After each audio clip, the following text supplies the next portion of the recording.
In a single night, Li Ge found himself transformed into a destitute wretch. With a father imprisoned, a gravely ill mother, and an underage sister, the weight of life's burdens pressed heavily upon Li Ge, rendering him breathless. Just as he prepared to plunge into the depths of the sea to earn a living, he was granted the opportunity to enter the Reincarnation Game. As long as he became a player in the Reincarnation Game, he would qualify to obtain extraordinary powers and seek immortality. At the outset, Li Ge was bestowed with the Undead Catastrophe System, allowing him to summon millions of skeletal soldiers daily through a simple sign-in, with the ability to endlessly upgrade and evolve. Skeleton soldiers combined with dragon bones culminate in the evolution of the Immortal Bone Dragon. Skeleton soldiers merged with Titan crystals evolve into the Underworld Titan. Skeleton soldiers infused with the blood of goddesses transform into the Goddess of Death. Countless skeletons and a multitude of high-tier undead make Li Ge a veritable harbinger of undead catastrophe. This time, he is determined to reclaim all that he has lost. Chapter 1. Undead Catastrophe. Is this game really playable? Li Ge stared in bewilderment at the scene before him. He beheld thousands of soldiers of the cult encircling him, with paladins embodying the will of the god of light, clad in heavy armor and armed to the teeth alongside their steeds. Banners fluttered, weapons gleamed ominously under the blazing sun. Before this army, which heralded war and death, a city could be reduced to rubble. In truth, they had indeed succeeded. Li Ge, or rather the body he inhabited in Maple Leaf territory, had already been obliterated by the Legion before him. Subsequently, Li Ge, the 27th Lord of Maple Leaf territory, a Baron of the Republic of Lebois, a scorned fallen one, a dark minion, and a vile apprentice of necromancy who toyed with death, would also be regarded as a heretic, destined for purification at the hands of the paladin before him. Faced with such a perilous beginning, 1,000 thoughts raced through Li Ge's mind. He had initially believed that by striking fortunate luck and gaining entry into the Reincarnation Game, he could defy fate and alter his destiny. He never anticipated such a dismal start. Yes, Li Ge was indeed a player of the Reincarnation Game.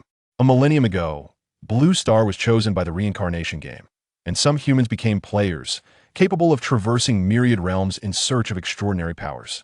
As long as one could survive within the Reincarnation Game, merely being a player would attract countless investments from wealthy magnates, propelling one to the pinnacle of life. Regardless of the future or the powers contained within the Reincarnation Game, Li Ge held boundless expectations. After all, who could resist the allure of swords, sorcery, and the pursuit of eternal life? Yet now, the good news was that the game had commenced. The bad news, however, was that it was about to end before it had truly begun.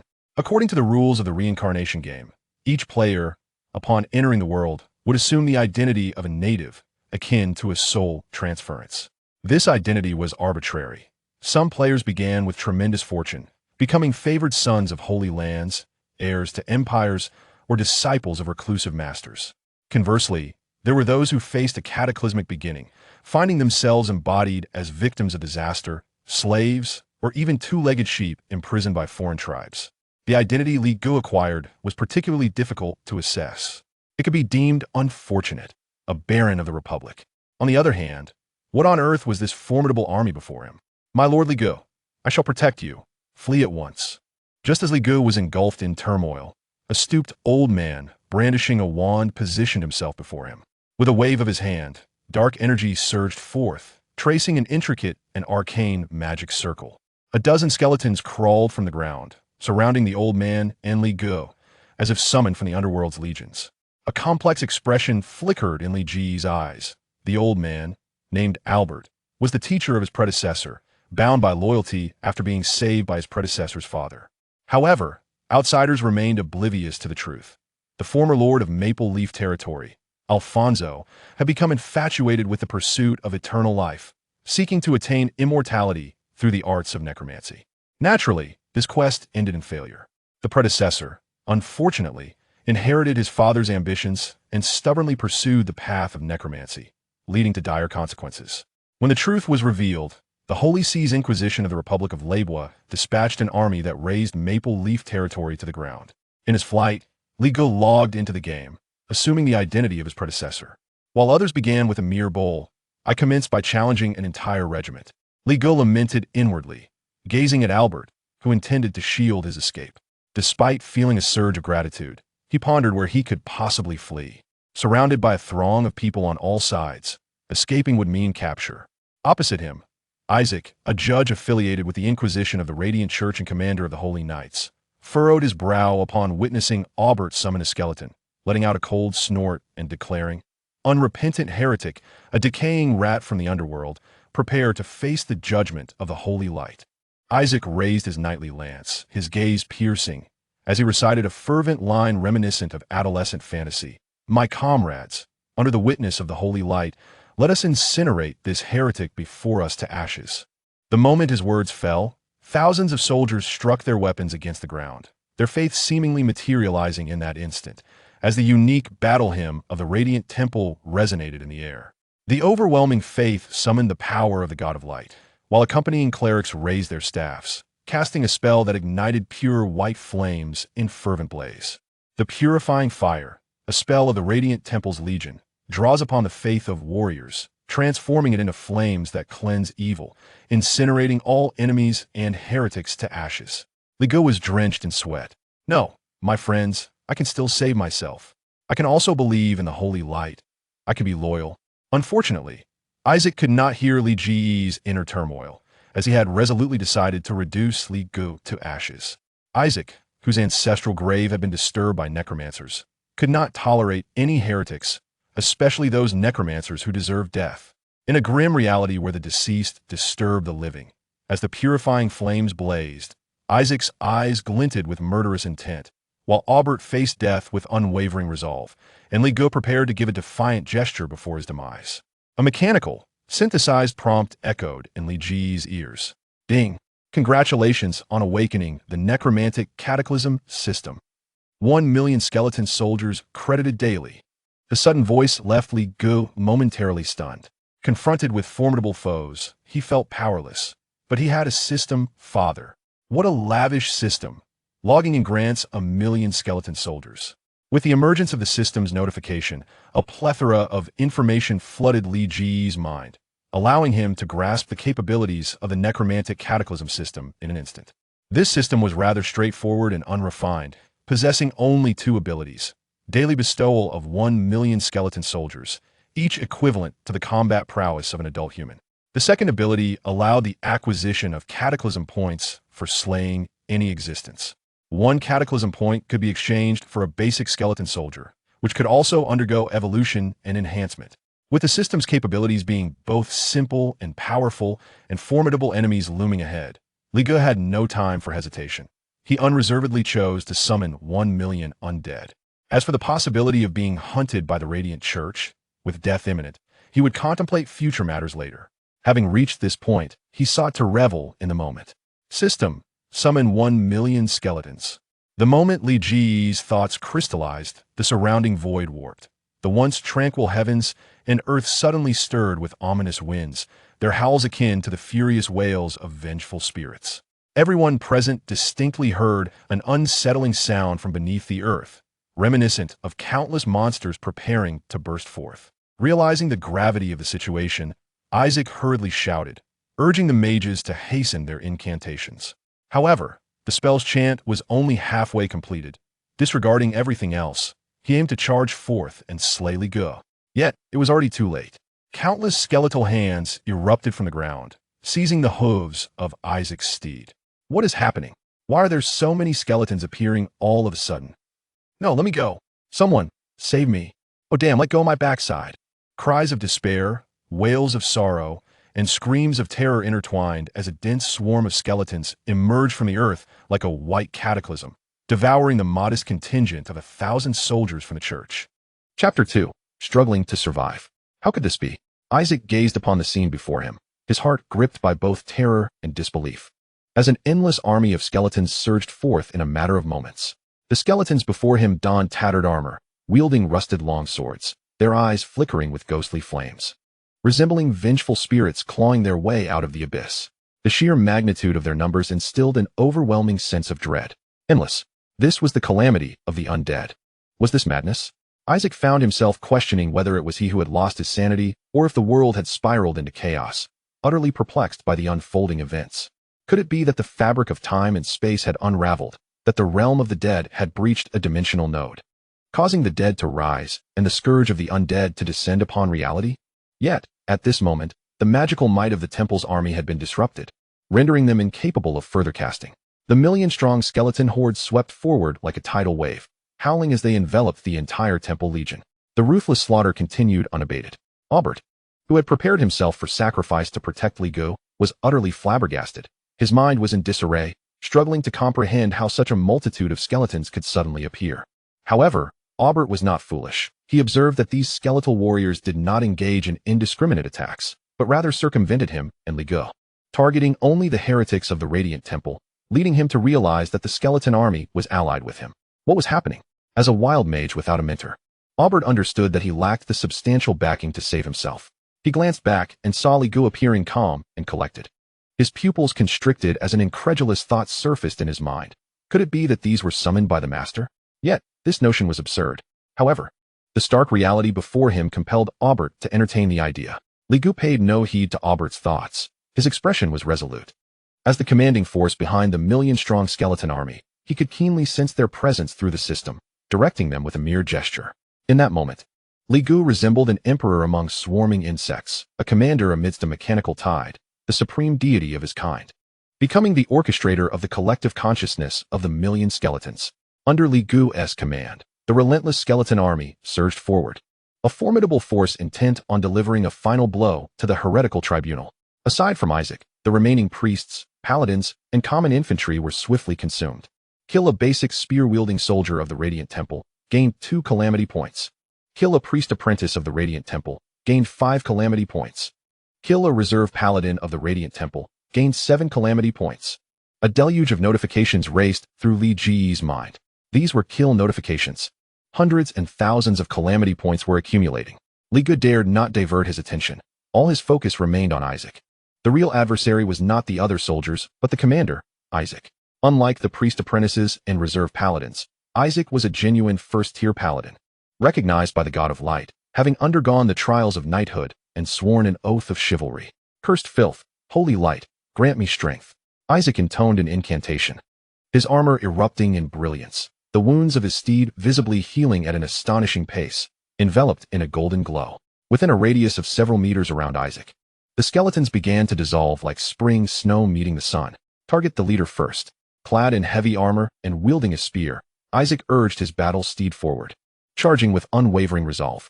Radiance burst forth from him, resembling a golden warrior emerging from the depths of the sun, embodying light and, with utmost faith, invoking pure holy power to shatter every skeleton in his path as he rapidly approached Li Gu, the deluded believer. Li Gu felt a chill run down his spine as he witnessed Isaac's fearless advance. Although the Reincarnation Game was merely a game, dying without a resurrection item was indeed fatal. As a transmigrator with a system, Li Gu had no desire to perish before achieving his goal. Damn it, he thought. It's now or never.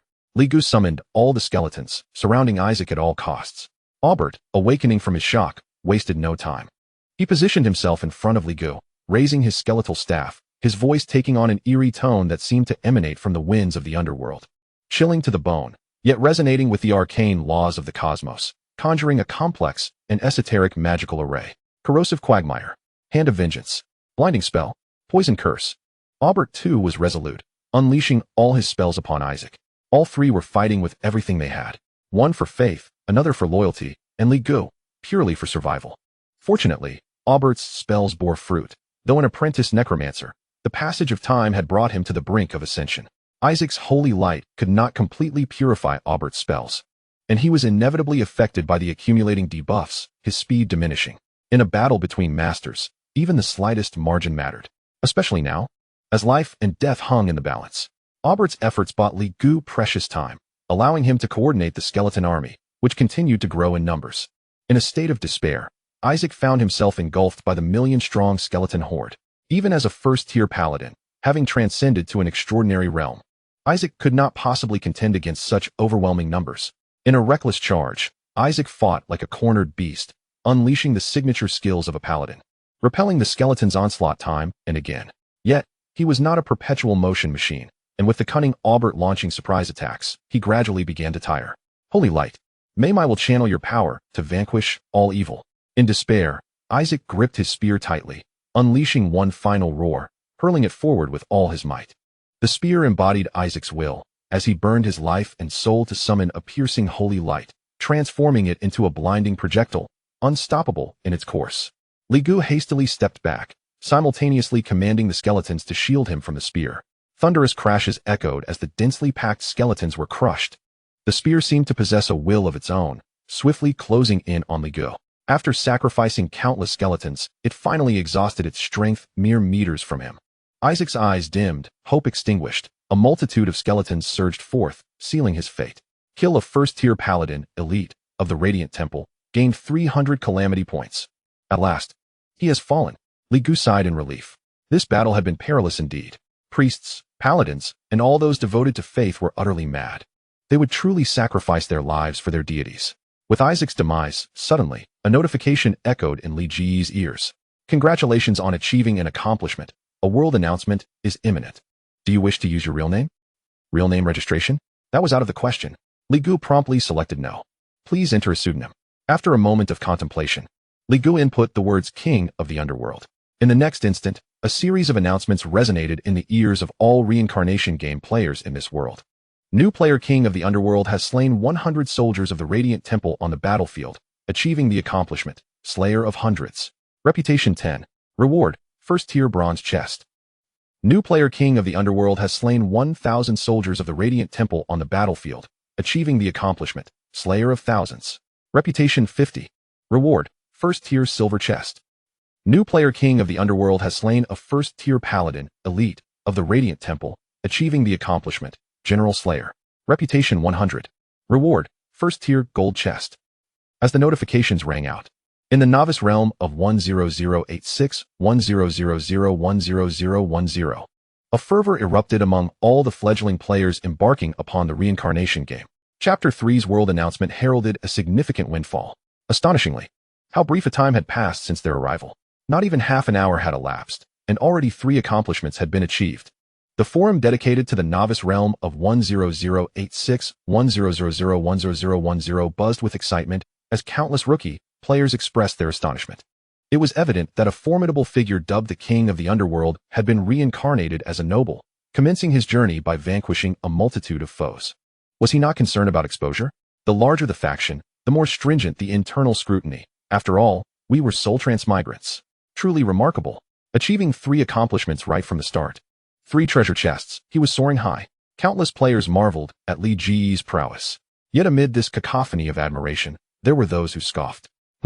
Merely fortunate to secure a good identity. How foolish. With such a splendid identity, why not cultivate discreetly?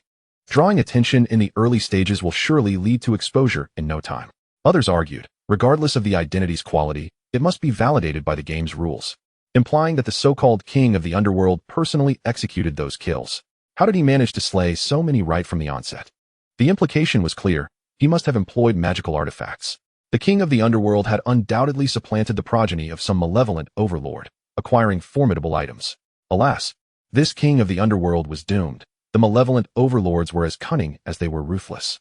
If he could not perform convincingly, he would meet an untimely demise at the outset. The Temple of Light was that the faith of the radiant god, whose influence spanned the heavens. Their followers were fervent zealots. To offend them was to court death.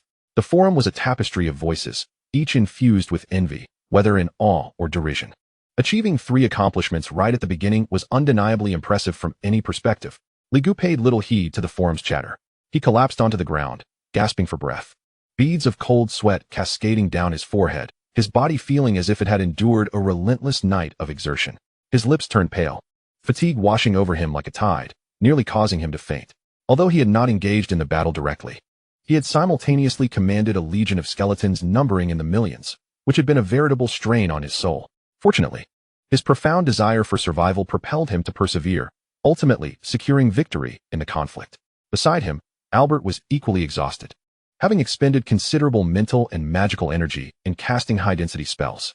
Yet, as he surveyed the scene before him, he momentarily forgot his own fatigue, his heart brimming with awe.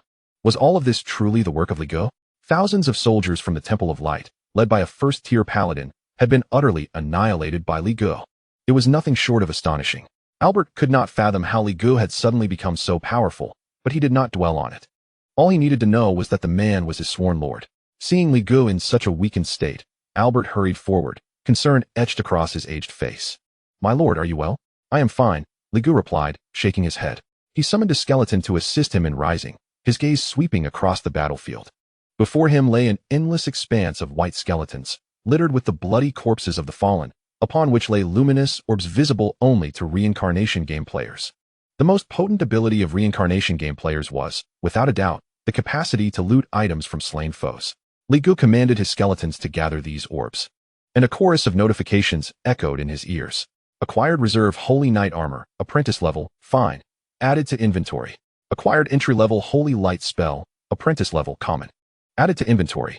Acquired healing Holy Water, apprentice level, fine. Added to inventory. A multitude of notifications resounded. Not bad. A considerable profit. A smile graced Li Ji's lips, his satisfaction evident. Equipment, skills, and items could be categorized by tier. Apprentice, 1st to 9th. Each tier could further be classified by quality. Inferior, common, fine, good, rare, exceptional, legendary, and epic. It was said that beyond epic lay mythical, a quality Li Gu had never witnessed, truly existing only in the realm of legend. Having vanquished over 1,000 soldiers of the Temple of Light, despite them all being of the apprentice tier with only one ascending, the spoils were considerable. Once Li Gu established his territory, he could sell these items through the marketplace, converting them into a substantial sum of gold. Li Gu retrieved a vial of healing holy water and consumed it greedily, alleviating some of his physical and mental fatigue. Once he had regained a measure of composure, he examined his inventory. The other drops from the apprentice tier soldiers were unimpressive, prompting him to focus on Isaac's loot. Holy Knight armor, 1st tier fine, inscribed skill, Holy Shield, summons a radiant shield to envelop the body, lasting 10 minutes, cooldown, 20 minutes, equipment requirement, Constitution 105. Isaac's Soul Essence, grants 100 experience points upon use, enhancing tier or skill proficiency. Non-tradable. The Holy Knight armor was fairly standard, with decent effects, serving as a commendable defensive piece. However, it required a constitution of 105 to equip, which left Li Gu feeling somewhat disheartened. His current attributes were Li Gu reputation, 160, unknown. Class, necromancer, common. Tier, apprentice level 1, 0-10. Skills, skeleton summoning, apprentice. Attributes, Constitution 4, Strength 4, Agility 4, Spirit 6. Equipment, fatherly staff, apprentice quality, crafted from the bones of his father, possessing commendable magical properties. Rating, born of filial piety. The baseline attributes for a typical adult human are 5. This body, having been exposed to the undead for long periods, was frilier than most. With a mere constitution of 4, though its spirit was notably higher at 6. Clearly, these attributes fell woefully short of the requirement for the Holy Knight armor, which demanded a constitution of 105. As for the only piece of equipment he possessed, it elicited a grimace from Li Gu. While necromancers do not shy away from death, crafting gear from one's father's remains was excessively filial. Isaac's drops included 2 items, the Holy Knight armor and the Soul Essence, the latter of which brought Li Gu immense joy. In the Reincarnation Game, experience points existed, but monsters did not yield them. Currently, there were 3 prevalent methods for acquiring experience: diligently honing one's skills, praying to deities for substantial experience to be bestowed upon them, or utilizing Soul Essence. Using Soul Essence directly granted experience points. Regrettably, the drop rate for Soul Essence was exceedingly low, making acquisition challenging. In his slaughter of over 1,000 apprentices, Li Gu had amassed over 100 drops, yet only received 7 Soul Essences, a mere 0.7 drop rate was appallingly low. Li Gu had not anticipated such a fortuitous start, securing a Soul Essence from the very first-tier creature he dispatched. It was indeed a delightful surprise. With this batch of Soul Essences, Li Gu was poised to elevate his power significantly. Power was paramount, and he immediately consumed all the Soul Essences in his possession. Instantly, a barrage of notifications flooded in. Consumed 30 experience points, breaking through to Apprentice Level 2, base attributes increased, gained 2 free attribute points. Consumed 50 experience points. Breaking through to Apprentice Level 3, base attributes increased, gained 2 free attribute points. Consumed 70 experience points. Breaking through to Apprentice Level 4, base attributes increased, gained 2 free attribute points. In the blink of an eye, Li Gu ascended to Apprentice Level 5, surmounting 4 minor tiers in rapid succession. The fatigue from overextending his soul vanished completely, leaving Li Gu feeling unprecedentedly revitalized. Li Gu cast a glance at his current foundational attributes: Constitution 8, Strength 8, Agility 8, and a remarkable spirit of 26. Compared to before, This represented an extraordinary transformation. At the very least, Li Gu was no longer a feeble individual unable to contend even with an ordinary person. Furthermore, he had acquired 8 free attribute points, all of which he allocated to spirit. This decision elevated his spirit attribute to an astonishing 34 points. Although the quality of the necromancer class was merely average, the presence of the plague of undead system made the necromancer undeniably the most suitable choice for Li Gu. Moreover, should Li Gu discover advanced classes for the necromancer in the future, such as the necromancer archmage, undead king, or lich, he would have the opportunity to transition. Thus, having determined that he would pursue a magical path, it was only logical for his primary attribute to be spirit. More crucially, having just commanded 1,000,000 skeletons, Li Ji's soul had been severely drained, and he now urgently needed to enhance his soul's strength to possess the cognitive capacity necessary for commanding a large-scale army. With the sudden surge in his spirit attribute, he felt his mind operating with an unprecedented clarity. His memory was exceptionally sharp, his computational abilities astonishing, and even his comprehension had soared. Armed with this newfound mental acuity, Li Gu found himself more adept at controlling the 1,000,000 skeletons. Having broken through to the 3rd tier, Li Gu was in high spirits, humming a cheerful tune as his gaze fell upon his backpack. There, gleaming in a row, were 3 first-tier treasure chests, bronze, silver, and gold. Achieving 3 accomplishments at once was undoubtedly the greatest reward from this battle. Li Gu felt immense joy. These 3 achievements garnered him 160 reputation points and 3 treasure chests. Reputation points would prove invaluable in the later stages, influencing NPC's judgments of players in the Reincarnation Game. The higher the reputation, the greater the potential benefits. However, for the moment, the tangible rewards Li Gu could claim were these 3 chests. What treasures awaited him? Li Gu felt a thrill of anticipation. In any game, the act of drawing cards is always a heart-pounding and exhilarating experience. Chapter 4. The Evolution of the Skeleton Soldier. Li Gu willed the 3 treasure chests to materialize before him. Oberth, standing nearby, widened his eyes in astonishment. Li Gu chose not to elaborate. Although Oberth had exerted himself to the utmost, he understood that Oberth was protecting his former self, not him. Thus, Li Gu maintained a sense of caution towards Oberth. The surrounding army of skeletons subtly encircling him. Should Oberth dare to make a move, the skeletons would swiftly suppress him.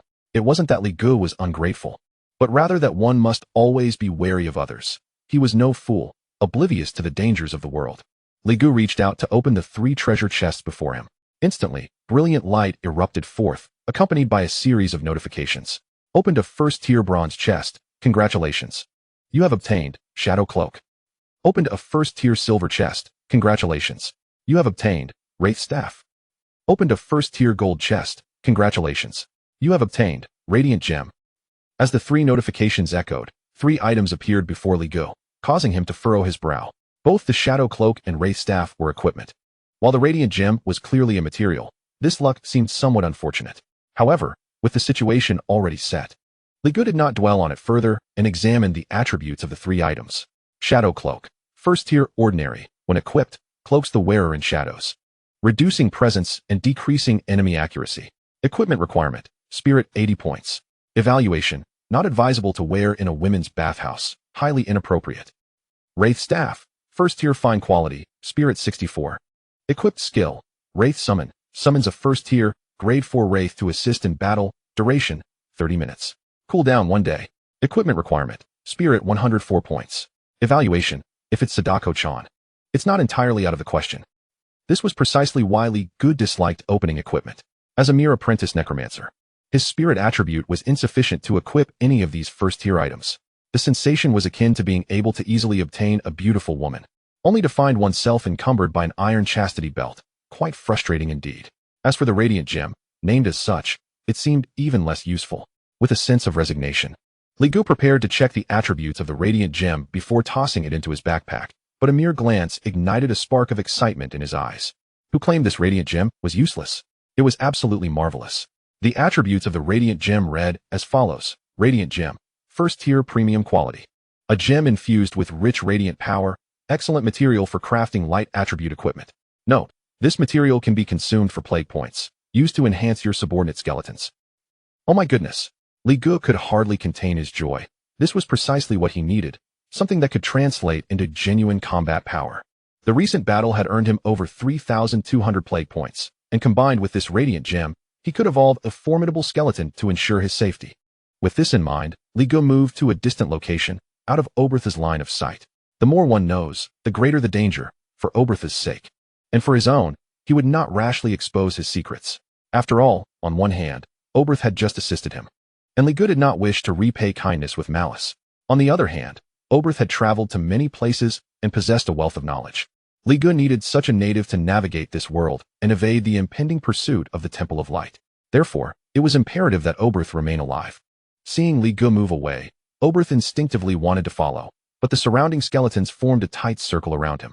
He opened his mouth to speak, but many questions remained unvoiced. Meanwhile, Li Ge, now at a distance, summoned a normal skeleton soldier. This skeleton soldier stood at the height of an average person.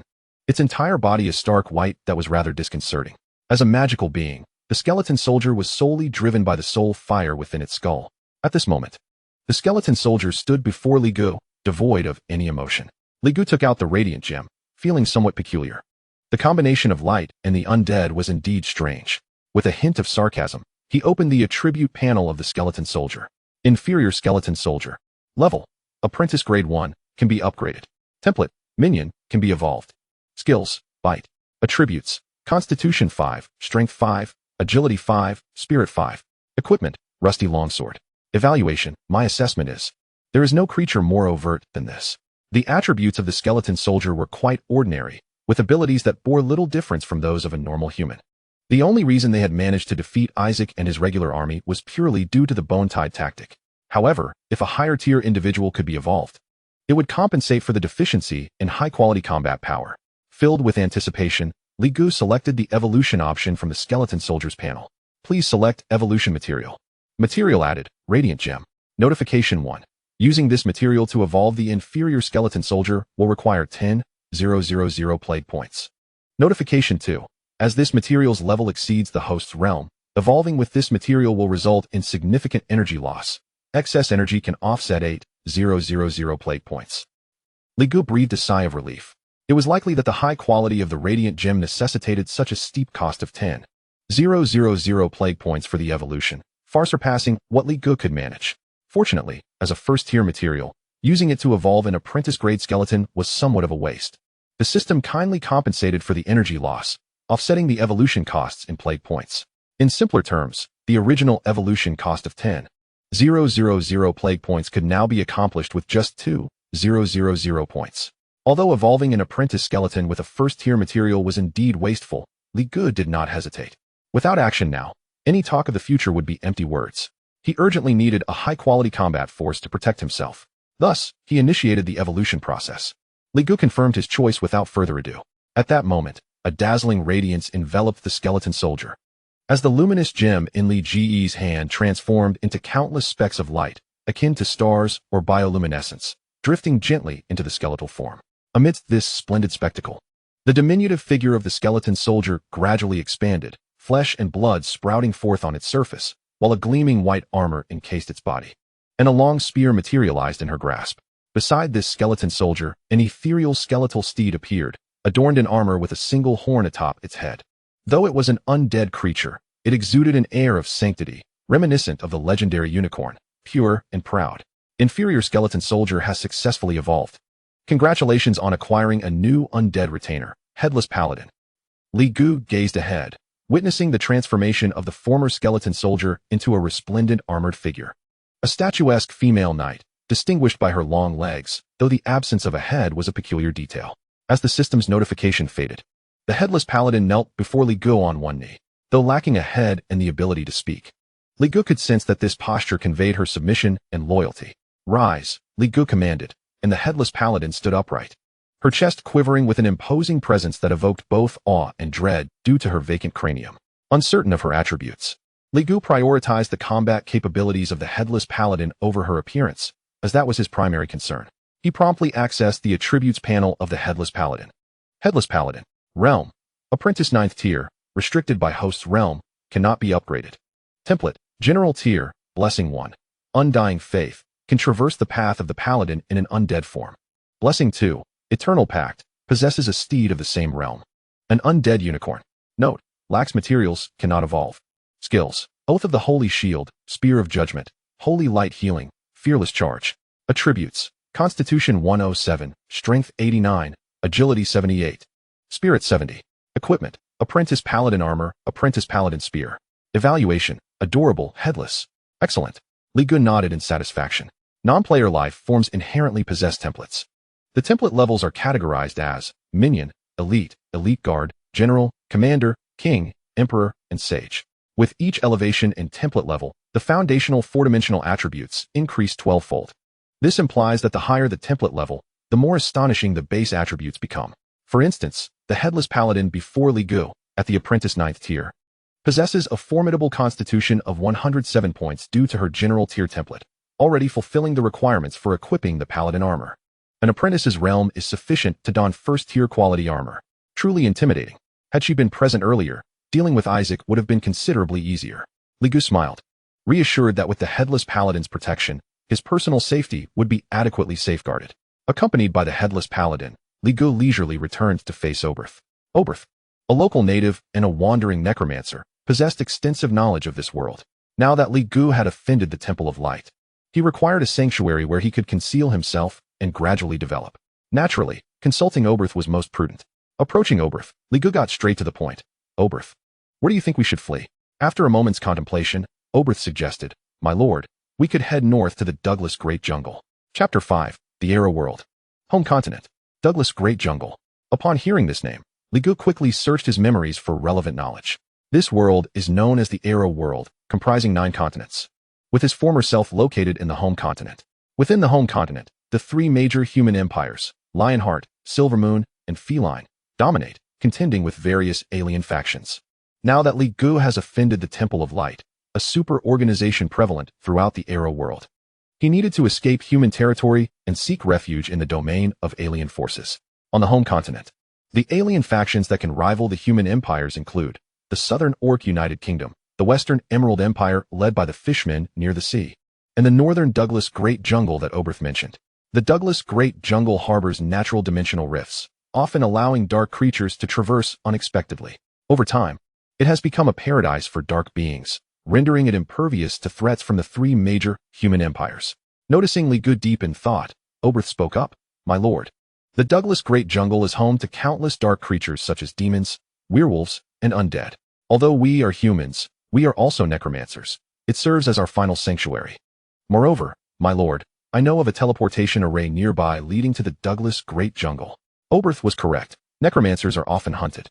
Many have fled to the Douglas Great Jungle to escape human society. Li Gu felt compelled, for to him, the Douglas Great Jungle promised a veritable hunting ground. He could evade the Temple of Light's pursuit while developing without restraint. Most crucially, Oberth's knowledge of the teleportation array meant Li Gu could save time on the journey. Let us prepare to depart, Li Gu decisively declared. My lord, what should we do with these skeletons? Oberth asked anxiously, glancing at Li Gu. Although Oberth was unaware of the origins of these skeletons, taking them along would merely make them moving targets. How to proceed? Li Gu fell into contemplation. 1,000,000 skeleton soldiers represented considerable combat strength, yet this strength was rather mundane. Without mentioning 2nd or 3rd tier powerhouses, even a group of a few dozen 1st tier paladins like Isaac could easily decimate a legion of mere 1,000,000 skeletons. The reason was straightforward. In an extraordinary world, sheer numbers do not guarantee invincibility. Li Gu's own body was too weak and could easily be executed. Only with sufficient numbers and high-tier combat power could one claim to have a competent army. Surveying his surroundings, Li Gu reached a resolution, his thoughts crystallizing as he issued commands to the skeletons. He ordered them to march southward, annihilating any beings that dared to obstruct their path. Observing the tide of skeletons surging forth, Oberth was left in shock and dismay. This was a 1,000,000-strong army of skeletons. How could one simply abandon such a force? What audacity! For a moment, Oberth wondered if Li Gu was the illegitimate child of some necromancer lord. Li Gu was unfazed with the necromantic cataclysm system. He could amass 1,000,000 skeleton soldiers daily, using them as decoys to divert the Temple of Light's attention. Hardly a waste. Let us set off, lead the way. Li Gu mounted the skeletal knight's steed, riding alongside her. Oberth brought forth a captured warhorse, leading the way toward the teleportation array. Originally, Oberth's plan was to guide Li Gu through the teleportation array to the Douglas Great Jungle for refuge. Though there were slight unexpected developments, the destination remained unchanged. As Li Gu sat astride the horse, with the Headless Paladin guiding their direction, it was undeniable that this undead unicorn was indeed a general tier mount. The two shared the saddle comfortably, and their gallop was remarkably smooth. With a moment to spare, Li Gu finally had the opportunity to learn about the circumstances of the other players. In the realm of reincarnation games, players are granted access to forums, facilitating the exchange and sharing of information. However, Li Gu, still an inexperienced player, finds his forum privileges quite limited. At present, he can only view the information of fellow novice players within the world of Era. As Li Ji's thoughts flicker, a forum panel appears before him, visible solely to his eyes, with a plethora of messages scrolling past. Good heavens! Someone save me. I started as a slave and was sold to a brothel. Damn it! Why are there so many men who enjoy this in this world? I refuse to entertain clients. Haha, what a stroke of luck. I began as a prince of the duchy. How could I possibly lose? The recent player who achieved 3 consecutive accomplishments is quite impressive. Who has their contact information? I seek to align with them. The forum buzzes with activity, and Li Gu glances at the participant count, an astonishing 100,000. This number represents the newcomers who have also traversed into the world of Era. It can be said that players now inhabit every echelon of society, from nobles to destitute beggars. Nevertheless, new players in the reincarnation game typically share 3 common traits. First, they are generally around 18 years of age. Second, they bear the weight of a profession. Third, their rank is at the apprentice level. Hence, scenarios where one transmigrates as a supreme being, starting at maximum level, are non-existent. Whether ascending to nobility or sinking to the depths of poverty, all must diligently cultivate to enhance their levels. The distinction lies in those who commence with advantageous identities, allowing them a smoother transition through the early stages. As Li Gu peruses the messages on the forum, he finds little of substance, aside from numerous complaints regarding their circumstances. Many are discussing his achievement of 3 consecutive milestones. He chuckles at these comments, recognizing that it is not merely skill, but rather a fortunate advantage he possesses. With the ability to summon 1,000,000 skeletal soldiers, all Li Gu needs is a suitable training ground to unleash his full potential, amassing an abundance of disaster points to evolve his skeletons and become a true harbinger of undead calamity. Just as Li Gu intends to exit the forum, he notices a friend request awaiting his attention. Who could it be? A frown creases his brow, for amidst the upheaval in his life outside the reincarnation game, the people around him seem eager to avoid him. How could anyone dare to send him a friend request? With a hint of suspicion, he opens the request, revealing a message that reads, "Heh, Li Gu, don't think that entering the reincarnation game will allow you to defy fate. I will still find you and make you pay. Just wait until I discover your location." The sender, Kai Tianlin, elicits a cold glint in Li Ji's eyes. Chapter 6. The Blood Feud of the Kai Family and Kai Tianlin's Mockery. The qualifications to become a player in the reincarnation game are either entirely random or obtained by high-level players who invest heavily for their descendants.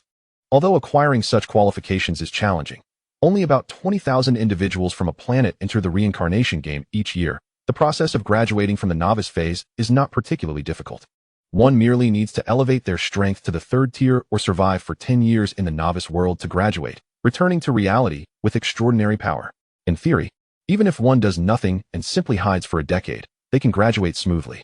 Consequently, the death rate in the reincarnation game is approximately 10%, which is not excessively high. Most sensible individuals can return to reality as long as they avoid reckless behavior. These players returning to reality often bring back considerable power and knowledge. With such knowledge accumulated over a millennium, humanity undergoes a profound transformation, evolving into an interstellar civilization that spans the galaxy.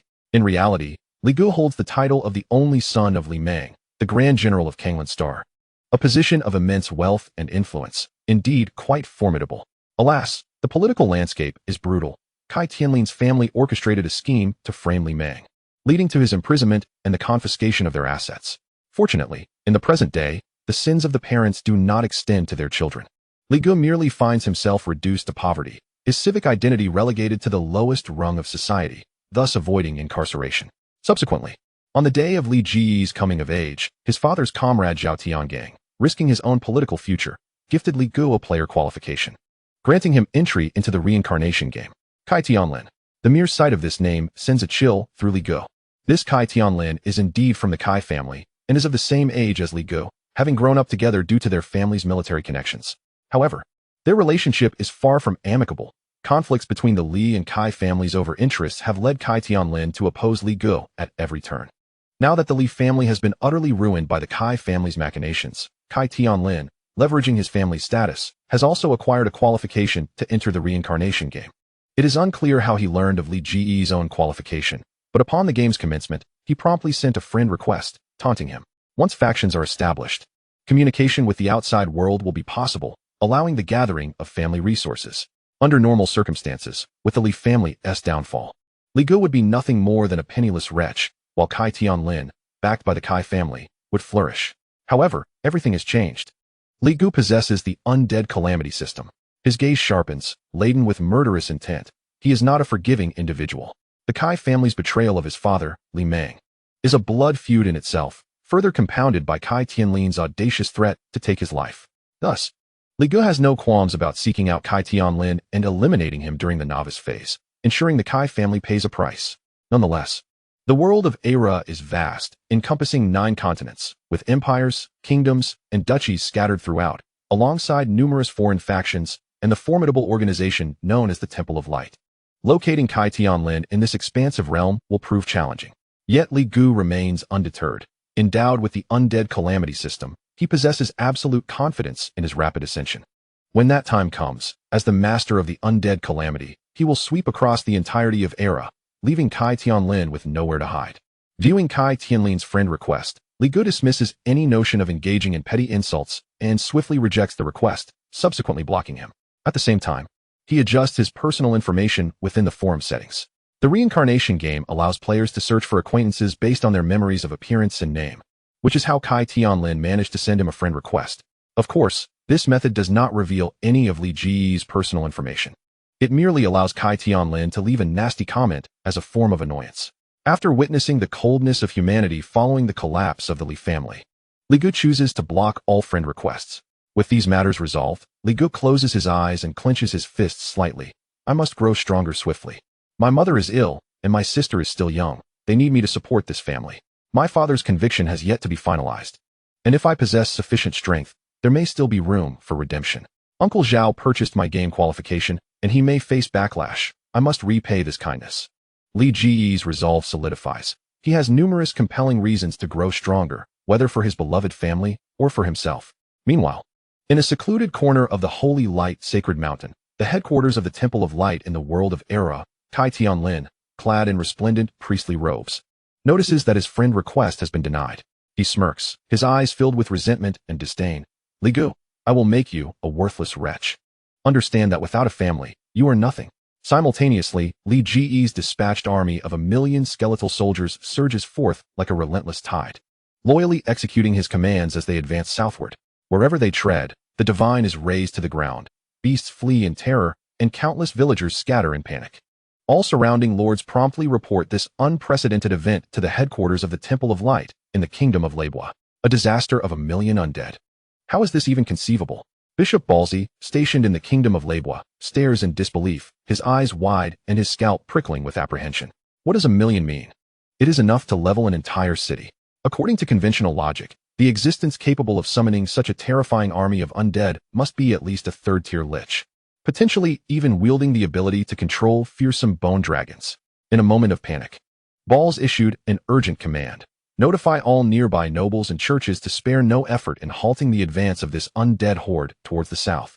After all, to the south lies the capital of the Raibao Duchy, where Balz resides. He certainly did not wish to meet his demise there. Following this order, Balz promptly reported to the upper echelons of the Raibao Duchy and the headquarters of the Phelan Empire's Holy See. Upon receiving the intelligence, the Phelan Empire's Holy See reacted swiftly, dispatching their most elite knightly order to quell the disturbance. Yet, all these maneuvers required time. Unbeknownst to Balz, his fear-driven actions, rallying the surrounding lords and minor churches to delay the skeleton army, inadvertently aided Li Gu. Kill Knight Apprentice, gain 2 disaster points. Kill Spear Infantry, gain 1 disaster point. Kill Preparatory Paladin of the Temple of Light, gain 7 disaster points. An abundance of disaster point notifications flashed before him, accompanied by numerous loot prompts. It is noteworthy that the skeleton soldiers rewarded by the system essentially belonged to Li Ji's summons. Their defeats of game NPCs counted as Li Ji's kills, and their loots were equally counted as his. Furthermore, the mechanics of the Reincarnation Game allowed for direct accumulation of items into the game backpack.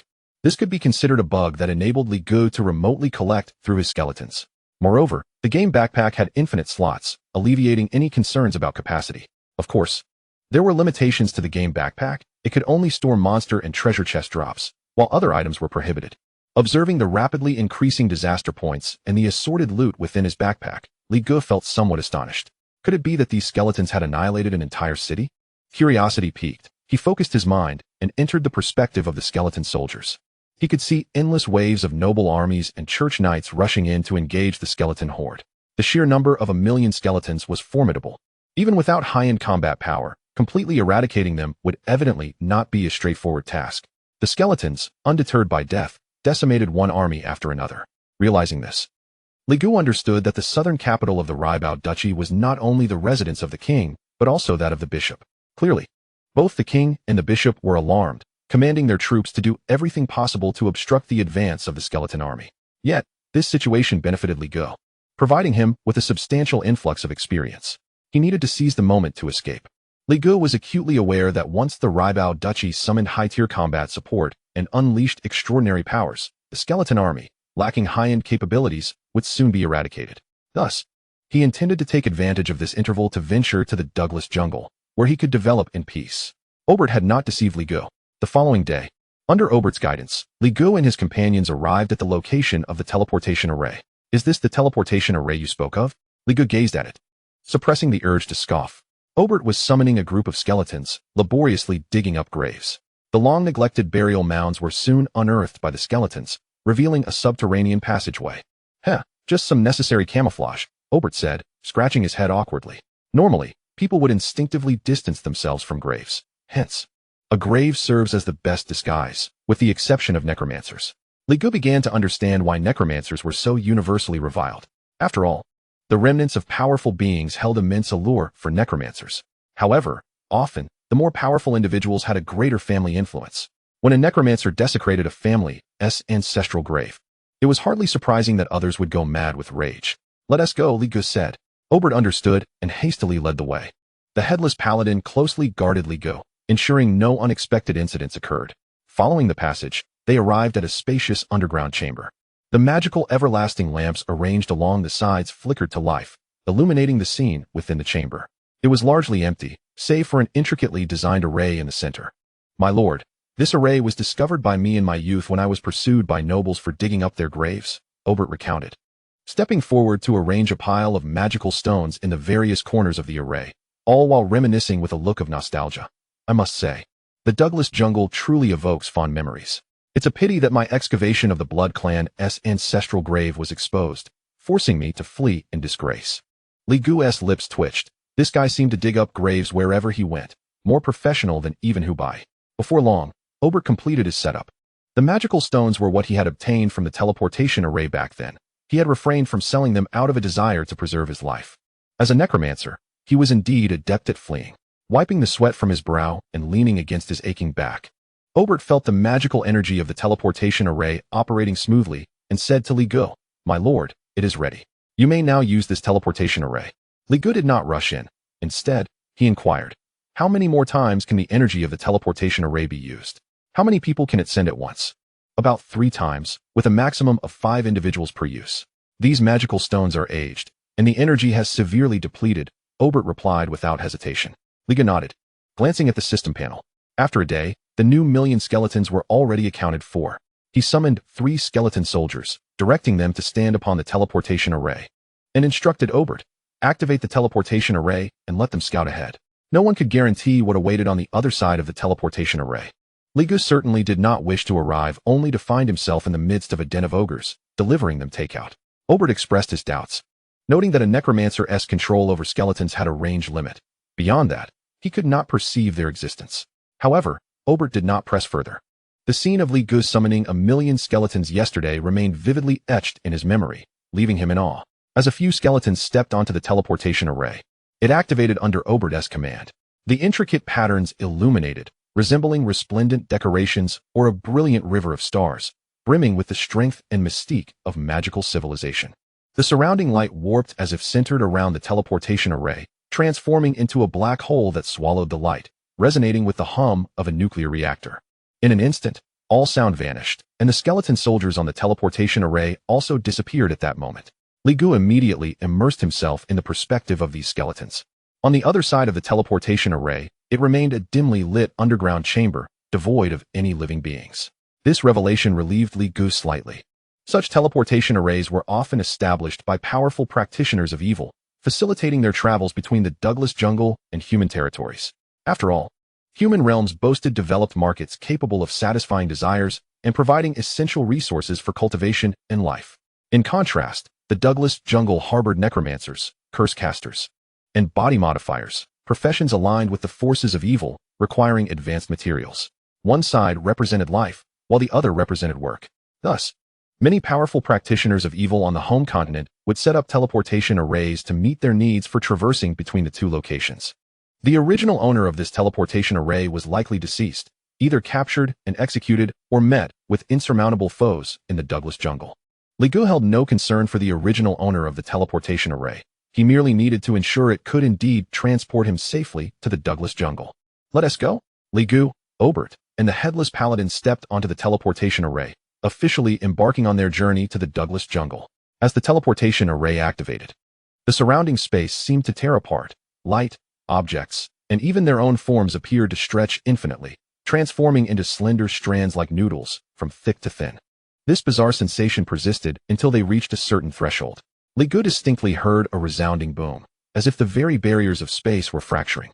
Subsequently, he experienced a fleeting sensation of weightlessness, and when he regained consciousness, he found himself in a new subterranean chamber. The three skeletal soldiers, previously teleported here, stared blankly at him, their large eyes wide with surprise.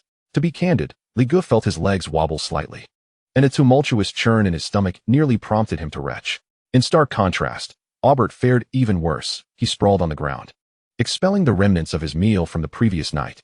The disorienting experience of the teleportation array was utterly dismal, surpassing even the discomfort of motion sickness. Thanks to Aubert's selfless contribution, the confined and cramped underground chamber soon became suffocatingly unpleasant. Li Gu pinched his nose, disregarding Aubert's plight, and raised his gaze to survey his surroundings. The subterranean chamber was diminutive, and aside from the teleportation array, there was merely a staircase leading to the outside world. Li Gu instructed the skeletal soldiers to take the lead and scout the situation beyond the staircase. From the perspective of the skeletal soldiers, after traversing the dimly lit tunnel, they found the end of the staircase blocked by a stone slab. Upon pushing it aside, a somber, shadowy jungle came into view. Towering trees filled the landscape, casting shadows that rendered the area dim. A thick haze of gray mist hung in the air, mingled with a faint stench of decay, while distant roars of ferocious beasts and the wails of what sounded like malevolent spirits echoed ominously. The depth and darkness of the jungle imparted an overwhelming sense of helplessness, as if one were submerged in the abyssal depths of the ocean, anticipating the emergence of an unfathomable monstrosity from the swirling fog. Such a scene would require no special effects for a horror film. Li Gu felt no trepidation. In comparison to death, fear seemed utterly superfluous. His goal was clear: to grow stronger and return to Kanglin's Star, rescuing his father, Li Meng, before his impending execution. However, this ambition was fraught with challenges. Although Kanglin's Star was a remote planet, its governor was a formidable sixth-tier powerhouse. To sway the governor's decisions, one would need to be of equivalent standing to earn any semblance of respect. Thus, Li Gu recognized the necessity to cultivate his strength in the world of Era, while simultaneously eliminating Kai Tianlin. Just as Li Gu assured himself that there were no threats outside and prepared to venture into the depths of the Dagra jungle, new information arrived from the skeletal army stationed in the Republic of Leibois. Chapter 8. The Serpent People, Shifting Fortunes. Li Gu connected to the perspective of the skeletal army, witnessing tens of thousands of ecclesiastical soldiers obstructing their advance. Spells were being chanted, paladins were charging forth, and the cacophony of war machines reverberated through the air. Astonishingly, the million-strong skeletal army was rapidly diminishing under the relentless assault, their numbers visibly dwindling. Experiencing the frontline situation, Li Gu discerned the stark contrast between irregular forces and regular troops. To draw a comparison, the skeletal soldiers, devoid of any resources, faced the fully equipped elite forces of the Temple of Light, as if primitive humans were pitted against modern firearms. Despite their numerical superiority, the encounter was a one-sided massacre. The significance of high-tier combat power was evident, with supportive buffs for the skeletons, knights leading the charge, mages providing ranged firepower, and flying units securing air superiority. Only by establishing a systematic army could numerical advantages become meaningful. From the obliteration of the frontline skeletal army, Li Gu gleaned crucial lessons. Nevertheless, he felt no sorrow for this batch of skeletal soldiers. They had been dispatched to draw attention and safeguard his withdrawal. With Li Gu now in the Dagra jungle, The strategic objectives of this skeletal army had been fulfilled just the day before, thanks to the orders from Bishop Barzi of the Republic of Lebois. A considerable number of ordinary troops had been dispatched to sacrifice themselves, allowing Li Gu to harvest nearly 10,000 disaster points. It was safe to say that this million-strong skeletal army had proven to be an invaluable asset for Li Gu, who could claim 1,000,000 skeletal soldiers daily. This was entirely sustainable. In the Republic of Lebois, the Knights of the Temple of Light were left bewildered by the turn of events. They had anticipated a fierce battle, only to find the resolution surprisingly effortless. Something was amiss. How could such a staggering number of undead troops suddenly appear? The commander of the knightly order overseeing this operation frowned deeply and resolved to report the matter to the higher-ups of the Church of Light for a thorough investigation. Meanwhile, in the Dagra jungle, Li Gu first destroyed the teleportation array to prevent any pursuing enemies from tracking him down, before emerging from the subterranean chamber. The air, laden with the stench of decay, was hardly pleasant, yet Li Gu felt an unprecedented surge of exhilaration. From this day forth, he would commence his quest to conquer, slay monsters, and dominate the world. Just as Li Ji's ambitions soared, a sudden volley of arrows sliced through the dense foliage, aimed directly at him. A headless paladin stepped forward, shield in hand, to block the incoming projectiles. A chilling laughter reverberated through the jungle as over 100 peculiar humanoid creatures emerged from the shadows. Aubert's expression turned grave, fear evident on his face as he exclaimed, "Serpent people." These humanoid beings bore scales akin to those of serpents, their slender forms towering over 2 meters in height, resembling elongated reeds. Most unsettling were their serpent-like heads and lower bodies, devoid of legs and resembling the sinuous shape of a snake. They appeared as if venomous serpents had been granted sentience. Aubert's anxiety stemmed from the notorious reputation of the serpent people among malevolent creatures. This race reveled in slaughter and the humiliation of their foes. Any creature that fell into their grasp would find death to be the most merciful escape. Having set out for a hunt, they found themselves unexpectedly fortunate to encounter 2 humans. The leader of the serpent people, with vertically slit eyes resembling cold amber, surveyed Li Gu and Aubert with a mocking gaze, ultimately resting his gaze upon Li Gu. The reason was simple. Li Ji's youth made him appear to be a more enticing target for their games. With his head held high and an air of arrogance, the serpent leader brandished his spear toward Li Gu, proclaiming, "Human, you have one chance. Kneel before me and beg for mercy." Li Gu paid no heed to the serpent leader's demands, instead surveying the surroundings, meticulously analyzing the terrain. His mind raced as he calculated potential attack routes, encirclement strategies, and both their retreat paths. This early collection of information would prove invaluable in critical moments. However, for those who thrived on bravado, the most frustrating experience was being disregarded by others. The serpent leader, intending to showcase his dominion before his subordinates, found his irritation growing due to Li Ji's indifference. He was aware that serpent people possessed an innate ability to gauge their opponent's realms through their very essence. Consequently, the serpent leader was confident that Li Gu, Aubert, and the headless paladin were merely apprentices. The serpent leader could not fathom the audacity of these 3 apprentices to so brazenly disregard him. "Damn it, arrogant little brat. I will make sure to stuff a centipede into your orifice." The serpent leader bellowed, commanding, "Capture them. I want them alive." As his words fell, over 100 serpent people grinned maliciously, their lower bodies twisting like snakes as they charged forward with ferocity. Aubert, beads of cold sweat trickling down his forehead, sensed that the weakest among these serpent people were at least 5th-tier apprentices, while the serpent leader himself had reached the extraordinary 1st tier. In despair, Aubert glanced at Li Gu, only to find him unfazed, which immediately instilled a sense of calm within him. In that moment, Aubert realized that they were secure. Li Gu watched the approaching serpent people, a thought flickering in his mind. A system panel, visible only to him, materialized as he silently intoned, "Summon and gather all skeletal soldiers." In an instant, skeletal arms erupted from the earth around Li Gu, akin to the dead rising or the gates of the underworld swinging open, as countless skeletal soldiers clawed their way to the surface.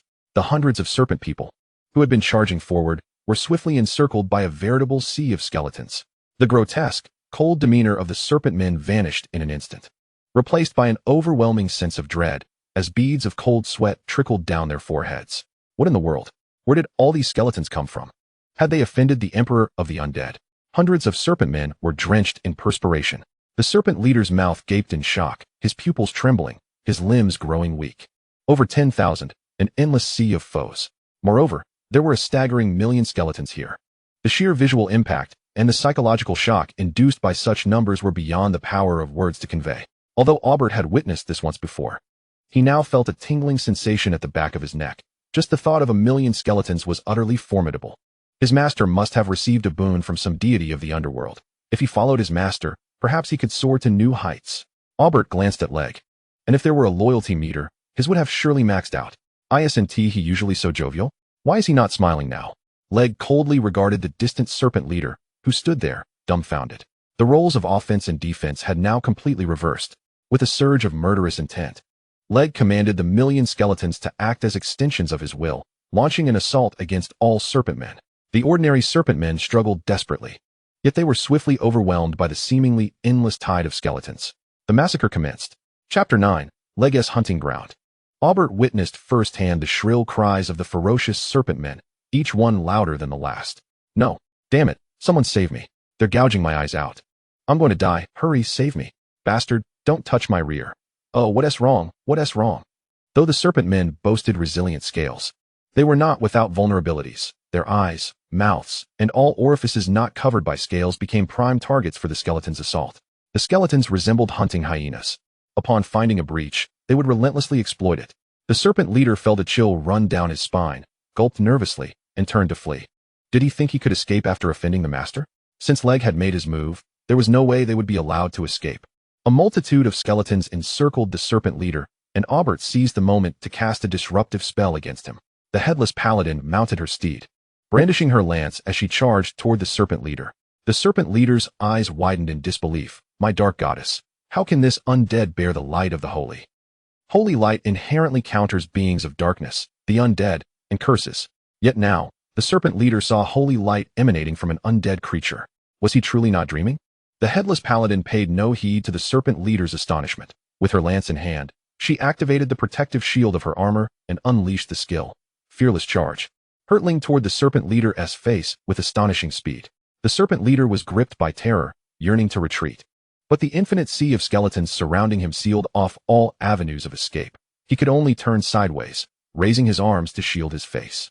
The paladin's lance, propelled by the charge of her steed, pierced through the serpent leader's arm, and holy light erupted, sizzling like roasting meat as the serpent leader's anguished screams echoed. Damn it, I will kill you. The serpent leader, driven to desperation, went completely mad, green toxic gas billowing around him. Leg remained calm, like a general commanding his troops, directing the headless paladin to retreat while countless ordinary skeletons filled the gaps. Boom! The horrific toxins corroded hundreds of skeletons into nothingness. Yet the headless paladin had retreated in time, emerging unscathed. The serpent leader longed to pursue, but Leg was a master of guerrilla warfare. When the serpent leader attacked, thousands of skeletons immediately shielded the headless paladin's retreat. When the serpent leader entered a casting cooldown, the headless paladin would dart in to stab him with her lance. When the serpent leader became fatigued, the headless paladin would launch a fierce assault. When the serpent leader attempted to flee, it was the moment to strike. Enemy advances. I retreat. Enemy halts. I disrupt. Enemy tires. I strike. Enemy retreats. I pursue. These 16 words encapsulated the serpent leader's torment. Damn it, if you're capable, then let us engage in a fair fight. The serpent leader roared in anger, but what met him was the infinite sea of skeletons and the headless paladin's lance. Leg treated the serpent leader's rants as mere delusions. What a joke. In a situation where a group assault guarantees victory, who would engage in a one-on-one duel? This isn't a silverback gorilla seeking a mate. With the headless paladin as the vanguard and 1,000,000 skeletons as support, the serpent leader's injuries multiplied. A first-tier serpent leader, overwhelmed by the 1,000,000 skeletons and the peak-level headless paladin, collapsed to the ground, filled with resentment and despair. Countless skeletons surged forth like locusts feasting on a carcass, delivering the final blow to the serpent leader. Albert observed all of this, feeling a chill run down his spine. Even as a necromancer, he had never witnessed such a horrifying scene. The current master was truly terrifyingly powerful. Albert marveled inwardly. Meanwhile, Leg surveyed his spoils. This group of serpent men was of high quality. Their defeat yielded over 3,000 disaster points. Regrettably, no soul essence dropped, only some equipment and items. The serpent leader dropped a skill book. Corrosive miasma, first-tier common, releases a toxic mist with corrosive properties, causing continuous damage to all within the area. Learning requirements. First-tier evil side mage, mental power exceeding 88 points. Evaluation, a garment disrobing artifact for female warriors. At present, Leg could only admire this skill without utilizing it. So he stored it away and turned his attention back to the battlefield. He did not annihilate all the serpent men. He intentionally left one of lesser strength to interrogate regarding nearby information. After all, being new to the area, key information could ensure Leg would not stumble into traps. Albert, that serpent will be your task. Inquire about the local intelligence and which tribe they belong to. Leg entrusted the interrogation of the serpent to Albert. Upon hearing this, Albert displayed a smile that could frighten children, rubbing his hands together. Leave it to me, my lord. A contingent of skeletons escorted the captured serpent, following Albert into a nearby thicket, where soon the chilling sounds of anguish could be heard. As a necromancer, albeit an apprentice, Albert had wandered far and wide. Possessing a discerning eye, having dissected countless corpses, he was self-taught in the art of interrogation. In layman's terms, he could stab you 1,000 times without delivering a fatal blow. As for why he was dragged into the thicket, it was because Leg had a kind heart and could not bear to witness such things. Hearing the reassuring cries of despair, Leg was confident in Albert's ability to handle the interrogation and began to examine the corpse of the serpent leader. The serpent's body contained parts that could serve as magical materials. He wondered if these materials could be used for evolution. Leg commanded the headless paladin and her companions to strip the scales and cores from the serpent corpses. Before long, including the serpent leader, a total of 108 complete sets of serpent scales and cores were neatly arranged before Leg. However, his gaze fell upon the materials stripped from the serpent leader. Serpent scale armor, first tier common, severely damaged serpent scale armor. Note, can be used for the evolution of subservient undead. Serpent core, first tier common, a core containing the magical power of the serpent. Note, can be used for the evolution of subservient undead. Leg's eyes scanned the rest, aside from those of apprentice quality. All without exception bore indications that they could be utilized for evolution. Such delightful news brought a smile to Leg's face, exclaiming, indeed, coming to the great jungle was the right choice. The primary difference between magical creatures and humans lies in their distinct physiological structures, which necessitate specific organs, known as cores, to store magical power. The cores of magical creatures are also among the most common magical materials. In the sprawling Dougla jungle, rife with monstrous creatures, abundant resources awaited Lig to hunt. It would not be long before Lig could, in this extraordinarily favorable environment, amass a formidable army of undead, brimming with high-end combat strength and devoid of weaknesses. At that time, even the Temple of Light would be flattened beneath his might. Thus, he began the evolution process. Taking a deep breath, Lig resolutely commenced the transformation of his skeletal soldiers using the resources at hand. Chapter 10, The Green Shell Tribe, Blood for Blood.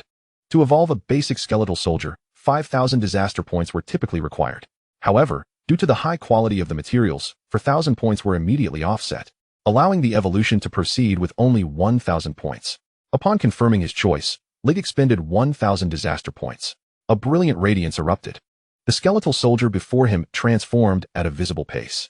What was once a mere skeletal frame now sprouted flesh, and the surface was adorned with serpent scales, gradually morphing into a serpent man form. The system's notification chimed. Consumed 1,000 disaster points. Consumed a first-level serpent core. Consumed first-level serpent scales. Evolution of inferior skeletal soldier successful.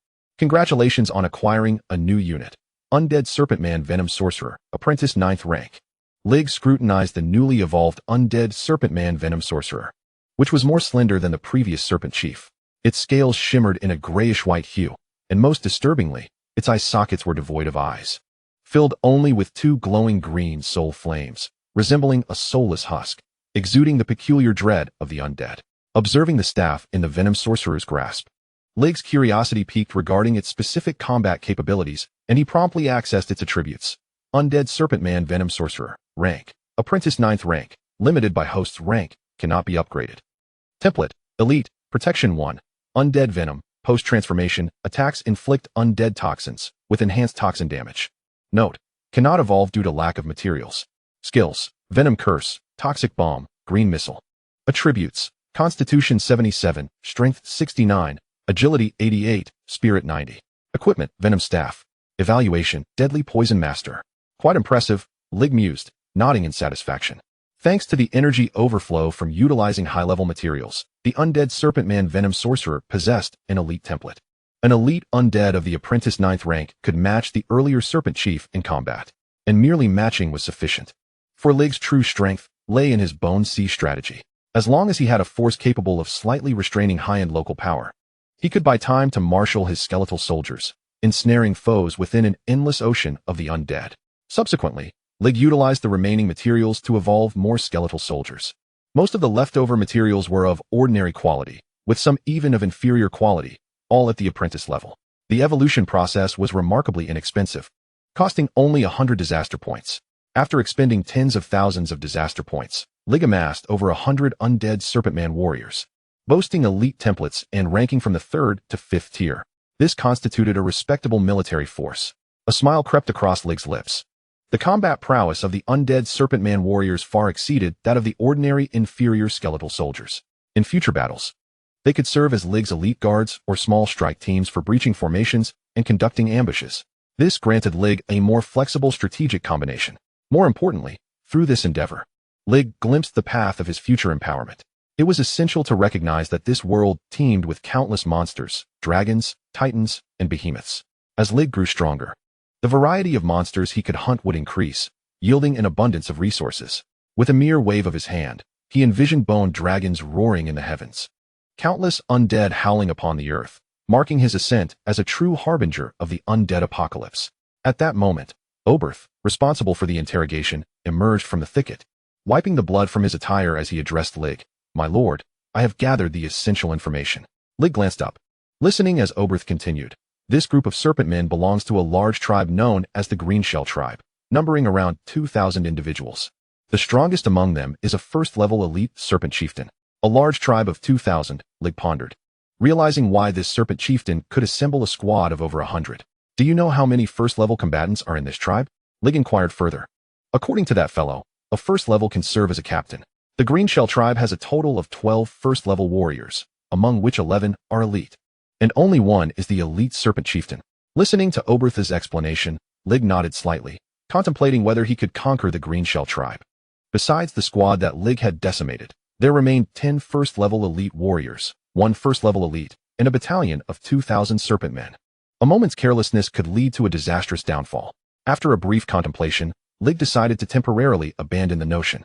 With the potential to acquire 1,000,000 skeletal soldiers daily, there was no need for haste or reckless gambles. It was prudent to focus on development. Thus, Lig inquired about the weaker tribes nearby. Why challenge the strong when he could grow stronger by preying on the weak? Once he became powerful, the former strong would become mere fodder for him to conquer. Located at the periphery of the Dugla jungle, there existed numerous tribes weaker than the Greenshell tribe. There were the brain-eating monkeys, who preferred to hide in treetops and ambush passing creatures. The spider people, adept at crafting enormous traps with webs, and the herds of blackwater buffalo. These monstrous factions thrived on the rich ecological resources of Dugla, typically avoiding conflicts over territory, as they were not players. Slaughter did not enhance their strength. Thus they refrained from engaging in meaningless violence outside of hunting. Monsters may not be players, but Lig was a player, and a player with a system at that. Slaying monsters not only yielded loot, but also granted materials and disaster points. This was the swiftest means for Lig to grow stronger. "Let us proceed to eliminate these minor tribes," Lig commanded, mounting the headless paladin's steed, beckoning Oberth, and leading the legion of over 1,000,000 skeletons forward. Oberth followed closely behind, noting the newly evolved undead serpentman venom sorcerer and undead serpentman warriors, his face alight with astonishment, yet wisely refraining from further comment. In this era, the quickest path to strength was not inherent talent or sheer effort, but rather clinging to the coattails of the powerful. Shortly after Lig departed with his undead army, the serpentmen of the Greenshell tribe arrived at the scene. Observing the numerous serpent corpses, skinned and stripped of their cores, their rage boiled over. "Who dares to provoke the Greenshell tribe? Regardless of who you are, you shall pay the price." "Blood for blood," roared the leading serpent captain, with hundreds of serpentmen raising their weapons in unison, echoing, "Blood for blood, blood for blood." Their murderous cries reverberated through the thicket, startling countless birds into flight. Yet, at that moment, Lig had already led his army away and found his first target for hunting, ready to commence his actions. Chapter 11. In a day, strength surges. Lig had selected a clan of fire goblins as his next quarry. These fire goblins, if traced back in lineage, were said to descend from the abyssal demons, rumored to be the offspring of flame demons and certain humanoid beings. However, no one could ascertain the truth of this claim. Listening to Oberth narrate the background of the fire goblins, Lig concealed himself within the jungle, gazing into the distance. In the distance, approximately 60 figures, resembling the height and form of ordinary humans, yet possessing skin akin to obsidian rock, with crimson flames flickering atop their heads, were engaged in devouring the carcass of a venomous wild boar. "Master," Oberth reported to Li Gu, among this group of fire spirits. The strongest possesses merely the strength of a 9th-tier apprentice, lacking any first-tier combat capability. Thanks to his extensive travels, Oberth had acquired a spell capable of discerning the strength of others, allowing Li Gu to swiftly assess the overall power of the fire spirits present. As Li Gu surveyed the surroundings, his consciousness expanded, and the skeletal army parted silently, encircling the fire spirits. Attack! He commanded with a mere thought. An endless sea of white bones surged forth, reminiscent of a natural disaster. The astonishing sight filled the fire spirits with terror. Instinctively, they sought to flee, only to find no escape. Shortly thereafter, the undead serpent men, led by a venomous warlock, charged at the fire spirits. The latter had no time to react before being engulfed by the bone tide. Fire spirit slain, 20 disaster points acquired. Fire spirit slain, 50 disaster points acquired. Fire spirit slain, 8 disaster points acquired. The notifications rang out, filling Li Gu with immense satisfaction. A mere 60 fire spirits posed no threat whatsoever and were swiftly dispatched, yielding over 1,000 disaster points. The fire spirit cores evolved into fire skeleton soldiers, endowed with a modicum of fire elemental attack capability. Without pause, Li Gu directed his vast army of millions of skeletons to disperse, forming numerous scouting units to conduct a thorough extermination of all surrounding monster tribes. Li Gu had no consideration for ecological balance. His sole intent was to deplete the resources at hand to elevate his strength to its zenith in the shortest time possible. In the span of a single day, countless monsters fell by his hand, resulting in a substantial bounty of loot. Despite the low drop rate of soul essences, the sheer volume of Li Ji's hunts proved overwhelming. In just one day, he ascended from a 5th-tier apprentice to an 8th-tier apprentice, merely a step away from reaching the pinnacle of the apprentice level and touching the threshold of the 1st tier. Such rapid advancement was undeniably terrifying, especially considering that this novice world had only commenced 2 days prior. Most new players in the Reincarnation game were still acclimatizing to their identities, while a select few with advantages managed to elevate 1 or 2 minor realms. Li Ji's achievement of reaching the 8th-tier apprentice in just 2 days was nothing short of legendary. He had come to realize the astonishing potential of the Undead Calamity System, which regarded all undead as Li Ji's summons, integral to his strength. A kill by the undead was equivalent to a kill by Li Gu himself. Unlike other players in the Reincarnation game, who had to personally slay monsters to obtain loot, Li Ji's efficiency, bolstered by an inexhaustible army of undead, was unmatched. In the long run, it was clear that Li Gu would emerge as the fastest leveling entity in the Reincarnation game. Today's frenzied hunting had also granted him a wealth of materials. His roster of undead troops had become exceedingly diverse, boasting as many as 6 elite templates. Currently, he possessed only 1 headless paladin at the elite template level, while the total number of elite unit templates had exceeded 1,000. The challenge lay in the fact that evolution required disaster points, and evolving to the apprentice realm demanded hundreds of such points. Li Ji's pressing dilemma was an abundance of materials but a scarcity of disaster points. However, compared to the previous day, his current combat strength was akin to trading a bird gun for a cannon. If he were to face Isaac again, Li Gu could easily bring the battle to a swift conclusion. Tomorrow, he intended to confront the Green Shell tribe. Li Ji's mind was set on the elite template 1st-tier Serpentine chieftain. If he could eliminate the chieftain, it would surely allow him to evolve a unit comparable to the headless paladin. Moreover, the Green Shell tribe was sufficiently large, and annihilating the serpent tribe would equate to a vast accumulation of disaster points and soul essences. Most critically, the Green Shell tribe had long established itself in the Douglas jungle, potentially representing a mature power. The Reincarnation game offered additional rewards for eradicating such factions, which Li Gu eagerly anticipated.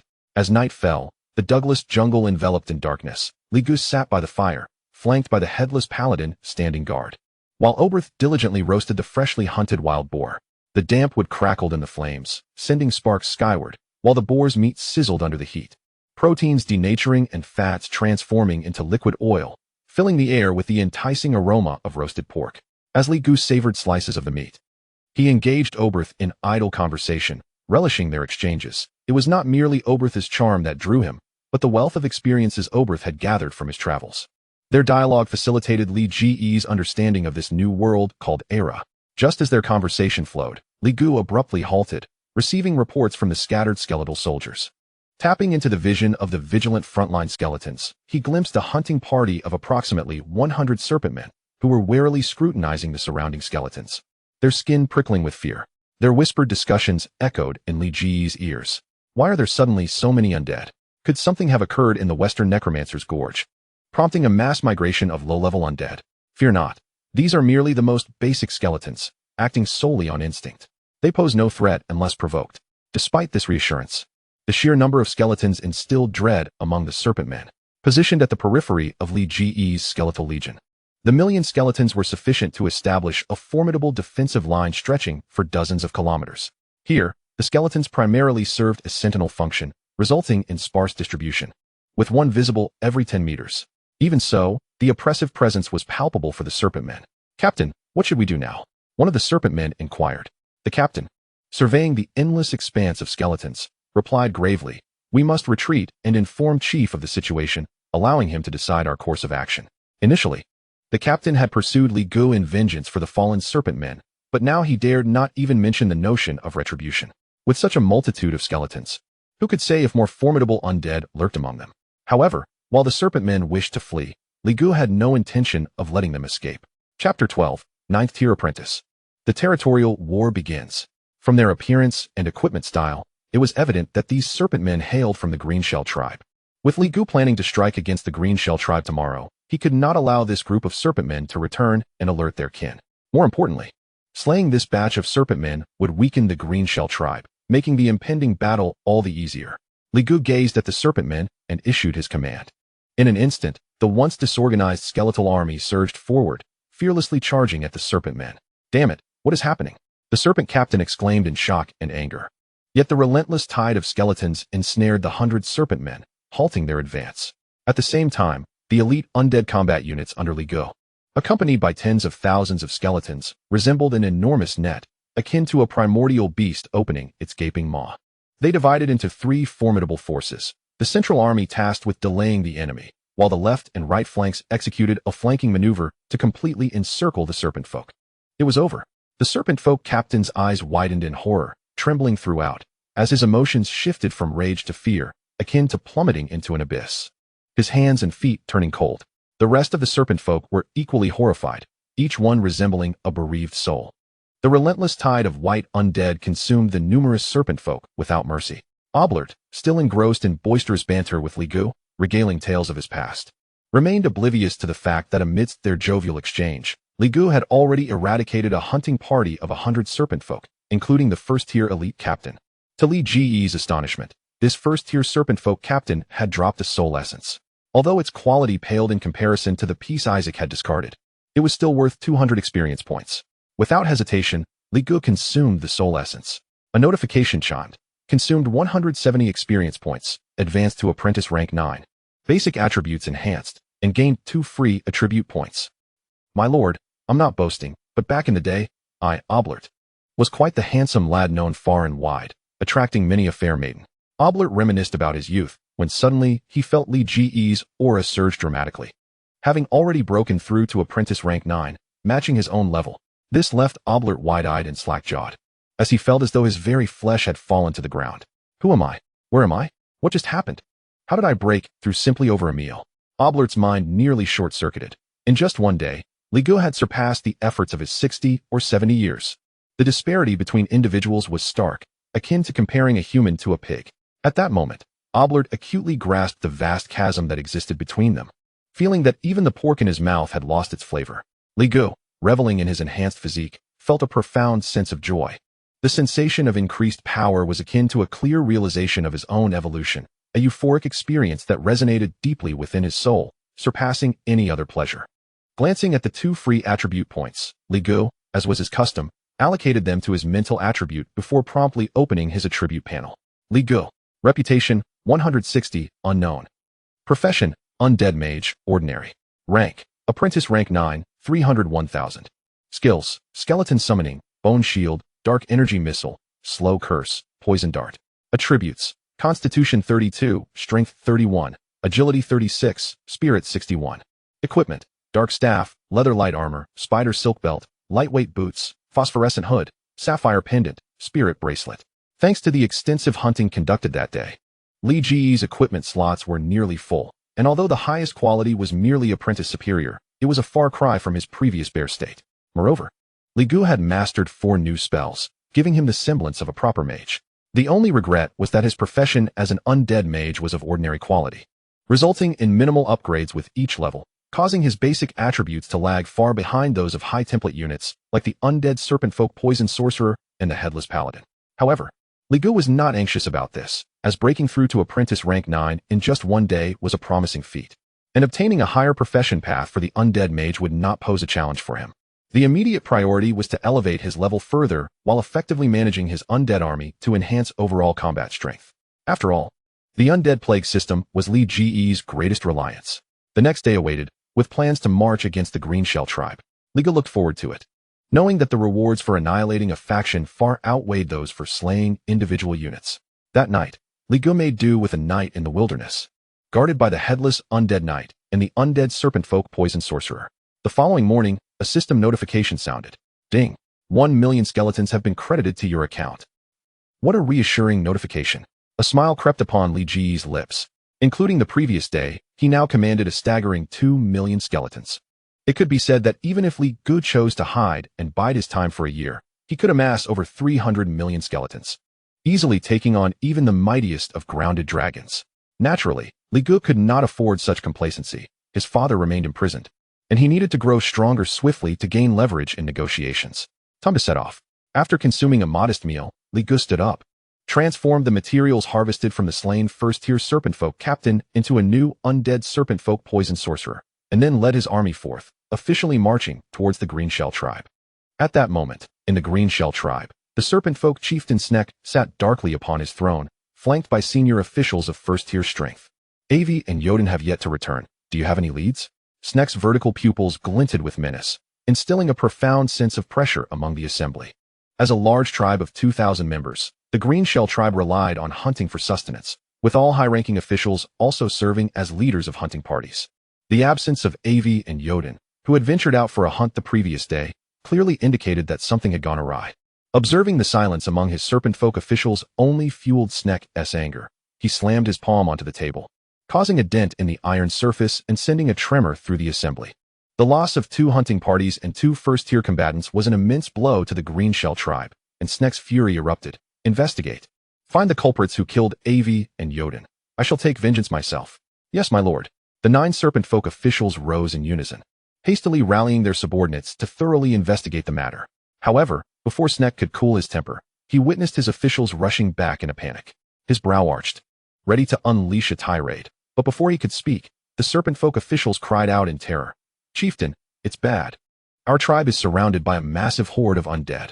Chapter 13. The Wisdom of the Ancestors. What? The sudden news startled Snek, his brow furrowing as he demanded angrily.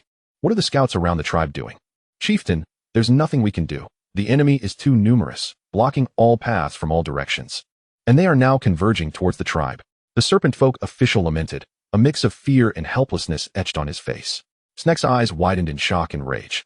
As the largest tribe in the vicinity, the Green Shell tribe had always maintained a dominating presence, and now, to be so besieged was utterly terrifying. Realizing that fear was futile, Snek immediately ordered, notify all tribesmen to enter a state of war. Activate all defensive measures at once. The moment of life and death has arrived. With Snek's command, a multitude of serpent folk surged forth, ascending the battlements, climbing the watchtowers, and deploying heavy artillery. Through the perspective of the frontline skeletons, the Green Shell tribe was perched atop a steep mountain, with its formidable wooden walls, making it a quintessential stronghold that was easy to defend, yet challenging to assault. Li Gu remained unperturbed, situated several kilometers away from the Green Shell tribe, unless absolutely necessary. He preferred to maintain a distance from the main battlefield, a fundamental principle for any commander. After all, if Li Gu were to perish, the outcome of the ensuing conflict would be inconsequential, regardless of victory or defeat. For Li Gu, survival was paramount. Only by staying alive could the battle's outcome hold any significance. Thus, with the ability to command from afar, he would not recklessly place himself on the front lines to play the role of a martyr. The mountain is enveloped by dense forests and jagged, peculiar rocks. However, for the serpent folk, this terrain scarcely differs from a flat plain, as their adversary possesses a significant advantage in this regard. Li Gu observed this scene without fear. In the face of overwhelming numbers, the landscape could not bestow the Green Shell tribe with the means to turn the tide. His strategy was clear. First, he would deploy his forces. Contemplating swiftly, he summoned his army of the undead, which surged forward as if an extension of his will, charging forth like a tsunami crashing against the shore. A vast sea of skeletons roared towards the vicinity of the Greenshell tribe. Within the tribe, the serpent folk, on high alert, felt an immediate chill run down their spines. The undead. An endless expanse of the undead. How many among them had ever witnessed such a sight? Fear, akin to the very undead before them, flooded their hearts in an instant.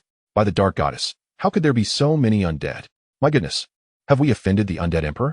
We're doomed. There's no escape. Despair loomed over the heads of the 2,000 serpent folk. Snek was utterly dumbfounded, his mind nearly overwhelmed. He felt the urge to slay the scouts. What in the world is this? This is not merely a horde of undead. It is a cataclysm of the undead. In this dire moment, Snek refrained from complaints or even the luxury of thought. He bellowed, "What are you all dawdling for? Do you wish to await your doom? Focus on defense." Immediately, arrows rained down like a torrential storm, and the thunderous roar of cannon fire echoed. Logs and stones, accompanied by various spells, were hurled from the walls. Numerous skeleton soldiers were crushed on the spot, becoming the first casualties. Yet, Ligu possessed an abundance of 200,000 skeletons. A war of attrition? That would be nothing short of a reward for him. Frantic skeletons brandished their rusted swords, climbing over the Greenshell tribe's defenses. The staggering losses even formed a mound of skeletal remains, creating a ramp that led directly to the top of the walls. The serpent folk of the Greenshell tribe, resembling survivors in a zombie apocalypse, gazed in despair at the seemingly infinite onslaught of skeletons.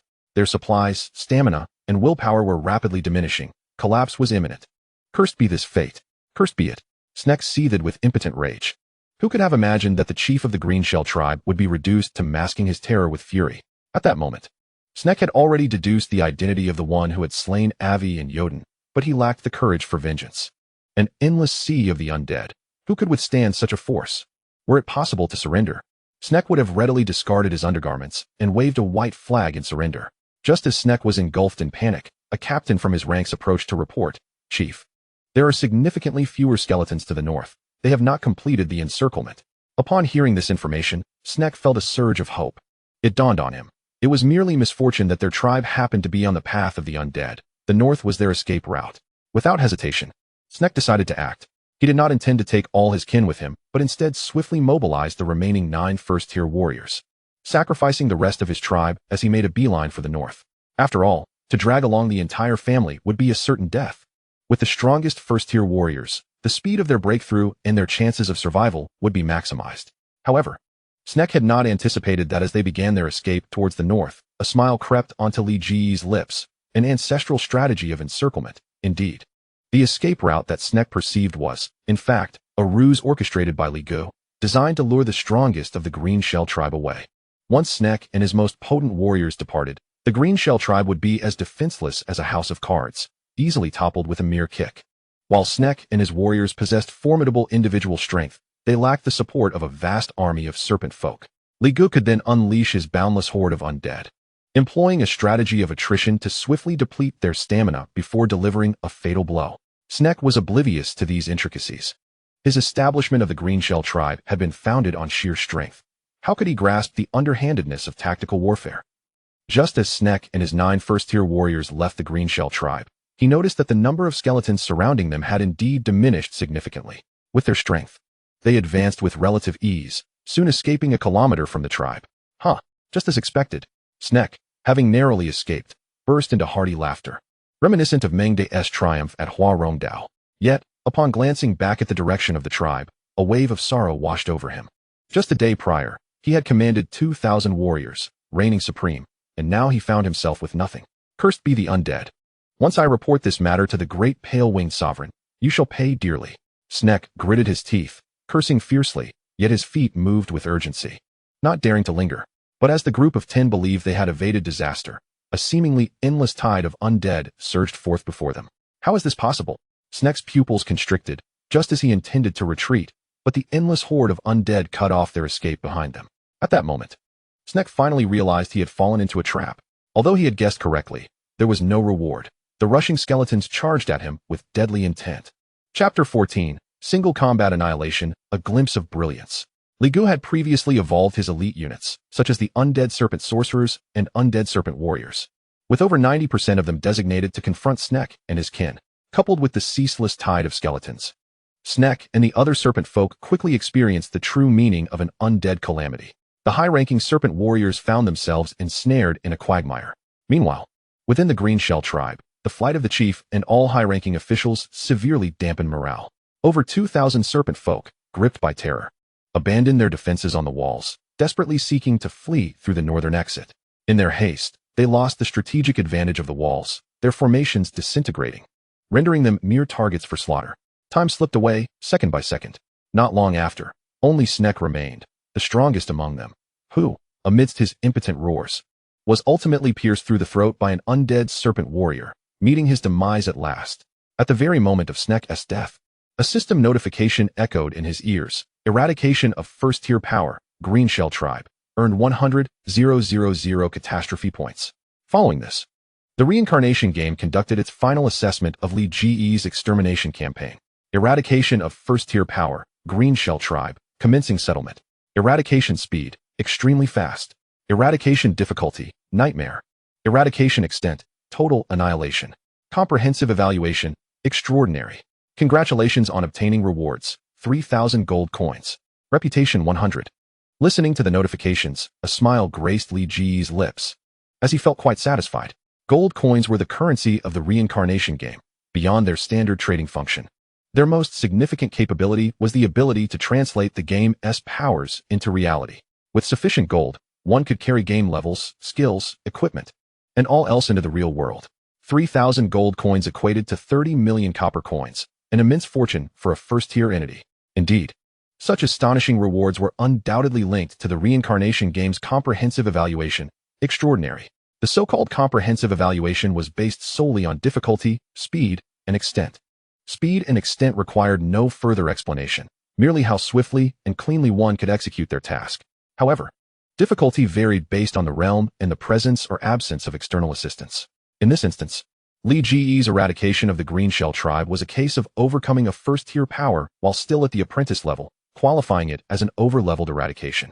Furthermore, the undead army under Lee Gu's command was considered his summons within the game's assessment. Therefore, it counted as a solo eradication.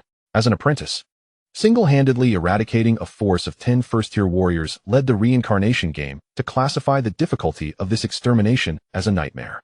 Through the amalgamation of various dimensions, Lee Gu has garnered an extraordinary reputation. Consequently, he has been rewarded with 3,000 gold coins and 100 prestige points. Not to mention, after annihilating the Green Armor tribe, the Undead Plague system has further granted him a staggering 100,000 plague points. The plague points obtained from vanquishing factions are significantly higher than those acquired from individual slayings. Lee Gu found himself quite tempted by this prospect, just as he was contemplating. A game notification soon echoed. You have achieved an accomplishment.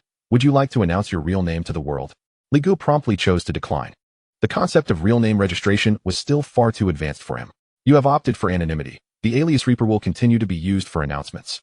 Immediately thereafter, all Reincarnation Game players within the realm of Era heard the following notification.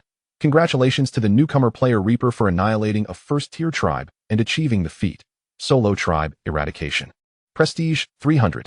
Awarded a first-tier diamond treasure chest. As the notification concluded, all players in the Era world widened their eyes in astonishment, their scalps tingling, while the forums erupted with an overwhelming flurry of messages. Goodness! A solo eradication of a first-tier tribe, and it has barely been a moment since? What in the world has this Reaper achieved? Is this even a matter of status? How can his power escalate at such an astounding rate? It has only been 3 days. My luck has been decent. I have become a prince in the duchy, yet on the 3rd day, I am still merely familiarizing myself with the surroundings, terrified to make any significant moves lest I expose myself, while Reaper is out here slaughtering like a madman. Has he acquired the identity of a world-destroying demon king? This is utterly outrageous. On the 1st day, he achieved 1,000 kills, and by the 3rd day, he has soloed tribes. This isn't merely a question of status. The prowess of Reaper is simply terrifying. All players were left in sheer shock, engaging in fervent discussions. The criteria for achievements in Reincarnation Games are exceedingly stringent. Since he was rated as a solo player, it implied that Lee Gu had not received any support from other factions in terms of troops, items, or resources. He had solely relied on his own strength to obliterate a first-tier tribe. Under normal circumstances, to accomplish such a feat, one would need to reach at least the 2nd tier, or at the very least possess first-tier 9th rank, or even peak first-tier strength. Yet, within a mere 3 days, while all other players were still acclimating to the game and their identities, at apprentice levels, he achieved this nearly impossible task.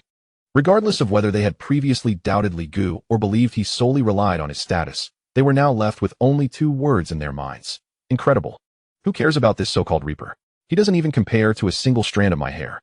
At the headquarters of the Temple of Light in the Arrow world, Kai Tianlin scoffed disdainfully, brimming with confidence in his own identity. For Kai Tianlin had garnered a prestigious status as one of the 9 demigods of the Temple of Light. A demigod is a descendant of a deity, a transcendent existence born from the temple's prayers to the gods of the Light Pantheon, beseeching their power to descend upon the mortal realm. With this identity, Kai Tianlin was already on par with a candidate for the Pope within the Temple of Light. Even in the worst-case scenario, he would become a cardinal. Not to mention, once Kai Tianlin established his own faction, he could leverage his family resources for further development. With the Kai family's assets and his esteemed identity, he held absolute confidence that he could transform the Arrow world into his personal dominion. At that time, what would this so-called Reaper be? Not even worthy of carrying my shoes. And as for Li Gu, I will surely hunt you down and crush you like a rodent. With unwavering confidence, Kai Tianlin, the proud demigod, considered himself invincible. At that moment, a priest from the Temple of Light hurried in. Kai Tianlin immediately composed his expression, feigning calmness as he turned to inquire, "What is it?" "Your Excellency, the Pope has summoned you," the priest replied with utmost reverence. Kai Tianlin raised an eyebrow. Feeling a twinge of trepidation, he knew very well that while his demigod identity was powerful, exposure could lead to retaliation from the Temple of Light. A fate worse than death. "Do you know what the Pope wishes to discuss with me?" he asked for assurance. The priest hesitated for a moment before whispering, "It should pertain to the continent of home. It is rumored that a large number of undead have inexplicably appeared there in recent days." Once he confirmed that it was not related to his identity being exposed, Kai Tianlin felt a wave of relief wash over him and promptly made his way to the Pope's location. Meanwhile, Li Gu was filled with exhilaration upon hearing about his rewards. A first-tier diamond treasure chest. He sought no more than the chance to uncover valuable materials. Surely, he could evolve a unit even stronger than the Headless Paladin. Moreover, aside from the diamond chest, he had also received 300 prestige points. Adding the previous 160 points and the 100 points from annihilating the Green Armor tribe, Li Ji's prestige now reached 560 points. He had truly reached the level of initial prominence. In the Reincarnation Game, prestige within a world is categorized into 8 levels: Nameless Novice, Initial Prominence, Minor Fame, Rising Renown. Renowned across the seas, feared far and wide, known throughout the land, and immortalized in history. Each level of prestige yields different effects. Now that Li Gu had achieved initial prominence, his interactions with ordinary NPCs would be met with respect.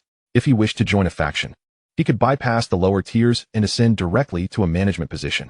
Even if Li Gu were to establish his own faction, the quality and quantity of NPCs seeking to ally with him would improve, the probability of monster sieges would decrease, and aspects such as business dealings, faction negotiations, and military morale would all be positively influenced. The reputation of a person is akin to the shadow of a tree. It can be said that prestige greatly aids in one's growth. Li Gu certainly did not mind having a high enough reputation. He then turned his gaze to the first-tier diamond treasure chest, anticipation gleaming in his eyes. I wonder what treasures await within. Chapter 15, The Battle-Hardened Skeleton General. The items emerging from the treasure chest are purely random. However, a first-tier diamond treasure chest corresponds to first-tier exceptional items. Regardless of what emerges, it is unlikely to be of poor quality. Even if it is not immediately useful, selling it after establishing a faction would still yield a significant amount of gold. Li Gu claimed the diamond treasure chest, drawing it from his inventory. Instantly, a chest half a meter high and nearly 70 centimeters long materialized before him. Unlike the bronze, silver, or gold chests, this treasure chest shimmered with a translucent brilliance, exuding the essence of diamond. Regrettably, the chest could not be traded. Once opened, it would vanish and could not serve as an evolution material. Li Gu felt a tinge of disappointment. If this chest were tradable, the mere appearance of its gemstone exterior would surely be worth a fortune. Nonetheless, the true value of the chest lay within the items it contained. Filled with anticipation, Li Gu extended his hand to open the diamond treasure chest. A radiant brilliance erupted forth as the diamond chest opened, its outer shell dissolving. An item materialized before Li Gu. A notification chimed. Ding! You have opened a first-tier diamond treasure chest. Congratulations on obtaining Heart of the Undead, first-tier treasure. The Heart of the Undead. Li Gu curiously raised his gaze. Before him lay what was referred to as the Heart of the Undead, no larger than a fist. Shaped like a heart, yet displaying a skeletal hue and texture, resembling a finely crafted model. Strangely, the Heart of the Undead pulsed slowly. its rhythm akin to that of a human heart, steady and powerful, as though it possessed life. Simultaneously, the attributes of the heart of the undead materialized before Li Gu. Heart of the undead, first-tier treasure, a material of the undead. Infused with the power of the skeleton royalty, can be utilized for crafting equipment and items. Note, can be used with plague points to evolve your undead subordinates. Li Ji's spirit sword. It is essential to note that previously, he had used merely a first-tier quality material to evolve a headless paladin with apprentice-level strength. And now, with the heart of the undead as a first-tier treasure material, it was undeniable that it would surely enable the evolution of an even more formidable unit. In the first instance, Li Gu cast a glance at the headless paladin and the attributes of the undead serpent men, contemplating whether they could undergo evolution. Regrettably, the compatibility of materials did not align. The evolution within the Undead Catastrophe System necessitates the consumption of materials. Yet only the initial template of skeletal warriors can utilize all materials for evolution. Upon determining the evolutionary path, specific demands arise regarding the attributes, types, and grades of materials. For instance, the headless paladin possesses the rare light attribute and is a wholly undead. Thus, to evolve her, materials with light attributes or those related to the paladin profession of sufficiently high quality are required. Similarly, the undead serpent man poison warlock, characterized by the poison attribute and being a warlock-type undead unit, necessitates materials that conform to both directions. Consequently, the bone heart can only be utilized for the most basic skeletal warriors. However, Li Gu did not feel particularly disheartened. Such a high-quality bone heart might yield a striking undead unit. A striking undead unit, even if merely at the apprentice level, would undoubtedly surpass the combat power of most first-tier units. With such a formidable undead at his disposal, Li Ji's personal safety would be considerably enhanced. He summoned a skeletal warrior, retrieved the bone heart, and without hesitation, initiated the evolution. Material added, bone heart. Hint 1. Using this material, evolution of a low-quality skeletal warrior will require the expenditure of 100,000 catastrophe points. Hint 2. Since the material's level exceeds that of the host, utilizing this material for evolution will result in significant energy loss, with excess energy able to offset 60,000 catastrophe points. Good heavens, 100,000 catastrophe points. Even after the offset, he would still need to part with 40,000. Li Gu couldn't help but gasp in astonishment. This was undoubtedly his most expensive evolution to date. After all, evolving the headless paladin required only 10,000 catastrophe points, and with high-quality materials, he could manage it for merely 2,000. This evolution, compared to the headless paladin, consumed a staggering 20 times more catastrophe points. While Li Gu was taken aback, he was also filled with anticipation. After all, one gets what one pays for. Given the exorbitant cost of this evolution, it was certain that a remarkably powerful combat unit would emerge. Commencing, thanks to the annihilation of the Green Armor tribe, he had acquired 100,000 catastrophe points, so the mere 40,000 did not faze him. And he promptly confirmed the choice. In the instant that 40,000 catastrophe points were expended, brilliance enveloped the skeletal warrior. The might of the Undead Catastrophe System was thoroughly transforming and evolving it. The skeletal warrior's stature visibly increased at an astonishing rate.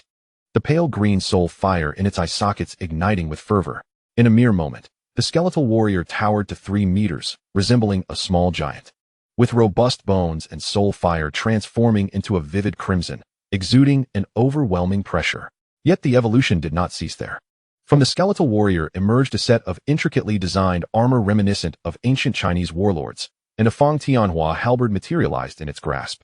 That imposing physique, radiating an aura of power, transformed the previously unremarkable skeletal warrior into a formidable specter, as if it had emerged from the depths of hell.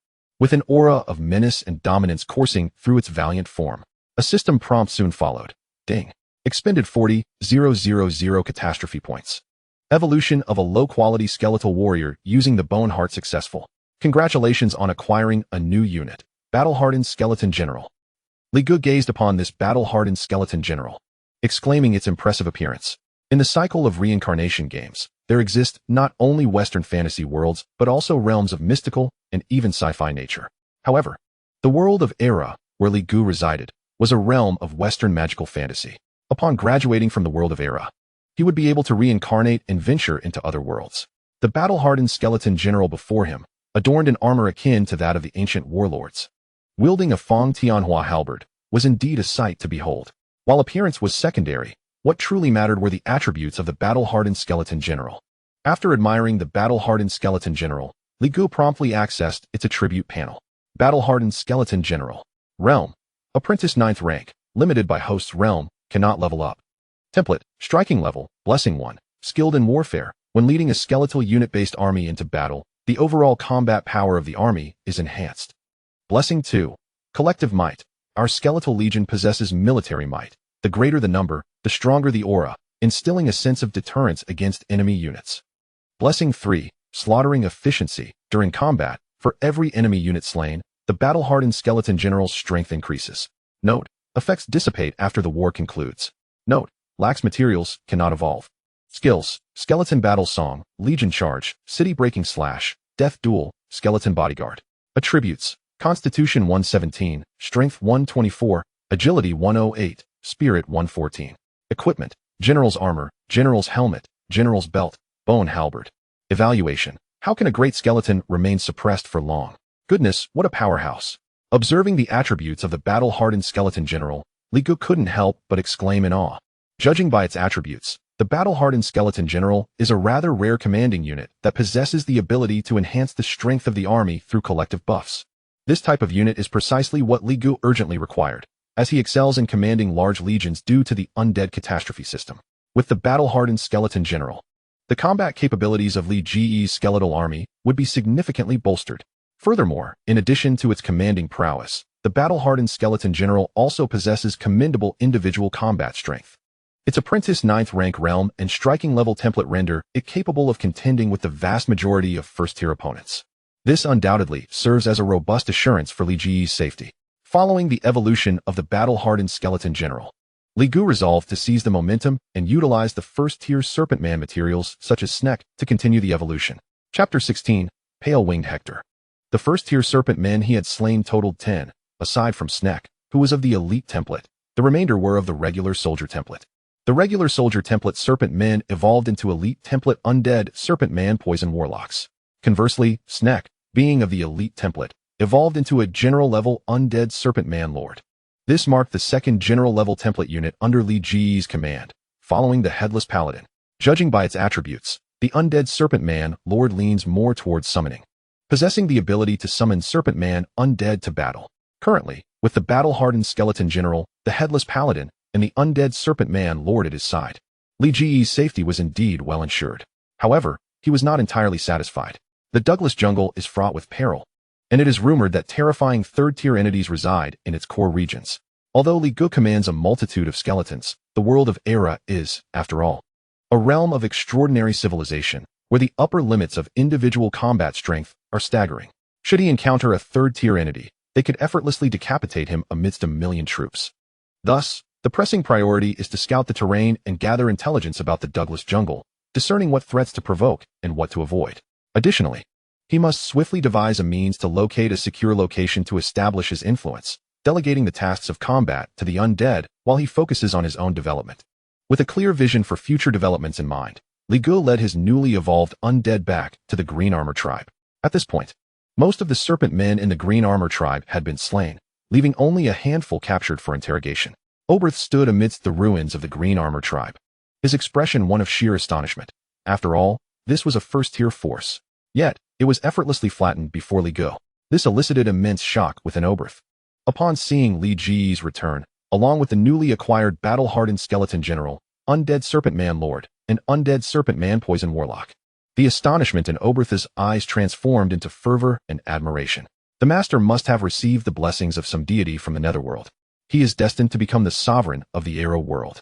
Aubert was unwaveringly confident, simultaneously solidifying his resolve to follow Li Gu. Li Gu, indifferent to Aubert's thoughts, delegated the task of interrogating the captured intel to him, while instructing his skeletal army to commence the cleanup of the battlefield. The first order of business was to eliminate the remnants of the serpent men. Among the spoils lay a considerable cache of equipment and items that could enhance the quality of his elite undead soldiers. However, what truly astonished Li Gu was that after vanquishing the Green Shell tribe, a total of 17 soul essences had dropped, although most were of lower tier. With only one being first tier, they collectively provided Li Gu with over 400 experience points. He was now merely 600 experience points away from breaking through to the first tier. Upon reaching the first tier, he would be qualified to establish a faction. Beyond the spoils from the defeated enemies, the Green Shell tribe, a large tribe of 2,000, had amassed a wealth of treasures over decades. Most of these consisted of various materials. While the monsters could forge equipment, the finesse was inferior to that of human or elven civilizations, yet still serviceable. These materials, fortuitously, were a boon for Li Gu. With careful selection, he could unearth a batch of quality materials to evolve his skeletal army. Simultaneously, within the treasury of the Green Shell tribe, Li Gu discovered a peculiar item. The skeleton presented it to him. Looking down, he found himself holding a green crystal. The game provided its specific attributes. Emerald copper ore, unrefined, no tier, can be refined into first-tier quality material, emerald copper.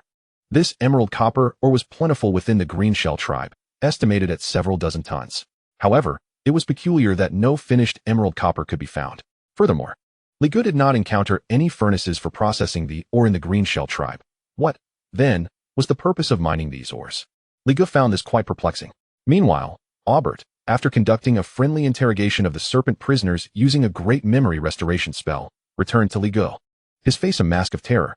My lord, it's dire. The Green Shell tribe is a vassal dedicated to mining for the Pale Wing. Li Gu raised an eyebrow, finally grasping the purpose of those ores. It turned out that the entire Green Shell tribe existed solely for the purpose of mining, with all excavated ores submitted to the Pale Wing. Though Li Gu was unaware of what the Pale Wing was, Aubert's demeanor clearly indicated that it was not an entity to be trifled with. Calm yourself. What faction is the Pale Wing? Li Gu inquired. Aubert took a deep breath, fear evident in his eyes. My lord, the Pale Wing is truly named Hector, a well-known second-tier subdragon of formidable strength, one of the great lords of the Dogra jungle, commanding hundreds of tribes. Li Gu understood why Aubert was so frightened. Dragons, in the realm of Era, were undoubtedly symbols of power and destruction. The Pale Wing Hector, albeit merely a subdragon with impure bloodlines, possessed a battle prowess that could only be described as terrifying. In the mid-levels of the Dogra jungle, Hector could undoubtedly be regarded as a dominant force. Even Li Gu, in his current state, could not easily provoke such a being. However, Li Gu felt no fear. Instead, excitement shone in his eyes. A dragon. Was this not the perfect material for evolution? His first skeletal dragon would be crafted from such a source. Li Gu was not arrogant enough to confront Hector directly at this moment. Yet he was confident that he could grow strong enough to defeat Hector in a short span of time. Aubert, initially anxious, had spent time in the Dogra jungle and had heard tales of the Pale Wing's might. But upon noticing Li Ji's calm demeanor, seemingly unfazed by the situation, Aubert found himself regaining composure. Yes, the Pale Wing was formidable, but Li Gu was even more so. Having witnessed Li Ji's astonishing undead army over the past few days, Aubert could not believe that Li Gu lacked divine backing. One was merely a subdragon, while the other was a chosen one blessed by the gods. Aubert had no doubt that Li Gu would prevail. Could it be that he would witness a dragon-slaying feat in his lifetime? In an instant, excitement surged within Aubert, filling him with anticipation. Li Gu then inquired of Aubert whether he had gathered any other intelligence. Hunting the Pale Wing was a long-term objective for Li Gu. He needed more immediate insights into the surrounding factions to identify those he could eliminate swiftly to bolster his strength. Aubert held nothing back, producing the map acquired through interrogation. It detailed the terrain within a 60-mile radius of the Green Shell tribe, along with the distribution of factions, races, and resources. With this map, Li Gu could strategically target and eradicate certain factions. Furthermore, combining his experiences from decades prior in the Dogra jungle with the information obtained from the serpent captives, Aubert provided an overview of several dominant entities in the region. The first was naturally the Pale Wing, a second-tier being with dragon blood and immense power. The second was the Herald family, a second-tier vampire faction with numerous descendants. It was the Herald family's vampires that had once pursued Aubert, forcing him to flee the Dogra jungle. The third was the Necromancer's Gorge located to the west. This was not a faction, but merely a horde of scattered undead. Yet their numbers were vast. It was said that a spatial rift leading to the underworld resided within the Necromancer's Gorge, resulting in a constant influx of undead into the realm of Era. Consequently, the Necromancer's Gorge had become a zone of death. Thus, the true dominators of this area were the Pale Wing and the Herald family.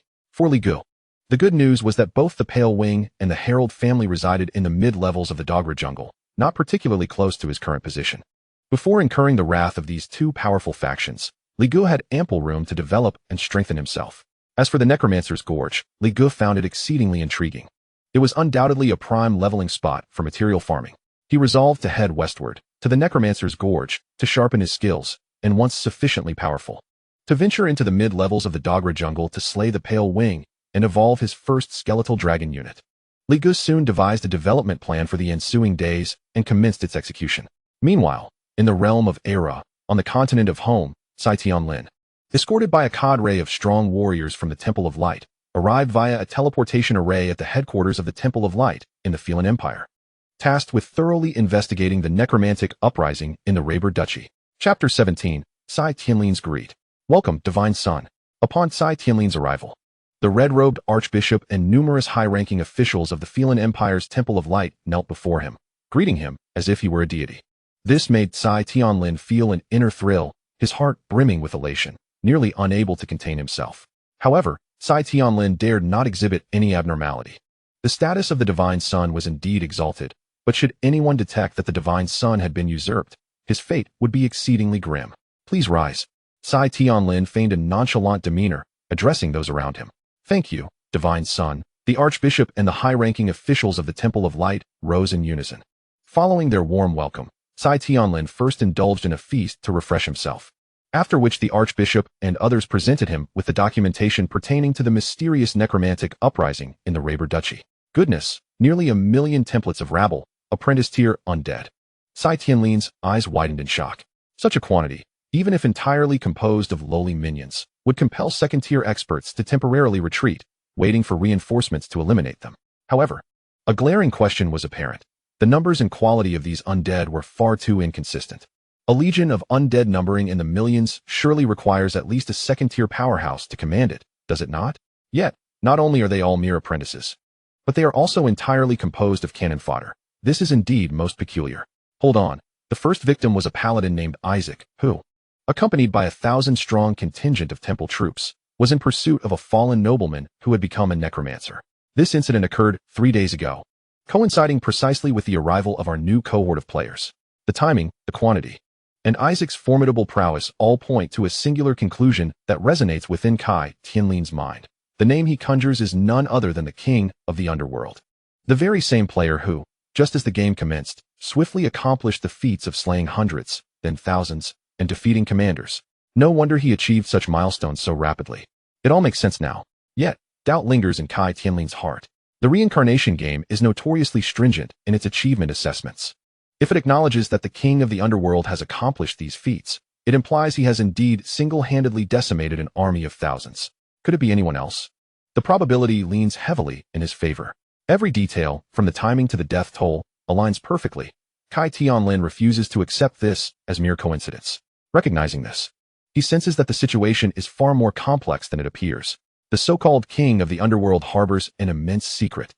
Clenching his fists, Cai Tianlin considers the implications. To summon over 1 million undead units and have them recognized by the Reincarnation Game as his own summons must surely require divine artifacts. This king of the underworld possesses opportunities that dwarf even Cai Tianlin's own status. Greed glimmers in Cai Tianlin's eyes, urging him to locate and eliminate the king without delay. He promptly seeks out the Cardinal of the Scarlet Empire, imploring him to dispatch agents to investigate this matter and track down Li Ji's whereabouts.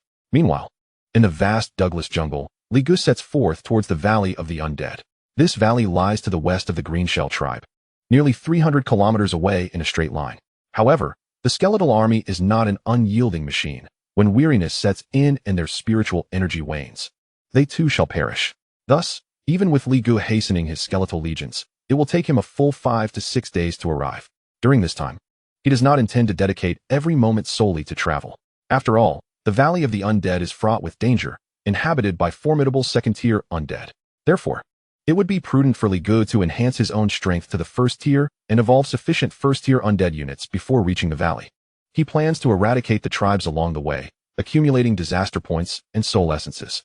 With his targets set, he merely needs to advance and eliminate them, barring unforeseen circumstances. With his current strength, he will soon garner enough experience to attain the first tier. Let us commence. Li Gu bellows, leading his vast skeletal army into motion. A force of 200,000 is indeed an overwhelming sight. However, having been raised by the commander of the Kanglan Star and exposed to numerous military texts from a young age, Li Gu is well versed in the knowledge of military formations. He understands the critical importance of arrangement in battle. This 200,000-strong army is not merely a chaotic gathering, but a well-structured entity with defined roles: reconnaissance, obstacle breaching, enemy engagement. Main forces, flanking maneuvers, and rear support are all meticulously organized. Li Gu occupies the core of this grand formation, establishing a secure zone that stretches for over 10 kilometers, affording him ample time to strategize even in the face of formidable adversaries.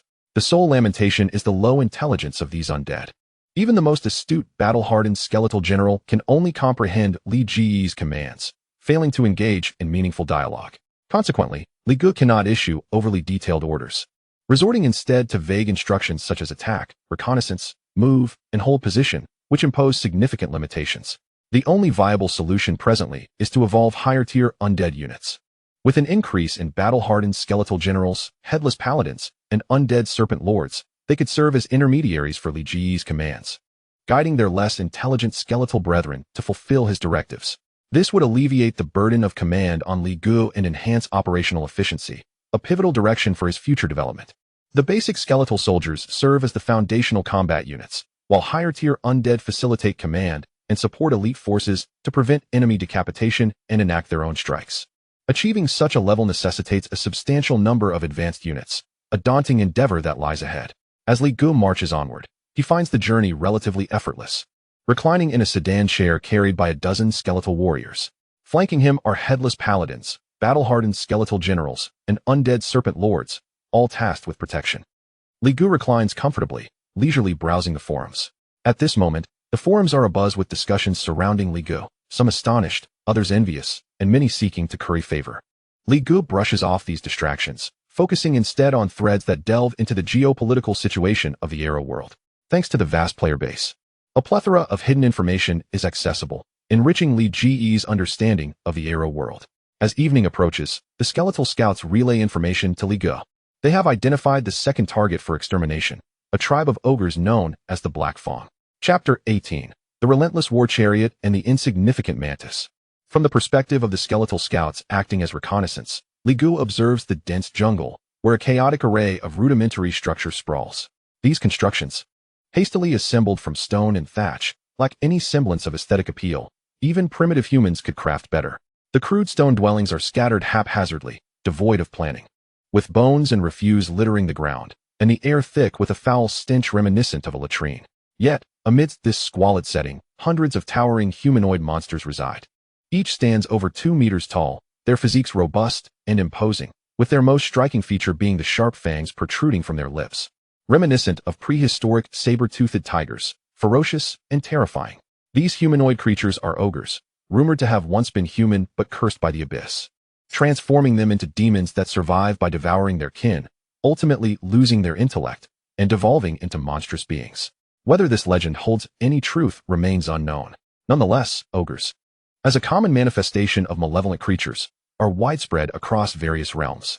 Prior to entering the Reincarnation Game, Li Gu had perused their descriptions in textbooks. The ogres' most significant weakness lies in their low intelligence. Hence, despite their formidable physical strength and innate magical resistance, their physical defenses have relegated them to the lower echelon of monstrous beings. One could say that ogres share a table with goblins, albeit one is a brutish simpleton and the other merely a fool. Among the undead units serving as scouts is a flying undead, evolved from Li Ji's defeat of a flying beast. While their combat prowess is average, their unique ability to soar above the Black Fawn tribe grants Li Gu a panoramic view of the area.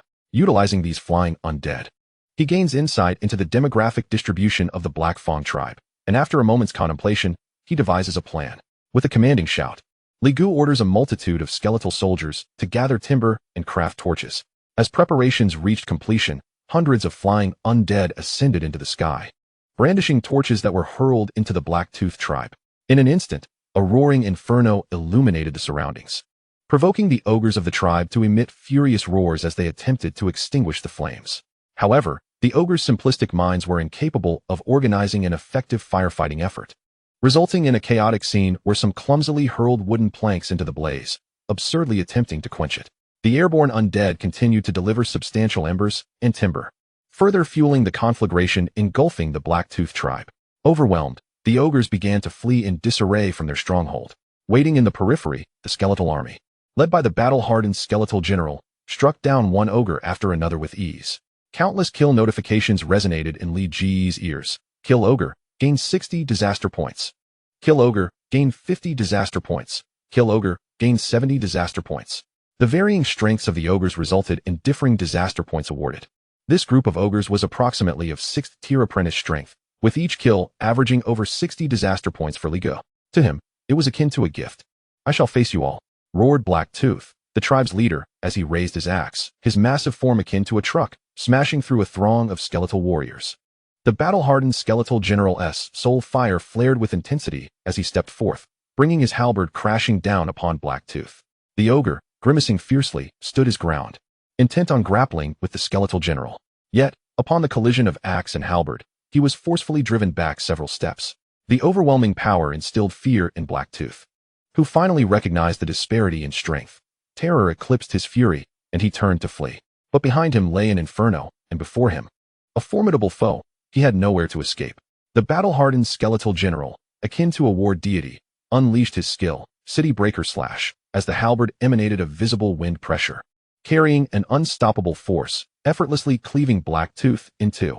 Kill first-tier elite ogre, gain 100 disaster points. With Blacktooth's demise, the morale of all ogres plummeted. The leader has been slain. We must flee. These undead cannot be defeated. They lamented, "Damn it, I haven't even tasted flesh yet. And now I face death?" An endless tide of undead encircled and devoured the Blacktooth tribe like a calamity. Ligu observed the chaos with a calm demeanor, thoroughly pleased with the prowess of the battle-hardened skeletal general. Although the general was merely an apprentice in rank, standing a full tier below Blacktooth, he was a commander-level template. This was akin to a level 9 raid boss easily overpowering level 12 minions. Remarkably, Li Ji's main force had yet to engage, maintaining their march towards the Necropolis Canyon. The so-called Blacktooth tribe was merely a trifling mantis before Li Gu's war machine, easily crushed without pause. With the death of Blacktooth, the first-tier Blacktooth tribe was utterly annihilated. The Undead Calamity System chimed in. Annihilated first-tier force, Blacktooth tribe, gained 40,000 disaster points. Subsequently, the Reincarnation Game, much like the previous annihilation of the Green Shell tribe, conducted the final settlement of Li Ji's eradication campaign. Annihilated first-tier force, Blacktooth tribe, settlement in progress. Annihilation speed, extremely fast. Annihilation difficulty, extremely difficult. Annihilation extent, complete extermination. Overall evaluation, unparalleled. Congratulations. Reward received, 1000 gold. Reputation 30. Compared to the Green Shell tribe, the Blacktooth tribe was evidently inferior in both quantity and quality, granting Li Gu a mere 30,000 disaster points, 1000 gold, and 30 reputation. Nonetheless, such unearned rewards delighted Li Gu. He commanded the skeletons to clear the battlefield and instructed Oberth to interrogate the ogre captives. Meanwhile, Li Gu reclined on his palanquin, leisurely browsing the forum, exuding an air of tranquility and ease, entirely unfazed by his recent command of a genocidal campaign. Shortly thereafter, Oberth returned with less than favorable news. "My lord, the Blacktooth tribe was a vassal of the Hadro family. They provided blood slaves and were under their protection." Li Gu appeared slightly taken aback. The Hadro family was a bloodline power, and he had not expected these haughty vampires to maintain ogres as blood slaves. Oberth elaborated on the rationale behind this. The Douglas Great Jungle was sparsely populated, and although the Hadro family cooperated with certain slave traders, the costs were exorbitant.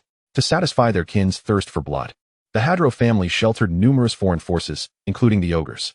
However, the blood of mature ogres was beneath the vampires. They sought the blood of newly born ogres, as their juvenile blood closely resembled that of humans, making it a favored alternative for the bloodline.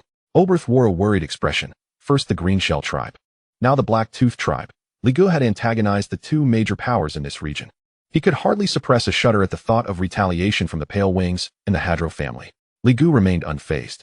Neither the Pale Wings nor the Hadro family would readily deploy their elite forces, as long as he could develop thoroughly during the interval before these two factions reacted. Both the Pale Wings and the Bloodline would ultimately become resources for Li Ji's evolution. He held firm confidence in this matter. Soon, the skeletons finished clearing the battlefield. The Blacktooth tribe yielded 9 soul essences. Regrettably, their quality was mediocre, yielding Li Gu a modest 100 experience points. He was now merely 500 experience points away from breaking through to first tier. Simultaneously, all materials from the ogres were stripped and presented before Li Gu. The materials from Leader Blacktooth evolved into a Battle Axe Corpse Demon with an elite template and apprentice 9th tier strength. The remaining 3 first-tier ogres materials produced large corpse demons of the elite template, also at apprentice 9th tier. This constituted a slight enhancement of Li Ji's forces. With the expected annihilation of the Black-Tooth tribe behind him, Li Gu pressed onward. As night fell, he ordered a rest for his undead army to recuperate their soul power. The following morning, the Undead Calamity System's notification arrived as expected. Ding! Today's 1 million skeletons have been credited. Hearing this reassuring notification, Li Gu felt elated and promptly directed his troops to advance. Along the way, numerous magical creatures and tribes fell to the relentless pursuit of his skeletal army. By the afternoon, Li Gu finally gathered enough soul essences. He was now on the brink of breaking through to the first tier. Anticipation shone in his eyes. Chapter 19. Breaking through the first tier in 4 days, making history. Now, Li Gu was less than 100 experience points away from the first tier, and using this batch of soul essences would allow him to traverse the final barrier. Transitioning from apprentice to first tier. Achieving first tier would not only signify an increase in strength, but also grant Li Gu the ability to forge his own faction, connect to the Human Alliance's Star River Mine network, and restore communication with the outside world. Moreover, he would gain access to special structures within his faction to trade with other players and procure the evolution materials he required. Truly, the benefits were abundant. Filled with anticipation, Li Gu did not hesitate and directly used the soul essences. The notifications chimed in. Used Slime Soul Essence, gained 8 experience points. Used Black Armored Buffalo Soul Essence, gained 12 experience points. Used Big Brother Goblin Soul Essence, gained 30 experience points. A series of notifications resonated in Li Ji's mind. Li Ji's experience bar filled at an astonishing rate, and in a mere moment, it was completely saturated. Instantly, a transformation occurred within him. The essence of magic underwent a qualitative change as the forces of the cosmos descended upon him. His physical form surged in strength, while his soul ascended in this fleeting instant, and myriad insights into necromancy blossomed in his mind. Although the distinction between an apprentice and a first-tier mage appeared to be but a single tier, in reality, it was a chasm as vast as the heavens and the earth. Achieving first-tier status signified a formal entry into the realm of the profession, an arena where no apprentice could hope to compete.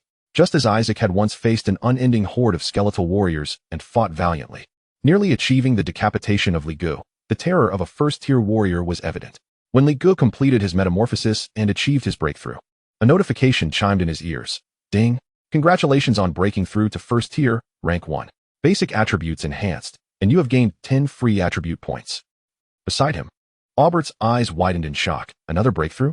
Aubert's mouth hung open, as if it could accommodate an egg. How little time had passed.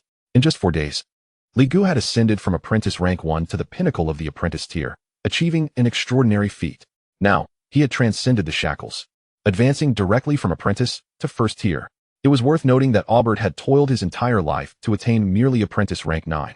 Witnessing someone achieve in 4 days what he had aspired to for a lifetime made Aubert acutely aware of the disparity between individuals. Truly, a remarkable individual. Simultaneously, across the entire world of Era, every new player heard the notification. Ding! Congratulations to the new player, the Reaper, on breaking through to first tier. Achieving the accolade, rapid advancement, gaining 100 prestige points. You have received a first-tier diamond treasure chest. Upon hearing this announcement, all players were momentarily stunned, their minds momentarily paralyzed. Is this real? The Reaper has broken through to first tier in just 4 days? First tier. While they knew the Reaper was formidable, the speed of this achievement was simply phenomenal. Incredible. 4 days to reach first tier. Surely, this must have shattered the league record. What was the fastest time recorded in history? 6 days? 7 days, perhaps? How ruthless. To achieve a breakthrough to first tier in 4 days, how many had the Reaper slain in that time? The Reaper indeed lives up to the name. The forum erupted with excitement, countless players buzzing with fervor. Although the Reincarnation Game offered experience points, the probability of obtaining soul essence was minimal. Moreover, all players operated with their real bodies, experiencing fatigue, injury, and permanent death. Under these circumstances, achieving a breakthrough to first tier through slaughter would typically require half a year to a year. After all, hunting was an inherently inefficient endeavor. Even the most seasoned of hunters could not guarantee daily prey. To break through to first tier, one would need to hunt thousands of apprentice tier creatures. Achieving such a feat within a year was already the mark of a prodigious talent. After all, not every player could exploit glitches like Li Gu, commanding an army of 1 million skeletons to obliterate all in their path. This explains the astonishment that enveloped the players upon hearing of Li Ji's swift ascent to first tier. However, not everyone was ecstatic. Some were seething with envy. For instance, Kai Tianlin. Damn it. Damn it. Damn it. Upon hearing the game announcement, Kai Tianlin was momentarily stunned, his eyes nearly turning crimson with rage, nearly losing his composure. This achievement should have been mine. He gritted his teeth, jealousy swirling in his gaze. It was not that Kai Tianlin was arrogant, under normal circumstances. The achievement for breaking through to first tier rightfully belonged to him. As a scion of the Temple of Light, Kai Tianlin could directly acquire experience through prayers to the God of Light. Currently, he was gaining over 10 experience points daily. As his level increased, he could allocate points to his faith, thereby enhancing his daily experience gain. Typically, within 3 months, Kai Tianlin would have reached first tier. If not for Li Gu, he would undoubtedly have claimed the achievement. Yet reality offered no if only. His overwhelming jealousy nearly drove Kai Tianlin to madness as he clenched his fists. Akin to a snarling wild dog. Reaper, just you wait. It won't be long before I find you, and at that time, your fortune and everything you possess will belong to me. Just yesterday, Kai Tianlin had dispatched someone to investigate Li Ji's whereabouts in the Republic of Leibois. With the efficiency of the Temple of Light, he was confident results would come swiftly. Once the coordinates of the Reaper were confirmed, the Reaper would be doomed. After all, despite the Reaper's strength, he was still only first tier. The Temple of Light boasted third-tier warriors commanding countless legions across 9 continents, with millions of temple soldiers, knights, and priests at their disposal. In the face of such a colossal entity, a new player would undoubtedly perish. This was Kai Tianlin's greatest source of confidence. At this moment, in the Douglas jungle of the home continent, Li Gu listened to the achievement notification, his spirits lifted even further by the prospect of breaking through to first tier. The rewards for achievements in the Reincarnation Game were not fixed. Generally, for the same achievement, the faster and more challenging the completion, the greater the rewards. The achievement for breaking through to first tier was typically a first-tier silver treasure chest. However, having accomplished this in just 4 days, it had been elevated to a first-tier diamond treasure chest. It was time for the delightful treasure opening segment. With a smile, Li Gu claimed the diamond treasure chest and opened it. Chapter 20, Power Surge. As the diamond treasure chest opened, a brilliant radiance erupted from within. The laws of the universe shifting as the chest vanished, revealing the form of the treasure contained within. It was a robe, entirely black, akin to the finest silk, exuding an exquisite quality, adorned with arcane patterns at the cuffs that bestowed an air of gravitas and elegance. The notification chimed. Ding! You have opened a first-tier diamond treasure chest and obtained the old robe of young Karen, first-tier rare item. Upon hearing it was equipment, Li Gu felt a twinge of disappointment. He had hoped for materials rather than gear. However, having received it, there was no reason for despondency. He accepted the old robe of young Karen and examined its attributes. Old robe of young Karen, first-tier rare item. When equipped, it enhances the power of necromantic spells and the strength of summoned undead. Grants the passive ability, Karen's Mercy of the Ferryman. Upon death, full-state resurrection is possible. Note, this passive can only be triggered once and is effective only for first-tier beings. Equipment requirement, 141 mental points. Evaluation, rise again, my beloved. Goodness. Upon reviewing the attributes, Li Gu exclaimed in astonishment. His earlier regret at not receiving materials vanished entirely. This old robe of young Karen was a precious resurrection item. Wearing it was tantamount to granting Li Gu a second life. Such a treasure was invaluable. The resurrection capability alone would skyrocket its worth, fetching an unimaginable price on the market. For Li Gu, the enhancements to necromantic spell power and the strength of summoned undead were exceedingly practical. The former would elevate his personal combat prowess, while the latter would bolster the strength of his undead army. After all, the undead units rewarded by the plague of the undead system are, in essence, personal summons of Li Gu within the realm of reincarnation games. This ability to collectively enhance the attributes of summons, albeit marginally, becomes remarkably substantial when considered at a scale of millions. Li Gu expressed considerable satisfaction with the capabilities of the old robe worn by the youthful Kalen. However, the robe imposes a significant requirement, demanding a mental attribute of 141 to don it. Recalling this, Li Gu glanced at his current attributes. Li Gu, reputation, 1080, emerging talent, class, necromancer, common, level, first stage.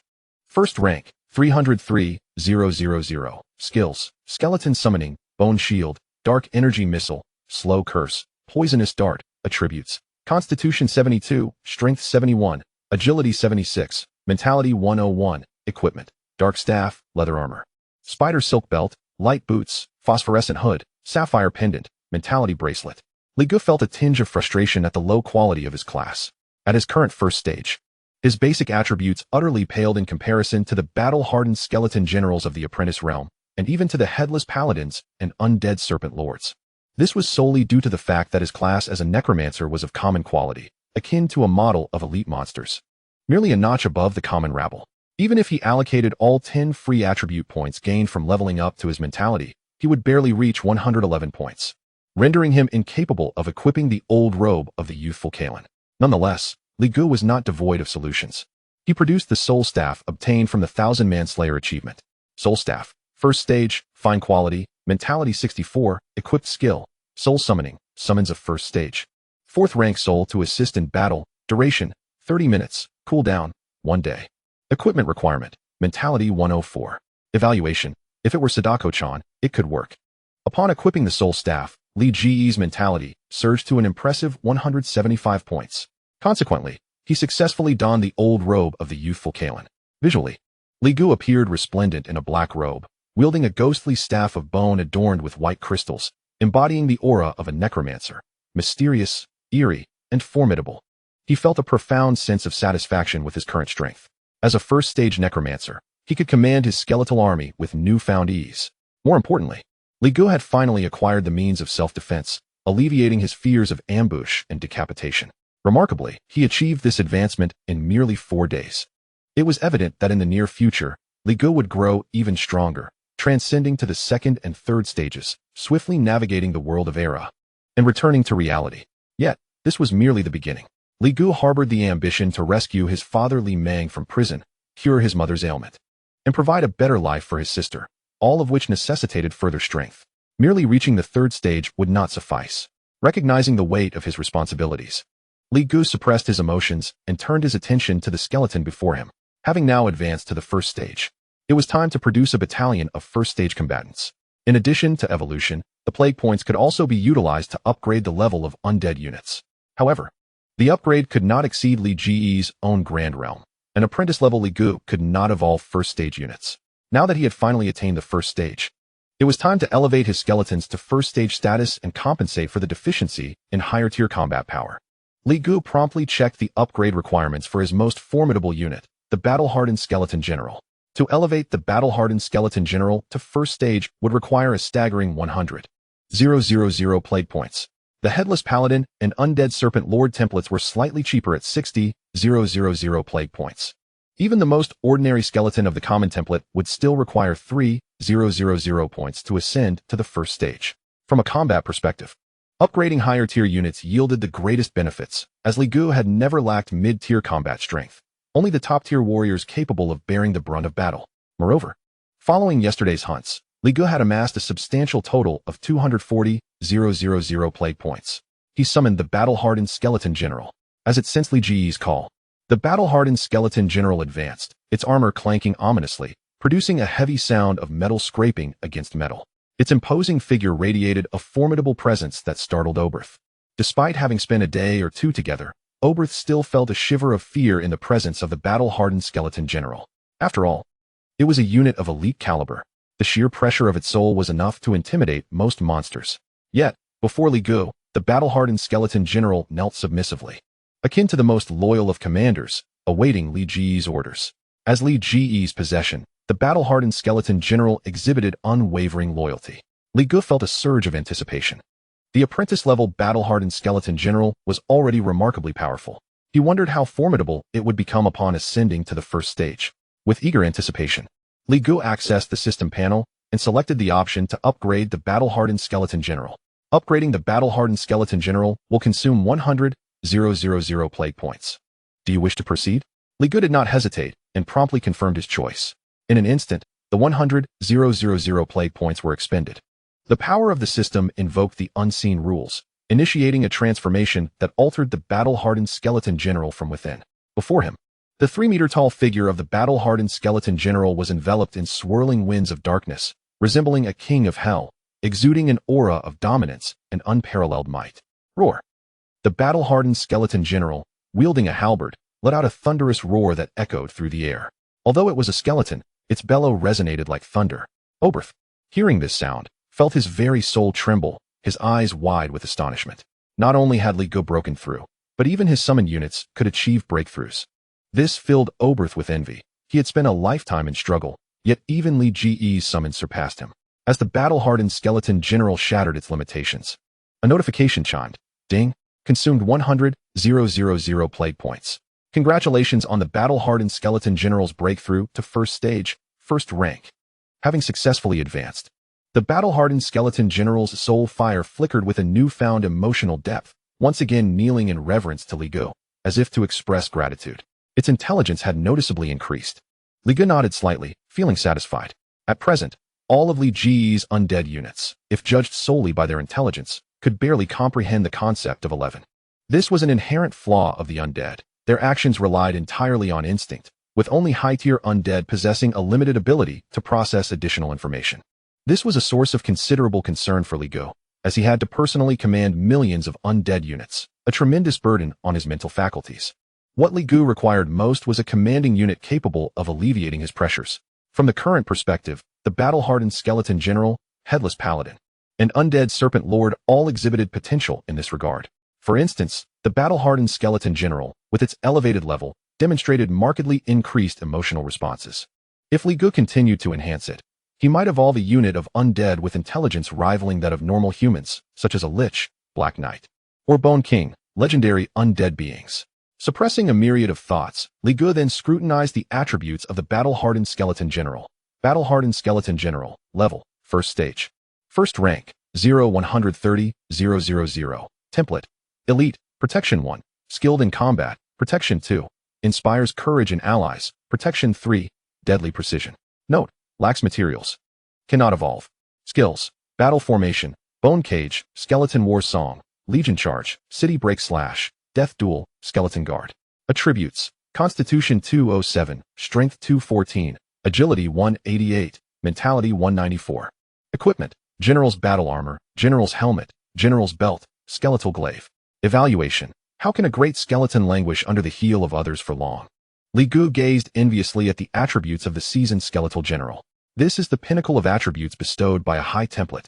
Excluding the enhancements from equipment, the average of the seasoned skeletal general's four-dimensional attributes exceeds 200 points. Should the original equipment of the seasoned skeletal general be replaced with superior gear, these attributes would become even more astonishing. In contrast, Li Ge himself, as a practitioner of the ordinary quality undead mage profession, struggles to surpass an average of 100 points even at the first tier, falling nearly a full measure behind the seasoned skeletal general. He must achieve more breakthroughs and see if he can uncover a job change scroll in a treasure chest. Li Ge is aware of various methods for career advancement, including job change scrolls, inheritance altars, divine blessings, and so forth. However, none of these methods are simple. Nevertheless, Li Ge possesses confidence. After all, as long as one stands high enough, opportunities beyond the reach of ordinary people can be grasped with ease. After evolving the seasoned skeletal general, Li Ge proceeded to upgrade units of the same tier template, such as the Headless Paladin and the Undead Serpent Lord. Thus, including himself, he commanded 4 formidable first-tier forces, complemented by an army of over 1 million undead. Even when facing second-tier entities, Li Ge felt confident he could retreat unscathed. The reason is not to defeat them, but because the disparity between second-tier and first-tier is vastly greater than that between apprentices and first-tier. The elevation of realms does not result in a linear enhancement of strength. Rather, it resembles an almost exponential curve. The higher one ascends, each increase in a major or minor realm brings about earth-shattering changes to one's combat strength. Moreover, templates are equivalent to potential. It is exceedingly challenging for low-template monsters to ascend to higher realms. This leads to the understanding that the higher the realm, the less likely the template level will be significantly inferior. Being acutely aware of this, Li Ge remains grounded, refraining from naively believing he could contend with second-tier beings. Should the opponent be adept in tracking or cursing, bypassing his million-strong skeletal army to strike him down could lead to his own demise. Putting such thoughts aside, Li Ge contemplated his next developmental direction. Breaking through to the first tier signifies that he is capable of establishing his own influence. However, this requires Li Ge to seize a territory and obtain a village-building decree. The former is quite simple for Li Ge at present, while the latter presents more of a challenge. Currently, known methods for acquiring a village-building decree include annihilating other factions, receiving a grant from a nation, or purchasing it from wandering merchants. For Li Ge, the most reliable route is the elimination of rival factions, albeit with a dishearteningly low drop rate. Along his journey, he has eradicated no fewer than 5 or 6 first-tier forces, Yet he has yet to lay eyes on a single village-building decree. He decided to continue towards the necromancer's gorge, solidify his foothold, and then devise a plan. Prioritizing matters, what Li Gu needs most now is a place to establish himself. The necromancer's gorge is the most suitable location, being a natural hiding spot for his undead army, capable of accommodating countless undead without arousing suspicion, thus allowing Li Gu to develop in peace. The vast undead army advanced like a cataclysm, exterminating every tribe, monster clan, and scattered creatures in their path, yielding Li Gu a wealth of disaster points and materials. Meanwhile, in the Douglas Great Jungle, a vampire stood before the ruins of the Black-Toothed tribe, frowning. Who dares to lay hands on the vassals of my Hadro family? As one of the overlords of the Douglas Great Jungle's periphery, the Hadro family possesses a formidable reputation, capable of intimidating most ne'er-do-wells. This is precisely why the Black-Toothed tribe willingly offered most of their newborns to the Hadro family in exchange for protection. Yet now, the Black-Toothed tribe has been annihilated. Such a situation is undoubtedly a provocation to the Hadro family. Immediate notification to Lady Hadro is imperative. She must decide. The vampire immediately transformed into a humanoid bat, flapping its wings and heading straight for the mid-region of the Douglas Great Jungle, the Hadro family stronghold. Chapter 22. Destruction. It has nothing to do with you. The Hadro family, one of the overlords in the western district of the Douglas Great Jungle's periphery, consists of tens of thousands of combat-capable vampires, with first-tier powerhouses aplenty. The most formidable of them, Lady Hadro, is a well-known second-tier master. Indeed, the influence of the Hadro family has transcended the Douglas Great Jungle, establishing both overt and covert connections with surrounding human kingdoms, serving as the hidden hand for numerous noble families, dealing with matters best left in the shadows. In such a flourishing state, the Hadro family in the western district of the Douglas Great Jungle is akin to a local emperor. In this region, the only entity capable of challenging the Hadro family is the pale-winged wyvern, Hector. At this moment, the blood rose of the Hadro family, known for her commanding presence, has found herself in a rare state of emotional upheaval. Who dares to slaughter my Hadro family's vassals with such audacity? Merely the Black-Toothed tribe would not suffice to incite such wrath in Lady Hadro. However, the route Li Gu takes towards the necromancer's gorge traverses the Hadro family's territory, where all are vassal tribes of the Hadro family. In total, over a dozen tribes have been successively eradicated. The signature pale skin of Lady Hadro, a hallmark of her vampire lineage, is now flushed with crimson from rage, her ample bosom heaving tumultuously. The sight of a vampire in such a state of fury is indeed a testament to her anger. Nevertheless, as the one who has led the Hadro family to its zenith, Lady Hadro has keenly sensed an unusual undertone amidst her fury. Though her ire burns, she does not lose her composure. She summons her most trusted aide and commands. Investigate. Track down the perpetrator. A squad of elite Hadro family members, led by a second-tier powerhouse and comprising 7 first-tier warriors, sets out immediately from the family headquarters to the periphery of the Douglas Great Jungle to investigate the incident. Once the decision to investigate is made, tracing the source of the disturbance is not particularly difficult. After all, Li Gu commands over 3 million skeletal soldiers, their march resembling a white tidal wave, stretching for several kilometers. The sheer scale of such an army wreaks devastation on the landscape, leaving a shocking path of destruction in their wake. Wherever they tread, both vegetation and numerous magical creatures are obliterated, resembling nothing short of a natural disaster. Thus, following the trail of destruction would easily lead to the undead army under Li Ji's command. However, finding them is one thing, daring to approach is another. What in the world is this? The second-tier vampire tasked with the investigation, under Lady Hadro's orders, widened his eyes, his pupils trembling slightly, every hair on his body standing on end as he felt a long-lost fear. In the distance, the ground trembled ever so slightly. Countless skeletons marching in perfect unison toward the front, the cacophony of clattering bones resembling an invisible battle hymn. The dense fog characteristic of the Douglas Great Jungle mingled with this skeletal army, making them appear as if they hailed from the very depths of hell. For a moment, the second-tier vampire could hardly discern whether he stood in the realm of the living or the underworld. The visual shock and psychological impact of so many undead caused this second-tier vampire to tremble instinctively. How could there be so many undead? Is there a new spatial rift appearing? No, it doesn't seem so. This batch of undead clearly has a common marching direction with a defined objective. That objective is the necromancer's gorge. After careful observation and discussion, the Hadro family investigation team established a basic understanding. This undead legion is not targeting the Hadro family, but rather its vassals, which happen to lie directly on the marching route of the undead. In essence, Those dozen or so factions are akin to ants swept away before a raging torrent, mercilessly crushed. Indeed, merely advancing has led to the obliteration of over a dozen factions. Do not inquire as to why your destruction occurs, for it bears no relation to you. This is an unequivocal natural calamity, a cataclysm of the undead. The entire investigative team of the Hadro family was gripped by an eerie apprehension, rendering them hesitant to approach. By any rational standard, such an immense army of the undead must surely contain exceedingly powerful individual units. Only thus could the dominion of the undead be maintained. Yet, what these individuals failed to grasp was that the authority over nearly 3 million undead warriors resided solely with one man, Ligu. Let this matter be reported to Lady Hadro, so that she may render her judgment. The investigative team hastily collected a modicum of intelligence on the periphery of the undead army before departing. After all, in any realm, laborers share a common plight. A meager monthly salary hardly warrants risking one's life. Meanwhile, upon the return of the investigative team to the Hadro family stronghold, Lady Hadro listened intently to their report, her finely arched brows knitting together in concern. Her countenance, reminiscent of a regal queen, was now marred by gravity.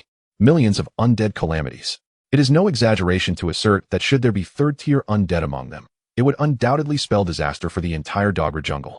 However, the lone piece of good news was that this legion of the undead had not exhibited any significant aggression, marching steadily towards the necromancer's gorge. Could it be that they had traversed a rift in space to reach the Dogger jungle, intending to return to the netherworld via the necromancer's gorge? Lady Hadro could not help but ponder the motivations behind this occurrence. The existence of the Dogger jungle is attributed to the instability of this region's spatial fabric, which frequently manifests rifts leading to negative energy realms such as the abyss, the netherworld, and the demon domain. This has resulted in a proliferation of malevolent beings, which humanity has been unable to eradicate entirely, thus allowing their presence to persist. Hence, it is not uncommon for extraterrestrial factions to emerge within the Dogger jungle. One wonders if there exists an intelligent undead race capable of communication. If so, they may present a potential ally. As Lady Hadro gently stroked her chin with one hand while delicately swirling her goblet with the other, the sanguine fluid within mimicked the tumult of her inner turmoil. Dismiss the assembly, she commanded with a wave of her hand, allowing the investigative team to take their leave. She then summoned her trusted aide and penned a letter, instructing, "Deliver this missive to the Archbishop without delay." At once, the aide replied, departing from the Hadro estate. Once this was accomplished, Lady Hadro drained her goblet in one swift motion. The exquisite, carefully selected blood of infants from the human realm brought her an exquisite pleasure, causing her to narrow her eyes in delight.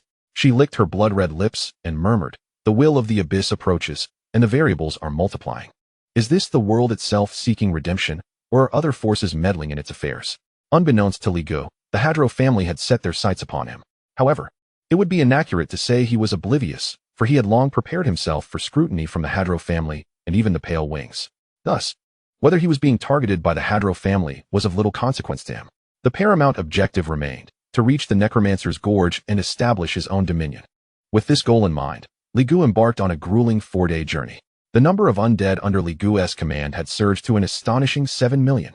This was a remarkably exaggerated figure. Should he summon them all, it would amount to an endless sea of bones. In the age of cold weaponry, Ligu would be considered an invincible entity. Alas, this is a world of magic. In pure numerical terms, the upper limit is not particularly high. In a world where power dynamics resemble a pyramid structure, it is not only the vast army size that matters, but also the pinnacle units that determine the height of the pyramid. Consequently, Ligu had refrained from summoning all 7 million skeletons directly. Instead, 3 million were materialized, while the remaining 4 million were held in reserve, potentially to be deployed at a critical juncture. Now, 4 days later, with his formidable army in tow, Ligu finally arrived at the outskirts of the Necromancer's Gorge. Chapter 23. The Necromancer's Gorge, the Projection World, and the Instances. Ligu did not hastily advance his army into the depths of the gorge. Instead, he projected his consciousness into a flying undead unit at the forefront. This was a skeletal vulture, evolved from the jungle vultures native to the Dogger jungle.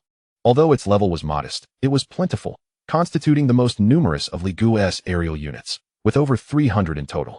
With a command issued by Ligu, the skeletal vulture, composed entirely of white bones and adorned with a thin membrane of dark energy upon its wings, soared into the sky, obediently following Ligu's will towards the Necromancer's Gorge. Through the vulture's eyes, Ligu gained a clear view of a portion of the gorge. Below lay an immense chasm, strewn with debris, its surface seemingly ravaged by some terrifying force. creating a labyrinth of deep crevices devoid of vegetation, its desolate palette composed of brown stones and yellow earth. Within the gorge, a multitude of undead could be observed. The most basic skeleton warriors, undead knights mounted upon steeds, rotting corpses bellowing in fury, and numerous skeletal mages wielding staves, all contributing to an atmosphere of unending horror and dread. For an ordinary person unacquainted with extraordinary power, entering this gorge would likely result in death by sheer fright, even before the undead made their move. Simultaneously, Li Ge noted an unmistakable predator-prey dynamic within the necromancer's gorge. Numerous powerful undead periodically attacked weaker ones, severing their heads and greedily consuming their souls. This was hardly surprising. The undead are the deceased of the mortal realm, creations of the netherworld. Their natural evolution entails the consumption of souls. Many of the formidable undead lords from the netherworld have ascended to their peaks by systematically slaughtering their weaker kin, a testament to the inherent bloodlust of the undead. After all, the souls of the living are far more delectable than those of mere skeletons. Li Ge had previously attempted to see if he could incite his skeleton warriors to engage in mutual slaughter in hopes of birthing stronger units. Alas, such an exploitative method proved futile.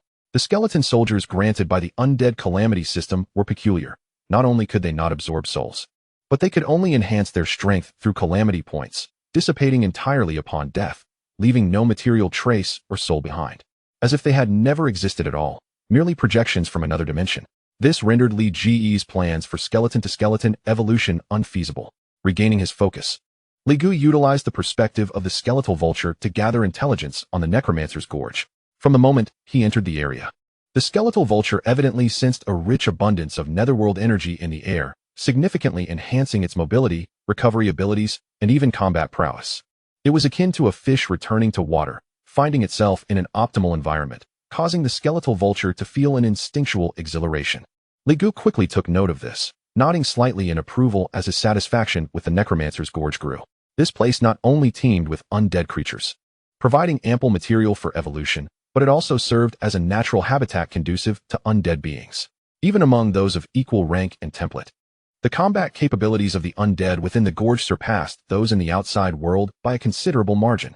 The overall combat effectiveness of Li Ge's million-strong undead army would see a terrifying enhancement. It could be said that the necromancer's gorge was the most suitable location Li Ge had encountered thus far for establishing his power. Here it would be. Li Ge resolved firmly to develop his forces within the necromancer's gorge. Nevertheless, further intelligence gathering was essential. To know oneself and one's adversary is the key to victory in every battle. The skeletal vulture scanned its surroundings, presenting a wealth of information about the necromancer's gorge before Li Ge. He discovered that, in addition to the multitude of wild undead, there existed numerous undead tribes within the gorge. These are high-level undead that, driven by instinct, gather a multitude of low-level undead to form various factions. Li Ge scrutinized these factions, meticulously marking their coordinates. For the foreseeable future, these factions would become Li Ge's prey. After gaining a general understanding of this area, Li Ge's gaze shifted deeper into the necromancer's gorge. While he had explored the outskirts to a reasonable extent, the depths of the gorge piqued his genuine interest. It is said that an open spatial rift connecting to the underworld exists within the necromancer's gorge. If this were true, it could potentially allow entry into the underworld. For Li Ge, this would undoubtedly represent a tremendous opportunity. The underworld is the final resting place for the souls of the deceased, teeming with countless undead. Entering it would equate to an endless supply of undead materials. However, Li Ge suspected that this legend was likely false. If it were true, even a small rift would be sufficient to attract third-tier necromancers seeking to seize it. Li Ge theorized that it was more probable that this was merely a projection of the underworld. A projection world is a special subspace birth when the powerful laws of a plane are projected and reflected onto another, even among the myriad realms. The underworld's influence certainly ranks within the top 10.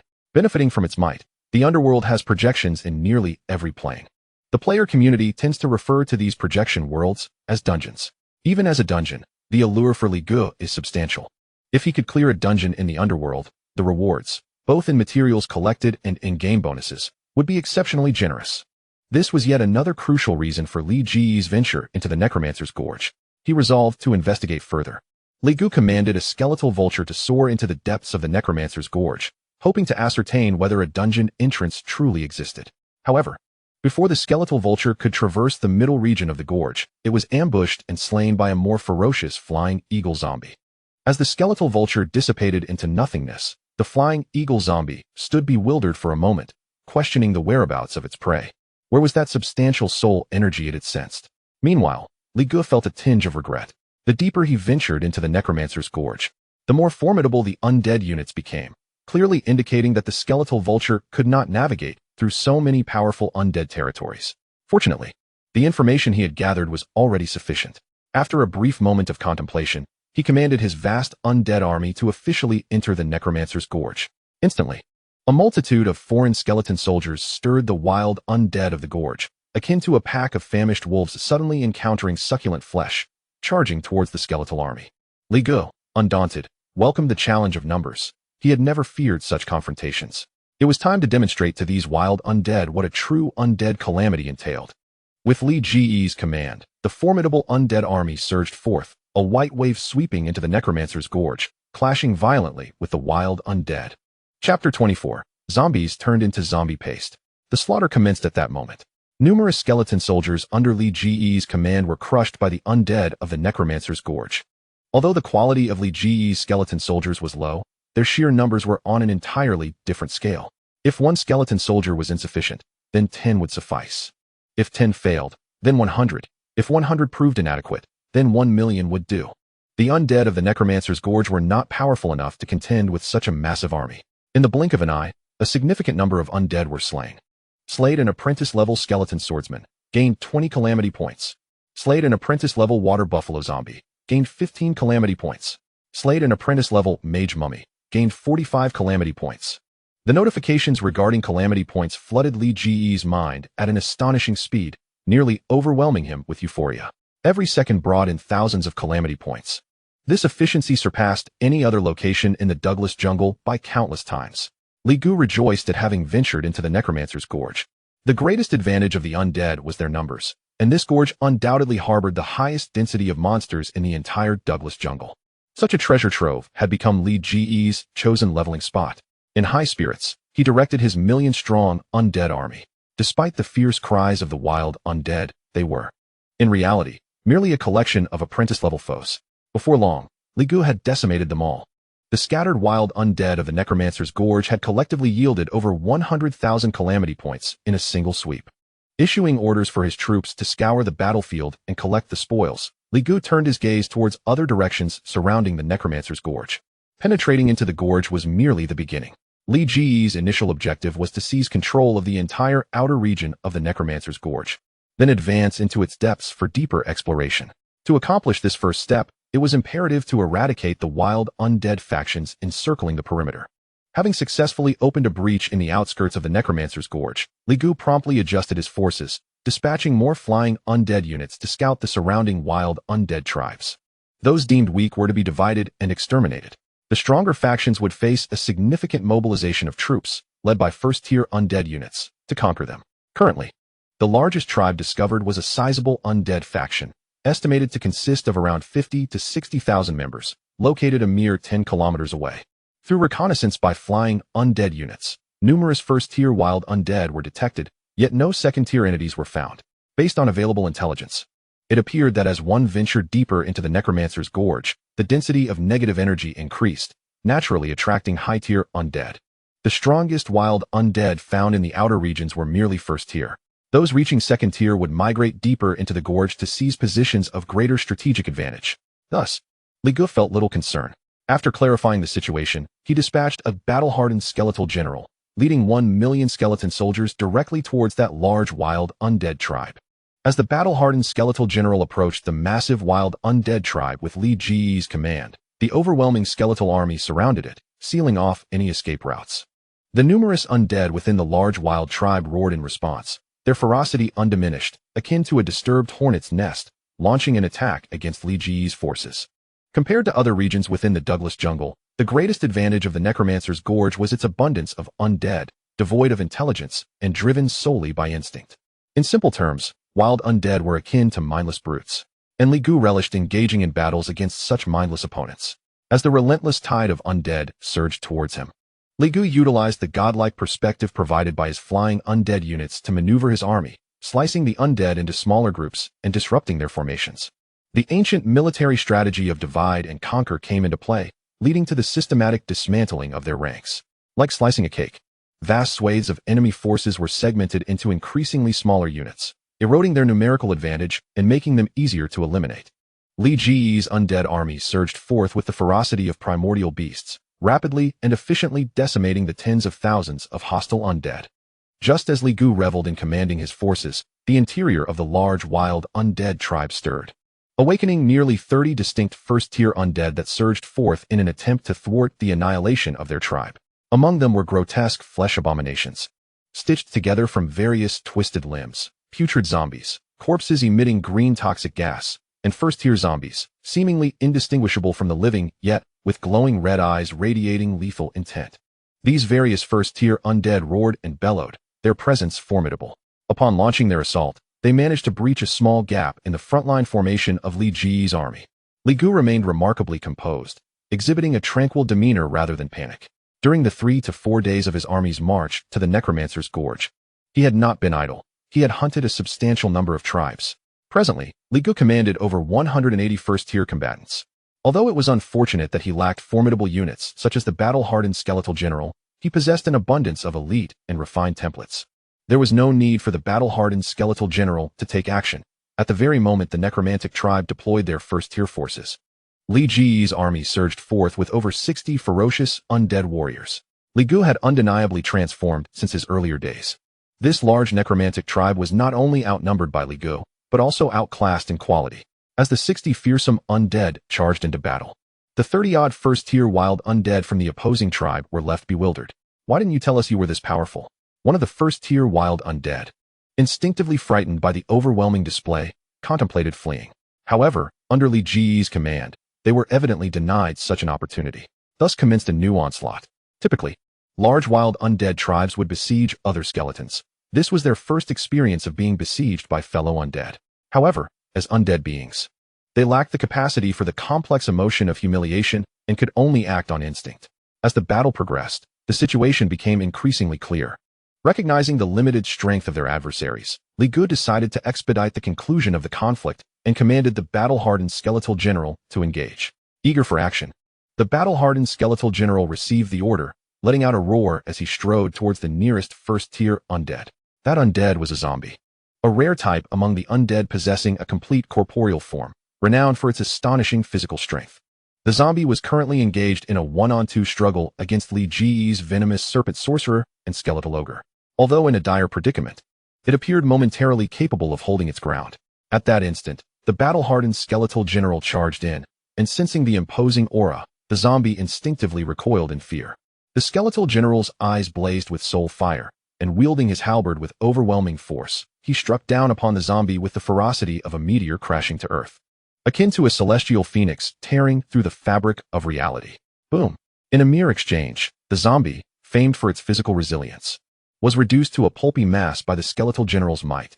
Chapter 25. The first among the strongest in the Reincarnation Game.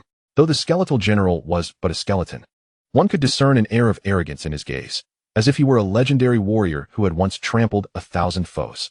He stepped over the remnants of the defeated zombie, advancing towards the next first-tier wild undead. With a commanding template, the battle-hardened skeletal general wreaked havoc upon these ordinary first-tier foes. As he swung his halberd, undead foes were turned into mush, dismembered, or shattered into bone fragments, painting a scene of gruesome carnage. The remaining first-tier wild undead, despite lacking intellect, instinctively recognized the terror of the skeletal general and gathered together in a futile attempt to resist. Yet the skeletal general showed no signs of retreat. Without calling upon his allied first-tier forces, he raised his halberd high and thrust it violently into the ground. Battle formation, bone cage, centered around the halberd. Intricate and arcane black runes materialized across the ground within a 100-meter radius. Under the influence of this skill, thousands of skeleton soldiers began to disintegrate, transforming into a dense mass of bones that floated in the air, hurtling towards the remaining dozen or so enemy, first-tier undead. The scant surviving first-tier wild undead were paralyzed with horror, finding themselves ensnared with no means of escape, as the multitude of bones enveloped them, forging shackles and constructing a prison. In the blink of an eye, all of the first-tier wild undead were imprisoned, their limbs and bodies bound tightly, utterly immobilized. The so-called battle formation is a special super-large skill that affects all soldiers. In this extraordinary era, Only units possessing battle formation skills have the right to command vast armies. The skeletal general's battle formation, bone cage, functions by altering the form of his skeleton soldiers into a cage, effectively capturing enemies. The specific efficacy depends on the skeletal general's mental strength and the number of skeletons under his command. It is no exaggeration to assert that with Lead GE's current troop strength, the bone cage could confine even second-tier powerhouses. One could say that Lead GE's confidence in confronting second-tier foes is largely attributable to the skeletal general's battle formation, bone cage. Slay them. With Lead GE's command issued, the first-tier wild undead, immobilized by the bone cage and engulfed in terror, were mercilessly slaughtered by the skeletal general leading a cohort of skeleton soldiers. Killed a first-tier skeletal elite, gained 500 disaster points. Killed a first-tier skeletal javelin thrower, gained 600 disaster points. Killed a first-tier ironbone zombie, gained 900 disaster points. A multitude of notifications rang out, as the demise of the dozen first-tier undead directly bestowed Li Gu with nearly 10,000 disaster points. Eliminating first-tier units not only yielded substantial disaster points, but also valuable loot.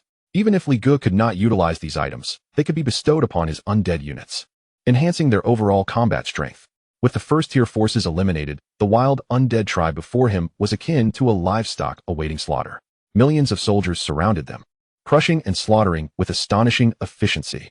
The moment the last wild undead fell, the announcement from the Reincarnation Game echoed. Eradication of first-tier wild undead faction, unnamed, settlement commencing. Eradication speed, extremely fast. Eradication difficulty, extremely high. Eradication degree, total annihilation. Comprehensive evaluation, extraordinary brilliance. Congratulations. You have received a reward, 2,000 gold coins. 10 reputation. Observing the devastation from the perspective of his frontline skeleton soldiers, Li Gu felt immense satisfaction. In this recent battle, he had amassed over 400,000 disaster points, enough to evolve a substantial number of first-tier undead units. Even without evolution, he could elevate the battle-hardened skeletal general's rank to a higher level. Should he reach the pinnacle of first-tier, Li Gu, with the battle-hardened skeletal general, would face second-tier powerhouses with greater confidence. In addition to disaster points, there were also numerous soul essences among the loot, directly providing Li Gu with over 2,000 experience points, including the accumulation from the previous days. Li Gu had now achieved first-tier third rank. Within a mere 7 days of entering the Reincarnation Game, he had ascended from first-tier apprentice to third rank, traversing 1 major realm and 12 minor realms, a speed that would undoubtedly crown him as the foremost player in the history of all Reincarnation Game participants. The first in a millennium. Regrettably, Li Gu still had not acquired a village construction order, leaving him somewhat disheartened. Was there truly a conservation principle to luck? His rapid rise in strength seemed paradoxically countered by a lack of progress in establishing a faction. Onward he pressed. Li Gu understood the futility of forcing matters. Acquiring a village construction order through the eradication of factions was itself a low-probability event. If he could not obtain one by defeating a single faction, then he would target 2 or 3 if necessary. After all, he couldn't be that unlucky. In the ensuing period, Li Gu rampaged through the necromancer's gorge, launching assaults with fervor. The necromancer's gorge was vast, accommodating hundreds of factions, great and small, even at its periphery. On merely the first day, Li Gu eradicated nearly 30 wild undead factions. Though they lacked the scale of the initial large wild undead tribe, their sheer numbers were overwhelming. Just today alone, Li Gu garnered over 3 million disaster points. Li Gu did not reserve the disaster points solely for the evolution of high-quality combat units. He also directly upgraded the battle-hardened skeletal general. Consumed 190,000 disaster points. Congratulations to the battle-hardened skeletal general for upgrading to the first rank, 5th tier. Consumed 210,000 disaster points. Congratulations to the battle-hardened skeletal general for upgrading to the first rank, 6th tier. Consumed 270,000 disaster points. Congratulations to the battle-hardened skeletal general for upgrading to the first rank, 9th tier. The expenditure soared to over 1 million disaster points. The undead disaster system activated the arcane laws of the cosmos. In an instant, the battle-hardened skeletal general's stature surged dramatically, becoming more imposing, and began to strengthen at an astonishing pace. Aubert was nearly rendered speechless. He had witnessed the skeletal general's transformation firsthand. In just a few short days, it had evolved from a mere skeletal soldier to a pinnacle of the first rank, possessing a commander-level template, formidable enough to contend with second-rank units. Was there truly no limit to the master's abilities? Aubert's gaze towards Li Gu was filled with astonishment. At this moment, Li Ji's attention was fixed on the battle-hardened skeletal general. The newly upgraded first rank, 9th tier skeletal general now stood an impressive 5 meters tall, clad in armor shrouded in ominous energy, exuding an aura of ferocity, with soul flames flickering brightly, radiating a presence akin to that of a primordial beast, clearly no ordinary being. With its status as a first-rank, 9th tier entity, the skeletal general's attributes had transformed into a constitution of 427, strength of 414, agility of 388, and spirit of 394. Compared to before, this represented a near doubling of its capabilities. Merely the foundational attributes made a confrontation between a typical first-rank unit and the battle-hardened skeletal general akin to a chick facing a Tyrannosaurus Rex.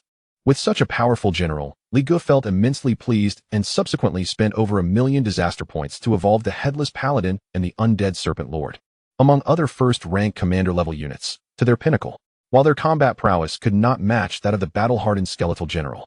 The commander-level templates ensured they still possessed considerable strength. One could say that with the battle-hardened skeletal general, the Headless Paladin, and the Undead Serpent Lord, they were more than capable of engaging in fierce battles with second-rank foes. This bolstered Li Ji's confidence. However, it was a pity that he had only 5 commander-level units at his disposal. Upon breaking through to the first rank, the evolution of first-rank skeletal soldiers no longer benefited from the overflow of high-level material energy. The advantage was that they could now evolve directly into first-rank combat units. The downside was that the elite materials for first-rank units could only yield first-rank elite units. Unlike before, when elite materials could, through energy overflow, evolve into apprentice commander-level units. It was a double-edged sword. After all, high-template monsters required significantly more disaster points for upgrades. He decided to check again tomorrow to see if he could obtain a village-building decree. Yawning, Li Gu prepared to rest. The moon was bright and the stars sparse. With the lifeless canyon devoid of vegetation, soft moonlight cascading down, the Headless Paladin stood beside Li Gu, despite its finely sculpted physique. The absence of a head added an unsettling aura. Countless skeletal warriors continued their relentless extermination of the wild undead surrounding the canyon, undeterred by Li Ji's rest. A substantial number of disaster points. A plethora of loot. It flowed into Li Ji's backpack like a rushing river. Even in slumber, his gold reserves and reputation continued to ascend. Were other players to learn of this, they would undoubtedly be envious to the point of green-eyed jealousy. After all, while the Reincarnation Game is termed a game, it bears striking resemblance to real life. Typically, players would gradually cultivate their strength through diligent effort, slowly attempting to build their own factions. Yet here was Li Gu, an anomaly, reaping millions of skeletal soldiers daily, recognized by the game as his summoned minions. This was akin to having 1 million automated scripts generating income every day. How could this not incite envy, jealousy, and resentment among other players? Just as Li Gu settled in for a rest, a fire-wrought corpse griffin soared down, landing at the entrance of a cave deep within the lifeless canyon. Chapter 26. Treasures Beneath the Canyon, Necromancer Anthony.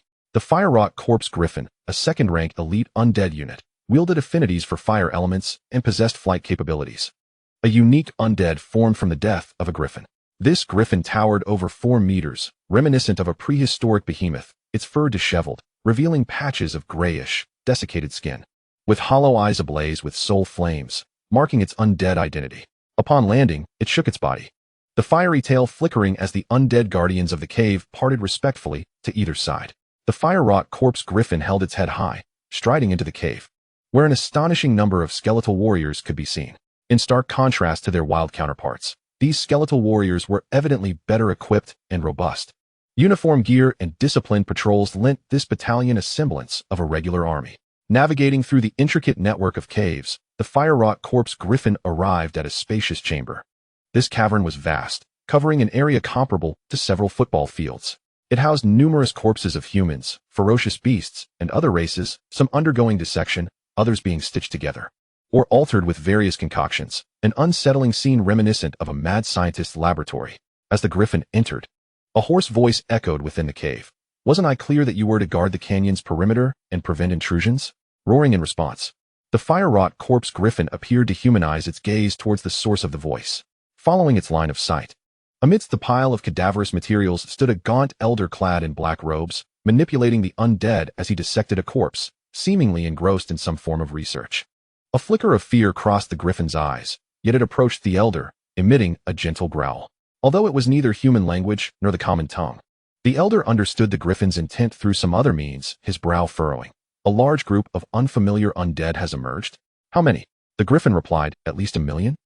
At this, the elder could no longer maintain his composure. Shock replaced the calm demeanor that had previously graced his features. The skeletal minions he commanded, which had been obediently dissecting corpses, faltered, inadvertently dismembering one of the bodies. After a prolonged silence, the elder regained his composure, his desire to continue the experiments dissipated, and he instructed the skeletons to clean up the mess, his expression turning grave. The prospect of 1,000,000 undead was beyond his imagination. What sort of entity could summon such a formidable legion? Surely, it had to be a peak third-rank necromancer. Report all that you have seen to me, the elder commanded. Looking at the fire-wrought corpse griffin. Given the urgency, the griffin dared not withhold information and recounted everything in detail. However, the sheer scale of Li Ji's undead army was so vast that even the griffin did not dare to investigate closely, merely surveying from a distance. Most of what it witnessed were subpar, apprentice-level skeletal warriors. Upon entering the lifeless canyon, they began systematically and organizedly exterminating the wild undead around them. Listening to the information relayed by the fire-wrought corpse griffin, the elder's hands trembled slightly. This is trouble. They are after that treasure. In an instant, the elder felt an overwhelming urge to pack up and flee. Although he considered himself a dominant force in the outskirts of the Douglas jungle, he could not contend with something even more formidable. The elder had practiced necromancy for centuries, yet he had never encountered or heard of anyone capable of commanding a legion of 1,000,000 undead. Such incredible dominion implied that the opposing force was terrifyingly strong. Yet the thought of fleeing was a bitter pill to swallow. I, Anthony, have secluded myself in this lifeless canyon for a century, all for the sake of acquiring that treasure from the netherworld. After meticulously planning for a significant portion of his life, how could he abandon his aspirations just as he was about to glimpse the dawn of success? The elder named Anthony clenched his fists. He could not retreat. Absolutely not. Yet the mere thought of confronting the countless undead outside sent a shiver of trepidation through him. He swiftly dismissed this notion, as fear gripped his heart. Had he been audacious, Anthony would not have endured for centuries in obscurity. His guiding principle had always been to avoid trouble, and to be wary of it. The philosophy of survival had permeated every facet of Anthony's existence. The intense yearning for treasures, coupled with the dread of the undead army under Li Ji's command, incessantly tugged at him, compelling his mind to race as he sought a middle ground solution. Soon, with a firm resolve and a determined stomp of his foot, he arrived at a decision. Having traversed my life on the edge, how can I not seize this opportunity that lies before me? The ever-cautious Anthony resolved to take a risk for once. As time flowed steadily, the sun rose from the east. Though it struggled to penetrate the dense mists of the Valley of the Undead, Li Gu, having awakened leisurely, was greeted by the system notification in his ear. Ding. Today's settlement complete. 1,000,000 skeletal soldiers have been credited. Upon hearing this notification, Li Gu felt invigorated. A splendid day began with the augmentation of his forces. The headless paladin delivered pristine spring water and food for breakfast. In the wild, the likes of bread and rice were a distant dream, leaving him with simple fare of kangaroo tails and tiger meat. However, Li Gu harbored little desire for food, content as long as he could satiate his hunger. After breakfast, he began tallying the spoils from the previous night. Due to a lack of command, he had refrained from ordering his undead to assault large tribes. Instead, he focused on clearing out wild undead. Nevertheless, this endeavor yielded a staggering 2,000,000 disaster points. Among the plethora of drops, he found over 100 soul essences, causing his experience bar to surge dramatically. It was akin to an overnight grinding session. Not only had his forces increased by 1,000,000, but his level ascended, and he amassed a wealth of disaster points, drops, and materials, an unparalleled boon for Li Gu. In comparison to other players, Li Ji's current circumstances were akin to a young calf aboard a rocket, soaring to unprecedented heights. Once he completed his inventory of the previous night's gains, he promptly set out to continue purging the wild undead surrounding the valley. His first target was a tribe of wild undead, numbering approximately 30,000. The inhabitants of this tribe were aimlessly wandering, oblivious to the encirclement by Li Ji's skeletal army. The ensuing battle was devoid of suspense. With overwhelming numbers and absolute strength, the wild undead tribe was reduced to ruins. Eradication of the first-tier wild undead faction, unnamed, commencing settlement. Eradication speed, extremely fast. Eradication difficulty, high. Eradication degree, complete annihilation. Comprehensive evaluation, a rare find. Congratulations. You have received a reward, 800 gold coins. Reputation, 3. Li Gu felt little impact from this notification. He had grown accustomed to it. just as he prepared to command his army towards the next tribe. Another notification from the Reincarnation Game appeared. You have eradicated over 100 tribes without acquiring any construction items for factions. Triggering minimum guarantee, congratulations. You have received a special item, Village Construction Permit. A Village Construction Permit. Upon reading this notification, Li Gu was filled with mixed emotions. He touched his face and mused, is my luck truly this abysmal? 100. A full 100 tribes. Only after annihilating 100 tribes did he acquire a single construction permit, which seemed to be a guaranteed drop. This led Li Gu to question his fortune. However, he vaguely recalled that as the Reincarnation Game progressed, village construction permits became increasingly accessible, a conclusion drawn by veteran players. Yet, few paid heed to this. For not many could establish factions in the early stages of the game. Although establishing a faction held numerous advantages, it also entailed the burdens of ensuring territorial security and managing various challenges. A single misstep could lead to total failure. For the average player, the prudent approach was to lay low, gradually develop, and enhance their strength. Yet for someone like Li Gu, acquiring a village construction permit on the 8th day of the game was a rarity, if not unprecedented. It would not be an exaggeration to assert that if there were a record for the fastest acquisition of a village construction permit, Li Gu would undoubtedly hold the title. What does this signify? Am I now bound to toil solely due to game mechanics?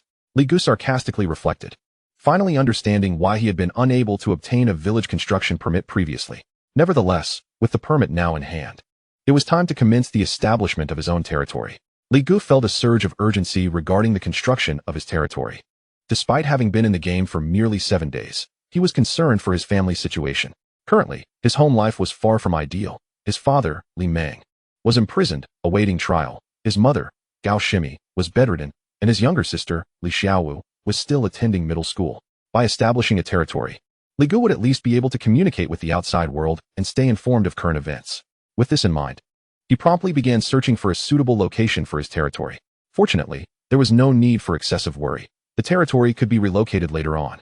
The initial site selection merely required ensuring safety. Through the perspective of his skeletal soldiers, Li Gu assessed the area he currently occupied and ultimately chose a small elevation within the Valley of the Undead.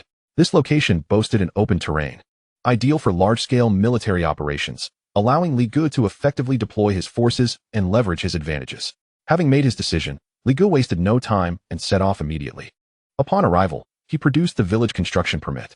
This permit was entirely black, resembling an ancient token, with a metallic texture that felt cold to the touch. The front bore the character for village inscribed in seal script, exuding an aura of antiquity and weight.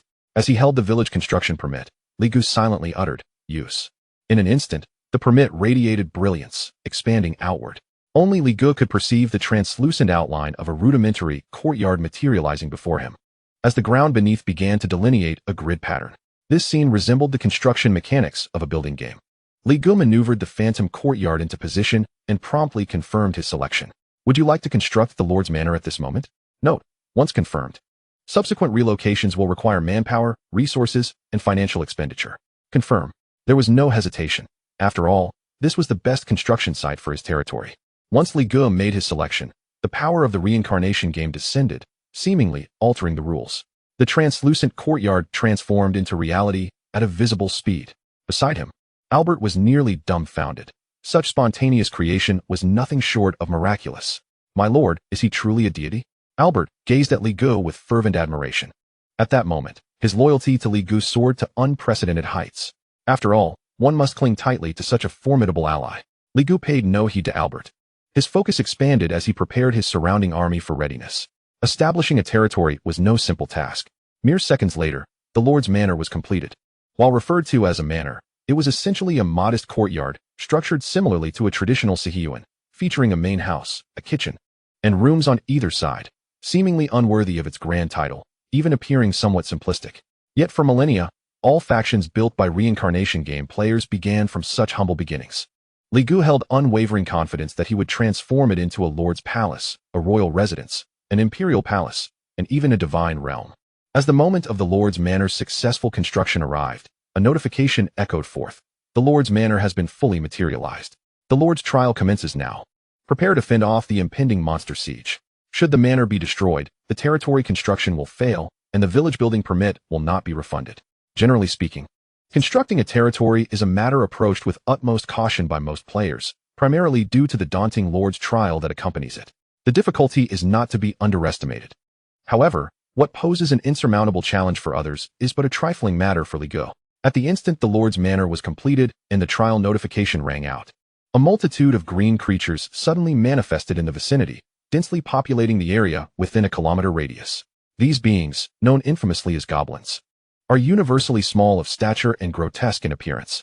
If there exists a creature whose notoriety stands in stark contrast to its actual prowess, the goblins certainly vies for that title. After all, goblins are widely dispersed across countless realms, with their tribes found in many worlds. Yet, they typically possess only average strength, rendering them the most common adversaries encountered by novice players in the cycle of Reincarnation games. Their peculiar penchant for abducting female heroes further cements their status as frequent characters in various irreverent literary works.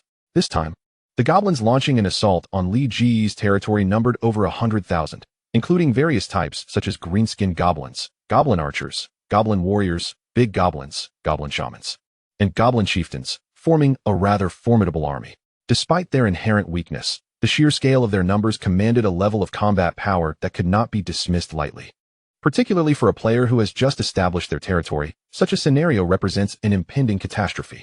Should a newly established territory face a trial of this magnitude, one might as well prepare a white cloth to cover themselves, readying for a dignified farewell.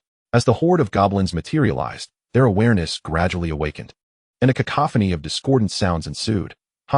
We follow the will of the heavens, and we have finally arrived. Annihilate everything here. Only then shall we receive the divine rewards. The saintess, the female hero, the maidens of the city. We come. The goblins, numbering over 100,000, clamored with fervent battle intent. In the face of such a scene that could terrify an ordinary person, Ligu remained unperturbed. While goblins excel in overwhelming opponents with sheer numbers, he was even more proficient in this tactic. Engage.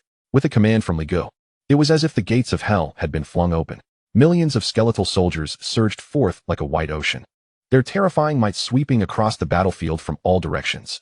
The goblin horde, initially animated by their sinister laughter and preparing to showcase their prowess, found themselves utterly bewildered. What the hell is this? Is this really a novice lord's trial? Chapter 28. The River of Forgetfulness. The Forum erupts. The collective confusion of the goblins was palpable. As entities manifesting from the rules of the universe, they understood their mission and the challenges that lay ahead. Yet, who could have predicted that the very rules governing the universe would deceive them? They had been promised a mere slaughter of weaklings. Yet now they faced an onslaught of millions of undead. No one was there to explain the situation to the goblins.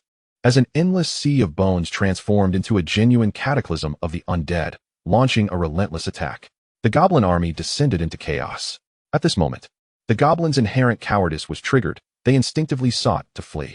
However, surrounded by the undead legions, escape was all but impossible. Goblins were ruthlessly slaughtered, many trampled to death by their own kin in the ensuing panic. Everyone, calm down. A commanding voice resonated from deep within the goblin ranks, imbued with an almost magical power that instantly quelled the tumult among the goblins. A colossal goblin, adorned with a rusted crown and towering 3 meters tall, surveyed the battlefield with an imposing presence. It was the Goblin Prince, a rare unit among the goblin tribe capable of wielding a tiered template. The appearance of the Goblin Prince momentarily bolstered the shattered morale of the goblin horde. The remaining goblins, under its command, formed new battle formations. Fully armed goblin warriors took their positions at the front lines to absorb damage, while goblin archers readied their bows and unleashed a rain of arrows. Goblin shamans cast various blessing spells, and big goblins led elite squads to intercept the onslaught from the skeleton army. In the blink of an eye, the goblin tribe, which had been on the brink of collapse, was stabilized by the Goblin Prince. Ligu observed this development with a sense of intrigue. It seemed that even the weakest of races could give rise to powerful and extraordinary individuals. This material was perfect for my purpose of evolving the undead. Ligu took a keen interest in the Goblin Prince's essence and commanded the seasoned skeletal general beside him. It is your time to take the stage. Upon receiving Li Ji's order, the battle-hardened skeletal general ignited with fervor, seizing its halberd with an instinctual love for warfare. For it, battle was the ultimate form of enjoyment. Fight. Exhilarating. The skeletal general roared as it charged forth. The Goblin Prince sensed the approach of the skeletal general, its eyelids twitching in fear, and immediately commanded a division of thousands to intercept. Yet, the skeletal general's prowess, at the pinnacle of the first tier, was not to be underestimated. Roar. A bellow that seemed to shake the very heavens reverberated as the skeletal general swung its halberd downward with terrifying force, the air rending apart in its wake. A visible wave of deadly energy sweeping towards the goblins. Countless goblins were torn asunder by this single strike, leaving the battlefield momentarily hushed. All goblins gazed in horror at the skeletal general, as if beholding a primordial beast. Terrifying. This was simply too terrifying. The goblins trembled in fear, some even wetting themselves. The goblin prince, paralyzed by dread, yearned to flee but found no escape. Reality dictated that it must fight to the death. Yet the skeletal general would not relent. Unmatched as it was, leading the skeletal army forward and tearing through the goblin formation with unyielding ferocity. The cries and wails of the goblins echoed through the air, drowning out all else. The goblin prince, ensnared in despair, was ultimately captured by the skeletal general's formation, the bone prison. The skeletal general executed it with a swift stroke. With the demise of the goblin prince, the remaining ordinary goblins lost the protective benefits it had conferred, leading to a catastrophic collapse of morale. This time, the goblins had no chance of recovery. Li Gu commanded millions of skeletal soldiers to encircle, slice, and slaughter the remaining goblins. The massacre continued for over an hour. When the last goblin fell, a notification chimed in. Congratulations on passing the Lord's trial. You have successfully established a village and become a lord. Please name your territory. River of Forgetfulness, Li Gu casually inscribed. The name held no particular significance for him. The River of Forgetfulness represents the realm of the dead, the final resting place of souls. As Li Gu would inevitably tread the path of the undead, he deemed this name fitting. Upon confirming the territory's name, another notification echoed in the ears of all novice players in the world of Era. Congratulations to the newcomer player, the king of the underworld, for establishing the territory, River of Forgetfulness, achieving the milestone of establishing a legacy, and receiving the achievement rewards, 600 reputation points, a first-tier obsidian treasure chest.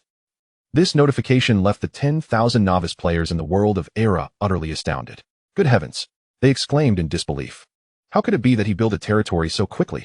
Initially, due to the passage of 4 or 5 days without any new information and Li Ge's inherently low profile, discussions about him in the forum had dwindled significantly.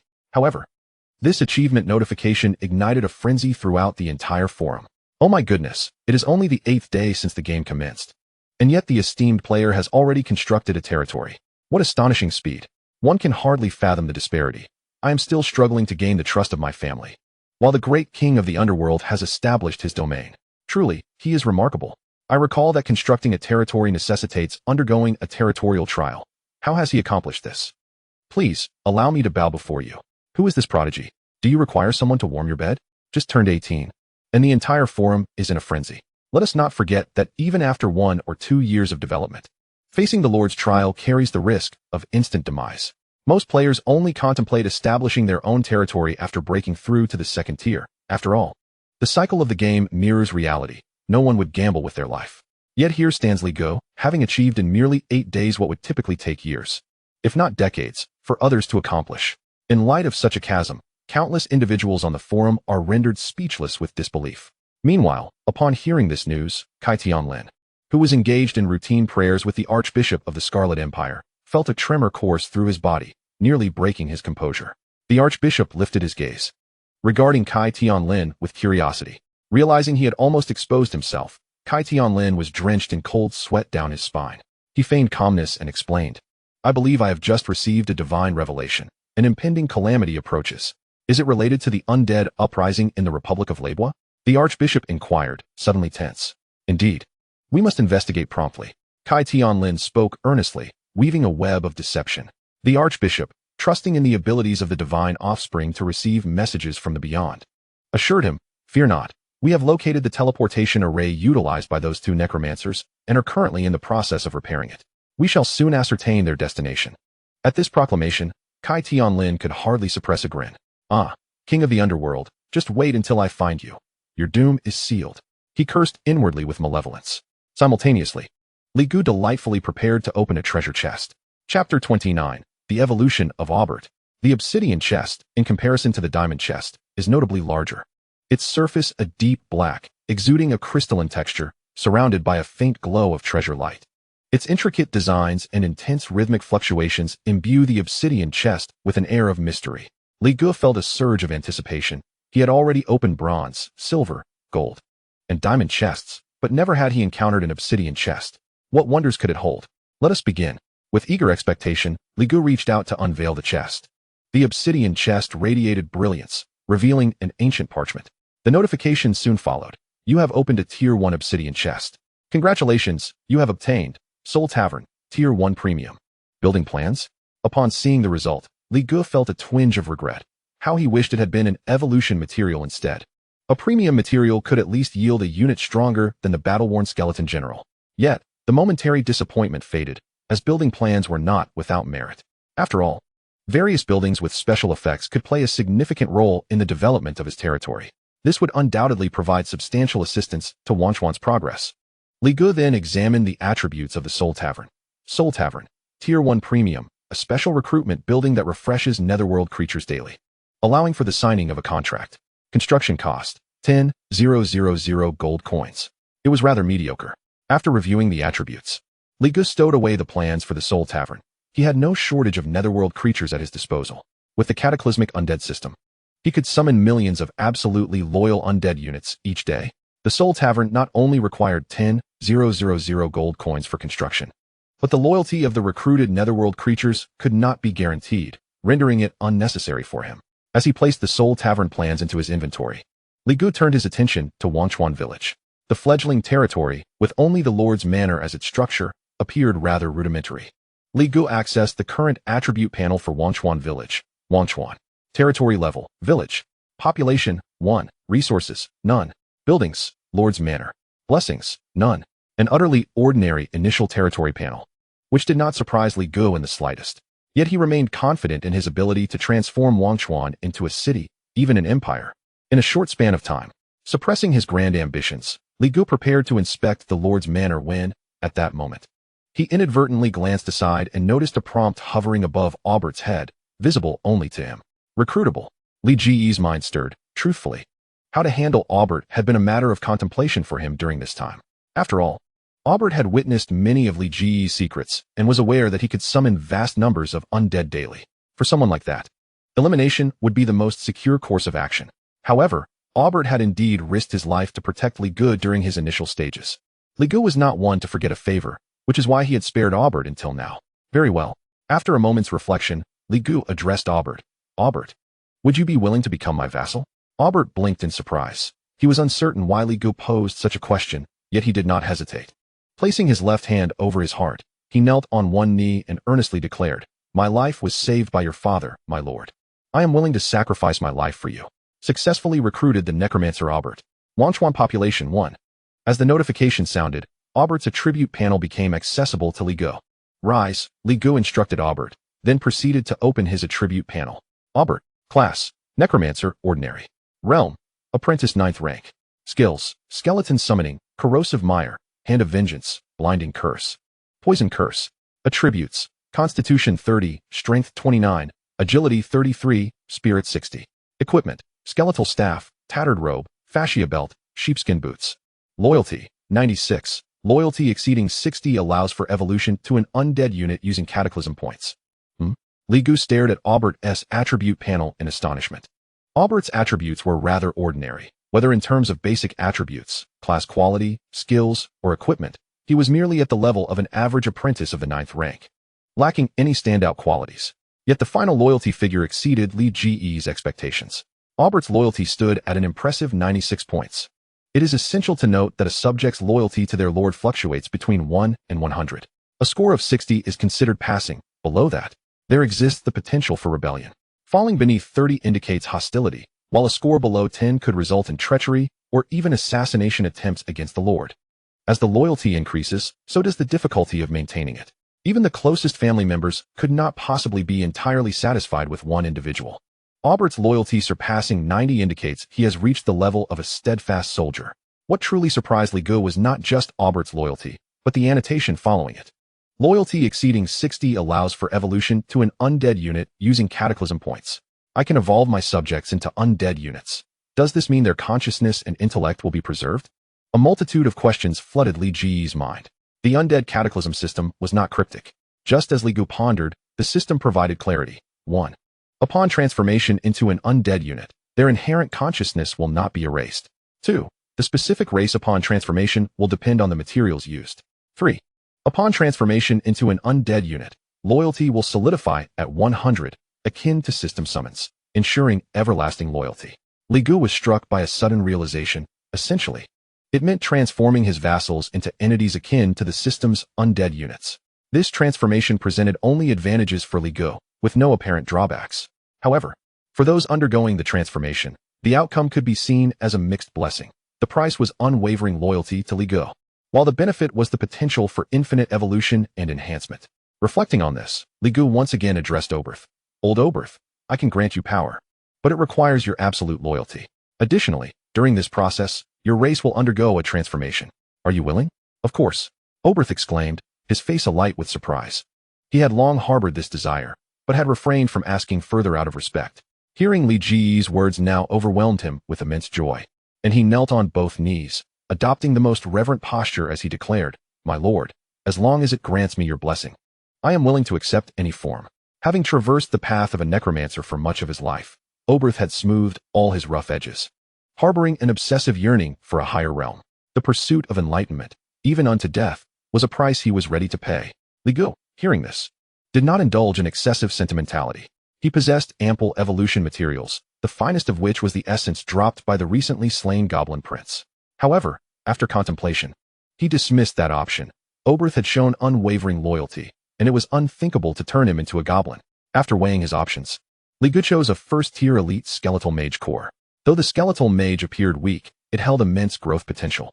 With the capacity to eventually evolve into a lich or even a lich king, legendary beings capable of wreaking global devastation. Thus, despite the skeletal mage core being inferior to the goblin prince's essence, it was evidently more suitable for Oberth's future development. With his decision made, Li Gu produced the skeletal mage core and, meeting Oberth's expectant gaze, initiated the evolution process. This marked Li Ji's first use of his evolution ability on another being, and he found himself eagerly anticipating the outcome. Chapter 30. The Cycle Network, Sister Li Xiaowu. Evolving the Forgotten River's vassal Oberth requires the expenditure of 50,000 catastrophe points. Do you wish to proceed? With that, Li Gu notified Oberth and pressed the evolution button. In an instant, 50,000 catastrophe points were consumed. The power from the system shielded the laws of the universe. An unknown, profound, and mighty force descended, cascading over Oberth in an overwhelming torrent. The pale blue skeletal mage core in Li Ji's hand disintegrated into a myriad of luminous particles. The dazzling lights fused with Oberth's form. Oberth's eyes widened in disbelief as he raised his hand, only to witness his flesh rapidly decaying, revealing a skeletal structure beneath. Such a horrifying scene would terrify anyone else. Yet Oberth, being a necromancer himself, was exhilarated rather than fearful. "I am undergoing a transformation, a metamorphosis towards death." Oberth nearly cried out in joy. Necromancers were often reviled not only for their affinity for manipulating the dead, but also because they were individuals who pursued death itself. For most necromancers, their lifelong ambition was to transform themselves into liches or similar undead entities, seeking a form of existence that granted them near immortal life. To live through death. This was the paramount pursuit of necromancers. Thus, they were regarded as a natural reserve of evil beings, universally condemned. Now, Oberth sensed his consciousness remained intact, his soul preserved, while his body underwent its transformation. This was the epitome of the necromancer's ideal metamorphosis. How could this not fill Oberth with elation? Under Li Ji's watchful gaze, Oberth's flesh disintegrated, leaving only a gleaming skeletal frame. His hollow eye sockets ignited with soul fire, and a black robe enveloped his form, complemented by a radiant staff crafted from bone. Embodying the visage of a skeletal mage, the system's voice echoed, 50,000 catastrophe points expended. Oberth has transformed into the skeletal mage Oberth. How do you feel? Li Gu inquired with keen interest as he scrutinized Oberth. Oberth raised his remaining skeletal hand to touch his bare skull, producing a cacophony of cracking sounds as he chuckled. His voice hollow and eerie. "My lord, I feel unprecedentedly invigorated. Flesh is frail, but I have ascended to the realm of the undead." Now, Oberth felt as if he had been reborn, endowed with formidable power, free from the ailments that aging had once inflicted upon him. Seeing Oberth's satisfaction, Li Gu nodded approvingly. Truth be told, Li Gu was reluctant to evolve into an undead being, preferring to retain his corporeal form. After all, he was merely 18 years old and had yet to fully savor the pleasures of life. Next, Li Gu examined Oberth's attributes. Skeletal mage Oberth. Realm, first tier, 3rd rank. Template, Elite, Protection 1, Death Spellcaster, enhances all Netherworld spell effects. Skills, Soul Strike, Corpse Explosion, Death Curse, Skeleton Summon, Corrosive Mire. Attributes, Constitution 108, Strength 109, Agility 113. Spirit 130. Equipment, Staff of the Dead, Robe of the Dead, Belt of the Dead, Boots of the Dead. Evaluation, I have become bald, yet I have also grown stronger. In terms of combat prowess, Oberth was not significantly different from an ordinary skeletal mage. However, he possessed an advantage that no other undead could claim: genuine wisdom. With Oberth by his side, Li Gu could undoubtedly ease his burdens. Li Gu was greatly satisfied with Oberth's evolution. With millions of undead units at his command, he could not afford to micromanage each individual, at best issuing commands to the collective. It was akin to a strategy game, where one selects a multitude of units to issue simple orders such as attack, retreat, or defend, given the sheer scale. Even these rudimentary commands were a colossal strain on Li Gu. Oberth's presence effectively provided Li Gu with a capable assistant. Due to Oberth's unwavering loyalty, Li Gu could confidently delegate a portion of the skeletal army's command to him, thereby enabling more intricate and precise operations. The combat potential of the undead army would undoubtedly see a significant enhancement. More importantly, Oberth's evolution made Li Gu realize the practicality of the Soul Tavern blueprint obtained from the black, shining treasure chest. The Soul Tavern could recruit vassals, and once their loyalty reached 60 points, they could be transformed into absolutely loyal units. This meant Li Gu could acquire an increasing number of intelligent undead at a low cost. In light of this, the Soul Tavern was not merely useful, but extraordinarily so. However, this plan was not urgent for implementation. Li Gu turned to gaze at the Lord's Manor. He had successfully established the Forgotten River faction, opened treasure chests, and evolved Oberth into an absolutely loyal skeletal mage. Yet, these accomplishments were not the true purpose behind his efforts to build a faction. His urgency in establishing a faction was to reconnect with his family. Containing his excitement, Li Gu stepped into the Lord's Manor. The manor was not particularly large and was quite simply furnished, reminiscent of an ordinary rural home. Upon entering, Li Gu immediately sensed a peculiar force.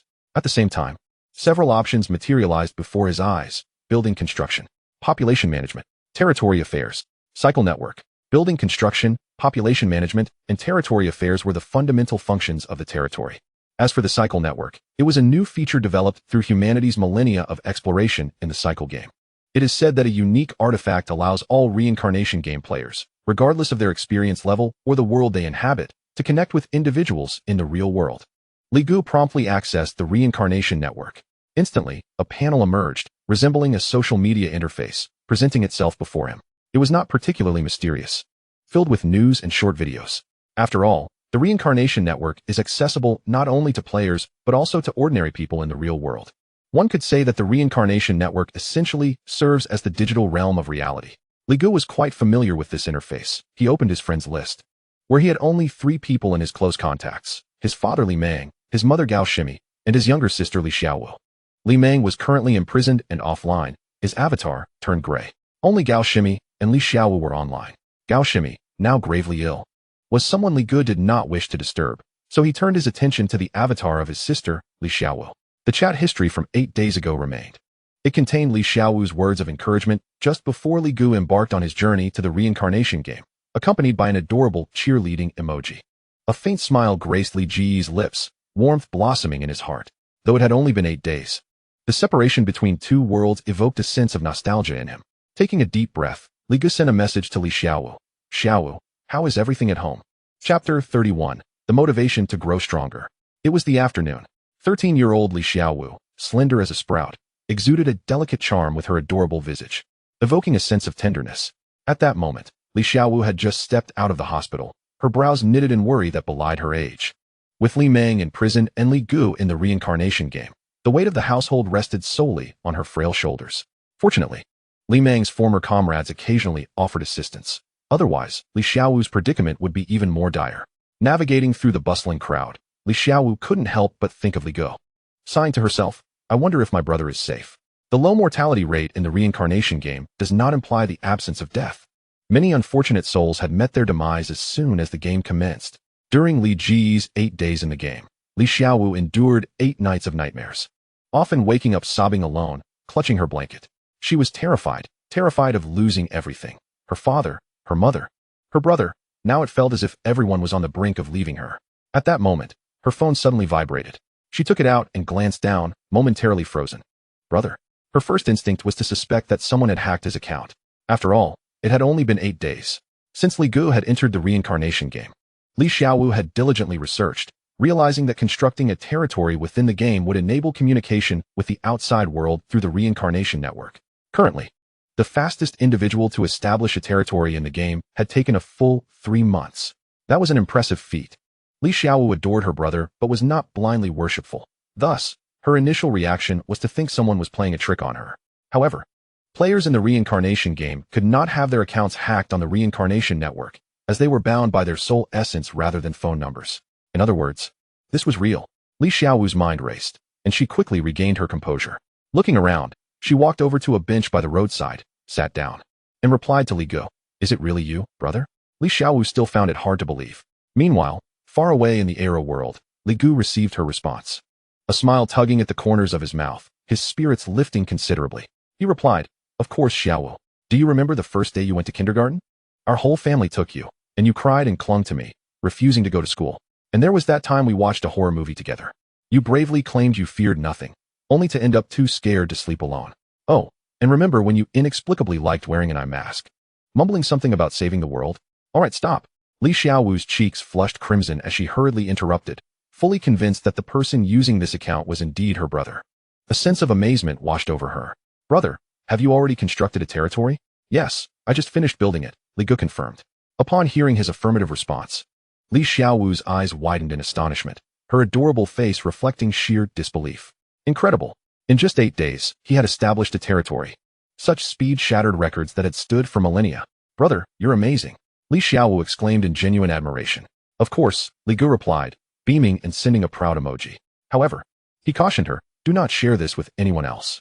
When the walls crumble, the crowd will push." As the commander of Kanglan Star, Li Meng held a position of great power. His sudden downfall was not solely due to the Kai family's machinations, but also involved numerous other clans and factions. Thanks to the rule of law and the protection of Li Meng's old subordinates, Li Ji's family was temporarily safe. Yet, these factions would not grant the Li family even a moment's respite. If they discovered Li Gu could construct a territory so swiftly, they would likely target the Li family, seeking to eliminate Li Gu in his infancy. "I understand," Li Xiaowu replied. Though young, she had grasped much from her experiences. Without hesitation, she deleted the chat history with Li Gu, leaving no trace of evidence. Li Gu then inquired, "How is Mom's health?" "Quite well. The doctor mentioned some signs of improvement, and she should wake up soon," Li Xiaowu reported, wishing to spare Li Gu any worry by sharing only good news. "That's good to hear." Li Gu felt a sense of relief wash over him. As he grew older, he increasingly realized that life was not solely about oneself. Though it was tiring, he was unwilling to allow his family to encounter any misfortune. After chatting with Li Xiaowu for a while, Li Gu sent her 1,000 gold coins through the Reincarnation Network. Upon receiving the message, Li Xiaowu's expression shifted. "Brother, we have money at home. You should keep this for yourself." She promptly attempted to return the coins. Gold coins were not only the universal currency in the Reincarnation Game, but had also become hard currency in reality following the establishment of the Reincarnation Network. According to current market rates, 1 gold coin could be exchanged for 300 Human Alliance coins. The coins Li Gu had sent amounted to 30,000, equivalent to 4 or 5 years of net income for an ordinary family. Yet, to Li Gu, this sum was inconsequential. In the past 8 days, he had eliminated over 100 tribes, amassing 12,000 gold coins alone. Were it not for the concern that his young sister might be deceived, he would have sent her tens of thousands of coins. He sent another 1,000 gold coins to Li Xiaowu's account and typed, "No need to save for me. Take care of yourself and eat well. Don't worry too much about other things. Your brother is here." After sending the message, Li Gu logged off the Reincarnation Network. As she watched Li Ji's avatar fade to gray, Li Xiaowu's eyes dimmed, her small face filled with reluctance. She had always been Li Ji's shadow, clinging to him since childhood. However, she understood that Li Gu had more pressing matters to attend to. He was fighting for their family's survival. Li Xiaowu would never be so childish as to throw a tantrum. Even though she was not a player in the game, she could sense that Li Gu was extraordinary.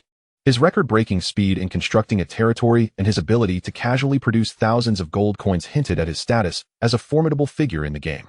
Truly, he was her brother. Seeing Li Gu thrive in the game brought a bright smile to Li Xiaowu's previously somber face. She shouldered her backpack and took the bus home to prepare dinner. Meanwhile, in the Reincarnation Game, within the Arrow world, after conversing with his sister, Li Gu felt invigorated and filled with determination. For the sake of his sister, his gravely ill mother, and to extricate his father from prison, he must become stronger, and swiftly so. With this conviction in mind, Li Gu exited the social section and accessed the true core function of the Reincarnation Network, the Celestial Trade. Humanity has explored the Reincarnation Game for a millennium, and if one were to identify the most impactful achievement, the Celestial Trade would undoubtedly be among them. This feature allows players who construct territories to purchase goods from the real world, as well as from other game realms, facilitating a genuine exchange of resources and mutual enhancement, greatly benefiting the development of all players. Li Gu currently possessed over 100,000 gold coins, sufficient to acquire a considerable quantity of materials to bolster his own strength. Chapter 32, The Celestial Trade and its Expensive Shipping Fees. Li Gu opened the Celestial Trade section. A notification from the Reincarnation Network appeared. Citizen Li Gu, your strength is at the first tier. You have established a village-level faction and have automatically attained the rank of a 9th-tier citizen.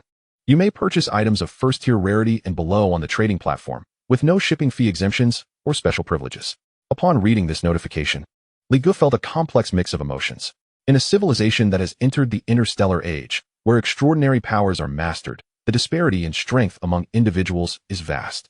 The powerful can annihilate stars with a single hand, while the weak cannot even contend with a dog. In such a context, the notion of equality among all has ceased to exist. In light of these objective realities, the Human Alliance established a 9-tier citizenship system. In essence, individuals are categorized into 9 tiers, each enjoying varying degrees of civic benefits. Within this hierarchy, the first tier ranks highest, while the 9th tier is not the lowest. The lowest is that of an ordinary person with no rank. Li Ji's father, Li Meng, as the supreme commander of the Kanglan Star, held a 4th-tier citizenship, which allowed both Li Gu and Li Xiaowu to benefit from 5th-tier privileges. However, with Li Meng's incarceration, Li Gu lost his citizenship status, relegating him to the status of an ordinary citizen. Now, having entered the Reincarnation Game and advanced to the 1st tier, his citizenship status has automatically reverted to 9th tier. The higher one's citizenship level, the more benefits one can enjoy from the Alliance. At certain levels, one can even obtain immunity from prosecution, which could serve as a means to rescue his father. Yet, that seemed a distant prospect. Li Gu dismissed the notification and entered the trading platform. An array of dazzling goods materialized before him: equipment, potions, blueprints, items, finished machinery, and countless resources. First, Li Gu searched for the promotion items for the necromancer class, and he found quite a few. There were items capable of summoning more undead, such as the Spectre Walker, which could traverse the underworld. There were also the Death Listener, which could establish connections with legendary deities of the underworld, and the Death Legion Lord, focused on creating undead. All these classes were of a higher quality than that of the necromancer. However, Li Gu felt somewhat dissatisfied, restricted by his citizenship level. He could only purchase items of 1st-tier rarity and below. Rarity grade class items required at least 1 million gold coins. After all, this was merely the starting point of the grand journey. Given Li Gu's current financial status, he could only settle for high-quality or exquisite-grade promotion items. But these would offer limited enhancement to his strength. It is worth noting that the materials for 1st-tier rare items typically range around 40 to 50,000 gold coins, sufficient for Li Gu to evolve into a unit comparable in strength to a formidable skeletal general. Considering the practicality, it would serve Li Gu better to invest in materials rather than purchasing promotion scrolls, as the latter would not yield significant combat enhancements. Li Gu was not one to hesitate. After a brief contemplation, he resolved to make his selections. Ultimately, he chose 3 materials: Heart of a Young Unicorn, 1st-tier rarity, imbued with pure light attribute power, suitable for crafting potions or special items. Price: 38,000 gold coins. Shipping fee: 14,000 gold coins. Complete Feathered Serpent Skeleton, 1st-tier rarity, poison attribute, materials for crafting fierce beast weapons or models. Price: 40,000 gold coins. Shipping fee: 12,000 gold coins. Skull of a Flame Giant, 1st-tier rarity, the skull of a young flame giant, possessing exceptional fire resistance, excellent for crafting weapons. Price: 44,000 gold coins. Shipping fee: 20,000 gold coins. Li Gu was quite pleased with these 3 selections. The unicorn heart could be utilized to evolve into a headless paladin. The feathered serpent skeleton could facilitate the evolution of a necromantic serpent lord, and the flame giant skull would enable Li Gu to summon a powerful fire attribute skeletal unit. However, the exorbitant shipping fees made Li Gu grimace. They were indeed steep. The shipping fees in the Reincarnation Network are not fixed. The base fee is 20 of the item's selling price, which then increases based on distance. This means that the farther the spatial coordinates, the higher the fees incurred. For instance, the flame giant skull, priced at just over 40,000, incurs a shipping fee of 20,000, which is rather shocking. Nevertheless, to be fair, the shipping fees for the celestial trade are not excessively high. However, when it comes to spending, it still stings. Given Li Ge's current financial situation, he could only choose 2 out of the 3. After pondering briefly, he opted for the unicorn heart and the feathered serpent skeleton. After all, the headless paladin, as a rare light attribute undead, possesses exceptional evolutionary potential. The feathered serpent skeleton could provide Li Ge with a formidable flying unit to ensure air superiority. In comparison to these two, the practical utility of the flame giant skull was considerably inferior, and its shipping fee was prohibitively expensive, leading Li Ge to abandon it. Will you spend 38,000 gold coins to purchase the heart of a young unicorn? This transaction will incur an additional shipping fee of 14,000 gold coins. Will you spend 40,000 gold coins to purchase the complete feathered serpent skeleton? This transaction will incur an additional shipping fee of 12,000 gold coins. How expensive? Li Ge felt a twinge of regret as he pressed confirm. Instantly, over 100,000 gold coins were deducted from his account. Congratulations on acquiring the heart of a young unicorn. Congratulations on acquiring the complete feathered serpent skeleton. As the notifications faded, the 2 materials appeared in Li Ge's backpack. His previously ample reserve of 12,000 gold coins had dwindled to just over 16,000. He had returned to square one. Nonetheless, even in this state, Li Ge's wealth far surpassed that of all new players in the Ayla world. After all, gold coins serve as the currency among players, while NPCs in the Ayla world cannot use them. Therefore, even those players with top-tier status, prior to establishing factions or accessing the Reincarnation network, possess only a meager amount. Even though Li Ge was left with just over 10,000 gold coins, it was still a considerable sum that other new players could only dream of. Having secured the materials, Li Ge did not rush to evolve, but instead accessed the recycling function of the Reincarnation Network's trading platform. He packaged all the miscellaneous items in his backpack and sold them off. The recycling function caters to low-level items of minimal value. The Alliance collects and disassembles these items, converting them into materials for large-scale construction, cosmic fortresses, and spaceships. However, the prices for recycling are often low. Li Ge did not mind, as most of these equipment items were drops from apprentice-level monsters, with low quality and levels, generally unwanted by anyone. One-click recycling proved to be a hassle-free option. Ding! You sold 210 items and received 120,000 gold coins. That was acceptable. Li Ge nodded slightly. These were all garbage. So he couldn't expect much in terms of price. His total gold coin count rose to over 20,000. However, he did not plan to make any further purchases. Exiting the Reincarnation Network, he prepared to evolve the Headless Paladin and the Necromantic Serpent Lord with the materials in his backpack. Li Ge was quite eager about the evolutionary directions of both, especially the Headless Paladin. This headless enchantress, though a being of the undead, possesses the attributes of light, making her truly a rarity among rarities. Li Ge was intrigued to discover what form she would take upon further evolution. Chapter 33, The Nether Feather Serpent. Soaring to the skies, Li Ge exited the Lord's mansion with materials in hand, summoning both the Headless Paladin and the Serpent Lord. Upon seeing this, Oberth curiously approached. Observing his 2 subordinates, Li Ge first took out the Feather Serpent Skeleton and prepared to evolve the Undead Serpent Lord. Using the Feather Serpent Skeleton to evolve the Undead Serpent Lord, from level 1, rank 9, requires the consumption of 500,000 disaster points. Do you wish to proceed? This expenditure was even more economical than Li Ge had anticipated. The 10,000 goblins he had slain during the territorial trial had granted him nearly 2 million disaster points. The 50,000 needed for the evolution of the Undead Serpent Lord posed no significant burden for him, and he promptly confirmed his decision. In an instant, the 50,000 disaster points were consumed. The power from the system descended, enveloping this small expanse of land in a special rule. The Feather Serpent Skeleton disassembled in a flash, transforming into countless specks of light that surged into the Undead Serpent Lord's body. Oberth, watching from the side, felt a tremor of soul fire.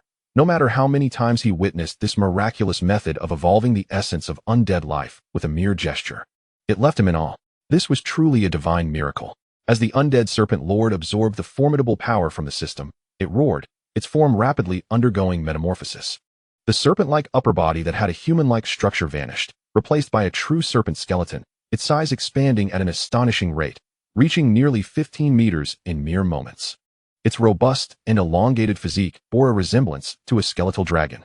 Simultaneously, a pair of wings sprouted from its back, spanning over 10 meters, constructed entirely of white bone, with a membrane of pale green magical energy woven between the wing bones. At that moment, the fully transformed undead serpent lord had become a magnificent skeletal feather serpent, measuring 15 meters in length, with imposing wings. With a roar that seemed to shake the heavens, the skeletal feather serpent bellowed, its hollow eye sockets ignited with soul fire, granting it a new lease on life. The system's prompt followed. Consumed 500,000 disaster points. Evolution of the undead serpent lord successful. Template level upgraded to commander grade.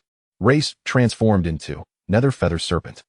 The nether feather serpent dove towards the heavens, performing a 360-degree spiral in the sky before landing gracefully before Ligo, bowing its head to signify loyalty.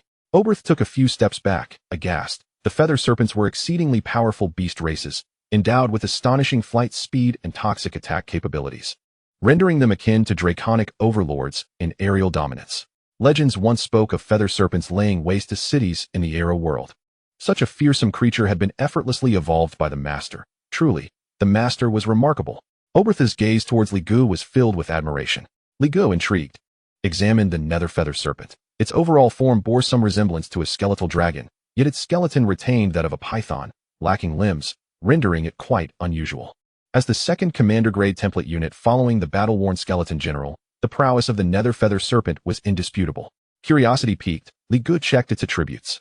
The foundational four-dimensional attributes of the nether feather serpent reached an astonishing 413 in constitution, 401 in strength, 437 in agility, and 419 in spirit. Furthermore, it possessed three significant enhancements: the Air Lord, which augmented aerial combat capabilities; the Nether Poison, which amplified the potency of its toxins; and the Wind Wings, which increased its flight speed. In terms of individual combat power, the nether feather serpent eclipsed even the battle-worn skeleton army. After all, the strength of the battle-worn skeleton general lay not in individual prowess, but in its ability to command the skeleton army. Delighted with the evolution of such a unit, Ligu, in a moment of inspiration, approached the nether feather serpent. Understanding his intent, it lowered its body further. Ligu stepped onto the serpent's head, then ascended to its broad back, where the prominent spinal bones provided a stable perch. Grasping the protruding bones along the serpent's back, he commanded, "Take flight." The nether feather serpent responded with an excited call, flapping its wings, and in an instant, a tempest erupted, launching Ligu skyward. The wind howled past his ears, his robes billowing dramatically as the Lord's mansion and the skeleton army below shrank into insignificance. In the blink of an eye, Ligu found himself soaring 100 meters above the ground, gazing down at the vast expanse below. Although he had experienced the perspective of flying undead units many times before, the sensation of weightlessness at such heights, coupled with the visceral rush of the wind, imparted a uniquely exhilarating experience. As thoughts took flight, he felt a profound sense of freedom. Overlooking the necromancer's gorge, a wave of ambition surged within him. It would not be long before he would conquer this land, advance towards the Dagrala jungle, and sweep across the entirety of the home continent, even the Arrow world itself. After savoring the view for a while, Ligu instructed the nether feather serpent to descend. The serpent obediently folded its wings, diving gracefully, landing steadily on the ground. Having enjoyed a thrilling flight, Ligu was in exceptionally high spirits, and he turned his attention to the evolution of the Headless Paladin. As the first undead unit he had evolved under his command, the Headless Paladin was extraordinarily unique. Though undead, she bore the light attribute, embodying a fascinating duality. Ligu was certain that her subsequent evolution would reveal extraordinary potential due to this uniqueness. Thus, he held high hopes for the Headless Paladin's evolution. However, the Headless Paladin lacked intelligence, and without a head, she stood before Ligu, her robust form resembling a wooden statue. He pondered what she might transform into. Surely, she wouldn't turn into a mere horse. His curiosity was piqued, for evolution was random and dependent on the materials. Using a unicorn's heart for the Headless Paladin's evolution carried a significant chance of altering her form. The outcome would be revealed through direct experimentation. Without hesitation, Ligu pressed the evolution option for the Headless Paladin. Using the heart of a juvenile unicorn to evolve the Headless Paladin requires the consumption of 600,000 disaster points. Do you wish to continue? Proceed, Ligu affirmed without hesitation. In that moment, the system's power surged once more. No matter how many times he experienced it, Ligu would always be awed by this force. As the system's power rewrote the rules, the unicorn's heart suddenly disintegrated, an endless source of energy flooding into the Headless Paladin's body. The sound of a neigh akin to that of a magnificent steed echoed. The mount accompanying the headless paladin responded with a whinny, its flesh and blood becoming more vibrant, radiating a resplendent holy light. This spectacle left Oberth utterly dumbfounded. By the gods, the undead are emanating holy light? Although Oberth had previously witnessed the birth of the headless paladin, the intensity of the holy light still left him utterly astonished. Simultaneously, the transformation of the headless paladin began. Chapter 34. The Undying Saint, Viven. Brilliant holy light enveloped the delicate form of the headless paladin. To the naked eye, the pallid skin of the undead paladin regained a hint of rosy hue. From her hollow neck, numerous flesh buds sprouted, intertwining to rapidly form bones, blood vessels, muscles, and skin. In the blink of an eye, the headless paladin's head became complete. Her exquisite features revealed themselves, with tightly closed eyes and cascading golden locks. Clad in armor, her graceful figure stood tall, resembling a proud princess or a commanding general. Breathtaking and regal, consuming 600,000 disaster points, the evolution of the headless paladin was successful, elevating the template level to the rank of commander, and altering the race to Undead Holy Walker. The moment the notification resonated, the headless paladin, now transformed into an Undead Holy Walker, slowly opened her eyes. Her icy gaze possessed a breathtaking beauty, fixating on Li Gu as she stepped forward, placing her right hand on her heart, and kneeling gracefully on one knee. She reverently spoke in the common tongue. "I humbly greet my master."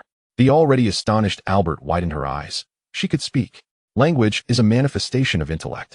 Even the most despicable and foolish goblins possess the ability to communicate, attesting to their belonging to a sentient race. The undead Holy Walker's ability to articulate signified a clear distinction from ordinary undead beings, marking her as an intelligent undead. It is no exaggeration to say that in the realm of the dead, she embodies the unchallenged majesty of an emperor. Li Gu was equally astonished. Despite the battle-hardened skeleton general and the Requiem serpent also being units of the commander template, only the undead Holy Walker had awakened her intelligence. Could this be related to the unique attributes of the undead Holy Walker? "Rise," Li Gu commanded. At his words, the undead Holy Walker did not hesitate. Rising promptly with an air of obedience, Li Gu scrutinized her, compared to her phase as a headless paladin. The undead Holy Walker had not only grown ahead, but also appeared in a state much closer to that of a living being. If not for the knowledge of her evolution from the undead, no one could discern that she was, in fact, a being of the undead. Could she truly be alive? Li Gu mused as he stepped closer, gently caressing the undead Holy Walker's face. It felt delicate and soft to the touch, quite agreeable. However, he could distinctly sense the icy chill, a clear indication that she was not a living entity. It was certain that the undead Holy Walker remained within the realm of the undead. He had heard tales of high-tier undead that transcended the boundaries of life and death, evolving towards a higher plane. Perhaps the undead Holy Walker belonged to this category. As Li Gu contemplated while touching her face, their eyes met. Encountering her pure, untainted gaze made him feel somewhat awkward. He cleared his throat, withdrawing his hand, and continued to inquire. "Do you possess memories? Are you aware of your past?" This was the question Li Gu was most curious about. If the intelligence of the undead Holy Walker stemmed from breaking the enigma of her origins, awakening the memories of her past lives, then what had transpired before her transformation? Unfortunately, the undead Holy Walker shook her head. "Master, I possess no memories." Li Gu was taken aback. Without memories, how could she speak or possess common knowledge? After some testing, he confirmed that the knowledge she wielded seemed innate, as if it were instinctual. She did not know why she could articulate words. She simply could. This state was intriguing, and with his current perspective, there was no means to delve deeper into it. He then opened the attribute panel of the undead Holy Walker. Everything else seemed ethereal, but only strength was truly tangible. The attribute panel of the undead Holy Walker came into Li Ji's view. Undead Holy Walker. Realm. First stage, 9th rank. Limited by the host's realm. Cannot be upgraded. Template. Commander level. Blessing 1. Sacred Wanderer. A solitary traveler walking the path of sacred light in the body of the deceased. Blessing 2. Guardian Unicorn. Possessing a steed of the same realm. A pseudo-commander level template from the underworld. Blessing 3. Heart of Sacred Light. Greatly enhances the power of all holy light skills and possesses divine punishment effects. Note: cannot evolve due to lack of materials. Skills: Guardian Sacred Shield, Spear of Divine Punishment, Great Sacred Healing, Resurrection, Holy Charge. Attributes: Constitution 421, Strength 403, Agility 402, Spirit 449. Equipment: Sacred Armor, Sacred Helm, Sacred Boots. Sacred Lance. Evaluation: oh, what is this? A puzzlement from the Sacred Light. Li Gu was exceedingly pleased with the attributes of the undead Holy Walker. Aside from her inability to fly, her combat prowess utterly overshadowed that of both the Requiem Serpent and the battle-hardened Skeleton General. This was due to the undead Holy Walker being accompanied by a pseudo-commander level template of a corrupt essence, the Underworld Unicorn. Overall, she possessed combat strength equivalent to a half-commander level unit. In one-on-one confrontations, the undead Holy Walker was virtually invincible among her peers of the same rank and template. Adding to Li Ji's delight was the revelation that the undead Holy Walker also mastered the extraordinary skill of resurrection. Resurrection, a racial skill of the undead Holy Walker, consuming the power of sacred light to resurrect an individual who has died within the last 90 minutes. Note: specific consumption depends on the realm and template level of the resurrected individual. Despite its limitations, this ability was undoubtedly a divine skill. Should Li Gu encounter misfortune, he could utilize this skill to regain his life. Including the old methods of the youth Karen, Li Ji's survival capabilities had dramatically soared. Quite impressive. Li Gu nodded in satisfaction with the undead Holy Walker. Her formidable individual combat strength, miraculous resurrection skill, and remarkable potential for evolution made her a unit worthy of long-term cultivation. Although the undead Holy Walker had gained intelligence, her lack of memories rendered her devoid of many emotions. Standing there, she resembled a loyal guardian, her expression entirely neutral. Observing this, Li Gu pondered for a moment before speaking. Since you possess intelligence, you are an independent entity and should have a name. From this day forth, you shall be called Viven. Thank you for bestowing a name, Master. Viven bowed to Li Gu, her emotionless face inexplicably gaining a hint of vitality upon receiving her name. The unseen threads of fate were set into motion, and the wheels of destiny began to turn at this moment. Having evolved Viven and added 2 formidable generals to his ranks, Li Gu felt lighthearted as he gazed at the present forgotten river. The entire territory, newly constructed, appeared barren and desolate, filled only with scattered skeletons. Li Gu recalled the blueprint for the Soul Tavern acquired from the treasure chest earlier. Although he had initially been dismissive, after evolving Albert, he began to see its true value. After all, this was Li Ji's opportunity to significantly increase the number of intelligent undead units. First, he would erect the Soul Tavern. Li Gu took out the blueprint for the Soul Tavern. Chapter 35. You see, it still needs to thank us. The greatest value of the Soul Tavern to Li Gu was its ability to refresh the pool of recruits. As long as these recruits achieved a loyalty level of over 60, Li Gu could evolve them into his undead subordinates. Not only would they be absolutely loyal, but they could also alleviate his burdens. With this thought in mind, Li Gu directly used the blueprint for the Soul Tavern. The notification from the Reincarnation Game soon followed. Constructing the Soul Tavern requires the expenditure of 10,000 gold coins. Would you like to proceed? Though 10,000 gold coins was a substantial sum, it was insignificant to Li Gu, who promptly confirmed his choice. As the amount was deducted from his inventory, the ground transformed into an intricate grid, reminiscent of the initial construction of his territory. A grand, 3-story tavern with an opulent appearance materialized before Li Ji's eyes.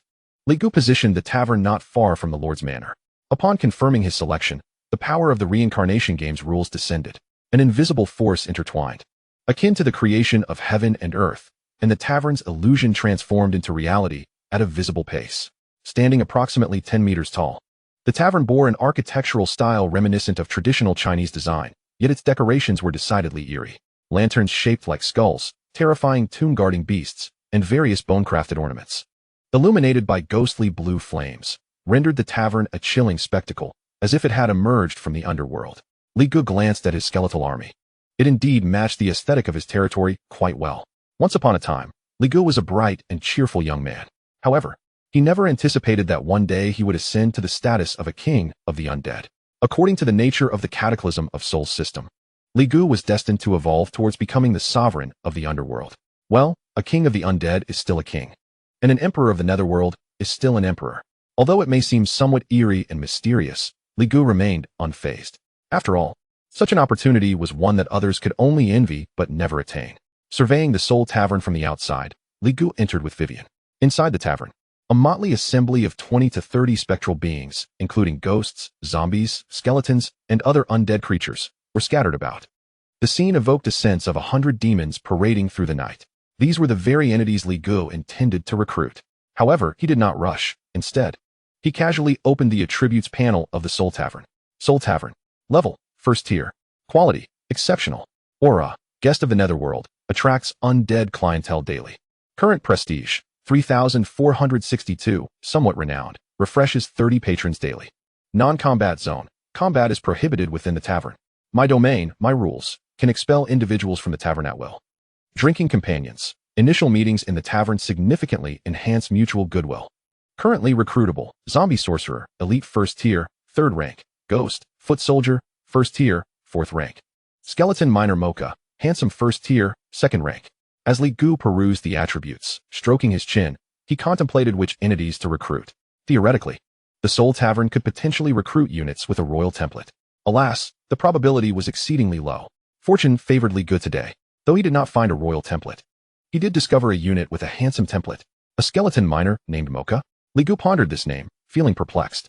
When did miners attain such elevated template ranks?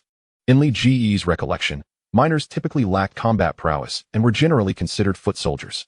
However, the skeleton miner named Mocha, possessing a name, surely had something remarkable about him.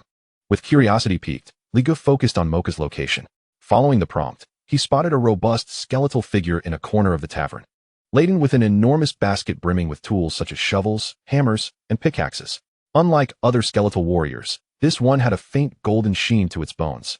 Its soul flame resplendent, and it sported a bushy beard, exuding an impressive aura. This was indeed the skeleton miner Mocha. As Li Gu approached, Mocha noticed him and spoke first. "Ah, boss, are you interested in me?" Mocha's voice was bold, reminiscent of a seasoned wanderer. Taken aback by Mocha's forthrightness, Li Gu refrained from broaching the topic of recruitment and instead inquired, "Do you know what this tavern is?" "Not a clue," Mocha replied, lifting a large barrel of beer and drinking deeply. The liquid flowed through his hollow chest without spilling, gradually being absorbed by his bones. He seemed quite satisfied, letting out a hearty belch. "While I was working, I heard a prompt saying someone was willing to recruit me for gold and provide me with drink, so I came." Li Gu raised an eyebrow, intrigued. This meant that unlike Viven, Mocha retained complete memories. "So, do you know where you come from?" Li Gu asked curiously. "Of course," Mocha replied, casting a peculiar glance at Li Gu. "I hail from the Great Gula Mines, under the dominion of the mighty Bone Emperor Montini." "What are the Great Gula Mines?" Li Gu pressed further. This time, Mocha scratched his head, pondering for a moment before admitting, "The mines are vast.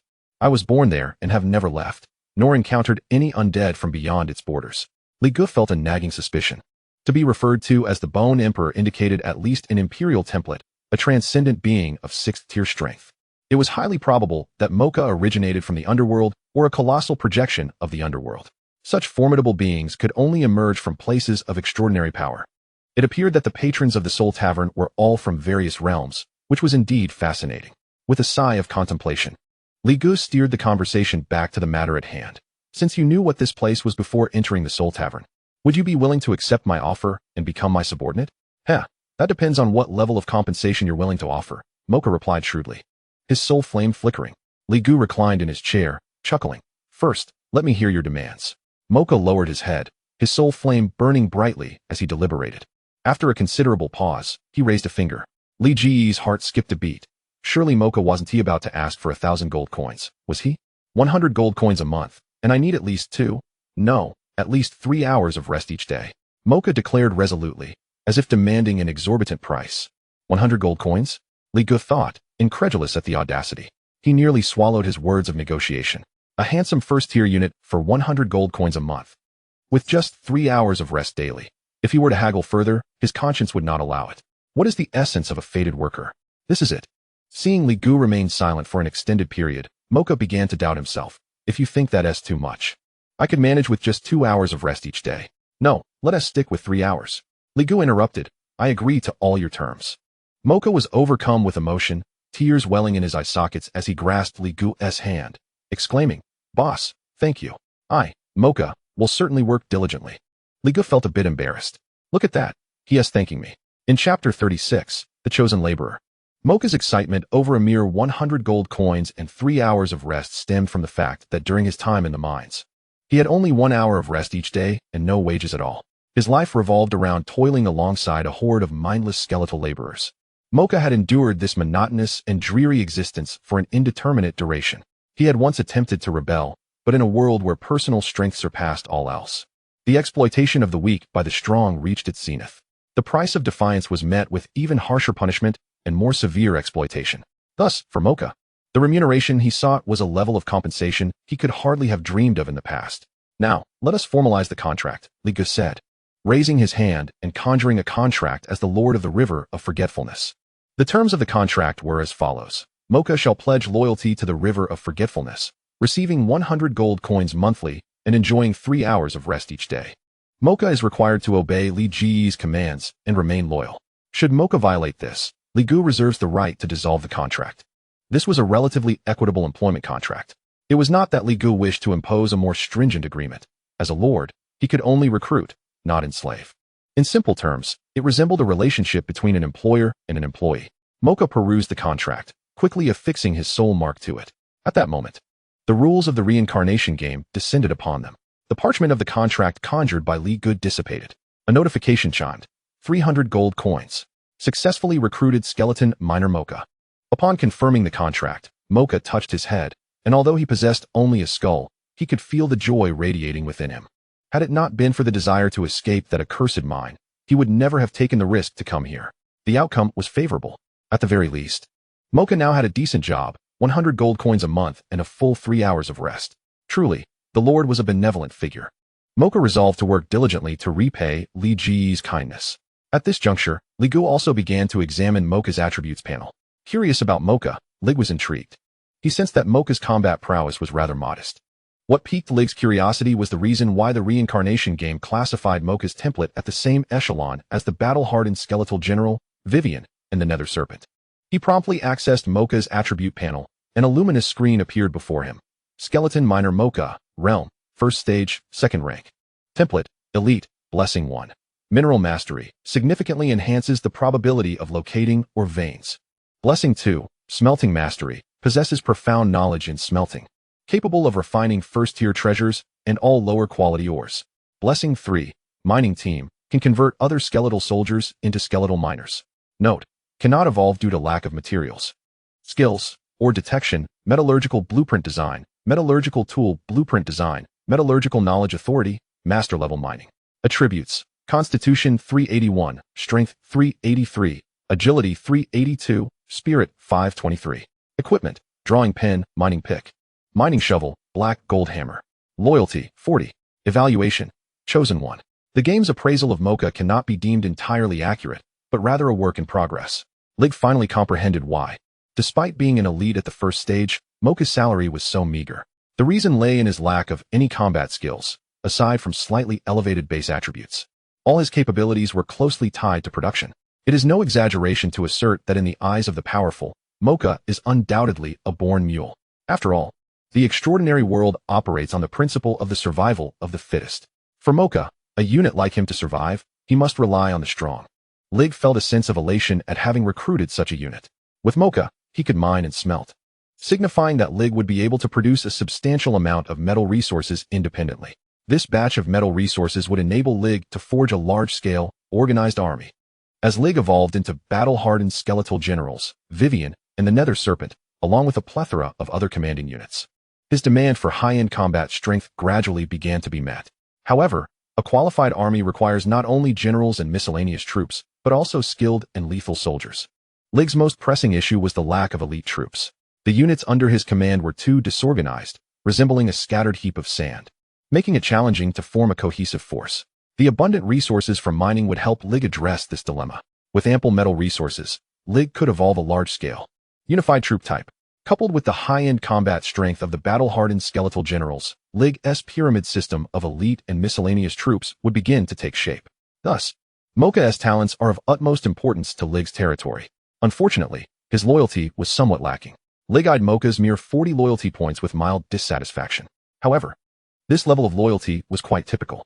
The relationship between Mocha and Lig resembled that of an employee to an employer, who among employees is wholeheartedly devoted to their boss upon their initial arrival. Lig was not overly anxious. Currently, he lacked suitable materials for Mocha's evolution, so he decided to gradually improve his loyalty. After all, 60 loyalty points are not an insurmountable challenge. As long as Lig conducts himself decently and avoids being a ruthless employer, it should be attainable. After signing a contract with Mocha, Lig proceeded to examine the other undead in the tavern. The majority were elites and elite troops, yet none were miscellaneous, commanding, or elite units. Moreover, Lig discovered that some of these undead merely came to enjoy free drinks, with no intention of signing contracts. Ultimately, Lig recruited 18 intelligent undead units, aside from Mocha, who commanded the highest salary. The others were quite affordable, totaling less than 1,000 coins in monthly wages. As for quality, apart from Mocha, they were mostly subpar, primarily elite templates with a few miscellaneous troops. Lig gazed at them, filled with curiosity. How could these undead templates possess such low levels, yet still exhibit intelligence? Lig could only speculate that it was likely due to these undead retaining more memories during their creation, endowing them with greater sentience. Just as there are intellectually disabled individuals among humans, it is entirely normal for a few geniuses to emerge among the undead. For these 18 intelligent undead, Lig decided to nurture their loyalty for a while. When the opportunity arose, he would upgrade them, ensuring they became absolutely loyal subordinates. He planned to revisit the tavern the next day. With his thoughts collected, Lig departed the tavern with his group of undead, having successfully recruited a chosen worker like Mocha. The mining endeavors of the Forgotten River territory were set to commence. Simultaneously, he could explore the mid-level region of the Necromancer's Gorge, hunting down undead tribes to acquire more disaster points, prestige points, elite soldiers, and soul essences. Chapter 37. Viven yearns for sleep. Is this truly the extent of the boss's resources? Following closely behind Lig, Mocha surveyed the millions of skeletal soldiers within the Forgotten River, feeling little astonishment. Likely, Mocha hailed from a genuine underworld, where, upon his birth, he was surrounded by an endless array of undead. Thus, the millions of undead under Lig's command were merely a part of Mocha's daily life. Only a few intelligent undead, born from the underworld's projection and having interacted with the real world, felt a profound sense of awe, recognizing Lig's extraordinary nature. Lig raised his hand and summoned another million undead, calling forth Albert and several first-stage commanding units, instructing Mocha, take this batch of undead and seek out our veins. Rest assured, boss, I will ensure you receive exceptional value, Mocha replied with a hearty thump of his chest plate. Lig then turned his gaze to Albert. Albert, you are responsible for leading the troops and protecting Mocha and the others. Understood, my lord, Albert nodded, grasping Lig's true intention. He was not only to safeguard Mocha, but also to keep a watchful eye on him. After all, Mocha's loyalty was a mere 40, neither high nor low, marking him as a potential defector. Vigilance was essential in such matters, and Lig would not let his guard down. With Albert's arrangements in place and Mocha's orders given, Lig commanded the battle-hardened skeletal general and the nether serpent to commence their advance towards the mid-level region of the Necromancer's Gorge. As for Viven, she was tasked with providing close protection for Lig. At Lig's command, the vast undead army surged forth like a tidal wave towards the mid-level region of the Necromancer's Gorge. The battle-hardened skeletal general took charge of the ground forces, while the nether serpent dominated the skies. With this aerial and ground coordination, even though the undead tribes in the mid-level region were significantly stronger than those in the outskirts, they stood no chance against this overwhelming army. Countless undead were annihilated. Each tribe was obliterated. The notifications poured in rapidly. Annihilated undead tribe gained 200,000 disaster points, 3,000 gold coins, 6 prestige points. Annihilated undead tribe gained 300,000 disaster points, 4,000 gold coins, 7 prestige points. Annihilated undead tribe gained 150,000 disaster points, 2,000 gold coins, 5 prestige points. It was as if a tide was sweeping through everything in its path. The army constructed by millions of undead surged forth, and those undead tribes crumbled like small mounds of dirt before a flood, collapsing in an instant. From dawn until dusk, in just a single day, Lig accumulated a staggering 5 million disaster points. The total amount of gold coins gained reached 40,000. Lig's prestige points soared to 3,502. Although over 3,000 prestige points only granted him a modest level of recognition within the current player community, Lig was undoubtedly in a league of his own. His prestige was indisputably the highest among the new players in the Arrow world. In addition to these endeavors, Lig dispatched the Mocha and other units tasked with exploring mineral deposits, who have also made significant discoveries. Mocha uncovered a vein of black soul iron at the periphery of the Dead Spirit Canyon. Black soul iron is a common material for apprentices. Simultaneously, within the vein, there exists a probability of unearthing first-tier ordinary black soul, refined iron. With this batch of black soul iron, Li Ji's requirements for forging elite troops will be adequately met. Mocha has commenced training the first contingent of skeletal miners to begin extraction. Concurrently, they are erecting smelting facilities to refine the black soul iron. To facilitate this, Li has dispatched 200,000 skeletal soldiers to assist Mocha in this endeavor. It is anticipated that a batch of refined black soul iron and black soul refined iron will be produced by tomorrow. Li Gu's plans are advancing in an orderly manner. As the night deepens, a somewhat weary Li Gu stretches languidly. Although the Lord's manor is rather modest, it provides shelter, certainly better than the days of braving the elements outdoors. Upon returning to the manor and preparing to head to his chamber, Li Gu notices Viven closely following him. He immediately comprehends her intent. While it is true that Viven possesses intelligence, she is akin to a blank slate, lacking in common knowledge. The command Li Gu had given her was to provide close protection, and thus she remained steadfastly by his side. I am going to sleep now. Viven, you should find a room to rest as well, Li Gu suggests. Viven shakes her head resolutely, replying, Master, I do not require rest. Li Gu does not doubt this. After all, Viven is fundamentally an undead being and indeed requires little repose. However, Li Gu himself is in need of rest. With this thought, he concedes, then find something to occupy yourself. Just do not disturb my slumber. With that, Li Gu refrains from further explanation and enters his bedroom. Inside the manor, the bedroom is furnished with a bed, mattress, and pillow, all sufficient, if not exquisite. Li Gu, not one to be picky, finds these conditions vastly superior to those in the wild. After having lived outdoors since his arrival, he savors the warmth of the bed and quickly drifts into a deep sleep. Viven observes this scene, her eyes filled with curiosity, having just come into existence. Everything is novel to her. She wanders about the small courtyard, touching and inspecting various items, but soon grows bored. Sitting on a chair, she gazes at the slumbering Li Gu, her mind beginning to whirl. What does it feel like to sleep? Her curiosity intensifies, hesitating momentarily. Yet, recalling Li Gu's command to remain within the courtyard, she resolves to lie down next to him, carefully closing her eyes. Meanwhile, in the Dead Spirit Canyon, the night sky is resplendent with stars. The moonlight struggles to penetrate the thick fog that has lingered for centuries. However, the dark canyon is bustling with activity. Countless soul flames flicker, and thousands of undead march in unison, faithfully executing Li Gu's will, declaring war on all wild undead in their path. The cacophony of magical explosions, the roars of the undead, and the sounds of collapsing tribal structures intertwine. Even in slumber, Li Gu's system and game notifications continuously pop up. A plethora of disaster points is being accrued. An abundance of gold coins and loot fills his inventory. The annihilation of tribes steadily elevates Li Gu's personal prestige. This method of passive strengthening is enough to evoke envy among all players. Deep within the canyon, the Ember Vulture observes this scene, its soul flame trembling violently, a testament to its fear. It flaps its wings and hastily soars towards Anthony's location. Upon traversing the underground cave network, the Ember Vulture arrives before Anthony, who stands at the edge of a precipice. If one possessed dark vision, they would clearly see that the chasm before Anthony is unfathomably deep and immense. The top of the cliff connects to various cave passages, from which undead can occasionally be seen slowly emerging. This is the very core of the Dead Spirit Canyon, and the reason for the vast number of undead. Anthony stands amid a chaotic array of crumpled papers, clutching a notebook as if calculating something, occasionally tugging at his hair in frustration, resembling a student grappling with an unsolvable math problem. The Ember Vulture casts a fearful glance at the abyss before it cautiously approaches Anthony's side. Sensing the Ember Vulture's arrival, Anthony halts his actions and impatiently asks, "What has happened now?" Chapter 38, The Essence of the Undead. What has happened now? Anthony's piercing gaze turns toward the Ember Vulture. The creature lets out a plaintive screech. The information conveyed within its sound is comprehended by Anthony, whose eyes widen in shock. He crushes his pen in his grip, ink splattering across his clothes and the floor. So soon, they've begun exploring the mid-level regions of the Dead Spirit Canyon, Anthony thinks, astonished. Although the Dead Spirit Canyon is indeed a canyon, it is vast. Searching such an expanse would require considerable time. It took Anthony over a decade to find this place.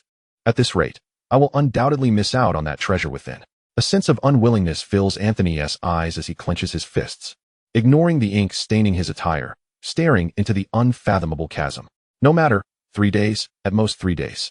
If I have not found an answer by then, I shall take my chances. On another front, the Hadro family. Currently, Lady Hadro is admiring her estate. Before her lies a rather large dungeon, where numerous young boys and girls are imprisoned. Their hands and feet are shackled, and their necks bear special magical runes. The sole purpose of these runes is to draw blood. Lady Hadro gazes at this group of humans with satisfaction, a smile gracing her lips as if surveying her treasures. She has exerted considerable effort to acquire these individuals from the hands of slave traders, transporting them from human territories to the sprawling Douglas jungle. Presently, her daily sustenance derives from this collection of blood vessels. "Madam," Das has returned and requests an audience. A servant reports to Lady Hadro. She withdraws her gaze. Knowing Das is her trusted messenger sent to deliver news, likely a response from the Archbishop. Have him wait for me in the study, she orders. With that command, Lady Hadro loses interest in further inspecting the estate and proceeds to her study. Das is already waiting there, producing a letter and respectfully placing it on the table. Madam, this is the Archbishop's reply. Understood. You may leave, Lady Hadro replies, taking her seat and waving her hand. Das dares not linger and quietly exits, closing the door behind him. With no one else present in the study, Lady Hadro adopts a more relaxed demeanor, propping her long legs on the table in a languorous pose that, combined with her alluring figure, is undeniably seductive. She picks up the letter, unfolds it, and reads it word for word. Lady Hadro furrows her brow slightly. Am I to handle this matter alone? Regret begins to seep into her thoughts. Initially, she had penned a letter to the Archbishop to report the emergence of millions of undead at the periphery of the Douglas jungle, seeking reinforcements and hoping for assistance. Now, the response instructs the Hadro family to manage the situation independently. However, upon reading the latter part of the letter, her furrowed brow relaxes, and her eyes sparkle with intrigue. The sect and its operations in the Douglas jungle are at a critical juncture, with personnel stretched thin. If you successfully forge an alliance with the lord of this undead army, drawing them into our sect's ranks, the sect can procure resources to break through to the third tier for you. Just this sentence ignites boundless greed within Lady Hadro. A breakthrough to the third tier. This is the lifelong dream of countless individuals. Lady Hadro is no exception. Despite the Hadro family reigning supreme on the outskirts of the Douglas jungle, basking in prosperity, Lady Hadro has already reached her ceiling at the second tier. She is acutely aware that, given her aptitude for cultivation, even after a century or a millennium of arduous training, the opportunity to ascend remains elusive. After all, NPCs cannot traverse shortcuts like players by slaying monsters and collecting soul essences. The prospect of resources that could facilitate her breakthrough to the third tier has ignited an insatiable greed within Lady Hadro. If not now, then when? A flicker of resoluteness crossed her gaze as she summoned Das once again and instructed him. Das, personally select 10 members of our family at the second tier to venture into the necromancer's gorge. Pursue the trail of the undead we encountered recently and attempt to establish contact with them. Upon hearing this command, Das raised his head, hesitated, and his eyes betrayed his trepidation. It is not without reason that Das feels apprehensive. After all, we are speaking of millions of undead. Investigating such a horde is tantamount to courting death. Lady Hadro narrowed her beautiful eyes, a chilling aura of murderous intent swirling about, which compelled Das to lower his gaze in fear. Instead of continuing her reprimand, Lady Hadro spoke. This mission will not be without reward. If you succeed, I shall elevate you to the position of deputy clan leader. The prospect of becoming deputy clan leader made Das's heart quiver. After a moment of contemplation, he gritted his teeth and vowed, rest assured, my lady, I will not fail in my mission. That very night, Das led an elite squad of bloodkin to the necromancer's gorge. The following morning, as dawn broke, Ligu opened his eyes, greeted by the familiar notification of the Undead Cataclysm System. Daily settlement complete. Congratulations on acquiring 1,000,000 skeleton soldiers. At this moment, the number of skeleton soldiers under Li Ji's command had reached an astounding 9 million. He barely had time to marvel at his burgeoning military strength when he felt something soft in his arms. Looking down, he discovered Viven nestled against him like a plush pillow. Sensing Li Gu's gaze, Viven blinked innocently, as if to acknowledge him. There was no shyness, no shrieks, nor any of the cliché tropes found in idol dramas. Viven remained remarkably composed, for she was oblivious to the implications of the situation. Li Gu, piecing together what had transpired, chuckled helplessly. How did you end up in my bed? I was merely curious about what sleeping feels like, Viven replied candidly. But did you actually fall asleep? Li Gu inquired, intrigued. I am uncertain if it qualifies as sleep. I only felt my consciousness becoming hazy and in a dreamlike state. I perceived a beam of holy light, Viven explained, shaking her head. Then you were indeed asleep, Li Gu remarked, slightly astonished. The distinction between the undead and the living is stark. In essence, the undead are beings that have perished yet retain the ability to move and think. Since they are deceased, they do not require sustenance. In this context, it is indeed peculiar for Viven to have slept. Yet she did. It even appears she dreamt. So, is she still considered undead? As he held Viven, whose body was soft and icy to the touch, akin to cradling a delicate doll, Li Ji's curiosity deepened. Leaning down to inhale, he detected no foul odor, only an inexplicable fragrance. Soft and sweet, aside from her slightly cool temperature, She bore no difference to a living person. It is said that whether living or undead, the ultimate goal of evolution is to transcend life and death, achieving a state of immortality. Perhaps Vivien's condition is precisely what makes her unique. Ligu mused. As a rare undead adept in holy light, it is only natural for Viven to possess extraordinary traits. This realization dispelled the last vestiges of doubt within him. To be honest, had he truly spent the night embracing a decaying corpse, it would have been rather difficult for him to accept. Rise and shine. A new day awaits, Ligu said as he released Viven and stood up, preparing to assess the spoils from the previous night. Chapter 39. Black Soul Heavy Armored Spearman. Although he had rested, the vast numbers of the undead army ensured a continuous offensive. In just one night, Ligu garnered over 40,000 gold coins and more than 3 million cataclysm points.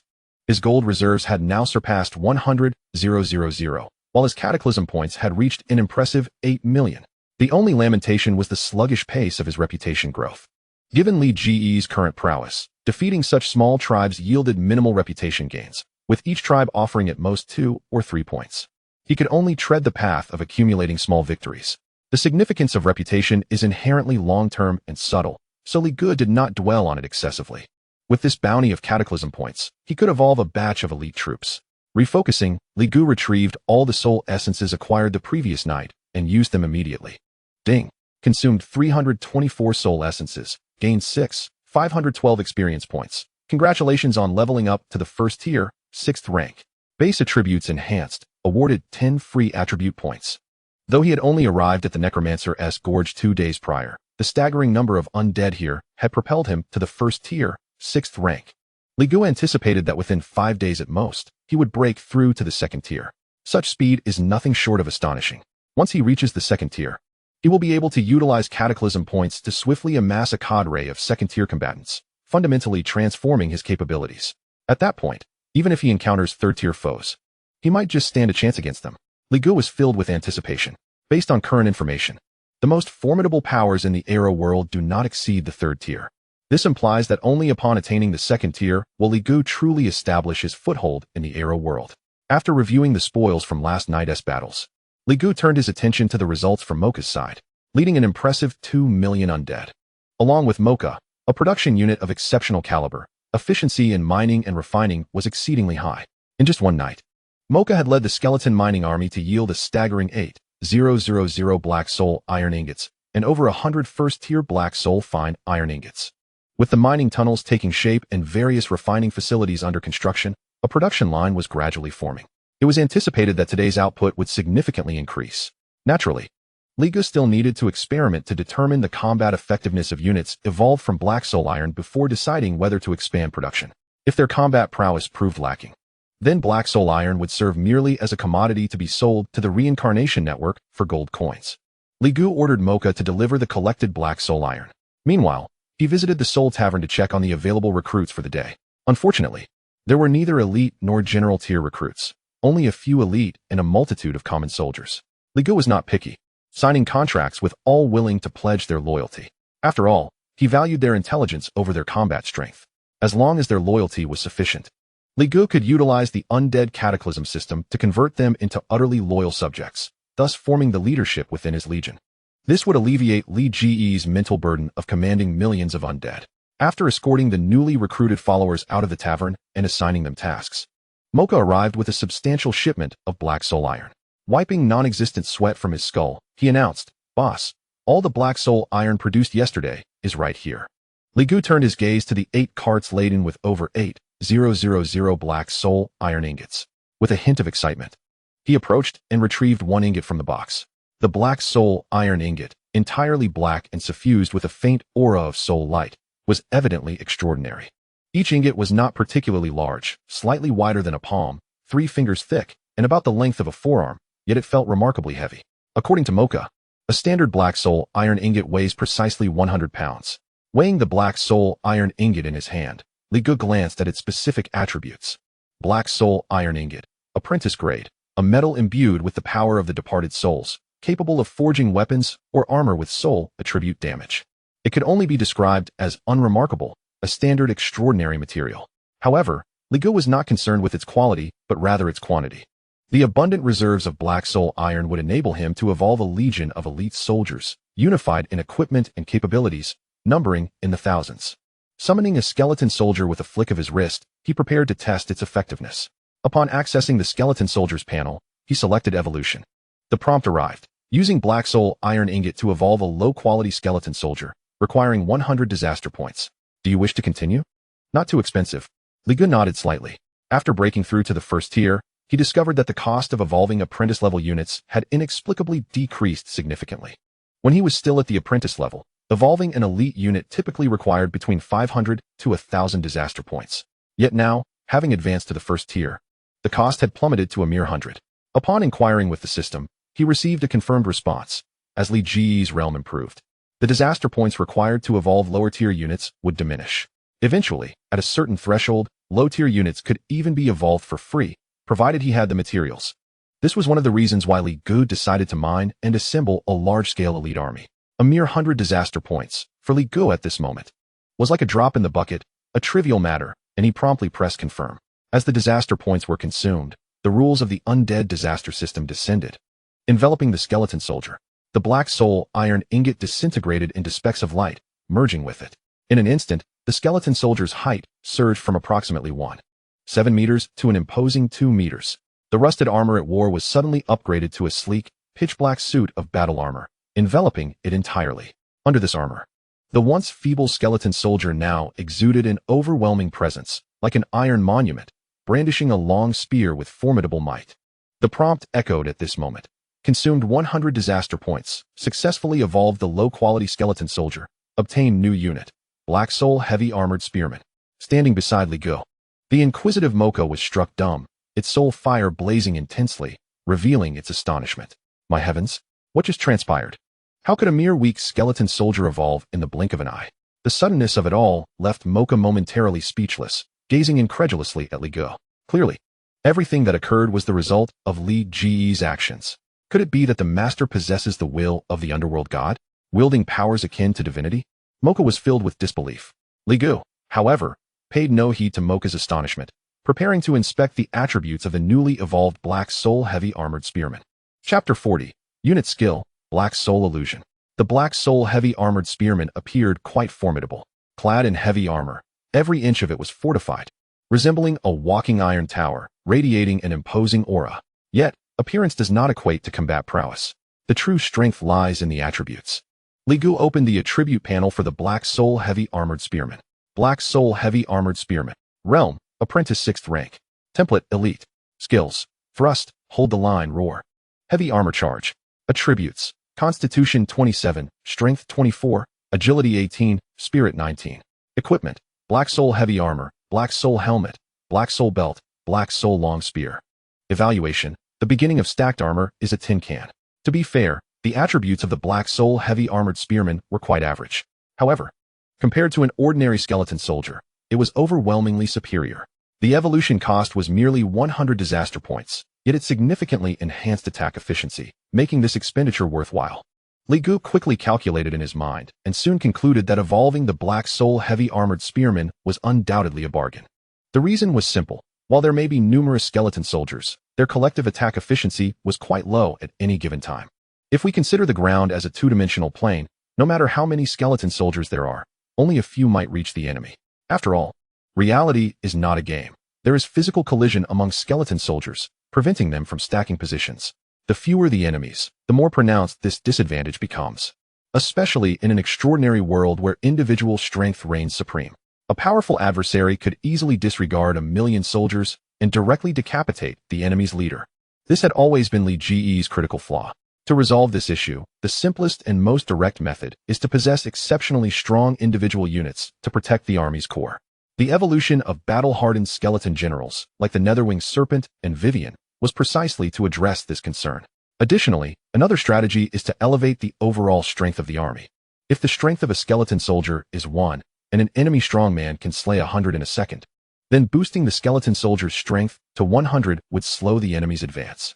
As long as the enemy's progress is hindered, Li Gu can unleash an endless tide of skeletons to rapidly wear them down, as if they were mired in a quagmire until exhaustion. These two solutions, cultivating powerful individuals and enhancing overall strength, are not mutually exclusive and can be employed in tandem. Li Gu decided to evolve a batch of units to observe the effects. After all, the evolution of a single unit required only 100 disaster points, and consuming all 8,000 Black Soul ingots would amount to 800,000, which posed no pressure for Li Gu at this time.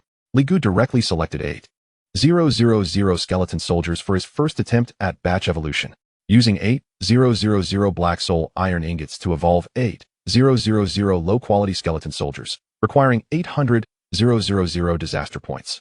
Do you wish to continue? The moment Li Gu pressed confirm, the tremendous power of the undead disaster system descended, enveloping the realm. The Black Soul ingots disintegrated in the blink of an eye, transforming into dazzling specks of light akin to a galaxy, intertwining with all the low-quality skeleton soldiers. The densely packed skeleton soldiers surged in height, their essence of life evolving. Even Oberth, who had experienced this power before, could not conceal his astonishment. With a mere wave, nearly 10,000 skeleton soldiers had evolved. This power could undoubtedly be described as miraculous. Those who had been recruited by Li Gu and signed contracts with him stood agape, utterly astounded. What kind of power could instantly cause so many skeleton soldiers to evolve? God, this master must possess the strength of the underworld deity. Oh, how this miracle transpires before my very eyes. One by one, the sentient undead were left in awe. Skeleton Warrior Aught Loyalty 30. Invisibly Ghost Lana Loyalty 34. Bone Knight Dasta Loyalty 29.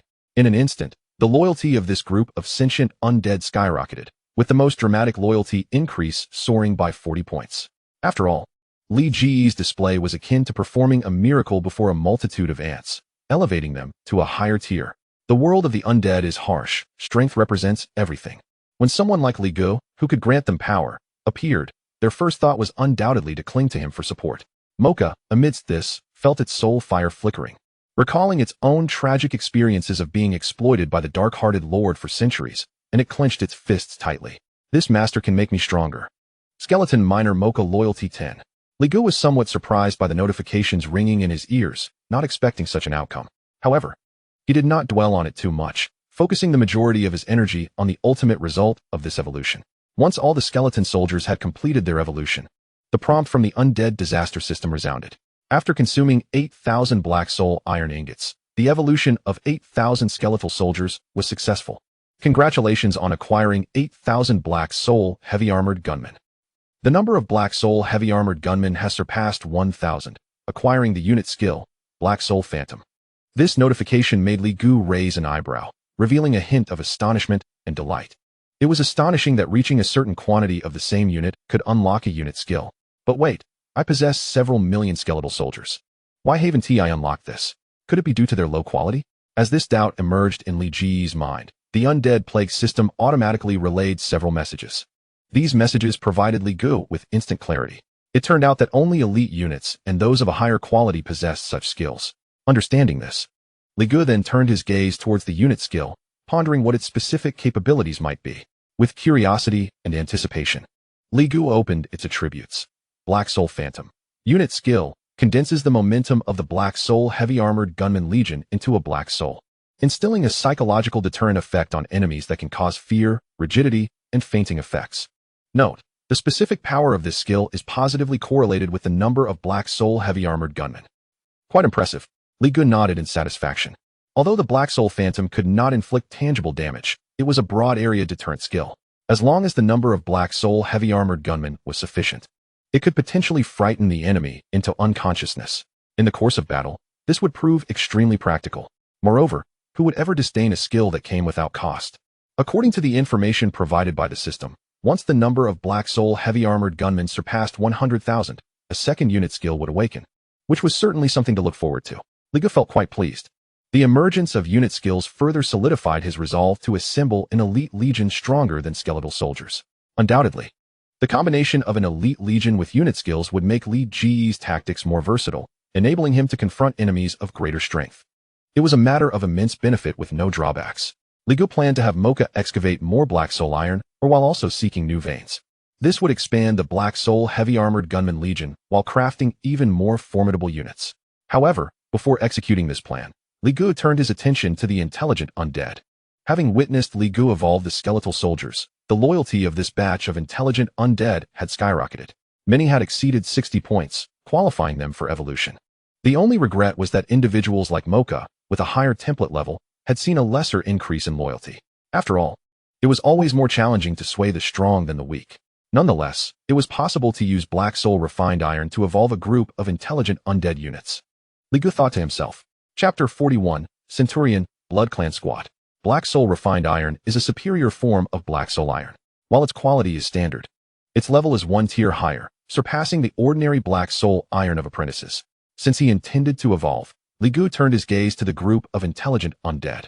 Meeting Li Ji's gaze, the intelligent undead felt a surge of excitement, each one resembling loyal hounds, eager to express their fidelity to Li Gu as fervently as possible. Li Gu extended his hand and selected 6 intelligent undead from the skeleton race.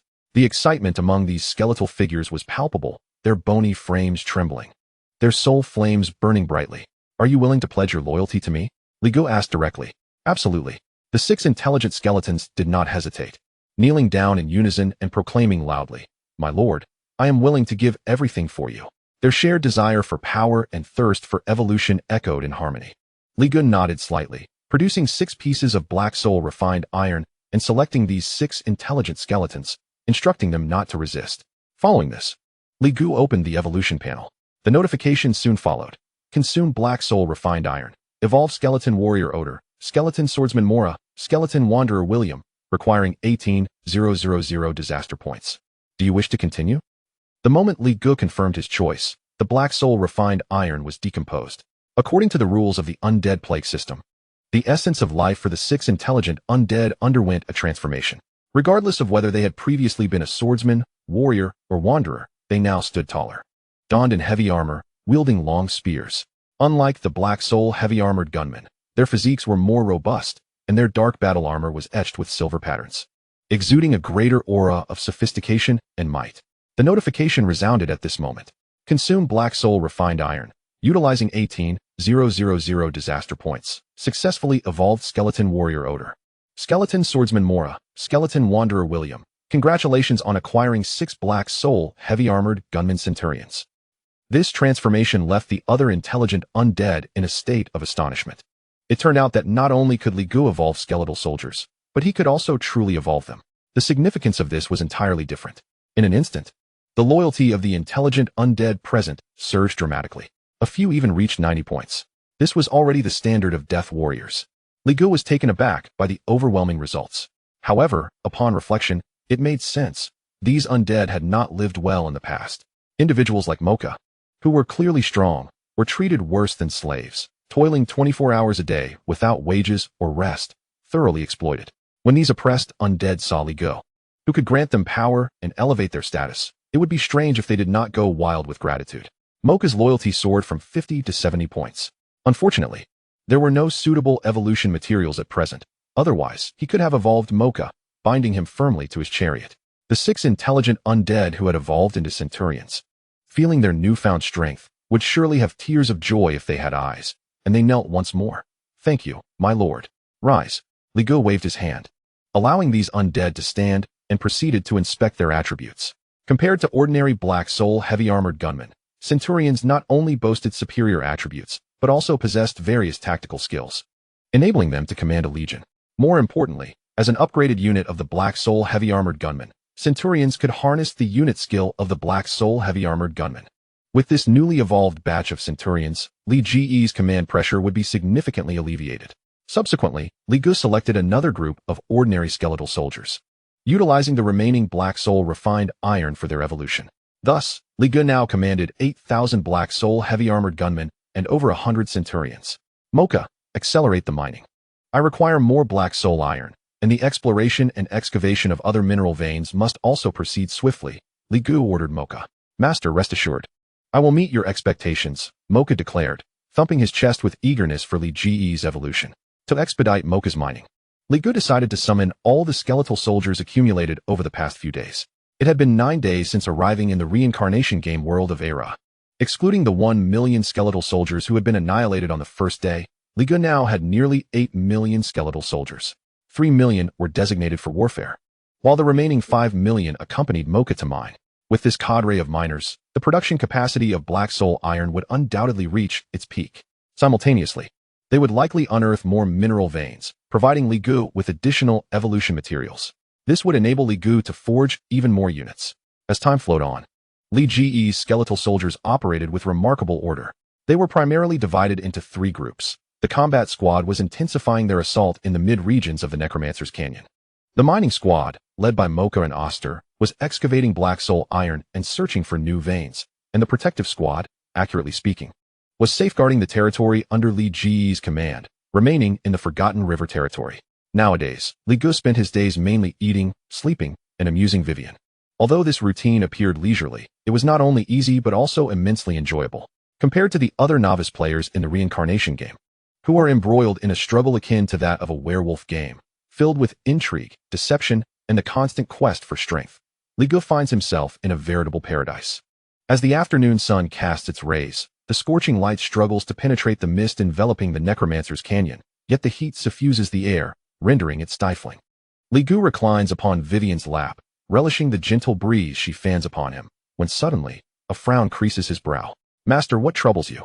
Viven inquires softly. "It's nothing.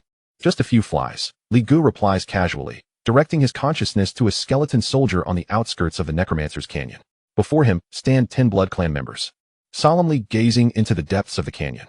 "Captain Das, do we truly have to venture inside?" One of the Blood Clan members asks, his voice tinged with fear. "Of course, this is Lady Hadro's command," Das retorts through gritted teeth, recalling the promise Lady Hadro had made to him, clenching his fists as he speaks. "Fear not. With our strength, even if negotiations fail, we can escape." With that declaration, Das leads his contingent of Blood Clan members straight into the Necromancer's Canyon, unaware that their arrival has already drawn Li Ge's attention. Blood Clan, and of the second tier no less. Are they here for vengeance? Li Gu ponders swiftly, and after a brief contemplation, he resolutely mobilizes the elite forces from the middle region of the Necromancer's Canyon, instructing them to return to the Wanchuan territory. If these are merely the forces dispatched by the Hadro family, Li Gu is confident in his ability to subdue them. Chapter 42, Wild Imaginings and Full Pretensions. Li Gu refrains from taking the initiative against this group of Blood Clan members. After all, he has yet to ascertain whether they are indeed searching for him. To act rashly would be akin to revealing one's hand. Thus, he merely sends forth his undead to monitor the Blood Clan, intending to discern their true motives. Das and his compatriots tread cautiously into the Necromancer's Canyon, remaining vigilant at every step. Half an hour later, one of the accompanying Blood Clan members exhales a sigh of relief, remarking, "It seems the Necromancer's Canyon is merely populated with undead. Nothing else appears amiss." No sooner had he spoken than Das shot him a cold glare, causing the Blood Clan member to fall silent, frightened. "What a fool," Das scoffed, glancing warily at the dense ranks of skeleton soldiers. "Do you not notice something amiss?" The accompanying Blood Clan members exchanged glances, scrutinizing the skeleton soldiers surrounding them.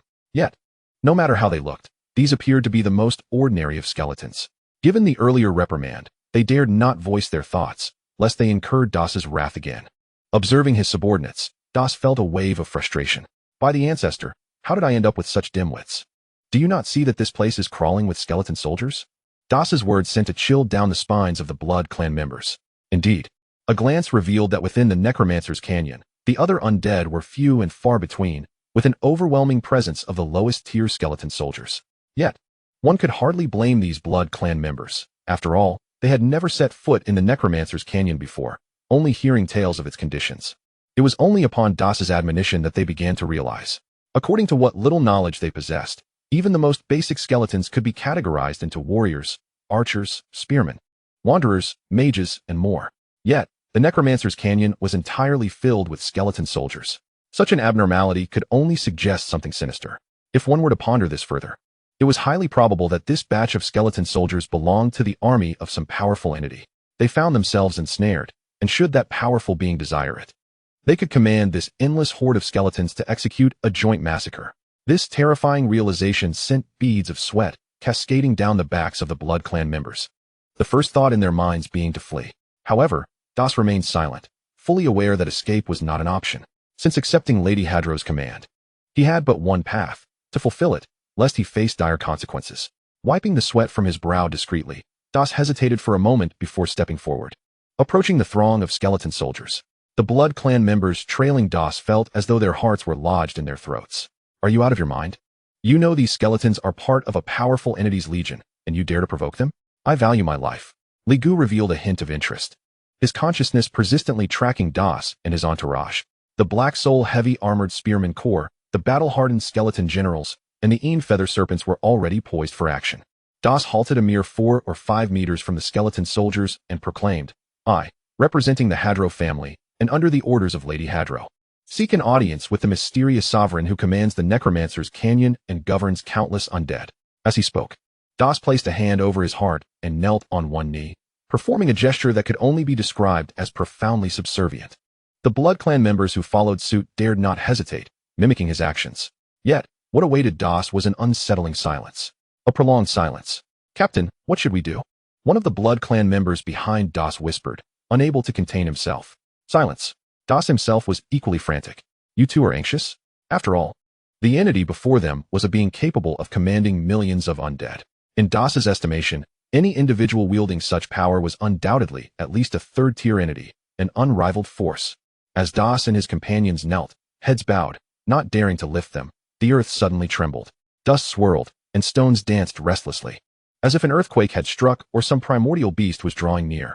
The tension in Das and his companions' hearts surged as the immense pressure caused their blood pressure to spike. Their hearts raced uncontrollably, and they instinctively clenched their hands, cold sweat soaking their backs. Then, the skeleton soldiers encircling Das and his group seemingly received some command, dispersing in all directions. Blackness, an expanse of blackness. Like an unending wave, it surged uniformly toward them. Das's pupils constricted as he beheld the source of this black tide, skeleton soldiers clad in heavy armor. "Oh, ancestor! These are not mere skeletons, they are elite soldiers of humanity." The precision of their formation imparted to these Blood Clan members, still entrenched in a primitive tribal mindset, a true sense of military might. Before Das and his companions could process this revelation, a colossal figure swept through the sky, crashing down before them. It was a colossal skeletal serpent, adorned with wings, resembling a bone dragon. From its appearance, it was unmistakably a feathered serpent, now transformed into an undead entity. Confronted with the legendary presence of a feathered serpent, known to rival the dragons of yore, Das felt his heart race uncontrollably. Although Das was a second-tier entity, and the Een Feather Serpent was first-tier, the disparity in their levels was clear.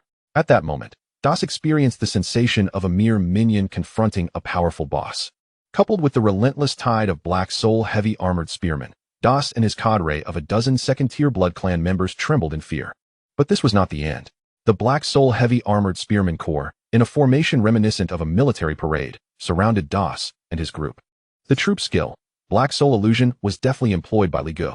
In an instant, the essence of the Black Soul Heavy Armored Spearmen condensed, as if solidified, into a single entity.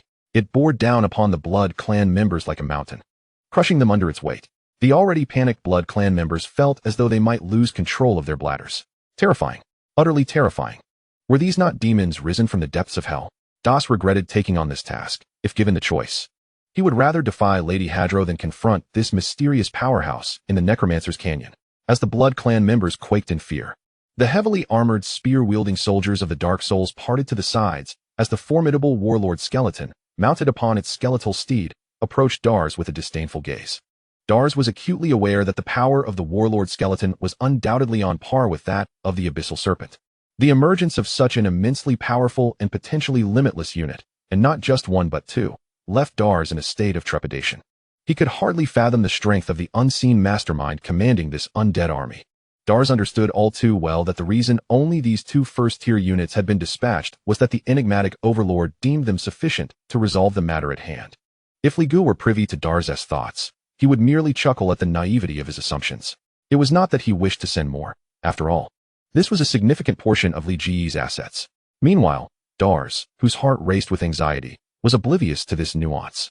Trembling with fear, he transitioned from kneeling on one knee to prostrating himself fully, forehead to the ground, and hurriedly said, "Your Excellency, I am the envoy of the Hadro family, harboring no ill intent towards you. Please, I implore your discernment." The warlord skeleton gazed down upon Dars. From its perspective, even Li Gu felt a sense of embarrassment at how frightened the young man appeared. Nevertheless, maintaining an air of superiority, Li Gu's consciousness descended into the warlord skeleton's form, and through its voice, he intoned, "Mere lackey of the Blood Clan, articulate your purpose." Chapter 43. The Three Major Factions, the Abyssal Cult. The words uttered through the warlord skeleton were akin to the chilling winds of hell. sweeping through one's very soul and instilling dread. Dars, already at the brink of psychological endurance, trembled uncontrollably and hastened to explain, "Your Excellency, I come bearing a missive from Lady Hadro, representing the Abyssal Cult.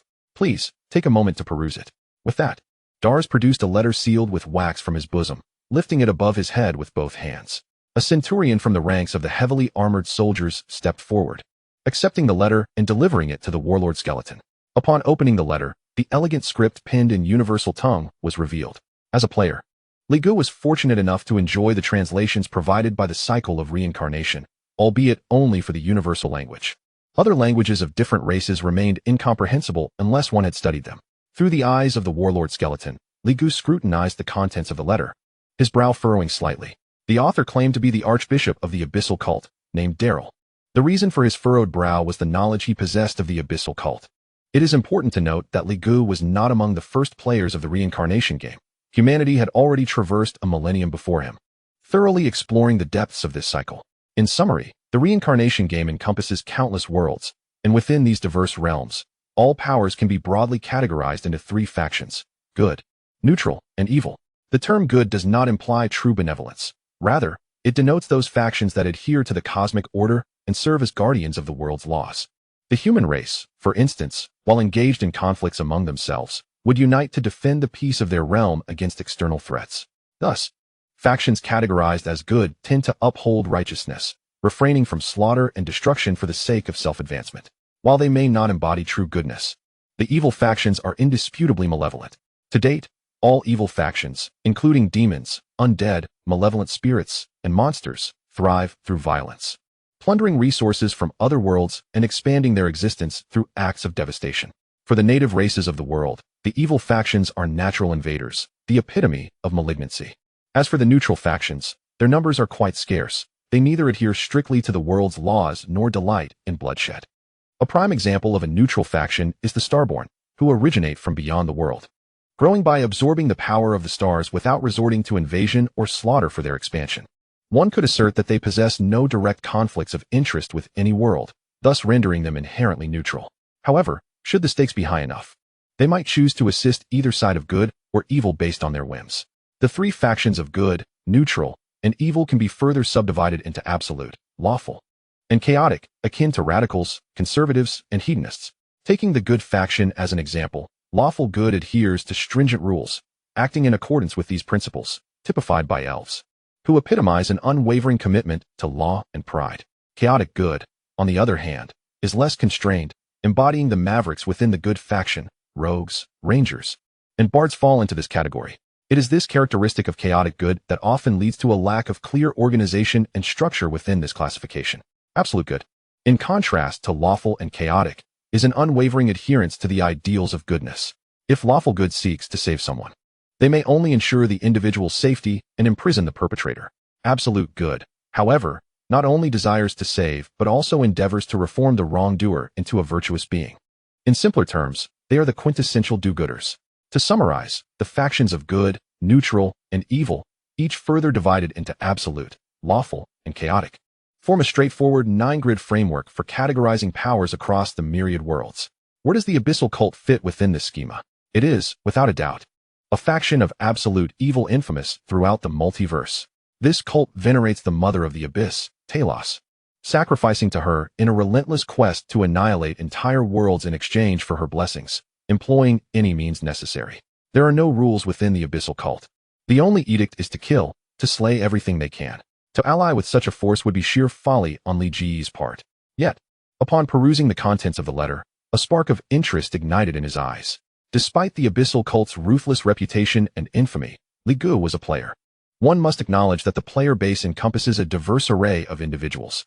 It is undeniable that players populate nearly every faction. However, if one were to identify which faction boasts the most players, it would unequivocally be Chaotic Neutral, the fourth calamity, the largest group of hedonists across the realms.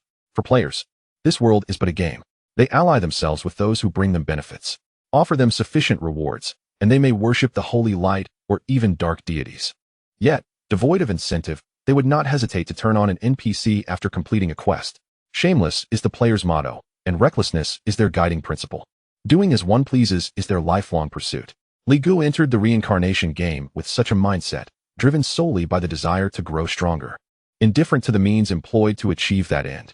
For Li Gu, the prospect of collaborating with the Abyssal Cult hinged solely on the enticing terms outlined in the letter. The request, to assist the Abyssal Cult in exterminating the various factions within the Dagra jungle.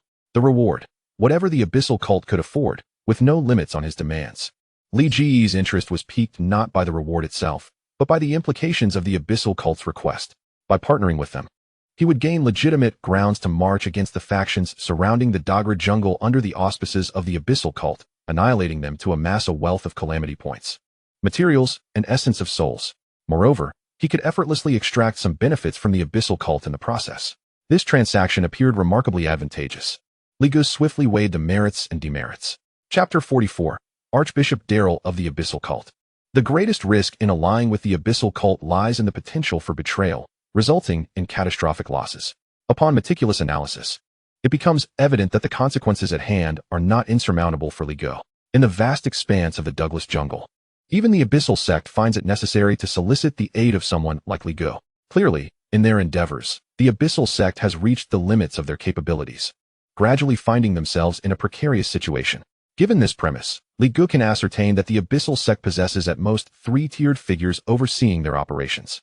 Thus, by taking advantage of this collaboration, he can rapidly ascend in power. Should the Abyssal sect consider betraying him in the future, it is likely that they would face retribution from Li Gu instead. With this realization, Li Gu has already made his decision, recognizing that he has limited options. After all, commanding an army of millions renders him virtually without refuge. Therefore, under these circumstances, Li Gu must forge ahead relentlessly, striving to grow stronger before the enemy uncovers his facade of weakness. Armed with the Necrotic Calamity System, he feels a profound sense of confidence. He intends to inform the High Priest Darrell of the Abyssal sect that if they wish for his assistance, they must first demonstrate their sincerity. What he desires are gems, various kinds of gems. Through the body of the skeletal general, Li Gu addressed Das. Instantly, Das felt a wave of relief wash over him. His sole path to survival hinged upon the collaboration between Li Gu and the Abyssal sect. With Li Ji's words, it signified that they could all live another day. Your Excellency, I shall convey your message in its entirety, Das declared, his demeanor becoming exceedingly humble, nearly bowing in reverence. As he spoke, he rose and departed with his bloodkin. Upon leaving the necrotic gorge, Das felt an overwhelming urge to sprout 4 legs. His wings almost aflame with the speed at which he fled, disregarding his subordinates as he sought to escape at the fastest pace possible. Li Gu paid no mind to Das's departure. After all, leading millions of undead into the necrotic gorge was not something that could be concealed. Thus, Li Ji's task was simply to intimidate the outside world, buying himself time to grow stronger before his enemies could perceive his vulnerability. That very night, upon returning to the Hadro family estate, Das recounted the terrifying events to Lady Hadro. To secure their collaboration, did the Lord of the Undead merely seek gems? A flicker of confusion crossed Lady Hadro's beautiful eyes as she stroked her flawless chin, murmuring, could it be a formidable undead dragon? In Lady Hadro's mind, among the powerful beings, dragons held a particular fondness for bright and precious treasures. This led to the belief that upon slaying a dragon, one could not only acquire its precious materials, but also the vast treasures it had amassed over time. It is no exaggeration to say that the hordes of certain ancient dragons could entice even the gods, if indeed it were a dragon capable of commanding millions of undead. Lady Hadro's heart quaked at the thought of the sheer strength such a being would possess. After all, the neighboring figure known as Hector, who claimed to possess the bloodline of Pale Wings, was merely a sub-dragon of second-tier strength, yet could stand as one of the dominators at the periphery of the Douglas jungle. It is not an exaggeration to say that if the Lord of the Undead within the Necrotic Gorge were truly a dragon of pure bloodline, he would certainly dominate the entire Douglas jungle and gain immense renown across the continent of Hom. Once her initial shock subsided, Lady Hadro's fear dissipated, replaced by boundless excitement. For her, the stronger Li Gu became, the greater the benefits she would reap as the facilitator of this collaboration. Without hesitation, she drafted a letter to the High Priest, detailing the Lord's requests. She meticulously documented Das and the others' observations along with her own conjectures before entrusting it to Das for delivery. In the mid-tier region of the Douglas jungle, near the outskirts of the core area, Das, treated like a mere beast of burden, cautiously approached a patch of impenetrable darkness. Despite the overarching trees that blocked the sunlight, casting shadows everywhere, nothing compared to the profound darkness that lay before him. It was as if a black hole could devour all light, instilling a chilling dread. Having visited several times, Das still found himself gripped by fear. He swallowed hard and carefully stepped forward into the eerie jungle. As a second-tier individual, Das was immediately engulfed in darkness upon entering the jungle, losing all sense of sight. A cold dagger pressed against his back, and a rasping voice, akin to nails scraping on a chalkboard, echoed, "Give me a reason not to kill you, my lord. I am an envoy sent by Lady Hadro, bearing a letter for High Priest Daryl." Das, though terrified, spoke with clarity, revealing that he had endured similar circumstances before. The figure behind him, upon hearing Daryl's name, clicked his tongue in disappointment at the inability to slay Das, retracting the dagger and taking the letter from Das's hands. Coldly commanding, "Wait here." Das could not sense whether the figure had departed. Immersed in darkness, he lost most of his perceptive abilities. He dared not wander aimlessly. Acutely aware that without guidance, he would never find his way out of this place. Deep within the obsidian jungle, light gradually emerged. Special oil lamps illuminated the surroundings, revealing an ancient and grand temple. Unlike other temples, this one was adorned with countless grotesque statues and various bloody scenes of slaughter. Devoid of solemnity, and instead filled with horror and dread. This was indeed the temple of the Abyssal Sect. The individual who had taken the letter from Das revealed his visage, a twisted serpent man. Unlike ordinary serpent men, his eyes glowed a vivid crimson, and his body was etched with dark patterns, exuding an eerie aura. The Abyss is distinct from the demon realm, where numerous demons serve as native species. The Abyss's sole native being is the Abyss Mother, Talos. All other beings are those who have succumbed to temptation and corruption by Talos, descending into the Abyss.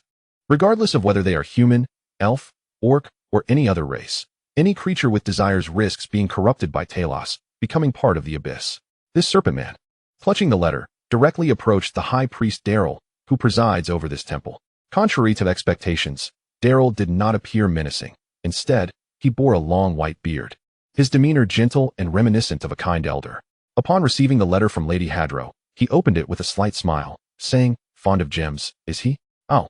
Desires lead one to the embrace of the Abyss.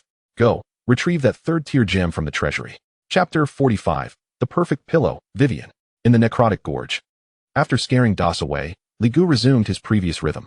On one front, he intensified his campaign in the mid-tier area of the necrotic gorge. On another, he explored the mines to extract black soul iron, preparing to forge more powerful units. Both endeavors progressed remarkably well. On the very day that marked the 9th day since Ligu entered the Reincarnation Game, he amassed an astounding 5 million calamity points. The gold acquired from vanquishing undead forces amounted to over 60,000. Moreover, he had excavated more than 20,000 black soul iron ingots and nearly 1,000 black soul refined iron ingots. With these resources, the total number of black soul heavy armored spearmen had surpassed 30,000. Simultaneously, Li Ji's personal realm elevated to the 8th tier of the first stage, just a step away from reaching the pinnacle of the first tier and qualifying for advancement to the 2nd tier. Now each day, Li Gu experiences an astonishing surge in power. This rate of growth is something other players can hardly fathom. It is no exaggeration to say that, given a year and a half, Li Gu could effortlessly annihilate this realm. However, burdened by the weight of familial responsibility, his father Li Mang, his mother Gao Shimei, and his sister Li Xiaowu, he must hasten his ascent to power as swiftly as possible. The following day, on the 10th day of his immersion in the Reincarnation Game within the world of Era, Li Gu awoke to the familiar and amiable notification from the system. Ding!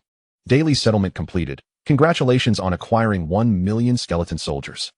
As he opened his eyes, the pleasant chime of the system brought a sense of joy to his heart. Turning his head, he beheld Viven, her sparkling eyes gazing at him tenderly. "Good morning, master," she greeted, her gaze meeting his. Li Gu, not one to feel awkward, merely found himself at a loss for words. He had instructed Viven to protect him closely, but not in such an intimate manner, given that he was a restless sleeper. Viven had nearly become his pillow. Strangely enough, embracing someone so fragrant and soft made for a surprisingly comfortable slumber. After some contemplation, Li Gu found little fault in this arrangement. Though Viven was a being of the undead, she possessed few characteristics of a typical undead creature. Having her beside him as a pillow was quite agreeable. As for any further developments, Li Gu was not inclined to become a ghostly knight just yet. Awakening fully, Li Gu had no habit of lingering in bed, so he rose from his slumber. Viven, acting like a dutiful maid, approached to prepare his toiletries and serve breakfast. Their territory was still in its infancy, and trade routes were not yet established, resulting in rudimentary living conditions. The basin for washing, towels, toothbrushes, and toothpaste were all sourced from limited means. The basin had been crafted by Mo Ka, while the towels were cobbled together from silk acquired during the extermination of the spider clan. As for the toothbrush, there was no alternative. Fortunately, Albert, with his vast experience in wilderness living, had discovered a herb that freshened breath, serving as a fantastical mouthwash. Despite the simplicity of their tools, Li Ji's meals were nothing short of opulent. All were first-tier ingredients, with occasional sightings of second-tier beast meat and various delicacies seized from other tribes, treats that could only be savored by the upper echelons of nobility in the human kingdoms. Sitting at the table, he relished his breakfast while reflecting on his gains from the previous night. Last night, having battled the skeletal general and the netherfeather serpent, he led a legion of 30,000 black soul heavy armored spearmen, along with millions of skeleton soldiers, to eradicate over 20 tribes. While the number appeared lower than before, the wild undead tribes in the mid-tier regions were, in truth, of greater strength and larger scale. Thus, during the night of his slumber, Li Gu reaped over 4 million disaster points, nearly 50,000 gold coins, and an abundance of loot and soul essence. This brought him ever closer to reaching the pinnacle of first-tier strength. In comparison to other players, Li Gu now stood far ahead in terms of personal power, financial resources, military might, influence, and prestige. All of this was a testament to the diligent efforts of his undead army. His total gold reserves approached 200,000, and he planned to peruse the trade platform of the Reincarnation Network to select some evolution materials. With disaster points exceeding 10 million, he needed to expedite the construction of elite legions while ensuring his top-tier combat capabilities kept pace. He anticipated that in a few days he would break through to the second tier, hastening to locate the entrance to the necromancer's gorge dungeon. The lower the level at which he cleared the dungeon, the higher the ultimate evaluation and rewards would be. As he contemplated his next moves while finishing his meal, Viven dutifully tidied up the remnants of breakfast. Li Gu stretched lazily and stepped out of the Lord's manor. Mok and Albert had just returned with a shipment of black soul iron. "Greetings, my lord," Albert bowed respectfully. Mok stepped forward with a sly grin, his face adorned with flattery, resembling a sycophantic lackey. "Boss, we have over 40,000 black soul iron ingots, all ready for you." Seeing Mok's obsequious demeanor, Li Gu couldn't help but chuckle, aware that Mok aimed to secure an opportunity for evolution. Unfortunately, while Mok's loyalty was sufficient, he lacked the requisite evolution materials. As a rare unit, his evolution required either second-tier treasures or first-tier exquisite materials. Given Li Ji's current authority, acquiring such high-quality items from the Reincarnation Network was unfeasible. He would need to seek them out himself. Moreover, Li Gu wished to avoid squandering Mok's talents, striving to find materials that matched his mining capabilities, making Mok's evolution quite challenging. He would have to wait a while longer. Redirecting his focus, Li Gu regarded the black soul iron ingots before him. Last night, Mok and his team had achieved unprecedented production, yielding over 40,000 ingots in a single night, more than the combined total of the previous 2 days. This remarkable output was attributed not only to the expansion of mining tunnels and smelting equipment, which enhanced efficiency, but also due to Mok's discovery of a vast black soul iron mine beneath the necromancer's gorge. Based on Mok's estimates, it was likely that a large iron mine existed within the gorge itself. Following its transformation into a gathering place for the undead, the mine absorbed countless lingering souls, thus converting into black soul iron. For Li Gu, this news was splendid. The abundant black soul iron would enable him to conduct large-scale mining operations, thereby assembling legions of heavy-armored black soul spearmen numbering in the tens or even hundreds of thousands. If he truly amassed 1 million black soul heavy-armored spearmen, their inherent skill, black soul phantasm, would be sufficient to intimidate third-tier powerhouses, not to mention the potential for new unit skills. Li Gu was determined to excel both in quality and quantity. "Excellent work, continue to strive. If you meet my expectations, I shall grant you even greater power." Li Gu encouraged, patting Mok on the shoulder and employing his unique motivational technique, painting a grand vision. Mok was delighted by this promise, nodding eagerly. "Rest assured, boss, I will double my efforts." His eagerness for advancement was palpable. Having bolstered Mok's spirits, Li Gu proceeded to convert the over 40,000 black soul iron ingots, utilizing 400 million disaster points to evolve them into black soul heavy armored spearmen and black soul heavy armored centurions. The total number of black soul heavy armored spearmen now reached a staggering 70,000, bringing him one step closer to unlocking the second unit skill required for 100,000. With these matters addressed, Li Gu, as per his usual routine, visited the Soul Tavern for a glance. As expected, there were still no refreshing unit grades of commander or elite quality. Li Gu had grown accustomed to this. If elite units were available daily, the Soul Tavern would hardly be regarded as extraordinary. rightfully deemed epic or legendary. Today he would be able to breach the mid-tier region of the necromancer's gorge, paving the way for exploration of its depths. Li Gu was immensely anticipating what lay within. Based on his deductions, the abundance of wild undead in the gorge likely indicated the presence of a projection of the underworld deep within, essentially what players referred to as a dungeon. The rewards for clearing a dungeon were exceptionally generous. Perhaps they would even allow Li Gu to ascend to the second tier. Thus, he resolved to hasten his army's conquest of the mid-tier region, striving to delve deeper and locate the entrance to the dungeon.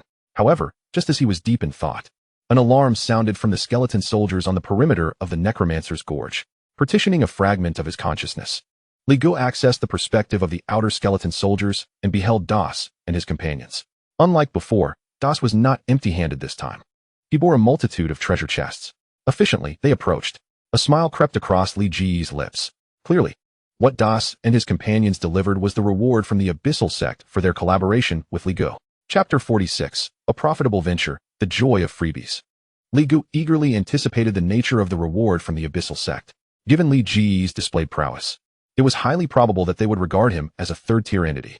To ensure the items were indeed evolution materials rather than mere equipment, Li Gu specifically designated the category to be gemstones.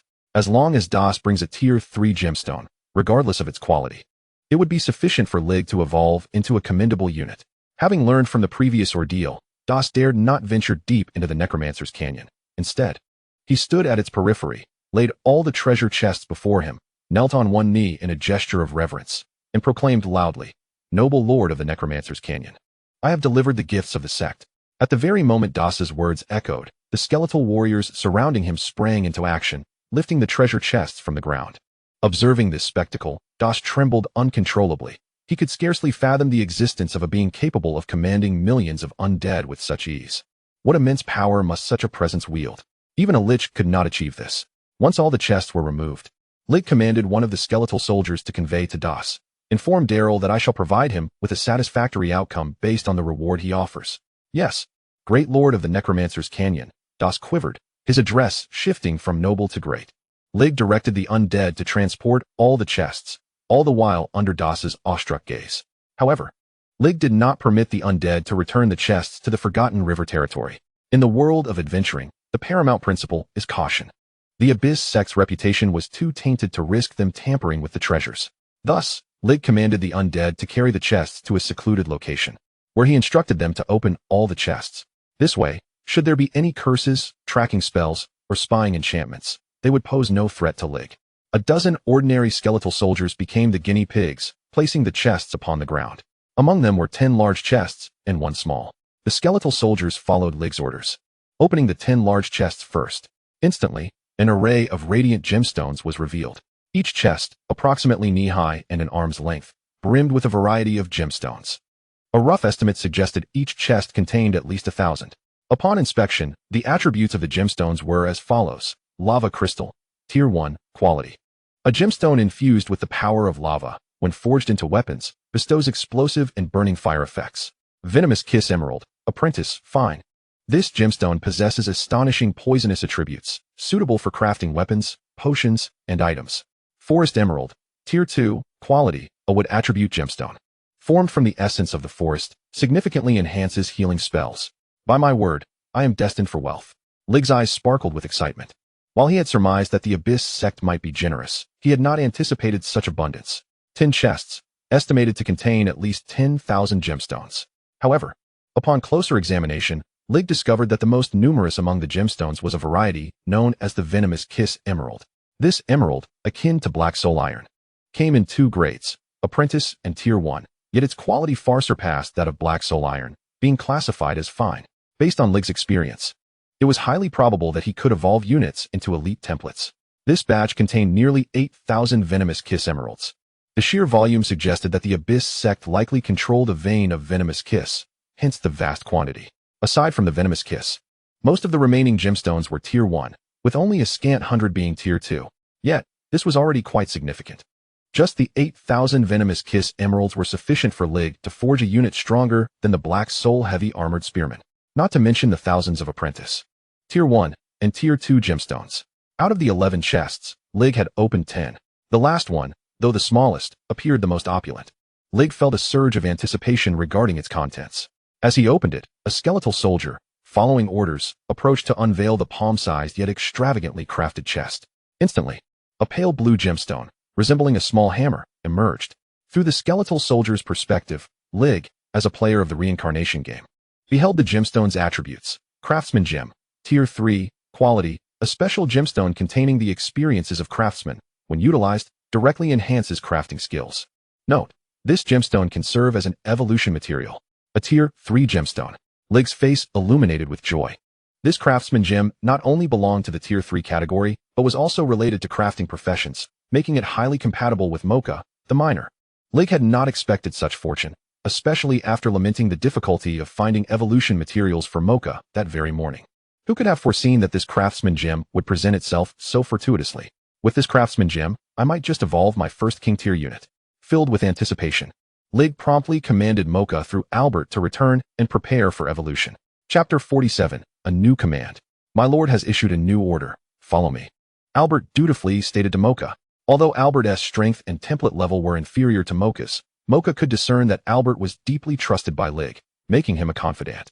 Mocha nodded eagerly. Lead the way. Albert assembled a formidable army to escort the two directly to the gemstone's location. Meanwhile, Lig prepared for the evolution of his new troops. To prevent any underhanded tactics from the Abyss sect, Lig meticulously sorted all the gemstones, distributing them among various skeletal soldiers for individual evolution, ensuring that the secrets of the system's evolution process remained concealed from the Abyss sect. Soon, all the Venomous Kiss emeralds were sorted out, totaling 8,600, among which 120 were Tier 1. This considerable number of Venomous Kiss emeralds was transported to a remote location. Lig selected over 8,000 skeletal soldiers, accessed the system panel, and initiated their evolution. A prompt appeared. Using 8480 Venomous Kiss emeralds, Apprentice Fine, 120 Venomous Kiss emeralds, Tier 1 Fine. Evolve 8,600 skeletal soldiers, requiring 29.04 million disaster points. Do you wish to continue? With Lig's disaster points exceeding 10 million, he had no need to hesitate over this trifling sum of under 3 million. He waved his hand and pressed confirm. Suddenly, the tremendous power from the system surged forth, enveloping all the Venomous Kiss emeralds. In an instant, the 8,000-plus Venomous Kiss emeralds disintegrated into a flurry of luminous particles, surging into the skeletal soldiers' forms. The skeletal soldiers, once emaciated and clad in rusted armor, now visibly bore the signs of decaying flesh upon their surfaces. Simultaneously, their physiques transformed. They crawled upon the ground. Their bodies hunched, torsos elongated, chests becoming robust while waists narrowed, and limbs transforming into beast-like appendages, their skulls gradually morphing into that of a monstrous wolf. In the blink of an eye, all the skeletal soldiers had transformed into towering, grotesque zombie wolves, their eyes glowing red, exuding a miasma of green poison, akin to a walking plague. The saliva dripping from their jaws sizzled upon contact with the ground, corroding the soil beneath. From afar, the sight of over 8,000 monstrous wolves appeared as a relentless tide of green toxicity, undeniably fearsome and terrifying. The system's notification rang out. Consumed 29.04 million disaster points. Utilized 8480 Venomous Kiss emeralds, Apprentice Fine, 120 Venomous Kiss emeralds, Tier 1 Fine. Evolution of 8,600 skeletal soldiers successful. Congratulations on obtaining 8480 apprentice-level corrupted wolves and 120 Tier 1 corrupted wolf leaders. The total count of the corrupted wolf pack surpasses 1,000. Granting the unit skill, Corrupted Mist releases poisonous mist over a designated area, inflicting continuous damage to enemies while rendering allied units immune. Note, the coverage area and duration of the toxic mist are positively correlated with the number of corrupted wolves. The capabilities of this troop type are impressive. Listening to the prompt, Li Gun nodded with satisfaction. Unlike the Black Soul Heavy Armored Spearman's unique skill, the Black Soul Illusion, the skill of the Corrupt Poison Wolf, known as the Corrupt Poison Fog, inflicts damage over a vast area. This skill is remarkably effective. Imagine, in a confrontation between two armies, Li Gu unleashing a corrupt poison fog upon the enemy's main force. If the adversary lacks purifying spells, their formation would undoubtedly fall into disarray. Furthermore, the corrupt poison fog serves not only as an offensive tactic, but also as a means to create obstacles. For instance, should the enemy attempt to flee, Li Gu could generate a corrupt poison fog along their escape route, effectively blocking their path while pursuing them relentlessly, ensuring total annihilation. It can be said that this enduring area damage skill possesses limitless potential and vast operational flexibility. Having contemplated the utility of the troop skill, Li Gu turned his attention to the corrupt poison wolf. Visually, the corrupt poison wolf exudes a menacing aura. Standing at the height of a person even at the apprentice level, it emanates toxic fumes. And its partially decayed flesh resembles a creature clawing its way from the depths of hell, sending chills down one's spine. As for the first-tier corrupt poison wolf, it towers nearly 2 meters, its form more intact, and surrounded by a noxious mist that approaches an inky green hue, merely standing there. It corroded the ground beneath it into a pit. A troop type in pure animal form. Li Gu nodded, for he was more concerned with the attributes of the corrupt poison wolf than its appearance. After all, that is the crux of its significance. Li Gu promptly accessed the attributes of the corrupt poison wolf. Corrupt poison wolf, rank, apprentice level 7, template, elite, protection 1, corrupting venom, after inflicting damage on enemies. The wound will continue to decay until it is entirely corrupted.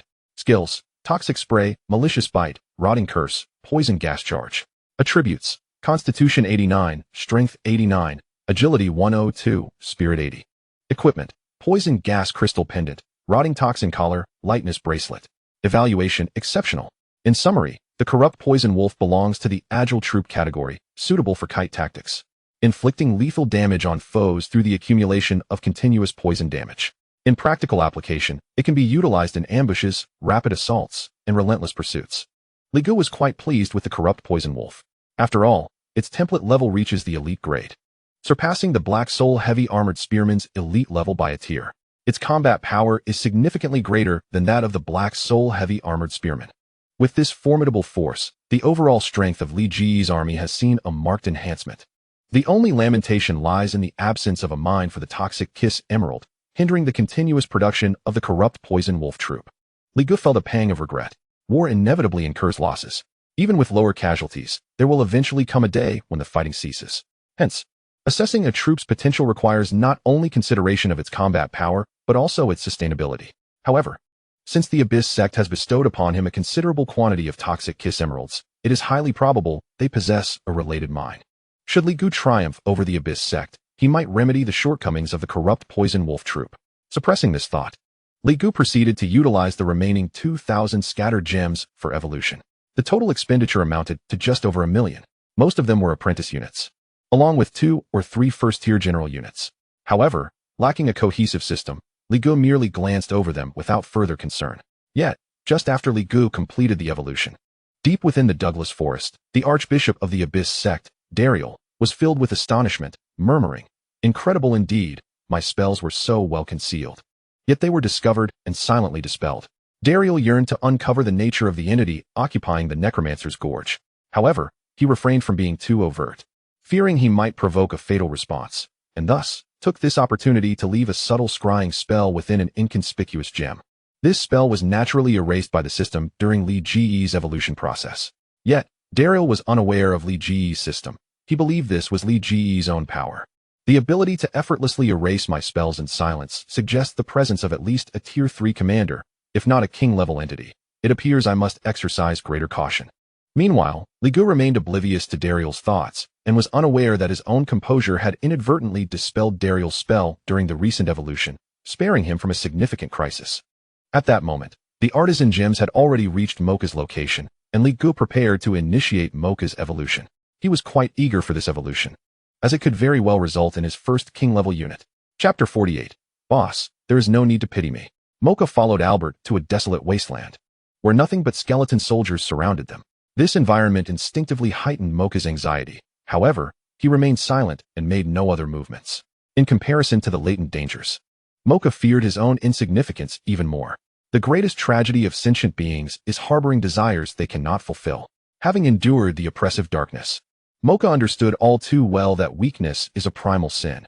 In this world, only strength can procure everything one desires. Now, this opportunity lay before Mocha. By submitting to Li Gu, he could attain the chance for transformation. Therefore, Mocha would not retreat a single step. "Albert, where are we headed?" he asked, his voice trembling despite his resolute heart. "We've arrived, this is it." Upon transforming into a necromancer, Albert was invigorated, surveying his surroundings before standing still in anticipation. Shortly thereafter, a unit of Black Soul Heavy Armored Spearmen arrived, escorting the artisan gems. Mocha was somewhat bewildered. At that moment, Li Ji's consciousness descended. And through the voice of a black soul heavy armored spearman centurion, he declared, Mocha, considering your performance recently, I shall bestow upon you power, do not resist. Upon hearing these words, the previously anxious Mocha felt as though he had suddenly won a lottery. Overwhelmed with joy, he hastily knelt. Boss, bring it on. Do not pity me. Li Ji's lips twitched. Why did this fellow's words sound so peculiar? Let us begin with a reminder. Li Gu summoned the system panel to initiate Mocha's evolution. The following prompts soon echoed forth. Mocha's loyalty is at 80, meeting the evolution criteria. Using Artisan Gem, Tier 3 quality. Evolving Skeleton Miner Mocha, Commander Level 1, 2nd rank, requires the expenditure of 5 million catastrophe points. Note, due to the host's rank limitations, Mocha cannot evolve to Tier 3. This evolution will cause energy overflow. Calculations in progress. Calculations complete. The overflow energy can offset 8 million catastrophe points. Would you like to continue the evolution? Observing this scene, an idea struck Li Gu, and he inquired of the system. Is it possible to allocate all the overflow energy solely for Mocha's evolution, rather than offsetting the catastrophe points? After all, Li Gu was not particularly in need of catastrophe points at the moment. If he could utilize all the energy from Mocha's evolution, it might elevate Mocha's template level even higher. The system swiftly provided an explanation. Host's proposal is invalid. The excess energy is that which surpasses the evolution entity's absorption limit and will dissipate if not used to offset catastrophe points. Upon hearing this, Li Gu felt a twinge of regret. Yet, he still did not fully comprehend why there existed an absorption limit during the evolution process. System, what is this limit? Is evolution strictly sequential, with no possibility of advancing multiple template levels at once, such as progressing directly from a commander to a legend? Li Gu inquired curiously. Not quite. The evolution entity's energy absorption has a limit, but energy also varies in quality. Tier 1 epic materials can evolve Tier 1 miscellaneous units to Tier 1 revered. However, the 9th tier inferior materials could only evolve a 1st tier commoner into a 1st tier elite, simultaneously generating a substantial overflow of energy. Listening to the system's explanation, Li Gu began to grasp the concept. If we liken the absorption limit of the evolving unit's energy to 100, providing it with high-quality evolution energy would result in a higher level of evolution. Conversely, supplying it with inferior evolution energy would correspondingly diminish the extent of evolution. The tier determines the quantity of energy, while the quality of the materials dictates the efficacy of the evolution energy. This elucidates why Li Gu, using 3rd tier materials to evolve a 1st tier Mocha, encountered a significant overflow of energy. With this understanding, Li Gu gained a deeper insight into the system's evolution mechanism. Nevertheless, despite the knowledge of energy overflow, Li Gu resolved to proceed with the evolution. The rationale was straightforward. 3rd tier superior materials could at most evolve a 3rd tier unit into a king-level template. However, due to Li Ji's current low realm, his undead minions were stuck at the 1st tier, necessitating them to absorb more evolution energy. By exploiting this flaw, he could evolve a unit of king-level template. Clearly, this was a far more advantageous endeavor. After all, levels could be upgraded once Li Ji's realm ascended and he acquired disaster points. Yet templates were not so easily enhanced, requiring suitable high-quality materials. Having calculated the benefits, Li Gu decisively pressed confirm, opting to continue the evolution. With the consumption of 200,000 disaster points, the system's immense power descended, instantaneously disassembling the artisan gem into a dazzling array of lights that enveloped Mocha. Bathed in this evolution energy, Mocha felt his bones crackle and ignite with an intense blaze. His original skeletal form turned to ash, yet Mocha felt no pain. Instead, he experienced a rapid metamorphosis of his very soul, his mental energy surging and coalescing into a substantial mist. In but a fleeting moment, Mocha lost his corporeal body, fully transforming into a spectral entity with a human-like upper body and a lower half resembling smoke. This appearance was ghostly, yet infinitely more formidable than a mere specter. Oberth, observing from the side, gaped in disbelief. Good heavens, is this the legendary Lich? Before Oberth could fully process his astonishment, Mocha's evolution persisted. As an ancient tome materialized in his grasp, while torrents of evolution energy wove around him to form a gray robe, his eyes transformed into a golden hue, exuding a terrifying aura. The intermingling of ancient, powerful, and domineering energies rendered Mocha a veritable monarch among the undead, instilling an instinctual terror in the surrounding skeleton soldiers, including Oberth himself. The system's notification resonated at that moment. Consumed 5 million disaster points. Utilized Artisan Gem, 3rd tier superior. Successfully evolved Skeleton Miner Mocha, 1st tier 2nd grade, into a new unit, Lich Mineralogist. In his current state, Mocha felt terrifyingly powerful. He He was astounded by his transformation, convinced that this was a divine miracle. Only a deity could facilitate such a metamorphosis. An uncontrollable adoration for Li Gu surged within Mocha, prompting him to prostrate himself before Li Gu, fervently proclaiming, "Boss, I shall be your most loyal dog for life." Chapter 49. The First Lich Unit, a Research Talent. Li Gu appraised the evolved Mocha. Upon becoming a lich, Mocha's form had undergone a complete metamorphosis, transitioning from a skeleton into a unique shape with a zombie-like upper body and a ghostly lower half, floating in the air. As a scholar, Mocha now possessed less of the lich's ferocity, yet radiated an aura of wisdom akin to that of an ancient sage, mature and composed. Though the scene of him kneeling and proclaiming his intention to be Li Ji's lifelong servant did not exude much steadiness. "Rise," Li Gu commanded, and Mocha stood up. Li Gu then began reviewing what he valued most, Mocha's attributes. Lich Mineralogist Mocha. Realm, 1st tier 9th grade, restricted by host's realm, unable to upgrade. Template, King level, Blessing 1. Undying Life Chest, Lich innate ability. If the life chest is not destroyed, it can resurrect infinitely. Blessing 2. Master Mineralogist, significantly enhances efficiency in mineral exploration, excavation, and smelting. Blessing 3. Mining Army, can summon corpses as miner-type undead units or convert other undead into miners. Blessing 4. Metal Synthesis, knowledge grants Mocha the miraculous ability to fuse various metals, transforming low-tier materials into high-quality ones through extensive research. Note: lacking materials, unable to evolve.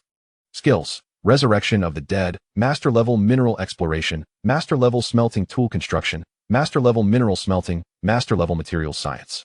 Attributes: Constitution 411, Strength 413, Agility 412, Spirit 619. Equipment: Mineral Compendium. Necromancer's Robe, Necromancer's Necklace, Necromancer's Ring. Evaluation: the cryptocurrency miners shed tears of envy. What a high attribute, low combat talent. Li Gu could not help but scoff. After becoming a lich, Mocha's mental attribute soared to an astounding 600 points. Compared to an ordinary person, this mental attribute was beyond imagination, far surpassing that of Viven, the Reaper Serpent, and the battle-hardened skeleton general. Regrettably, Mocha possessed not a single offensive spell. The only attack-oriented ability he had was the universally known Resurrection of the Dead, which summoned corpses to obey his commands as undead. However, his exceedingly weak combat prowess was offset by his unparalleled strength in the field of mining. Not only was he well-versed in mineralogy, exploration, excavation, and smelting, but he could also summon a vast army of miners to enhance excavation efficiency. Furthermore, he possessed extensive knowledge in materials science, enabling him to explore metal synthesis and upgrade low-quality metals into higher-quality materials.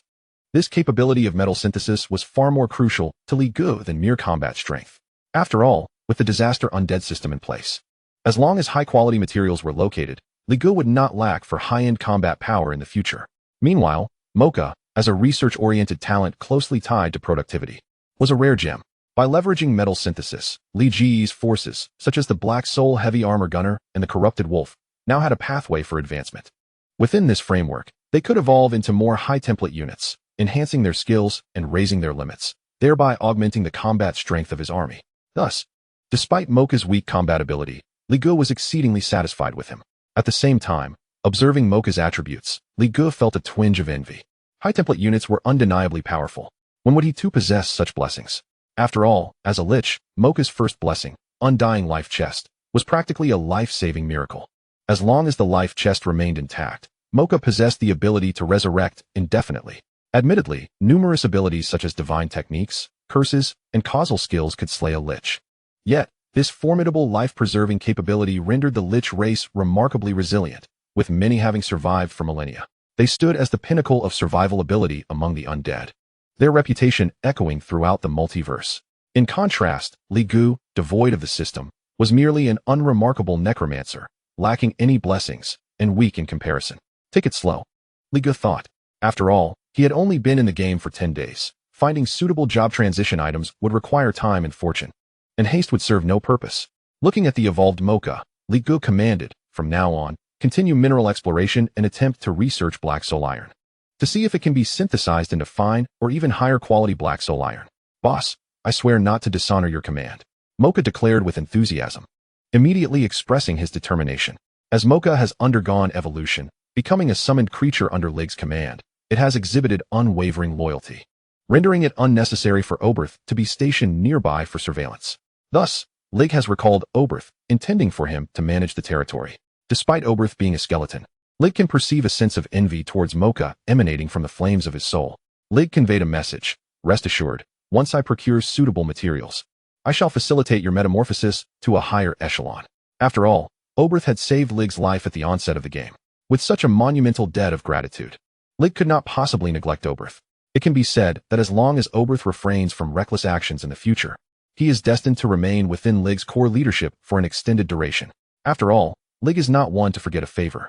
Upon hearing Lig's words, Oberth's spirit was uplifted, his bones clattering with excitement. Master, my life was saved by you. How could I feel jealousy?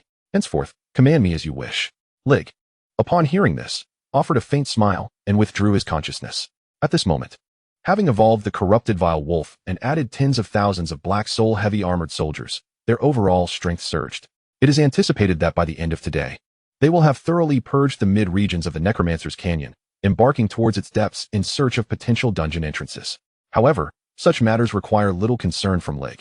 The grim feather serpent, the battle-hardened skeleton general, along with a multitude of wise undead recruited from the Soul Tavern, would alleviate the majority of the command pressure for him.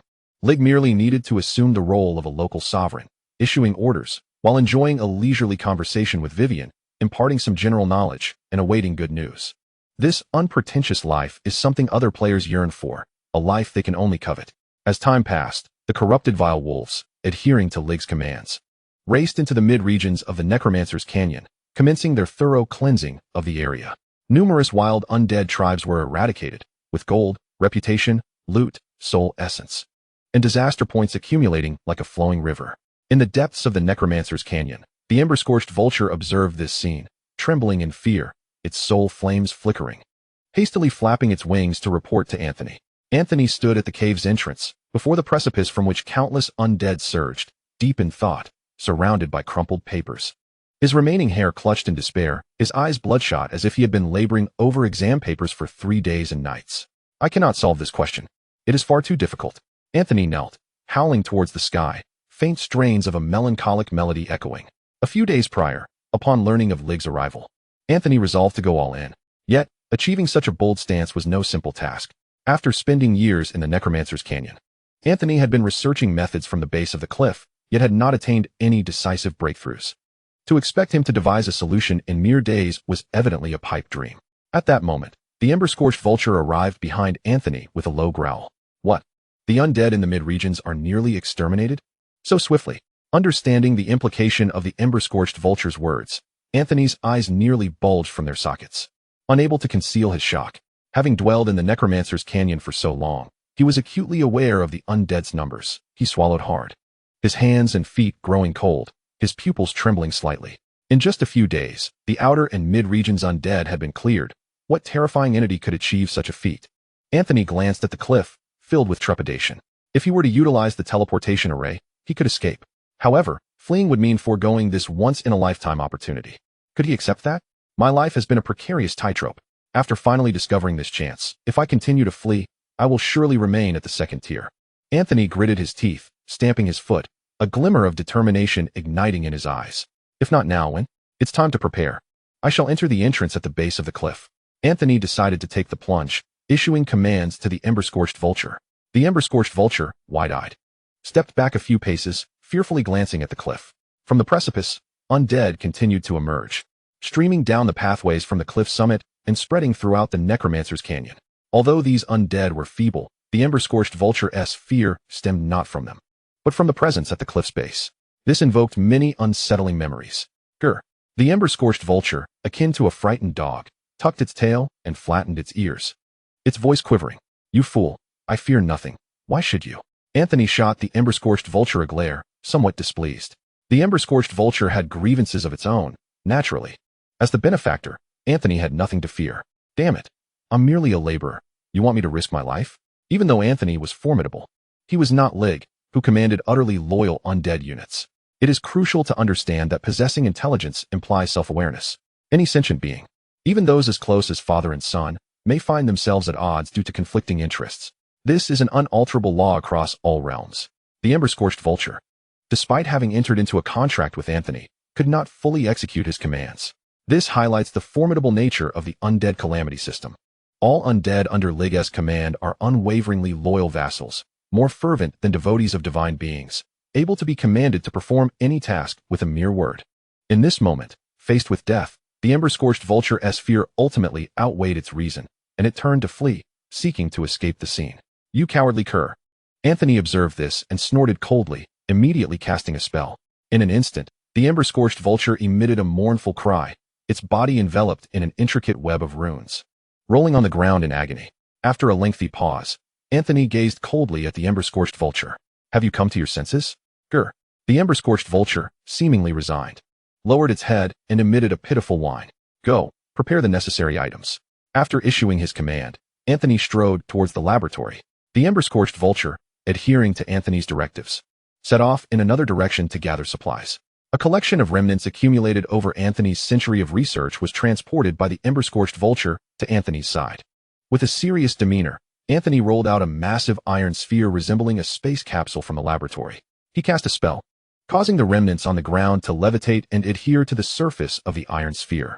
The flesh and blood of the remnants melted like wax, intertwining and gradually engulfing the sphere. Despite its fear, the ember-scorched vulture, under Anthony's compulsion, took flight and landed within the eerie mass of flesh. As the flesh intertwined with the ember-scorched vulture, it began to invade its body. Approximately 2 hours later, the lower half of the ember-scorched vulture was entirely ensconced within the flesh sphere, leaving only its head and wings exposed. Within the grotesque mass, heads and limbs jutted out in a disconcerting and eerie display. Anthony surveyed the scene and nodded slightly.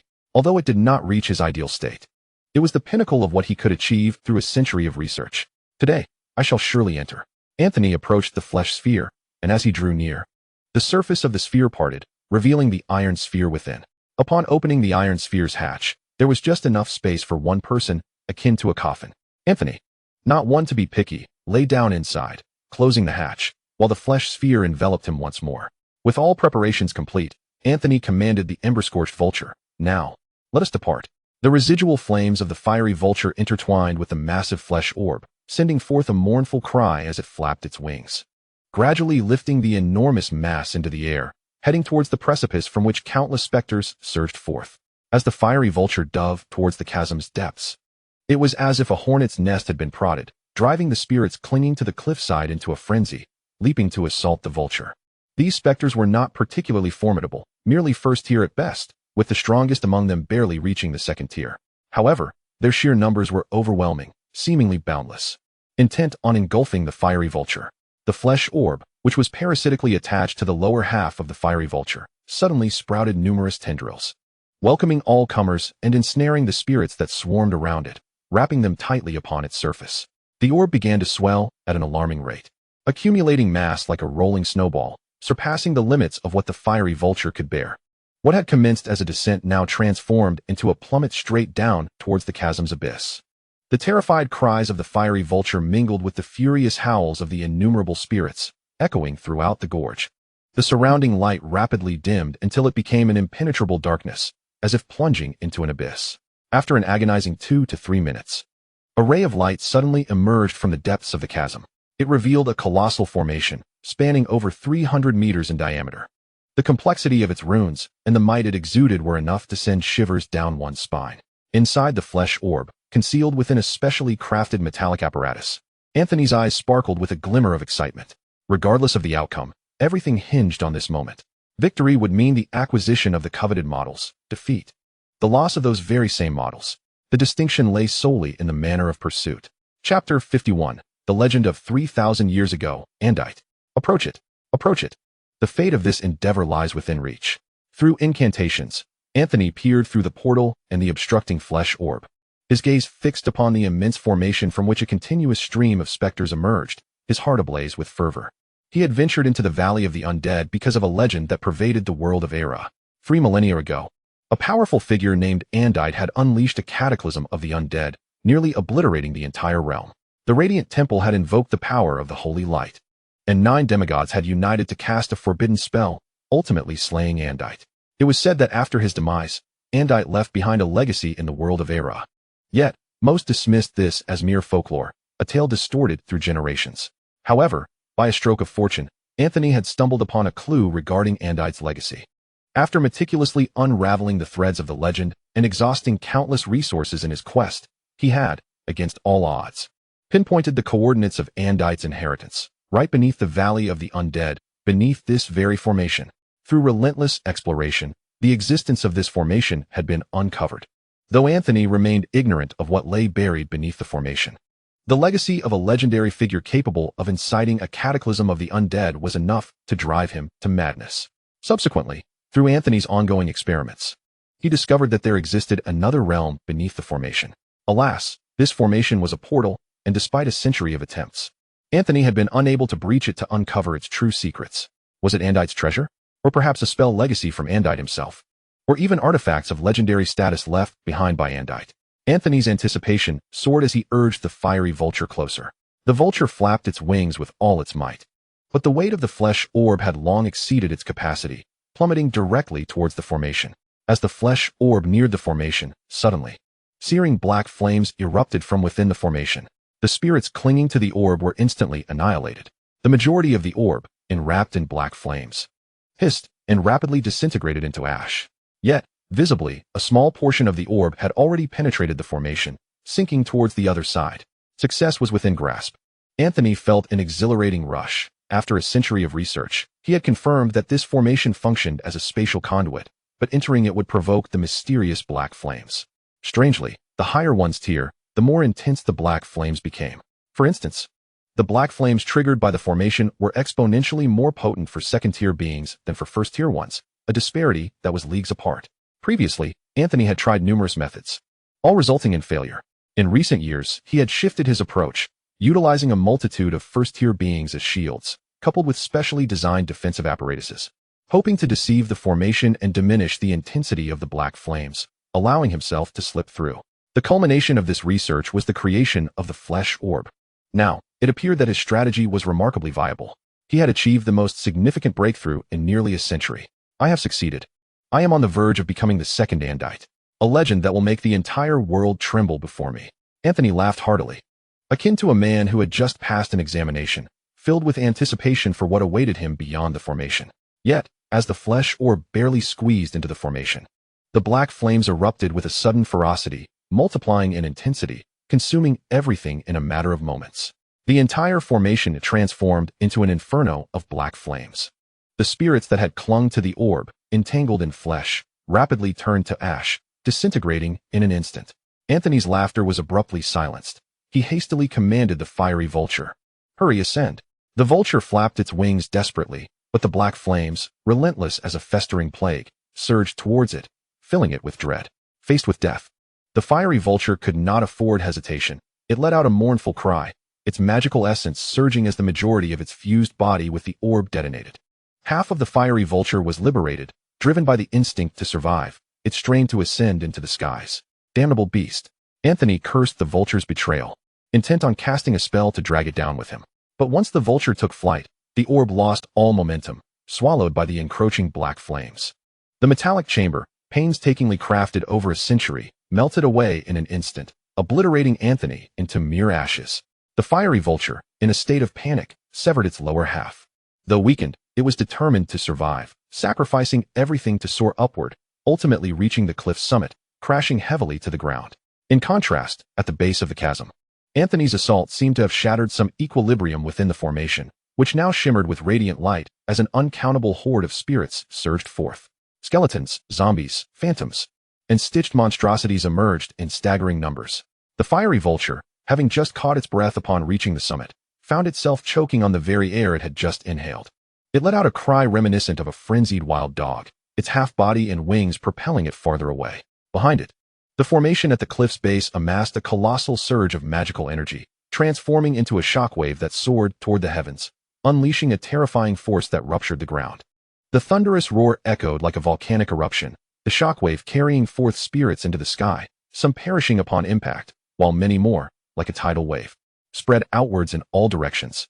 Such a spectacle did not escape the notice of Ligo, who had deployed troops to conquer the mid-level region of the Valley of the Undead, overseeing numerous undead units monitoring the depths of the valley. The astonishing commotion was impossible to miss. "What is happening?" Ligo questioned, his expression one of confusion, having not anticipated this sudden upheaval. through his undead units stationed ahead. He clearly witnessed what appeared to be a fountain of the undead, erupting with an uncountable number of spirits, far beyond reckoning. There must be something amiss. At this moment, Li Gu remained on high alert. Should a third-tier creature suddenly emerge from the Valley of the Undead, it would pose a significant challenge for him. As for the possibility of a creature exceeding the fourth tier, he harbored no substantial concerns. After all, the world of Era served as a novice player's village. According to the rules of the Reincarnation Game, the tier cap here was set at 3. Fourth-tier beings were an impossibility. However, even at the third tier, should the opponent's template be exceedingly high, Li Gu must exercise caution.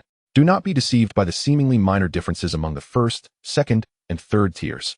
The true disparities are akin to the foundational, golden core, and primordial infant stages in the realm of cultivation.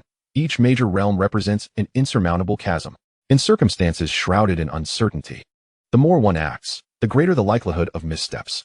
Thus, Li Gu resolved to adopt a wait-and-see approach, simultaneously dispatching a squad of skeletal soldiers to conduct reconnaissance and ascertain the situation. Should the circumstances appear dire, Li Gu would retain the option for a strategic withdrawal. During the investigation, the undead units sent forth by Li Gu encountered the panicked and fleeing Yuhua Shirjiu. The creature, glancing back repeatedly, exhibited an unmistakable terror in its demeanor and a timidity in its actions, starkly contrasting with other mindless undead. Just as Li Gu contemplated gathering information, the opportunity presented itself. Observing that Yuhua Shirjiu was merely at the second tier and in a severely injured state, Li Gu was immediately inclined to capture it and extract intelligence. Without delay, he dispatched the Mingyu snake, leading an army of over 10,000 black soul heavy armored spearmen to set an ambush along Yuhua Shirjiu's escape route. Chapter 52. The Whimpering Creature, a Strong Will to Survive. Yuhua Shirjiu, at this juncture, was nearing its last breath, consumed by a singular desire to survive. In truth, had Yuhua Shirjiu not been an undead, it would have perished long ago. Presently, it was reduced to a head, a somewhat intact chest, and wings, with its lower half utterly mangled. It was the nature of the undead that allowed Yuhua Shirjiu to maintain some semblance of vitality and escape from the depths of the necromancer's gorge, still possessing the ability to move. Even so, it had suffered grievous injuries, teetering on the brink of death. Quickly, it's terrifying. I must flee from here. This singular thought consumed Yuhua Shirjiu's mind. Just as it emerged from the depths of the necromancer's gorge, a roar echoed, startling Yuhua Shirjiu into a panic as it turned to look. A colossal figure soared into the sky, a massive, dragon-like entity, adorned with bones and sprouting wings, was none other than the ambushing Mingyu snake. The terrifying presence sent Yuhua Shirjiu trembling. Even at its peak, it would not dare confront the Mingyu snake head-on. Despite Yuhua Shirjiu's advantage in tier, the Mingyu snake possessed a commanding template. The elevated template level endowed the Mingyu snake with the capability to challenge opponents beyond its rank. Moreover, Yuhua Shirjiu was already at the end of its tether. Before it could react, the Mingyu snake closed the distance. In a flash, Yuhua Shirjiu attempted to retreat, to create some distance. But how swift was the Mingyu snake? Its massive body struck like a whip, its tail crashing down upon Yuhua Shirjiu.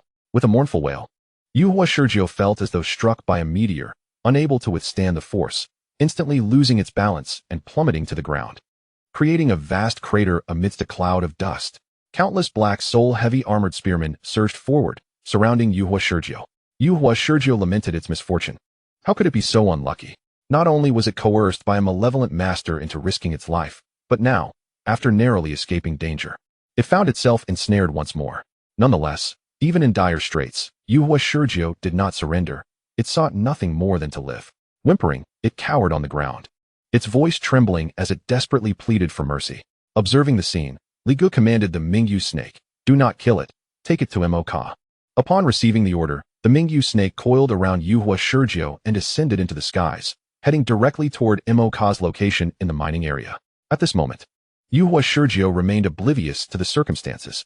Should it possess any peculiarities, it could potentially expose Li Ji's domain.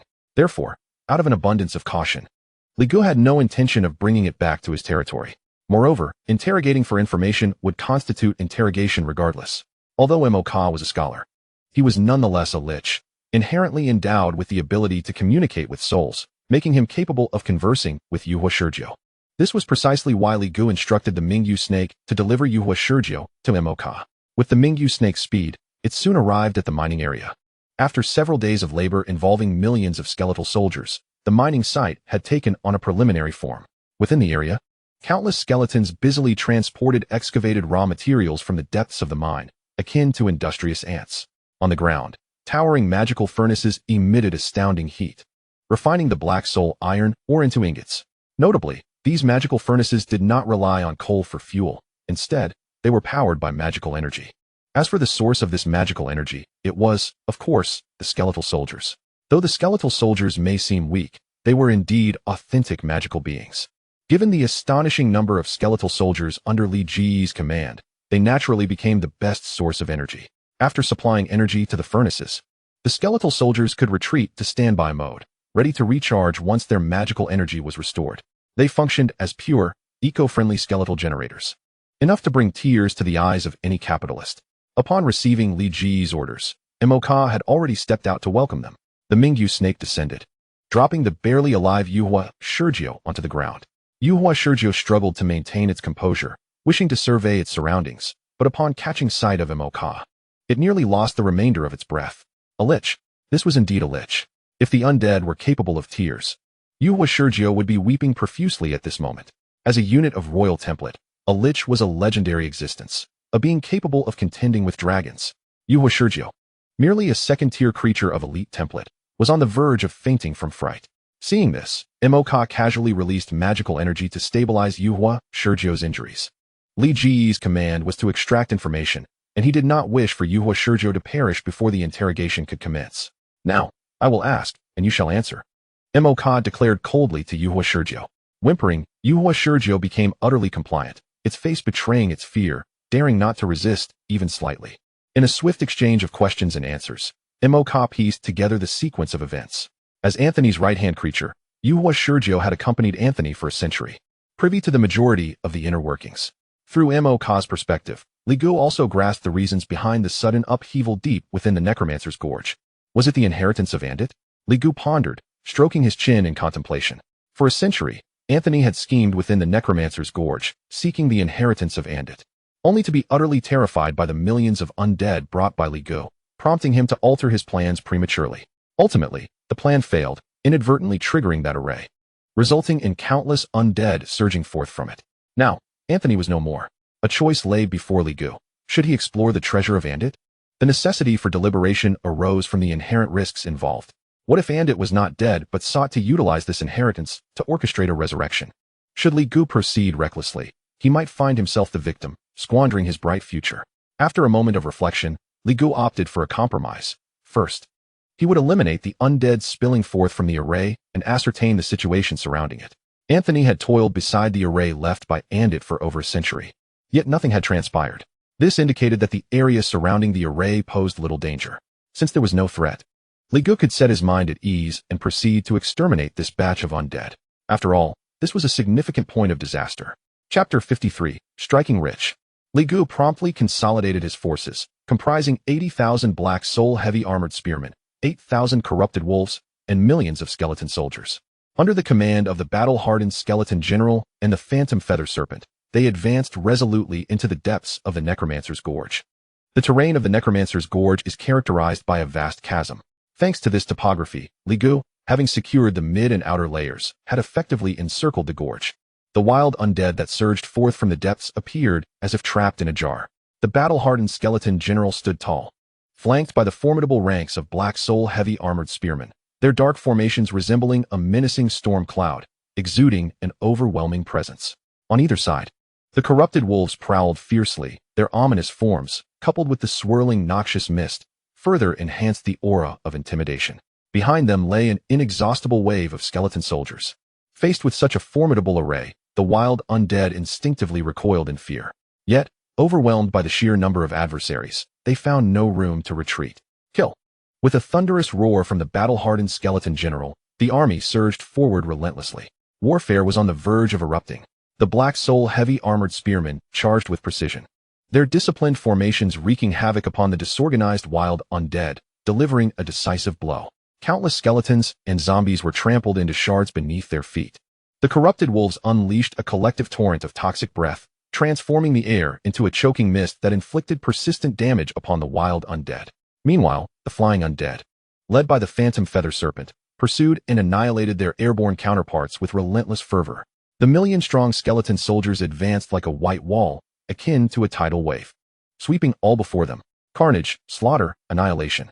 The sounds of clashing weapons, rending flesh, and shattering bones intertwined to compose a symphony of war. Li Ji's army resembled a vengeful legion from the underworld, mercilessly sweeping through everything in their path. As the supreme commander of this conflict, Li Gu reclined comfortably several dozen miles away, resting his head upon Vivian's knee, observing the unfolding battle from a divine perspective provided by numerous flying undead. Through his observations, Li Gu discerned that these wild undead were not only feeble in strength, but also lacked any semblance of command, fighting entirely independently, akin to a scattered puzzle. This further confirmed that within the formation left by Undead, there was no unit capable of commanding these undead. This was undoubtedly good news for Li Gu. After all, the presence of a commander would imply the potential existence of a formidable third-tier intelligent undead within that formation. Li Gu had no desire to engage with such entities unless absolutely necessary. Given his current strength, the odds of defeating a third-tier foe were slim. It was akin to a primitive man facing a colossal mech, equipped with energy regeneration, high attack power, formidable defenses, and the ability to soar through the skies. Strong individuals are not fools. They are well aware of when to advance and when to retreat. After expending countless units to deplete the enemy's energy, only for them to escape, leaving one in pursuit, only for them to return once recharged to hunt you down, could lead to disaster. Should they discover your command center and decapitate you, the war would undoubtedly tilt in their favor. This is precisely why Li Gu had always aspired to cultivate top-tier combat power and elite legions, in a world governed by martial prowess. If ordinary troops lack the backing of potent magical units, they are rendered inconsequential against true power, crumbling at the slightest provocation. Only through the development of a systematic legion could one hope to leverage numerical and equipment advantages to triumph over the strong. Now, with the wild undead emerging from Andit's treasure hoard lacking any third-tier presence, Li Gu was free to unleash his full potential. With his current military strength, he could slaughter typical second-tier foes as easily as dispatching dogs. Moreover, as these wild undead had been directly spewed forth by the formation and had suffered the trauma of falling from great heights, even those that survived bore severe injuries, further diminishing their combat efficacy. This made Li Ji's extermination efforts all the more effortless. As this batch of undead rapidly succumbed to their fates, the ground became littered with luminous drops visible only to Li Gu. System notifications swiftly flitted across the periphery of his vision. Within a mere 10 minutes, Li Gu accrued nearly 10 million disaster points. Were these truly undead? They resembled nothing less than a money-printing machine. A satisfied smirk graced Li Ji's lips. Ultimately, the disaster points were of paramount importance to him. With sufficient disaster points, should a third-tier adversary materialize, Li Gu could simply gamble everything. He could directly utilize the points to evolve all corrupted wolves to first-tier status or summon tens of thousands of first-tier Black Soul, heavy-armored spearmen. At that juncture, with over 100,000 first-tier units combined with their unique skills, even a third-tier foe would not be beyond his reach. This battle raged from day until night. By this time, Li Ji's store of disaster points had already reached an astonishing 100 million. It is worth noting that these over 100 million disaster points were virtually earned without effort. The undead emerging from the formation were weak, most of them injured from their falls, rendering the entire process for Li Gu remarkably effortless. Collecting wealth is already a cause for elation. Accumulating over 100 million disaster points felt nothing short of exhilarating for Li Gu. Regrettably, the formation left by Andit was not enduring. It only functioned for about an hour. The latter half involved merely cleaning up the remnants and utilizing the information provided by the residual fire vulture to seek a path into the formation. Besides the acquisition of disaster points, a considerable number of drops were also collected, among which the quantity of soul essence was substantial, estimated to grant Li Gu over 30,000 experience points. This was enough for him to level up to the second tier, a veritable windfall. However, Li Gu chose to halt his progression at the first tier, 9th rank. He was not in a rush to break through. Beneath the formation left by Andit, there was a high likelihood of a hidden dungeon. The lower the level, the better the rewards for completing the dungeon. With over 100 million disaster points as a safety net, Li Gu felt emboldened. He intended to first investigate the formation to ascertain what lay beneath before making any decisions. He ordered a squad of skeleton soldiers to follow the route provided by the residual fire vulture, heading straight for the formation. During this time, Li Gu, through the perspective of the skeleton soldiers, glimpsed numerous laboratories belonging to Anthony. From the lips of the residual fire vulture, Li Gu learned of Anthony's exploits. It must be said, Anthony was indeed a tragic figure, a second-tier necromancer, whose prowess was undeniably formidable. In the entire world of Ayla, provided one remained earnest, one could enjoy life. Yet, he encountered Li Gu. The million-strong undead army utterly stunned Anthony, causing him to falter and ultimately, in his unpreparedness, recklessly attempt to breach the formation left by Undead. In the end, he perished within the formation. Nevertheless, Li Gu felt a sense of gratitude towards this individual. Were it not for Anthony, he would not have been able to exterminate this batch of undead at a nearly negligible cost, amassing over 100 million disaster points. Truly a benevolent soul. If Anthony were to hear Li Ji's musings, he would likely be infuriated, exclaiming, "After dedicating most of my life, all my efforts ended up benefiting you, didn't they?" Before long, the skeleton soldiers arrived at the precipice. The formation at the bottom stabilized. The flow of undead had normalized. One could vaguely see a continuous stream of undead scaling the cliffside. Li Ji's eyes sparkled with anticipation. What relics would remain from a once mighty figure who had threatened the entire continent and unleashed a catastrophe of undead? Chapter 54, the highest difficulty dungeon in the novice village. According to the residual fire vulture, Anthony's experimental findings indicated that if anyone attempted to traverse the formation, an eerie black fire would be triggered. This black fire could inflict severe damage to both body and soul simultaneously, and the most effective means of extinguishing it was through the suppression of powerful mental force. Furthermore, the stronger the individual, the more intense the black fire triggered upon contact with the formation. Li Gu surveyed the precipice from the perspective of the skeleton, contemplating the information at hand. However, seeing is believing, and hearing is deceiving. Listening to others 100 times pales in comparison to experiencing it oneself. After a thorough review of the information, Li Gu issued a direct command for a skeletal soldier to leap from the edge. The skeletal warrior, devoid of wisdom, executed Li Ji's order with unwavering loyalty. Without a moment's hesitation and clutching a stone, the skeleton plunged straight down from the cliff's summit, descending rapidly. Under the force of gravity, the howling wind engulfed the skeletal soldier, rendering its vision an impenetrable darkness, leaving only the sound of the rushing air. Li Gu meticulously timed the event, silently waiting. After approximately a minute, a sudden flash of light emerged below. A colossal magical array materialized within the skeleton's line of sight. This array, with a diameter exceeding 100 meters, exhibited a standard circular outline, filled with intricate and arcane magical patterns, resembling a finely crafted artwork, embodying the pinnacle of magical civilization's aesthetic beauty.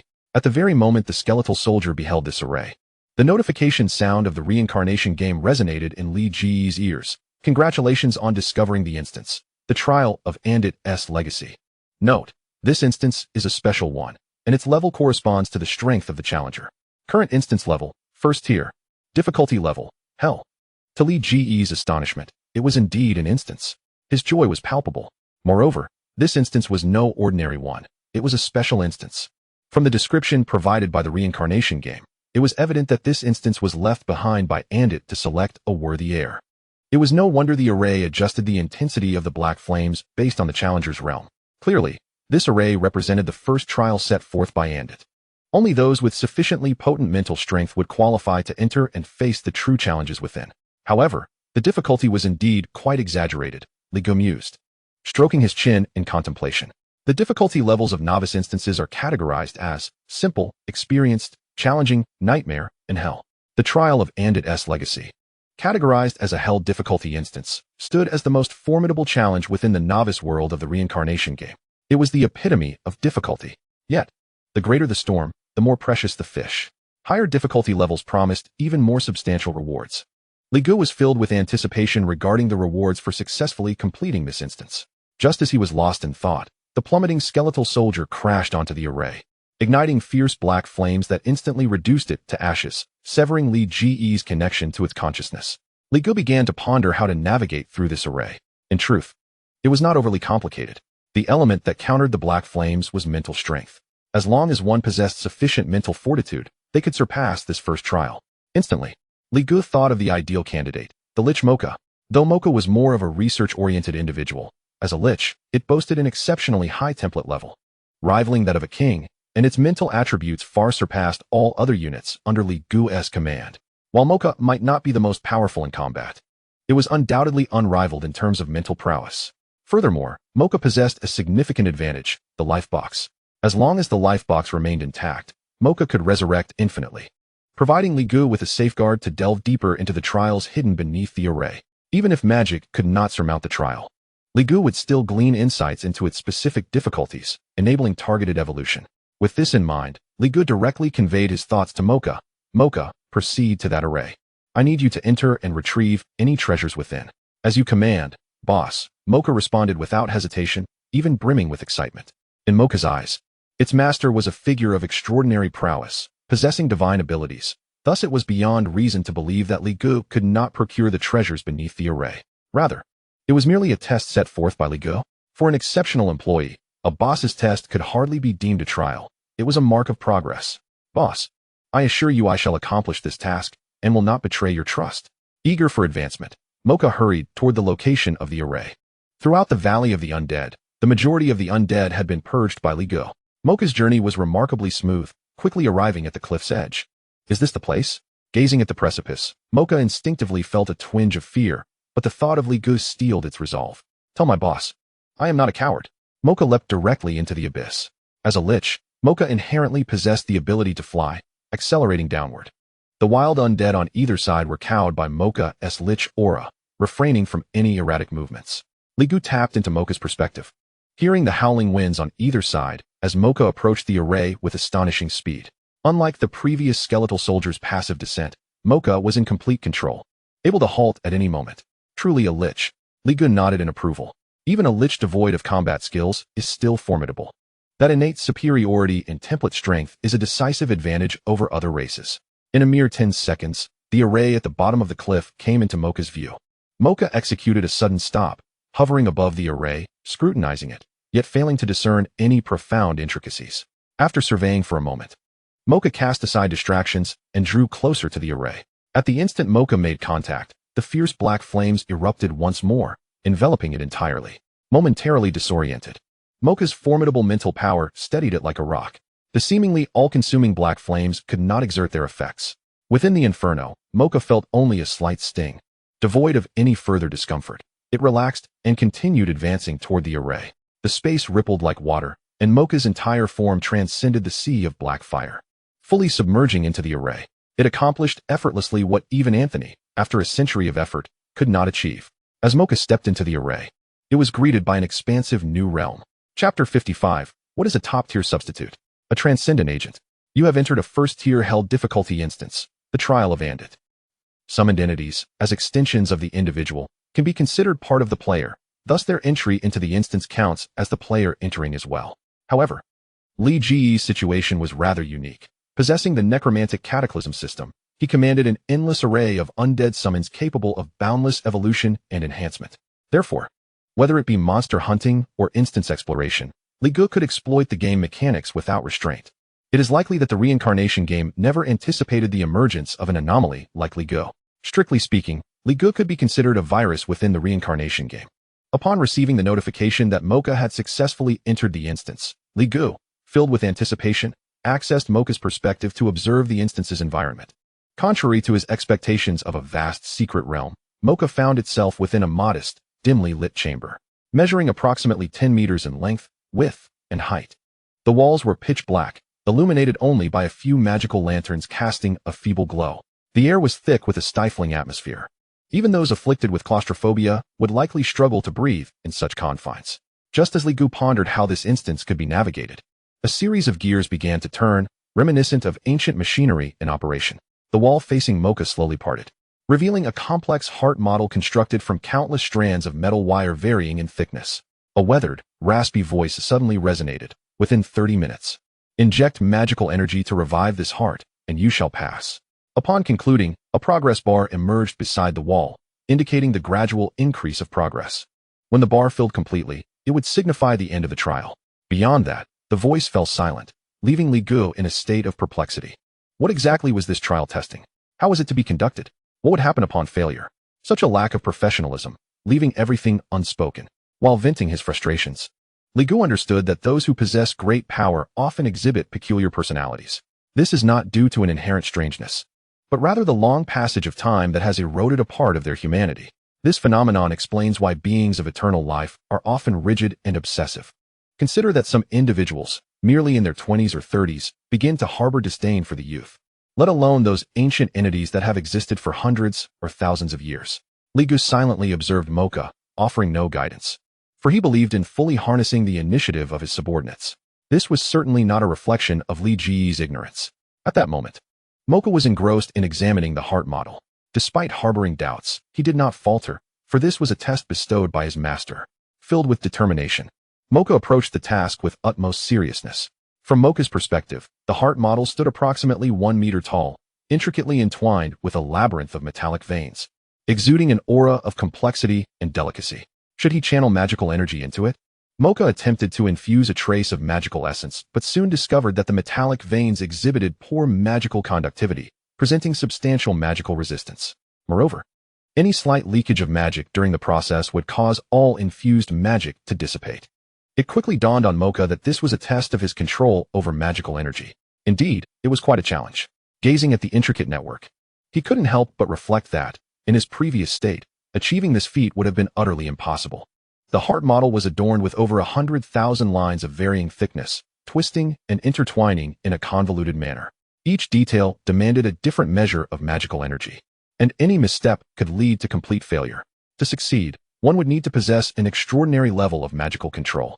Furthermore, he was constrained by a time limit of 30 minutes, a seemingly insurmountable problem for most first-tier practitioners. Mastery of magical control necessitates not only formidable mental strength, but also diligent training and innate talent. However, the circumstances had changed drastically. Thanks to Li Gu, Mocha had evolved into a lich. As one of the most renowned magical beings, a lich's innate ability to control magical energy was unparalleled. Mocha memorized every vein on the model and, after careful calculation, his expression grew serious as he placed his hand upon the heart model, channeling the death magic within him. In an instant, it was as if the heart had been infused with blood. Wherever the magic flowed, the veins visibly turned crimson. Seconds ticked away. 20 minutes later, as the final fine vein, no thicker than a hair, was filled with magic, the connection between the heart model and Mocha's magical essence abruptly severed, causing the heart model to pulse rhythmically as if it were alive. The timer ceased. A raspy voice echoed, "Not bad. Congratulations on surviving. Now, we shall commence the second trial." As the words faded, a wall rumbled upwards, revealing a dark corridor leading into the unknown. Li Gu couldn't help but twitch his lips. What did it mean to say, "Congratulations on surviving"? Was failure to complete the trial tantamount to death? Thankfully, he had a proxy. Li Gu felt a sense of relief at this outcome. Truth be told, had he been the one to attempt it, he might not even have been able to enter the instance. Anthony, a dignified second-tier powerhouse, had spent a century without success. What chance did Li Gu, merely a first-tier practitioner with an ordinary job template, have? He was quite aware of his own limitations. Of course, as the possessor of the Undead Calamity System, the strength of his undead legions was a testament to his own power. Navigating the world was not a solitary endeavor. If Li Gu couldn't prevail, could his nearly 10 million undead units not triumph? Art is about overwhelming force. At this moment, Mocha served as Li Ji's ideal proxy. A lich of such stature could be considered a transcendent representative. Under Li Ji's watchful gaze, Mocha, having passed the first trial, wiped away the non-existent sweat from his brow and stepped forward into the second trial. He traversed the corridor, arriving in a pitch-black chamber identical to the previous one. In the center of the chamber lay a dark crystal ball. The ancient voice resonated once more. "Congratulations, fortunate one. This is the second trial. Place your hand upon it, and if you still live, you shall be deemed successful." Although apprehensive, Mocha recalled that this was Li Ji's command and resolutely approached, resting his hand on the crystal ball. In an instant, the crystal ball erupted with dazzling light. Mocha's consciousness blurred as countless undead apparitions materialized around him, intent on devouring and tearing him apart. An illusion? Li Gu, observing from a godlike perspective, analyzed Mocha's state. In the illusion, Mocha was desperately resisting, yet such struggles resembled a victim ensnared in quicksand. The more he fought, the deeper he sank. Should Mocha exhaust his mental energy, he would truly perish within this illusion. Do not panic. This is merely an illusion. Contemplate how to break free. Li Gu advised at a crucial moment. Upon hearing Li Ji's voice, Mocha managed to regain his composure. He scrutinized his surroundings and, utilizing his formidable mental strength, realized that he was indeed in an illusory realm. Truly remarkable, his master could effortlessly discern the flaws, even from afar. A deep sense of admiration welled up within Mocha as he rapidly contemplated a solution. Since this was a trial, it must not be an insurmountable predicament. Mocha surveyed the illusionary world, which resembled a vast abyss, with two paths, one above and one below.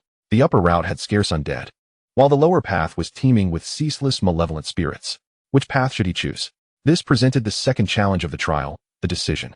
Should he confront adversity head-on or retreat in weakness? For the sake of his master, he would give it his all. The best employee. Mocha gritted his teeth and plunged directly downward. The surging undead rushed at Mocha, tearing at his form and inflicting immense pain. Yet Mocha did not relent. Thanks to the formidable mental strength of a lich, he could endure for a while longer. Thus, he had to reach the exit of the illusion within that time. Time became a blur. The Mocha within the illusion was battered and bloodied, much of his form ravaged, yet he remained resolute, diving deeper into the abyss. What sustained him was his unwavering loyalty to Li Go. At last, a massive iron door emerged at the bottom of the abyss. Mocha's eyes lit up with excitement as he hastened his pace, withstanding the relentless onslaught of countless undead as he pushed open the iron door. In that instant, the entire illusion shattered. Mocha's awareness returned, and he gasped for breath, his gaze sweeping the now tranquil surroundings. The frenzied undead had vanished, and he found himself back in the pitch-black chamber, as if nothing had ever transpired. Only the crystal ball continued to emit its radiant glow. Mocha quickly withdrew his hand. The crystal ball quietly shattered into ashes. The ancient voice resounded once more. "Ha, well done. You are not the coward I thought you to be. This resolve is worthy of my recognition. Proceed, for the final trial awaits." Perhaps due to the successful completion of the 2 trials, the ancient voice had softened considerably. The final trial. Li Gu reflected on the preceding challenges. The heart model tested magical control, fundamentally evaluating innate talent. The illusion trial examined situational judgment, crisis response, and willpower, essentially assessing one's character. These 2 trials were only surmountable by the most exceptional talents, like Mocha, who possessed a royal-level template as a lich. What then? Would the ultimate trial assess? Li Gu was eager to uncover the reward that Undead had left behind, concealed within such formidable trials. Without needing any prompting from Li Gu, Mocha stepped forward toward the next trial. Passing through the open door, he once again entered a chamber cloaked in darkness, strikingly similar to the last. The sole distinction lay in the presence of a towering bronze door facing Mocha. Intricately engraved upon its surface was an incantation, accompanied by a visual depiction of the spellcasting process. The final trial demanded that within 10 minutes, one must master this door-opening spell to claim the treasures I have left behind, resonated the voice of Undead. Upon hearing this, Mocha's demeanor grew increasingly solemn. To learn a spell in merely 10 minutes seemed an insurmountable challenge. It is worth noting that the body occupied by Lig had spent years under the tutelage of Albert, dedicating over a decade to the study of necromancy, yet had only managed to grasp the most rudimentary of spells, the summoning of skeletons. While the lack of innate talent and comprehension played a role, it nonetheless underscored the arduous nature of spell acquisition. Without the benefit of a player's skill tome, dedicating 1 or 2 years to mastering a spell is entirely commonplace. Now, and its final trial demanded the impossible, to learn a spell in 10 minutes. The difficulty was utterly outrageous.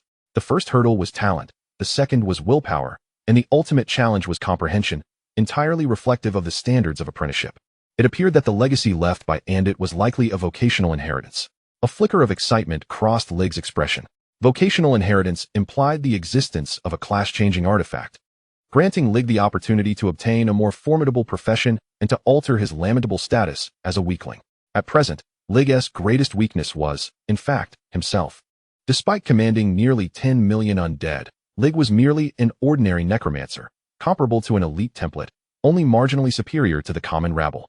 Should he acquire a high-quality profession, it would compensate for his inadequacies, allowing him to face future assassination attempts and decapitations with far greater composure. However, all of this hinged upon Mocha successfully navigating this final trial. Lig refrained from interrupting Mocha, granting him the freedom to perform unencumbered. It would be folly for an amateur to direct a seasoned practitioner.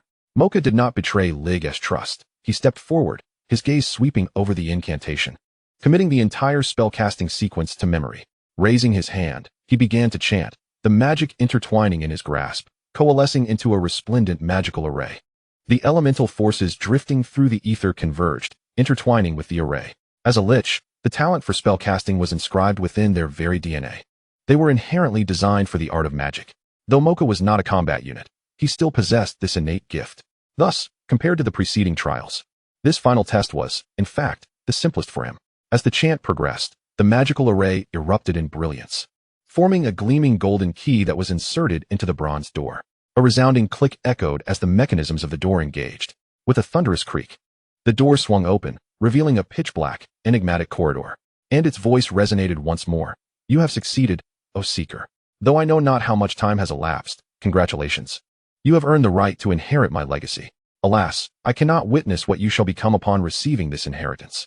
Will you be a despised heretic, a dark lord that sends tremors through the realm, or perhaps a harbinger of world destruction? Regardless, once again, congratulations, my successor. Train diligently. I eagerly anticipate the day you shall topple that resplendent temple. Within Undead's tone lay a mixture of joy, relief, and a hint of madness. A theatrical display indeed. Lig remained unfazed by Undead's words. Regardless of the future, he would remain true to himself, and that was the only certainty. Meanwhile, Mocha, having triumphed, floated forward with anticipation. Traversing the corridor. This time, it was not a shadowy chamber but a vast underground cavern. At the center of the cavern rested a treasure chest. Mocha's mental prowess scanned the surroundings, confirming the absence of anomalies before extending his hand to open the chest. Immediately, the notification from the Reincarnation Game echoed forth. Congratulations on completing the first-tier Hell difficulty dungeon, and its trial. Completion speed, extremely fast. Dungeon completion rate, 100. Overall evaluation, perfect.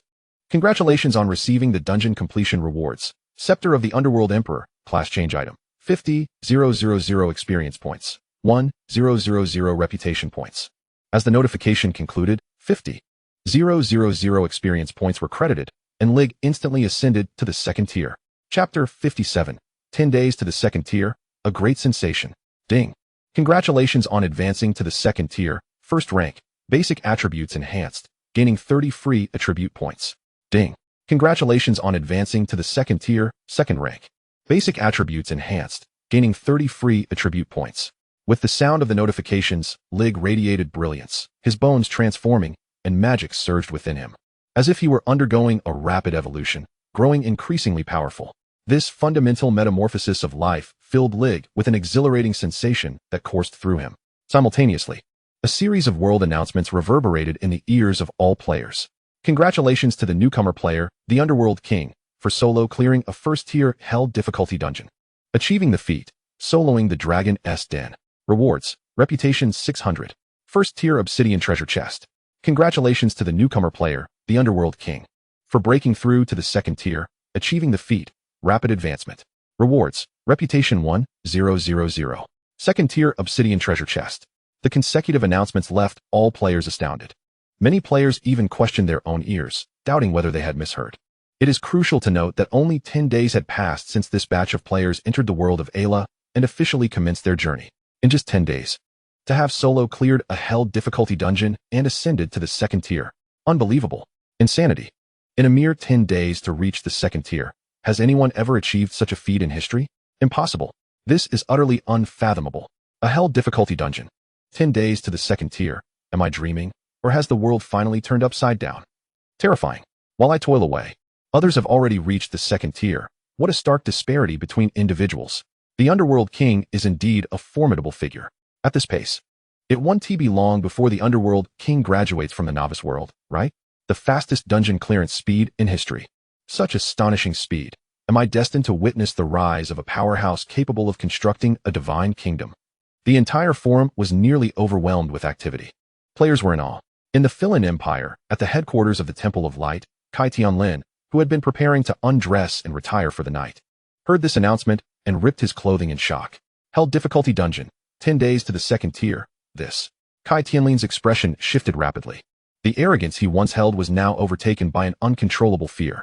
If the Underworld King could reach the second tier in just 10 days, what would happen if he were given several months? Would he not then ascend to the third tier? Upon reaching such a level, he would undoubtedly be among the most powerful beings in the world of Ayla. Who could contend with him? No. It is imperative to expedite the investigation into the Underworld King, to locate his coordinates, to ascertain his identity, and eliminate him to seize his opportunities.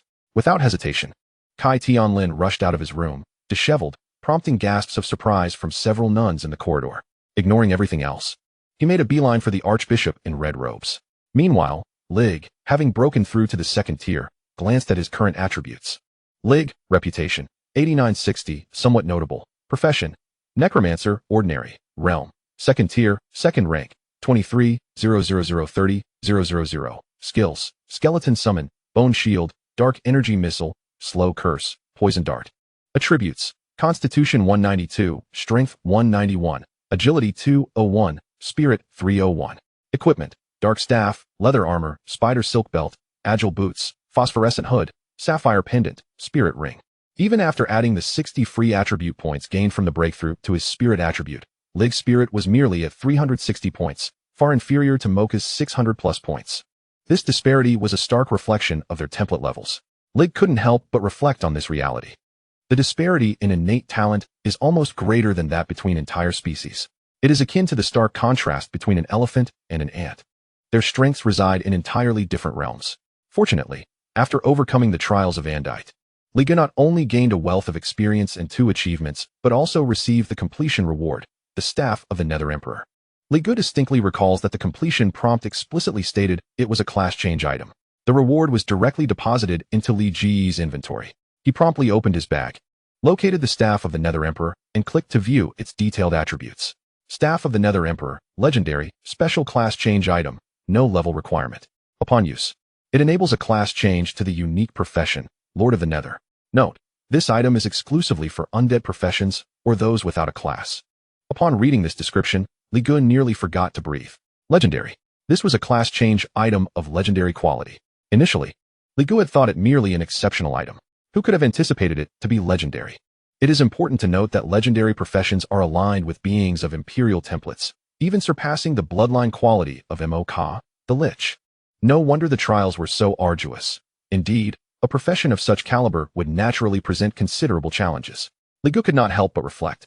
Although Mo-Ka had breezed through those 3 trials, it was only because he was a Lich. Had it been any other race of royal template, the difficulty would have been monumental. After all, those 3 trials rigorously tested the candidate's talent, temperament, and comprehension in a manner that left no room for shortcuts. Success was contingent upon authentic capability. Fortunately, Li Gu had Mo-Ka as a top-tier proxy. With a subtle thought, he connected his consciousness with Mo-Ka. Since the Staff of the Nether Emperor was now in Li Ji's inventory, the treasure chest lay empty. Mo-Ka, bewildered, heard Li Gu say, "The task is complete." "Well done, return now." "As you command, boss." Hearing Li Ji's praise, Mo-Ka's face lit up with excitement, disregarding everything else as he took his leave. It was not that Li Gu wished to prevent Mo-Ka from exploring further. It was simply that, with Andite's means, Mo-Ka, being a mere first-tier entity, could not breach the secret chamber's walls to investigate other areas. And since Li Gu had already reaped the benefits, there was no need to disturb the resting Andite. As Mo-Ka retraced his steps and exited the dungeon, the array ignited with black flames, not directed at Mo-Ka, but rather commencing a self-immolation.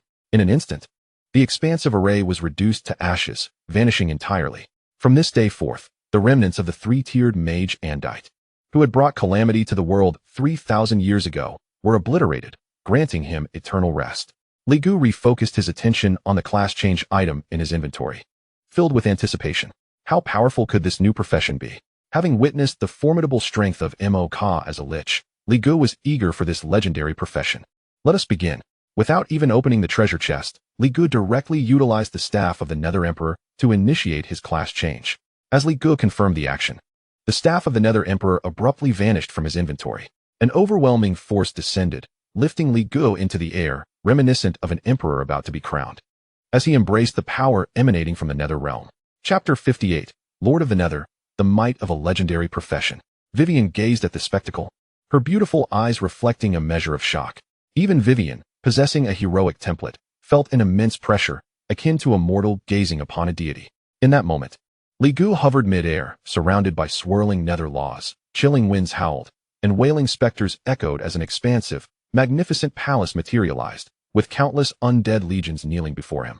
Li Gu sensed his destiny being rewritten, as if he had acquired a fortune that was never meant for him. His flesh was metamorphosing, his soul was being enhanced. A plethora of profound knowledge flooded into his mind. When everything reached its zenith, a resounding explosion echoed, reminiscent of the creation of the universe. Li Gu's sea of souls erupted, giving birth to a tumultuous primordial chaos, voraciously absorbing the nether laws, forming a nascent world of his own. At this moment, the notification from the Reincarnation Game resounded. Ding! You have used the class change item, Staff of the Nether Emperor. Congratulations on your class change to Lord of the Nether. As the notification concluded, myriad phenomena dissipated, and Li Gu gently descended to the ground. Vivian, Albert, and numerous wise undead gazed upon him in awe, their eyes filled with increasing reverence. As undead beings, they instinctively felt a sense of dread in the presence of Li Gu. as though he were inherently their superior. Li Gu paid them no mind, focusing intently on the transformations within himself. The overwhelming power coursing through him, the unprecedented fullness of his soul, and the seemingly boundless magical energy all indicated that his foundational attributes had undergone a monumental enhancement. Simultaneously, a wealth of professional knowledge bestowed upon Li Gu several new skills. Yet, none of these constituted the most significant change. The true transformation Li Gu felt most acutely was that he had acquired a world of his own. With a mere thought, Li Gu vanished from his original location, appearing in a vast, desolate plain beneath a dim sky, where the earth was shrouded in darkness. The emptiness, solitude, and air of death were enough to serve as a backdrop for a horror film. Yet this world belonged to Li Gu. More precisely, it was a part of Li Gu himself, the Lord of the Nether, a truly formidable profession. Li Gu marveled at this reality, and once more opened his attributes panel.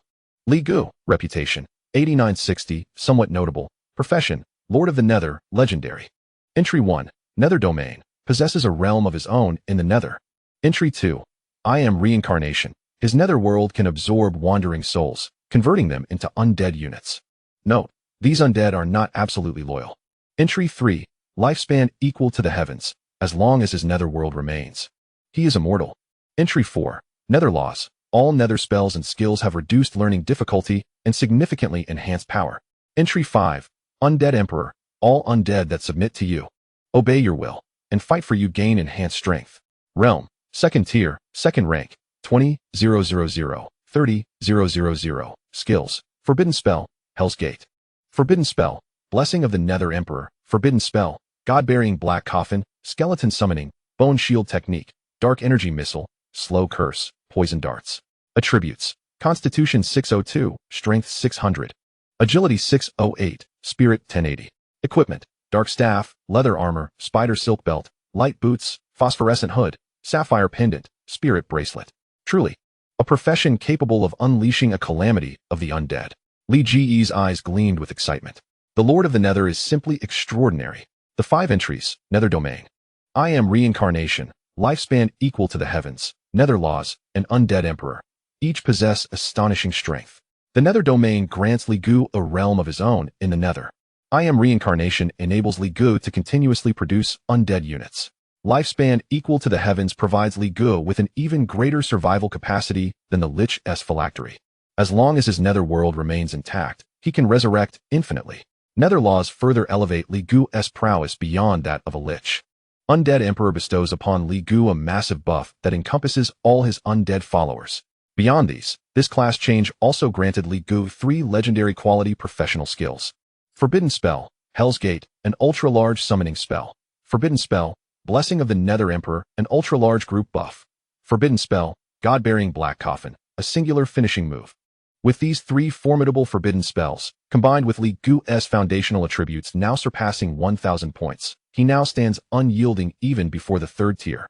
Li Gu finally comprehended why, 3 millennia ago, the undead catastrophe unleashed by the Andite had engulfed the entire realm of Ayla. It was solely due to the extraordinary power of that profession.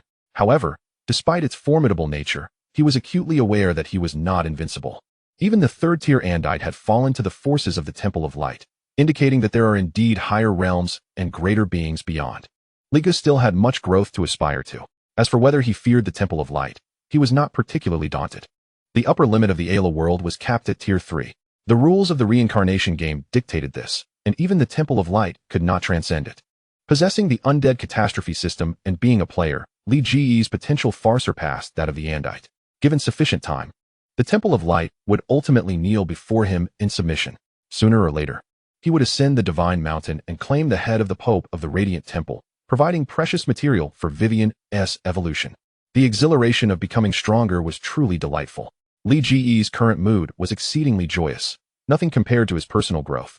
After all, in this world, true strength was paramount. At this moment, Li Gu need not worry about enemies employing decapitation tactics. After all, who would decapitate whom was still uncertain. Calming his emotions, Li Gu hummed a tune from his hometown as he departed from his own netherworld, returning to reality.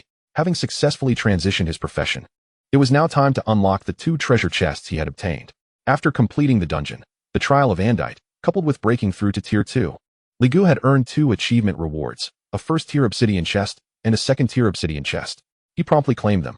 Instantly, Two resplendent chests materialized before him. The obsidian chests corresponded to premium quality items, and he hoped to acquire some useful materials. Li Gu was quite eager about this prospect.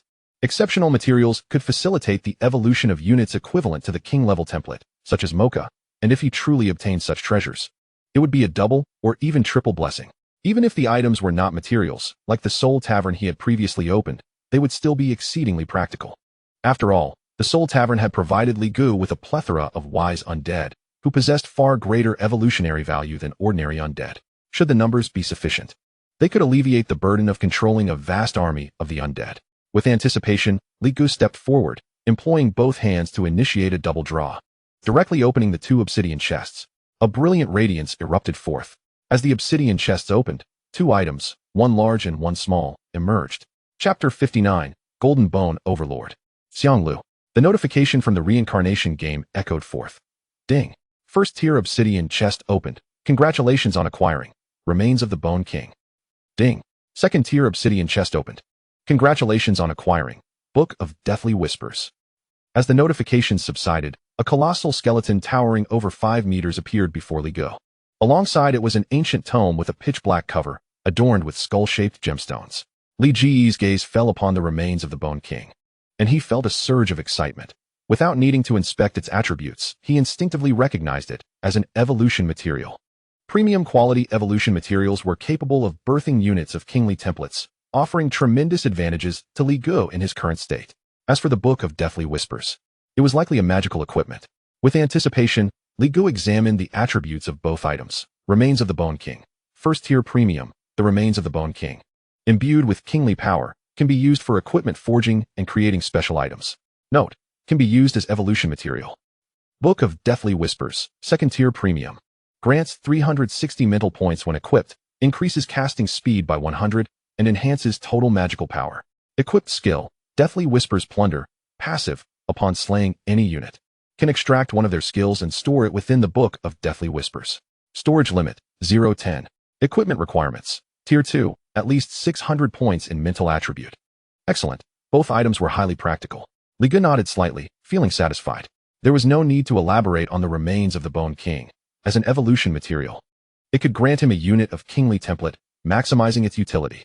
Regarding the Book of Deathly Whispers, while it was not an evolution material, this equipment significantly enhanced Li Ji's combat power.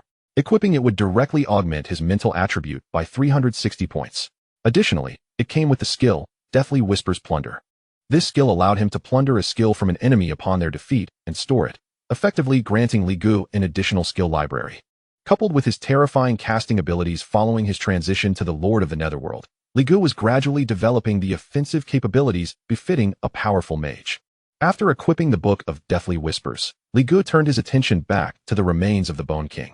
To whom should he bestow this evolution? Presently, among the skeleton race, 2 units possessed the highest potential for evolution. One was the battle-hardened skeleton general, and the other was Albert. After a moment of contemplation, Li Gu decided to grant the evolution to the battle-hardened skeleton general.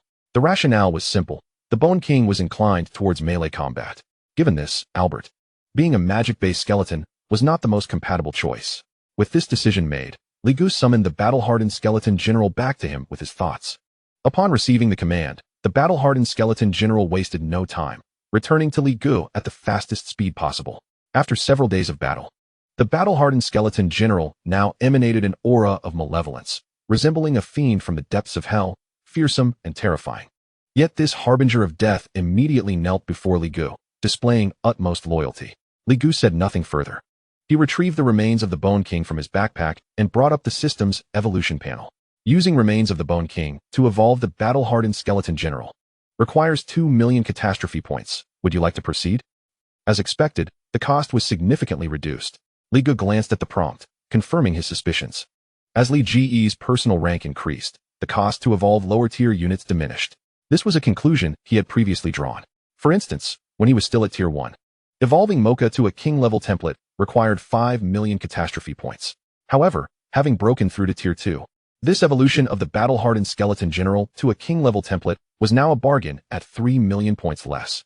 It was foreseeable that as Li Ji's rank continued to ascend, he might even evolve apprentices and other low-tier units for free in the future. Suppressing these myriad thoughts, Li Gu promptly confirmed his choice. Instantly, 2 million catastrophe points were consumed. The remains of the Bone King were decomposed by the system's rules, transforming into a brilliant surge of evolutionary energy that flooded into the battle-hardened skeleton general's body. Suddenly, the color of the battle-hardened skeleton general's bones underwent a transformation, shifting from a pallid hue to a resplendent gold, as if cast from molten gold. A torrent of powerful, astounding soul energy burst forth. The fire of the soul blazed fiercely in the eyes of the battle-hardened skeleton general, emitting a roar that reverberated through the heavens and earth. All surrounding skeleton soldiers instinctively trembled, their soul flames flickering. Viven, Albert, Mocha, and others present displayed expressions of astonishment at the overwhelming power of the battle-hardened skeleton general. As the aura of the battle-hardened skeleton general reached its zenith, its armor also transformed, becoming a magnificent suit adorned with countless engravings of malevolent spirits. The halberd in its hand was inscribed with myriad runes, resembling a divine weapon that could vanquish all foes. In the ether, the distant sound of war drums resonated, and the battle-hardened skeleton general stood as if a king upon the battlefield, exuding the spirit of one who could withstand 1,000,000 soldiers. At this moment, the system's notification echoed once more. Consumed 2 million catastrophe points. Utilized remains of the Bone King. Evolution of the battle-hardened skeleton general successful. Congratulations. The battle-hardened skeleton general has evolved into Golden Bone Overlord. Bow before your lord. The Golden Bone Overlord evolved from the battle-hardened skeleton general, knelt on the ground, and addressed Li Gu with a resonant voice. Li Gu was slightly taken aback. The ability to speak signified that the battle-hardened skeleton general had awakened its intelligence. Rise. Li Gu commanded. Thank you, my lord. The golden skeletal overlord rises, the armor upon its form resonating with the sound of clashing gold and iron. Li Gu surveys the formidable figure before him, noting the most striking transformation since its days as a battle-scarred skeletal general. Its bones now gleam in a resplendent gold. Simultaneously, the soul fire within its eyes burns a molten crimson, radiating both heat and danger. Do you possess memories?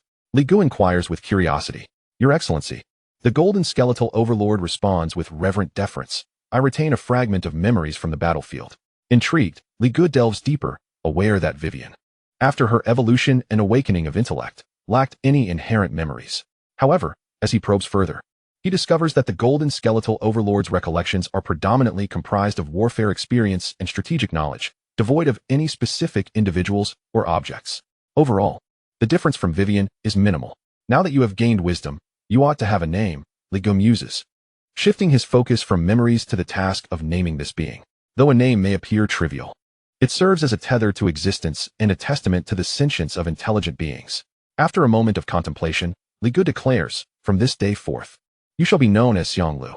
The choice of name arises from the golden skeletal overlord's weapons, which evoke thoughts of Lu Bu, while the title overlord conjures memories of Xiangyu. In a stroke of convenience, he combines their surnames, hoping that Xianglu will embody the bravery of an overlord and the prowess of Lu Bu. Thank you, Your Excellency, for bestowing upon me a name, Xianglu replies, kneeling once more with a demeanor reminiscent of ancient nobility, remarkably fitting for the name bestowed upon him. With the naming complete, Li Gu turns his attention to assessing Xianglu's attributes. As the second royal unit under Li Ji's command, he holds high expectations for its capabilities. Chapter 60, Planning for the Future of the Territory, Preparing for Military Engagements. Li Gu promptly opens Xianglu's attribute panel. Golden Skeletal Overlord Xianglu. Realm, First Stage. 9th Tier, 0600 million. Template, Royal Class, Blessing 1. Battlefield Overlord. In war, the greater the number of our units, the more personal combat power is enhanced. Blessing 2. King of Bones. All our skeletal units receive enhancements. Blessing 3. Tactical Deployment. Innately endowed with extensive warfare knowledge, enhancing formation effects. Blessing 4. Golden Physique. Possessing exceptional magical and physical resistance, as well as regenerative capabilities. Note, lacks materials for evolution. Skills, Formation, Sea of Bones, Formation, Bone Wall, Formation, Bone Chariot, Monarch's Command. Golden Roar, Earth Shatter Slash. Attributes, Constitution 511, Strength 509, Agility 512, Spirit 519. Equipment, Monarch's Armor, Monarch's Helm, Monarch's Boots, Monarch's Belt, Golden Halberd. Evaluation, 24K Pure Handsomeness. Quite impressive. A satisfied smile spreads across Li Ji's face. Xianglu has flawlessly inherited the innate talent for warfare, following its evolution into the golden skeletal overlord. Its capacity to command armies has been further amplified. Moreover, Xiang Lu possesses astonishing personal combat prowess, especially with the blessings of Battlefield Overlord and Golden Physique, transforming it into a veritable harbinger of death on the battlefield. With Xiang Lu at his side, Li Ge has found a formidable pillar for assault and defense. After completing the evolution of Xiang Lu, Li Ge does not linger, immediately consuming tens of millions of disaster points to upgrade Xiang Lu, Viven, the Netherwing Serpent, Mocha, Albert, and several other promising units to the second stage. With the expenditure of tens of millions of disaster points, the power of the system's rules manifests. Almost as if it were a natural process, radiant light envelopes Viven and the other undead units, completing their ascension from the first to the second stage in the blink of an eye. This extraordinary force leaves them in awe, particularly Albert, whose aptitude had been rather mediocre, had once devoted the majority of his life merely to become an apprentice. Yet, within the span of mere days under Li Ge's guidance, he has achieved consecutive breakthroughs, becoming a second-stage powerhouse. What a miraculous phenomenon. Overwhelmed with admiration for Li Ge, Albert expresses his gratitude. Thank you, Master. The newly empowered undead, kneeling in gratitude, are met with Li Ge's gesture, encouraging them to rise. Now, the entirety of the necromancer's gorge, from its outer, middle, to deep layers, has been purged of nearly all wild undead, rendering it wholly Li Ge's territory. With the current situation established, it is time for Li Ge to contemplate future developments. Where shall he procure more disaster points? Li Ge has already devised a plan regarding this matter. A few days prior, he reached an agreement with the Abyss sect, presenting an opportunity.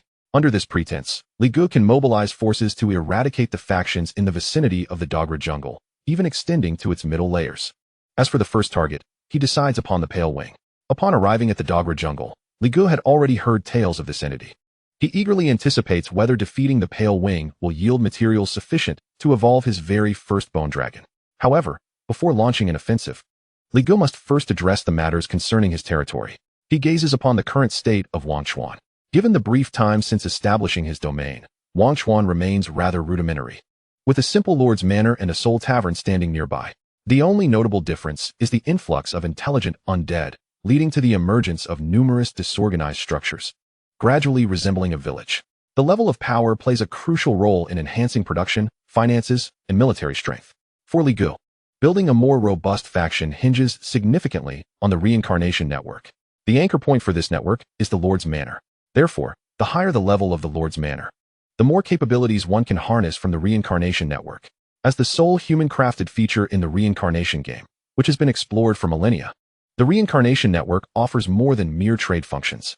As the levels of territory and citizens rise, many abilities can be unlocked, all contingent upon the level of the Lord's Manor. Thus, upgrading Wangchuan is one of Li Ge's objectives. Placing the Lord's Manor in the Necromancer's Gorge poses significant dangers. Previously constrained by circumstances, Li Ge now possesses his own netherworld, allowing for the relocation of Wangchuan to this realm. With a flicker of thought, Li Ge initiates the transfer of the Lord's Manor and other structures. The process proves not overly complex. As the Lord of Wangchuan, he need only expend a certain amount of gold to facilitate the relocation of both the Lord's Manor and the buildings. Transferring the Lord's Manor requires the expenditure of 100 gold coins. Do you wish to proceed? Transferring a first-stage premium building, Soul Tavern, requires 1,000 gold coins. Do you wish to proceed? The recent eradication of forces in the middle and deep layers of the Necromancer's Gorge has brought Li Ge's wealth to nearly 300,000 gold coins. A mere 1,000 gold coins, while exorbitant for other players, is trivial for Li Ge.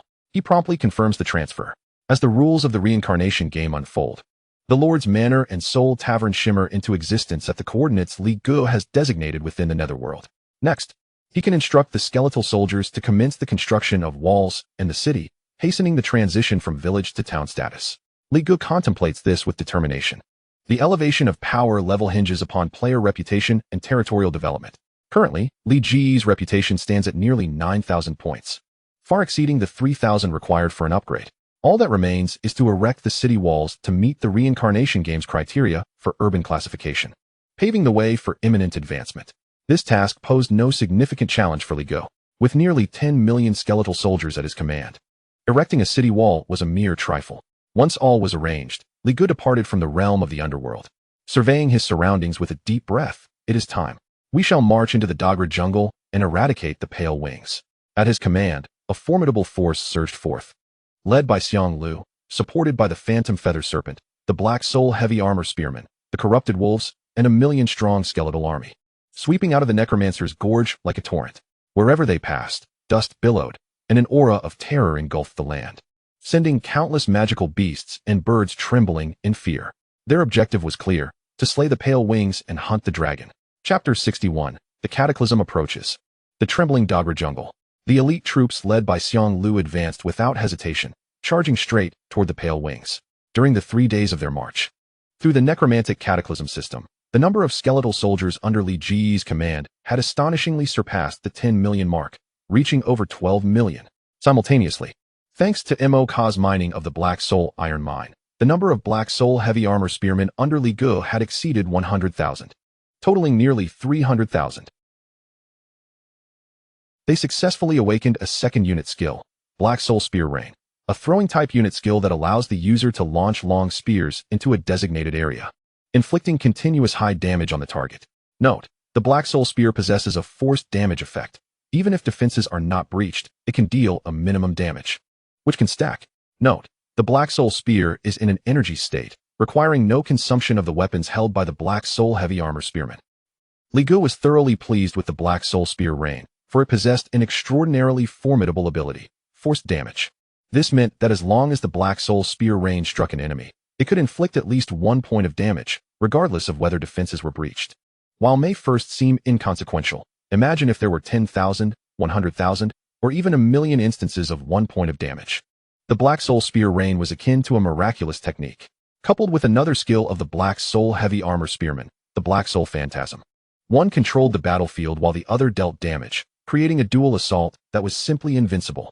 In addition to the growth of skeletal soldiers and Black Soul heavy armor spearmen, within 3 days, under Li Ji's command, the necromantic Cataclysm Legion emerged from the necromancer's gorge.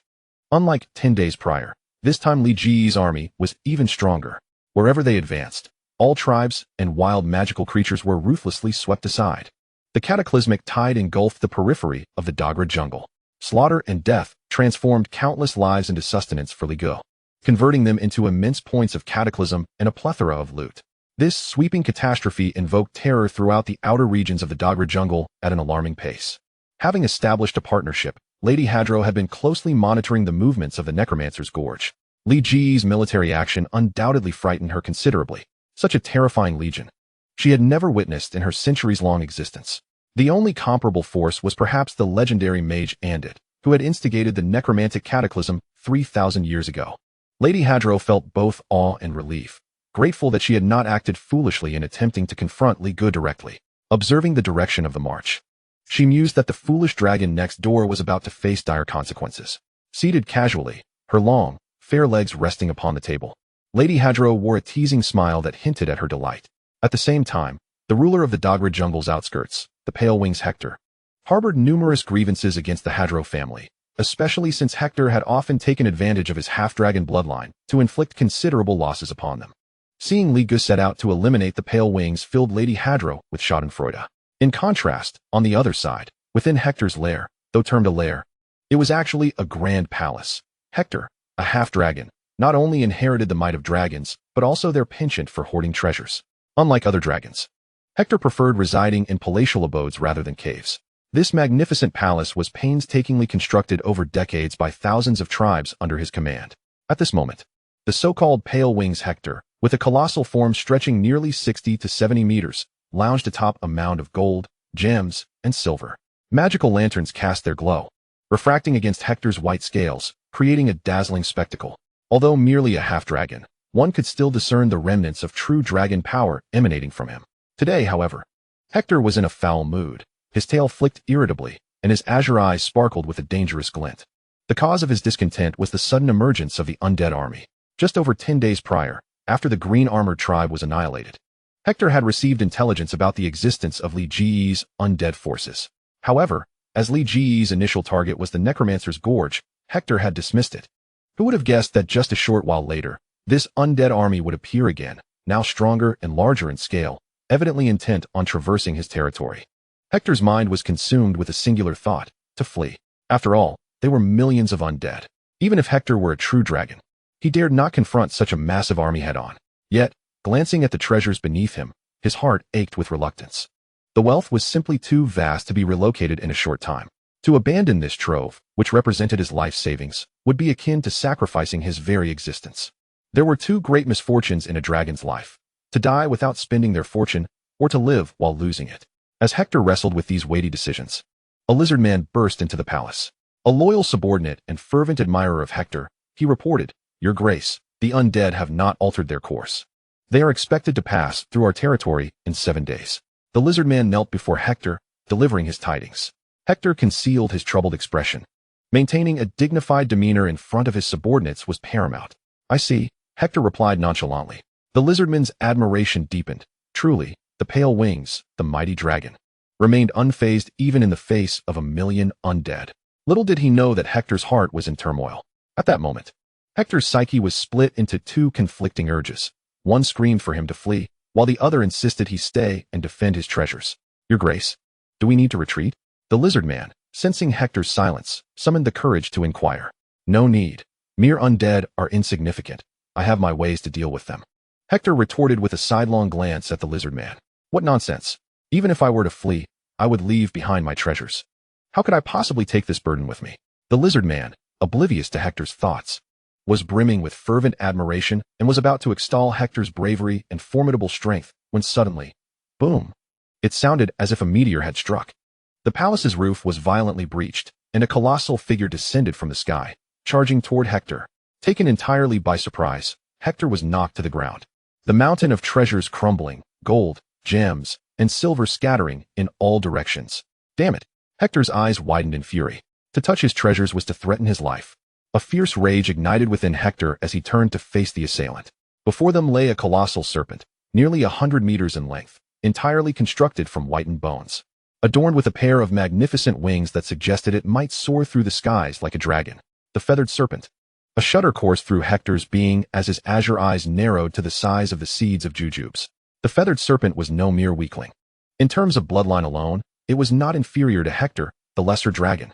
The sudden emergence of such a formidable foe instilled a deep-seated fear within Hector, prompting memories of the cataclysmic necromantic disaster that had erupted in the Douglas jungle. "My lord, we harbor no enmity." But before Hector could finish his plea, the grim feathered serpent launched its assault, unleashing a miasma of toxic fumes akin to a deadly breath. Wherever it passed, treasures upon the ground were swiftly corroded. Hector's eyelids twitched in anguish as he flapped his wings, evading the onslaught of the feathered serpent while soaring towards the heavens. Well, for death. When death loomed so perilously close, Hector chose the gift of life. By the gods, the necromantic disaster was terrifying. All he wished for was to flee. The farther, the better. Chapter 62, a tempestuous assault, a massacre. Hector yearned to escape, but the feathered serpent would not relent. With a powerful flap of its wings, it ascended into the air, a whirlwind of fury, relentlessly pursuing Hector. The lizard folk were left in a state of bewilderment. Hadn't they just dismissed the necromantic disaster as inconsequential? Why was Hector now fleeing in terror? In an instant, the lizard folk's faith crumbled. A dragon? A lesser dragon? At that moment, every creature within Hector's domain was stirred, watching the aerial duel with horror. The feathered serpent and the pale-winged Hector, two colossal beasts, clashed in the skies. The venom of the feathered serpent met the icy breath of the lesser dragon in a cataclysmic collision, releasing an unimaginable force. The heavens were woven with a tapestry of white and green. Yet, it was evident that the feathered serpent was superior in strength, though both were of the same rank. The feathered serpent boasted the formidable title of the Lord of the Underworld, augmented by the protective effects of Xianglu, elevating its combat prowess to a higher echelon than Hector's. From the perspective of the creatures, Hector resembled a wild dog, being mercilessly beaten by the feathered serpent, emitting pitiful cries as golden dragon blood rained down from the skies. They were dumbfounded. How could this be? The illustrious pale-winged dragon, renowned in legend, was being crushed with such ease. Who or what was this adversary, so overwhelmingly powerful? Was that the feathered serpent, signaling that the necromantic disaster from the outskirts of the Douglas jungle had encroached upon them? A wave of shock and fear washed over the multitude of creatures. After all, they were Hector's subordinates. In their minds, Hector was the epitome of strength. However, the appearance of the feathered serpent ruthlessly shattered their illusions. "You worthless creatures, attack at once." Hector, in the skies, sought to escape, but could not shake off the feathered serpent. Upon seeing his stunned minions below, his fury reached a boiling point, and he roared with indignation. The creatures quickly regained their senses. If Hector were to fall, their fates would be equally grim. To survive, thousands of lizard folk, alongside Hector's carefully selected minions from various lands, sprang into action. Some lizard folk knocked arrows, while others deployed heavy artillery. Mages began to chant powerful spells, and numerous flying units soared into the skies, forming a protective shield for Hector. The tide of battle began to shift at that moment. Although Hector's combat prowess was inferior to that of the feathered serpent, he commanded an army of nearly 100,000. With this force, he had already begun to turn the tide, even hinting at the possibility of subduing the feathered serpent. Li Gu, observing through the eyes of the feathered serpent, watched the battle unfold with amusement. Seeing Hector leverage his numerical advantage to reverse the situation elicited a chuckle from him. Employing sheer numbers against Li Gu was indeed rather humorous. It was no longer a matter of wielding a mighty blade before Guan Yu, but rather invoking minor spirits before the King of Hell, an assured path to ruin. The necessity to swiftly eliminate the feathered serpent and then escape was paramount.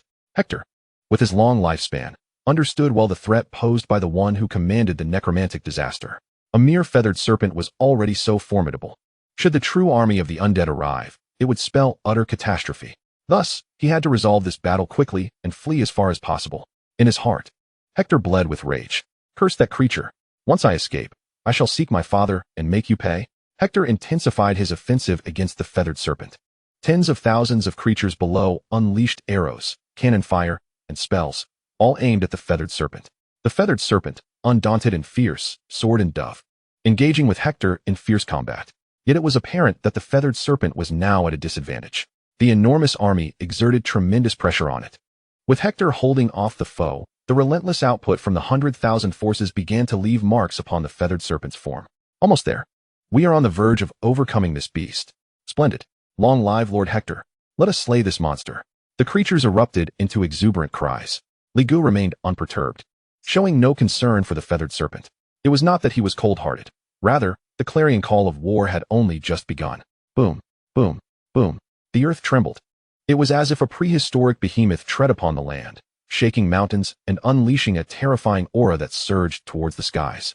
Hector, with the pale wings, felt a chilling shock and quickly turned to see a sight that nearly made him soil himself. A legion of skeletal warriors clad in dark armor descended like a black cloud, armed with long spears, moving in perfect formation, radiating an indomitable will to battle. Marching forward in an unending array, wherever they passed, the forest was laid to waste, the ground quaking, dust swirling with the howling winds. Such an astonishing display of might caused even Hector, a lesser dragon, to tremble. What manner of army is this? The creatures that had once boasted of slaying the feathered serpent were now silenced.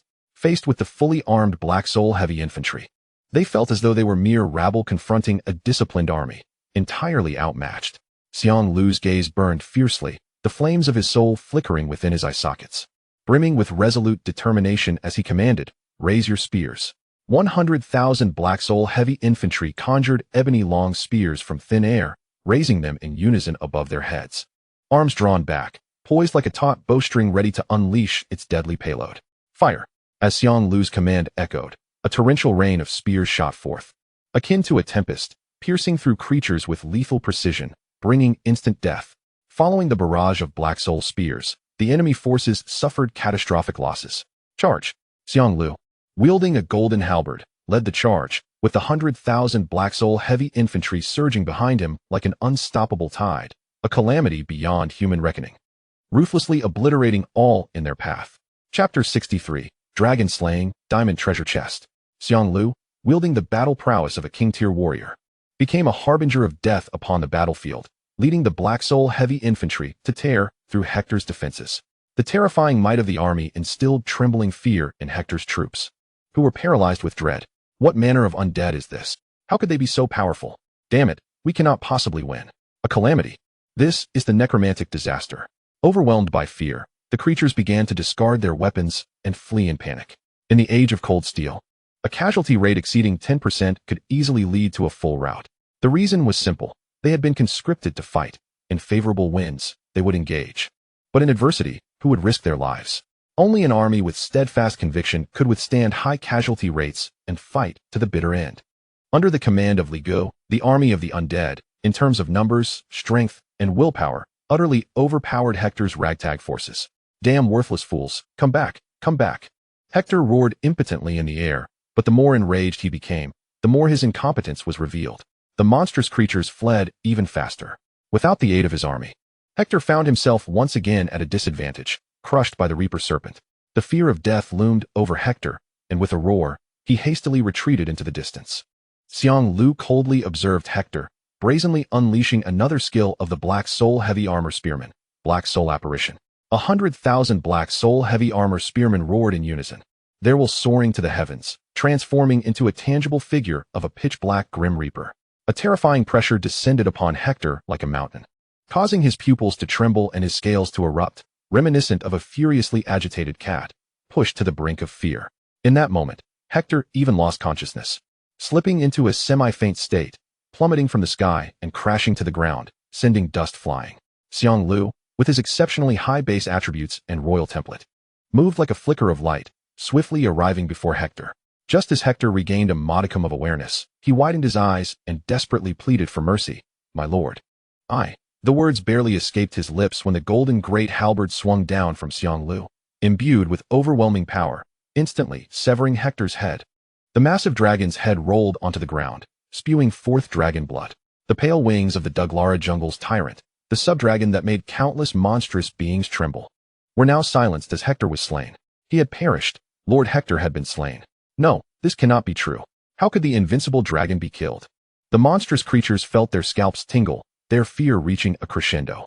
Simultaneously, a prompt echoed in the ears of all new players. Congratulations to the new player, the king of the underworld, for single-handedly slaying the subdragon, achieving the feat, Dragon Slayer, and receiving a Tier 2 diamond treasure chest. This announcement jolted all players to attention. Dragon Slayer, a truly monumental achievement. After all, the innate power of dragons places this race at the pinnacle of the food chain in any world. To slay a dragon is a testament to one's might. Truly, the king of the underworld is magnificent, the most powerful supernova in history. On the first day, 1,000 were slain. On the third, a single fortress fell. On the fifth, he broke through the first tier. On the sixth, he established a faction. On the 10th, he conquered the Hell Dungeon, breaking through the second tier. And on the 13th, he slayed a dragon. The king of the underworld is defying the heavens. I am certain that he will become the most radiant figure among humanity in the future. Does the king of the underworld need leg ornaments? The entire forum erupted in excitement. Upon hearing this prompt, Li Gu merely smiled slightly, not taking it to heart. At this moment, on the front lines, Xiang Lu and the Reaper Serpent joined forces to encircle the remaining monstrous creatures.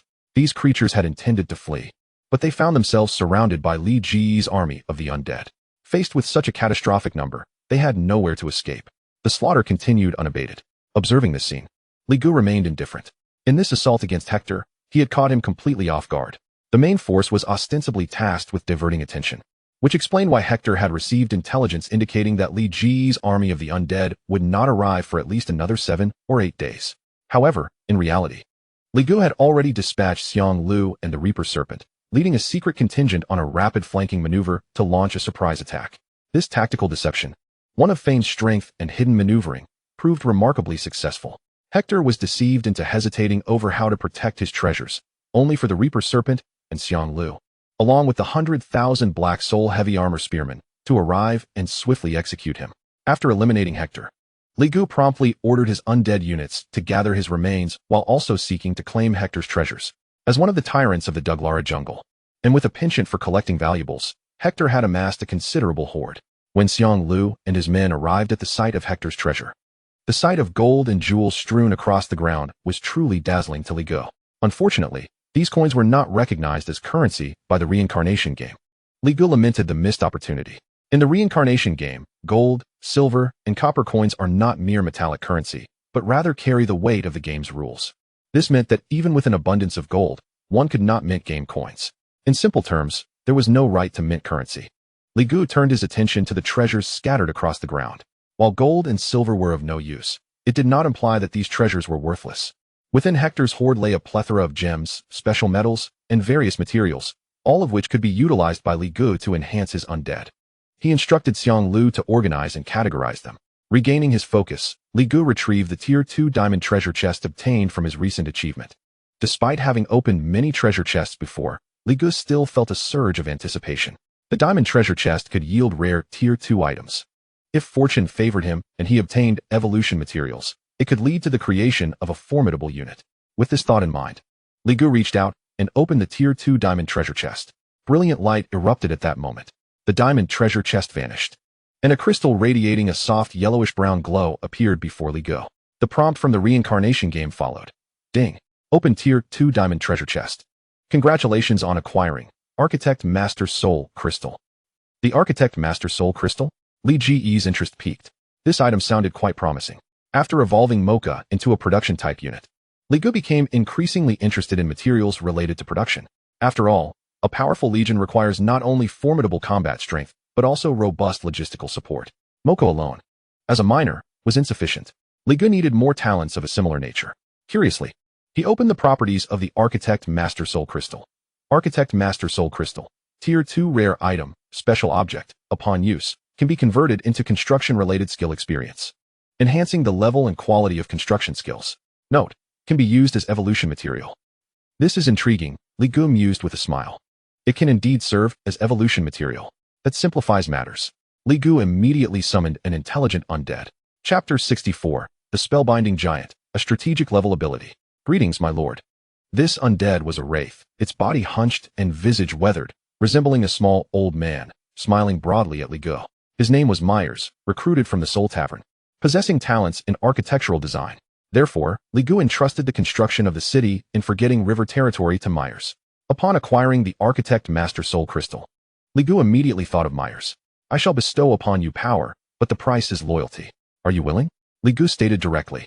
Upon hearing this, Myers' semi-transparent form trembled slightly, and he quickly grasped the implication, excitedly kneeling. I am willing. Oh, I am so willing. My lord, I would give anything for this. Having witnessed Li Ge's miraculous transformation of the undead, Myers was overwhelmed with excitement, yearning to undergo a metamorphosis akin to Mocha, Xianglu, and Viven. Since Myers was willing, Li Go wasted no time, retrieving the Architect Master Soul Crystal and calling up the evolution panel. Using Architect Master Soul Crystal to evolve the construction worker Wraith Myers, Elite. Apprentice rank 9, requires 3 million disaster points. Would you like to proceed? Li Go selected confirm without hesitation. In an instant, the power of the undead disaster system descended. The Architect Master Soul Crystal disintegrated, transforming into a torrent of evolution energy that surged into Myers' body. As a ghost, Miles, with his translucent form, was engulfed in a blazing inferno of soul fire at this moment, as though undergoing a profound rebirth through flames, his essence transforming, and his personal realm rapidly ascending. In the blink of an eye, Miles transformed from a feeble old man into a towering figure, muscles coiling with power.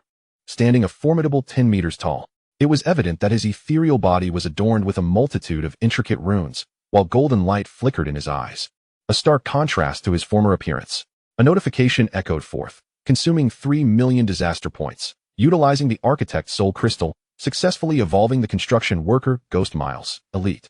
Apprentice level 9, into a new entity, the Runes Golem Architect Miles. The Runes Golem. Li Go observed Miles with keen interest. The Runes Golem is a unique artificial magical undead, crafted from the souls of giants and inscribed with complex magical runes, bestowing it with astonishing strength and magical aptitude. It is a super war machine specifically designed for warfare. Li Go was taken aback to find that Miles had evolved into a Runes Golem, and moreover, an architect among them, to annihilate the species that birthed him, only to acquire the power of construction. Li Go couldn't help but reflect. At this moment, Miles, feeling the surging power within, was elated. He knelt before Li Go, his voice resonating with strength as he expressed his gratitude. Thank you, my lord. Miles shall dedicate himself to serving you unreservedly, even unto death. Li Go gestured for him to rise, and proceeded to examine Miles' attributes. Runes Golem Architect Miles. Realm, 2nd stage, 1st rank, 400 million. Template, Elite, Blessing 1. Master Builder, possessing extensive knowledge in architecture, capable of upgrading building levels. Note, cannot exceed his own level. Blessing 2. Mountain Moving Aura, greatly enhances construction speed when leading a construction team. Blessing 3. Civil Magic, possesses the ability to cast spells that accelerate construction. Note, cannot evolve due to lack of materials. Skills, Blueprint Design, Civil Army, Mountain Splitting Technique, City Construction. Attributes, Constitution 407, Strength 454, Agility 408, Spirit 564. Equipment, Mountain Splitting Hammer. 4-directional compass, engineering necklace, engineering bracelet. Evaluation, should you act irrationally, I shall show you the iron fist of our worker ancestors. Impressive indeed. The attributes of Miles dazzled Li Go. Overall, They aligned closely with his expectations, representing a unit with formidable capabilities in construction. However, what truly pleased Li Gu was Miles' first blessing, Master Builder. The possession of this ability indicated that Miles could upgrade buildings, evolving an apprentice. First rank structure into a second rank one. This provided a pathway for the Soul Tavern to advance, resolving one of Li Gu's pressing dilemmas. After all, the Soul Tavern could continuously furnish Li Gu with wise undead, yet his system was limited to evolving and upgrading his subordinates, lacking the ability to enhance structures. As Li Gu's power grew, the Soul Tavern was destined to become obsolete over time. The emergence of Miles salvaged this potentially boundless construction. Furthermore, Miles could craft even more extraordinary edifices for Li Gu, fortifying the soon-to-be erected Wanchuan city. For such a strategically valuable unit, Li Gu was utterly satisfied. Let us return to the construction of Wanchuan city. Upon hearing Li Gu's command, Miles immediately complied. Rising to his towering height and crossing through the passage Li Gu had opened to the underworld, with Miles by his side, the successful construction of Wanchuan city was merely a matter of time. Moreover, Li Gu's territory could soon upgrade from a village to a town. Meanwhile, as Li Gu was evolving, Miles, Xiang Lu, leading the skeleton soldiers, had roughly catalogued Hector's treasure. There were over 1,000 tons of gold and silver. However, these were the least valuable, lacking extraordinary power. Gold was merely a precious metal among ordinary metals. Beyond these precious metals, the true value lay in gems, ores, and materials from magical beasts. According to Xiang Lu's inventory, there were over 8,000 gems, thousands of tons of various first and second grade finished metals, and an uncountable number of magical beast cores. Truly, Hector was worthy of his dragon bloodline. Li Gu could not suppress a satisfied smile. Though Hector was a subdragon, possessing an elite template and being a second-stage powerhouse, this wealth surpassed that of many human kingdoms' treasuries. It could be said that slaying Hector had rendered Li Gu immensely wealthy. He couldn't help but recall Anthony with a hint of disdain. Both are second stage. Yet look at one compared to the other. As a second-stage being, Anthony had been so cowardly that he had hidden in the Necromancer Canyon for over 100 years, accumulating no resources, leaving him destitute, with nothing but his undergarments. In stark contrast to Hector's affluence, they were entirely incomparable. In addition to the substantial wealth Hector had bestowed upon Li Gu, he deduced that Hector likely controlled numerous mineral veins. These veins were essential resources for Li Gu to forge new troops. He promptly dispatched Mo Ka to conduct exploration. Once this was resolved, Li Gu peered through the eyes of a skeleton soldier at Hector's corpse, revealing a sense of anticipation. The first skeletal dragon unit was on the verge of evolution.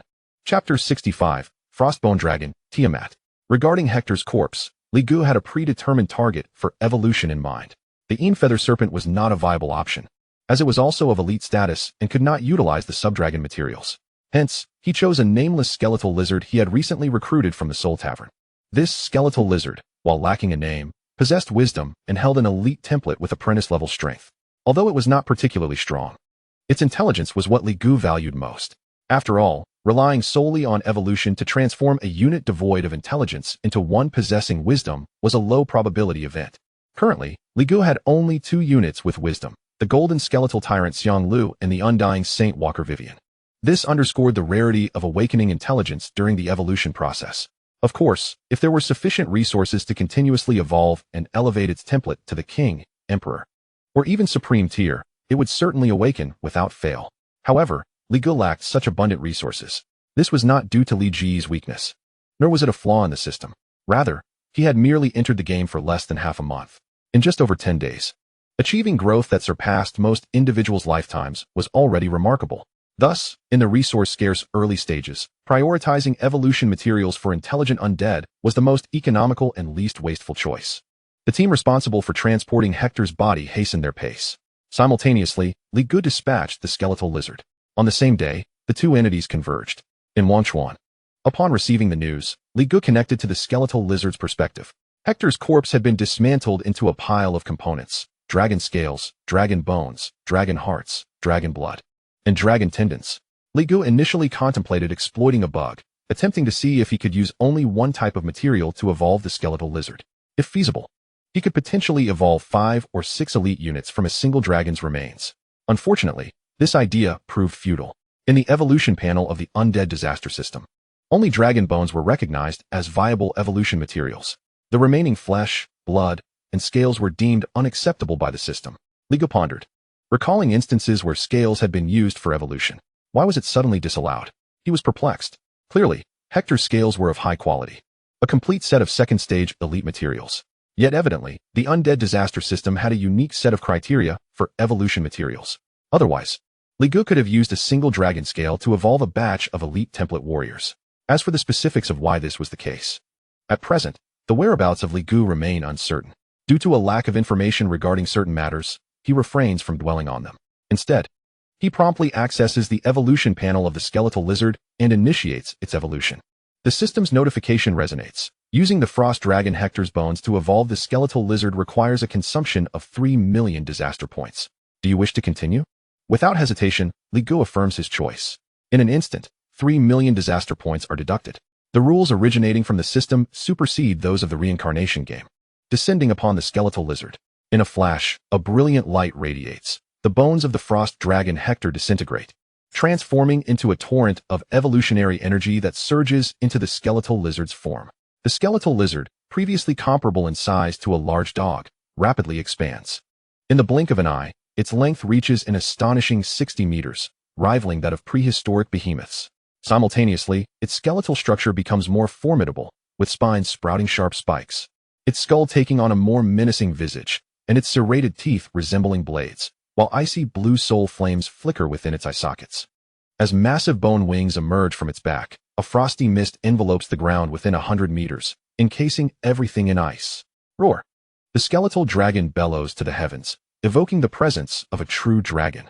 3 million disaster points consumed. Using the remains of the frost dragon Hector, the evolution of the skeletal lizard was successful. Congratulations, you have acquired a new unit, Frostbone Dragon. With the notification concluded, the Frostbone Dragon takes to the skies, soaring with exuberance, its inherent draconic majesty sending countless magical beasts trembling in fear. Li Gu observes the Frostbone Dragon with keen interest. This represents his second elite flying unit following the Phantomwing Serpent. Moreover, it is also Li Ji's very first bone dragon. As a species that stands unparalleled among magical beasts, dragons are known for their formidable power and immense renown. Commanding a bone dragon signifies both strength and status. Recognizing its intellect, Li Gu believes it is only fitting to bestow upon it a name. His voice resonates in the ear of the Frostbone Dragon. Upon hearing Li Ji's voice, the Frostbone Dragon gracefully descends, prostrating itself upon the ground. Its tail wagging like that of a small dog, exuding respect and obedience. The imposing skeletal dragon, in such a submissive posture, brings a smile to Li Ji's face. After a moment of contemplation, he declares to the Frostbone Dragon, "You shall be named Tiamat." Tiamat, the legendary deity of evil dragons. Although the Frostbone Dragon is undead and theoretically lacks the combat prowess of a true dragon, with the system's assistance, Li Gu possesses the capability to elevate Tiamat beyond the strength of any dragon. Upon receiving its name, Tiamat emits a low growl, clearly attempting to soften its voice. Akin to a cat seeking affection from its master.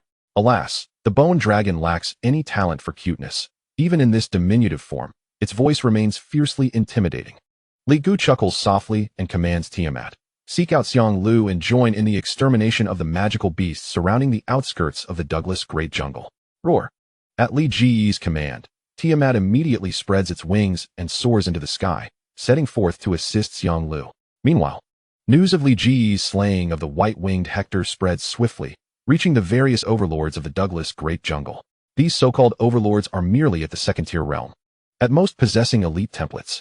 However, a higher template does not necessarily equate to greater combat strength. Take for instance the Lich Mocha and the spellcaster Golem Miles. Despite their high-quality templates, their combat power is rather mediocre. Thus, in terms of pure strength, Hector undoubtedly ranks among the top entities on the outskirts of the Douglas Great Jungle.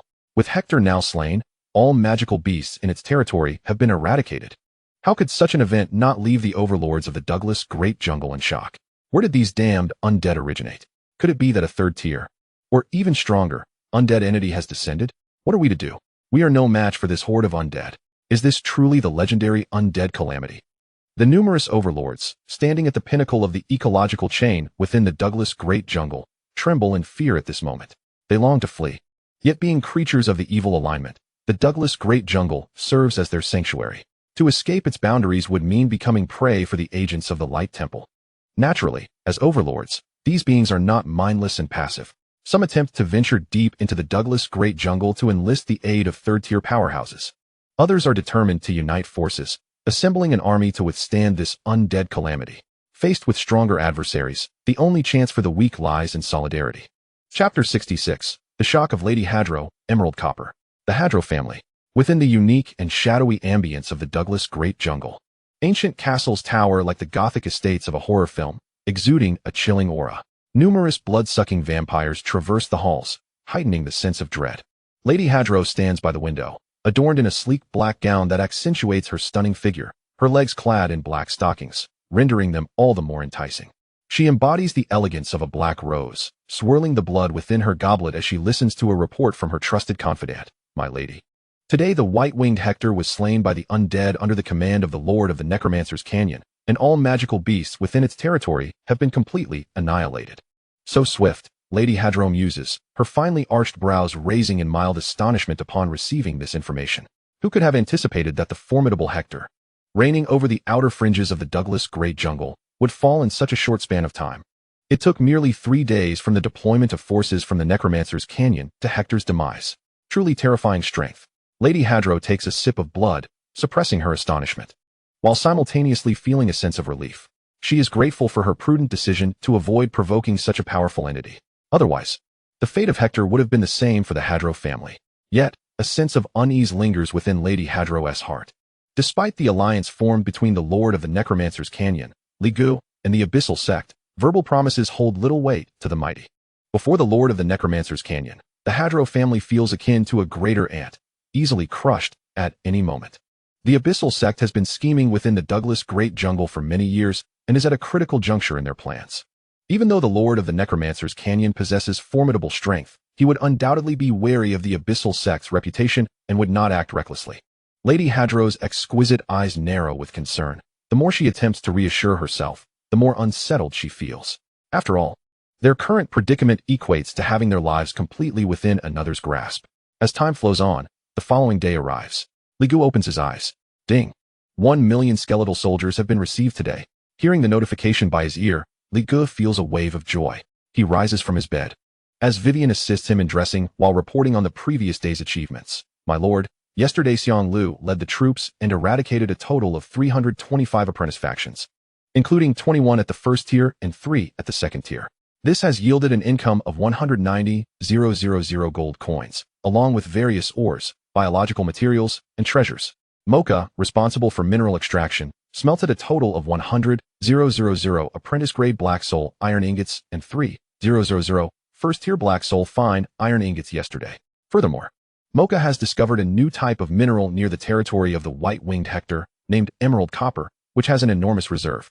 According to Mocha's estimates, the reserves of Emerald Copper rival that of black soul iron in the Necromancer's Canyon, making it a mineral well worth extensive extraction.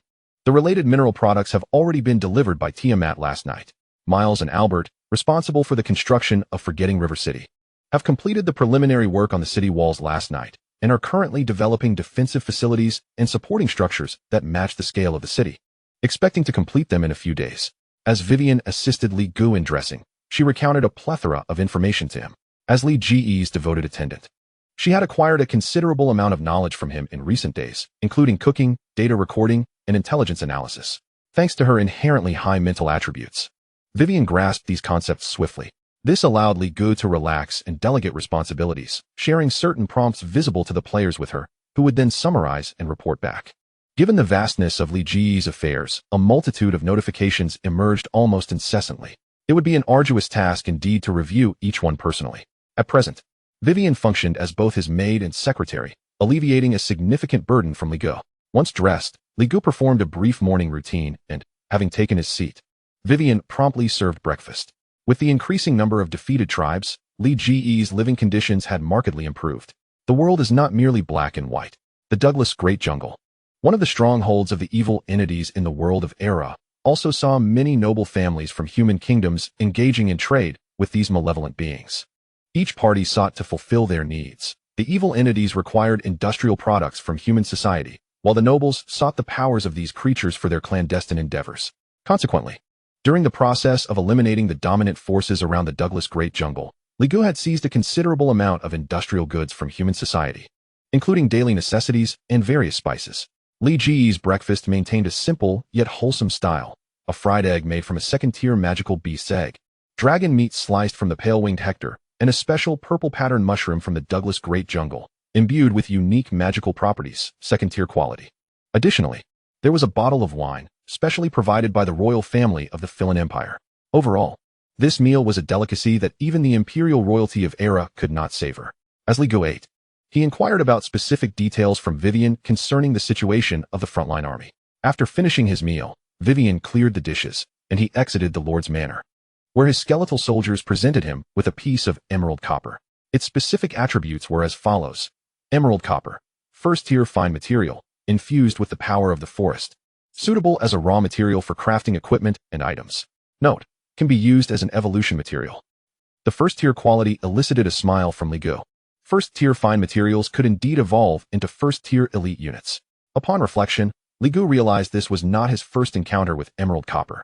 When he initially arrived at the Douglas Great Jungle, he discovered several raw emerald copper ores within the defeated Greenshell tribe. Unfortunately, he lacked the smelting techniques to refine them. It was during that time he first heard the name of the pale-winged Hector. However, no one anticipated that in just over 10 days, Li Gu would utilize Hector's bones to evolve into the frost-bone dragon Tiamat, while its meat would grace his dining table. According to Mocha, the reserves of emerald copper were comparable to that of black soul iron, making it a suitable mineral for crafting large-scale legions. Yet, he pondered what kinds of units could be evolved from it. Li Gu was filled with anticipation. If the reserves of emerald copper were indeed substantial, it would signify the potential to forge an elite battalion numbering in the thousands. A battalion with such extraordinary average strength would undoubtedly be unparalleled throughout the entire world of Era. With this thought in mind, Li Gu summoned a skeletal soldier, preparing to evolve it and discover what kind of unit emerald copper could yield. Chapter 67. The Skeleton Forest Centaur Rampage. Using emerald copper, evolve a skeletal soldier, requiring 6,000 disaster points. Do you wish to proceed? This was remarkably economical. Li Gu nodded slightly. Previously, evolving a first-tier unit of the elite template required tens of thousands of disaster points. Now, it could be accomplished with merely 6,000 disaster points. Such was the advantage brought about by his elevation and personal level. Li Gu surmised that by the time he reached the third tier, evolving apprentice-level units might even be free, necessitating only materials without any disaster point expenditure. He initiated the evolution, confirming his choice. As the system's rules took effect, 6,000 disaster points were consumed, and the emerald copper was rapidly decomposed, transforming into a formidable wave of evolution energy that enveloped the skeletal soldier. A brilliant green light erupted, and at that moment, the skeletal soldier underwent a transformation. Vines sprouted within its form, intertwining with its surface to form a vibrant vine armor. Simultaneously, the lower half of the skeletal soldier morphed, its original leg bones vanishing, replaced by rib bones and a spine that extended, creating a structure akin to that of a horse. Vines grew along this equine skeleton, draping it in verdant coverage. In the blink of an eye, the skeletal soldier evolved into a half-human, half-horse form, wielding a sword in one hand and a longbow on its back, clad in heavy vine armor. The system's prompt then resonated. 6,000 disaster points consumed. Using emerald copper, evolution of skeletal soldier successful. New unit obtained. Skeleton Forest Centaur. Li Gu surveyed the new unit before him, a towering figure exceeding 2 meters in height, armed with a sword and arrows. Although adorned in vine armor, it exuded an imposing presence. The sole disappointment was that the Skeleton Forest Centaur displayed a vacant expression, devoid of intelligence. Li Gu casually opened its attributes. Skeleton Forest Centaur. Template, Elite, Guardian 1, Forest Power, endowed with exceptional vitality and self-recovery abilities. Skills, Vine Cage, Nature's Arrow, Charge Slash, Forest Guardian, Self-Heal. Attributes, Constitution 107, Strength 114, Agility 188. Spirit 104. Equipment, Forest Battle Armor, Forest Helmet, Blade of Grass and Wood, Nature Longbow. Evaluation, to live well, one must wear a touch of green upon their head. Gazing at the vibrant Skeleton Forest Centaur, Li Gu felt a sense of satisfaction overall. The Skeleton Forest Centaur was primarily a mobile unit, adept in both close and ranged combat, making it quite versatile. Given Mocha's findings regarding the reserves of emerald copper, creating a legion of 10,000 was entirely feasible.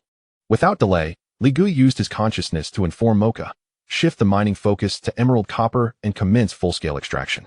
Rest assured, boss, we will see it through. Mocha replied, immediately setting about the necessary preparations. In comparison to the Black Soul iron mine, the extraction of emerald copper was less complex. With the pale-winged Hector vanquished, The existing emerald copper mines and associated smelting facilities within its territory were readily available for use. Moreover, a significant quantity of emerald copper, collected from Hector's treasury, was being transported back to the Necropolis Valley. However, this batch of finished emerald copper was limited, numbering just over 1,000 pieces.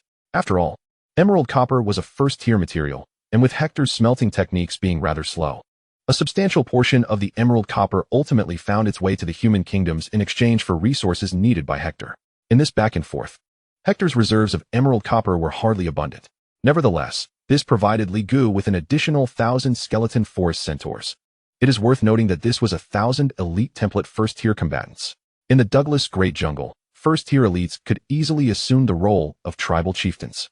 1,000 fearless elite first-tier combatants would undoubtedly constitute the most formidable legion throughout the entire Douglas Great Jungle.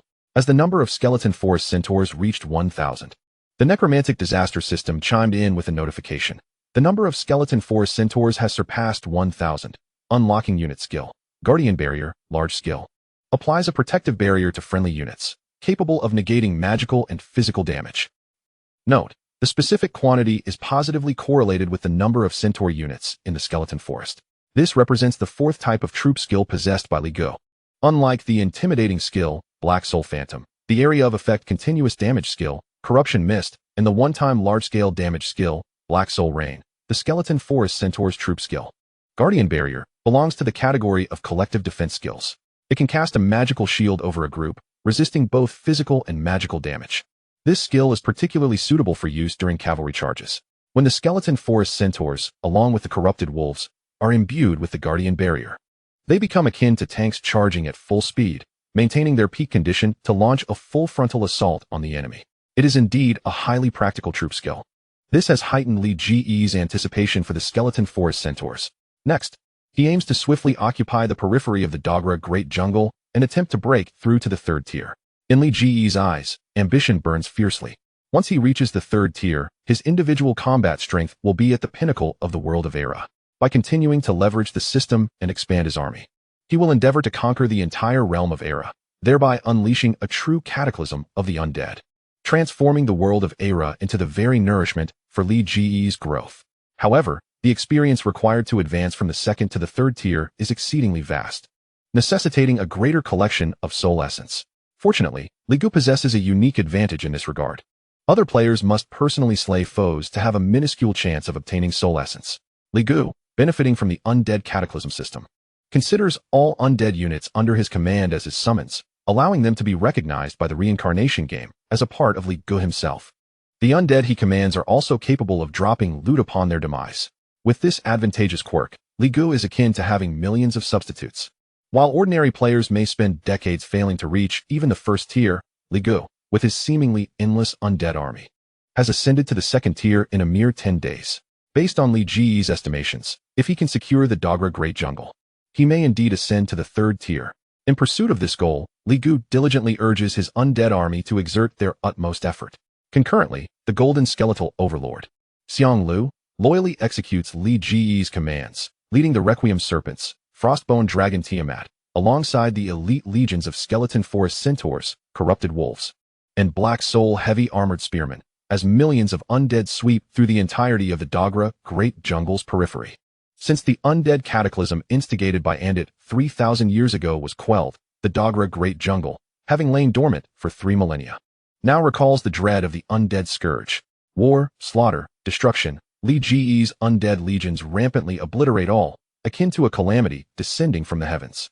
Yet, the monster tribes on the outskirts of the Dogra Great Jungle do not merely await their fate. Led by the 6 dominant factions, they have united over 400 tribes to form the alliance of 1,000 races, stationed at the Black Wind Mountain within the Dogra Great Jungle.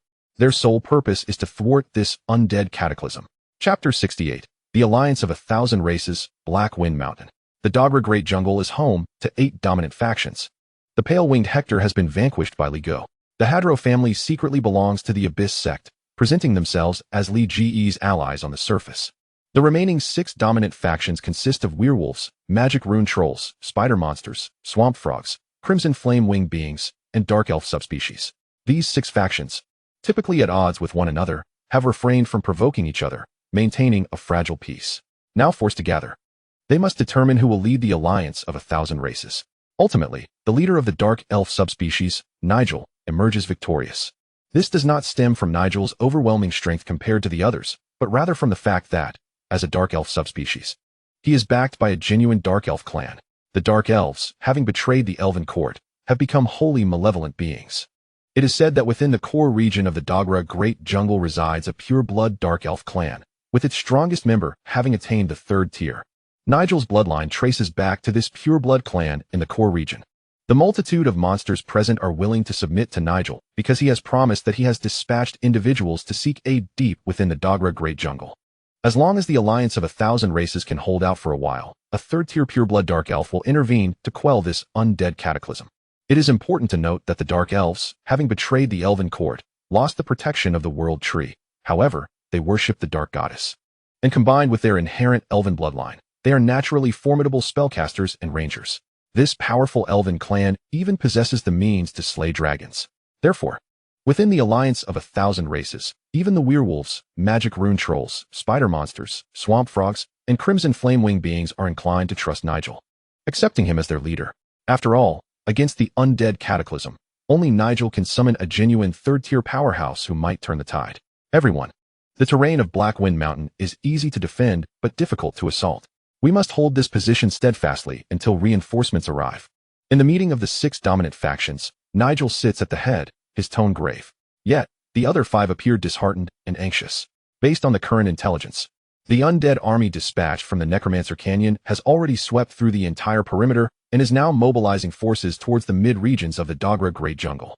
To preserve their combat strength, the alliance of 1,000 races has gathered all available forces, totaling over 3 million monsters, to retreat to Blackwind Mountain.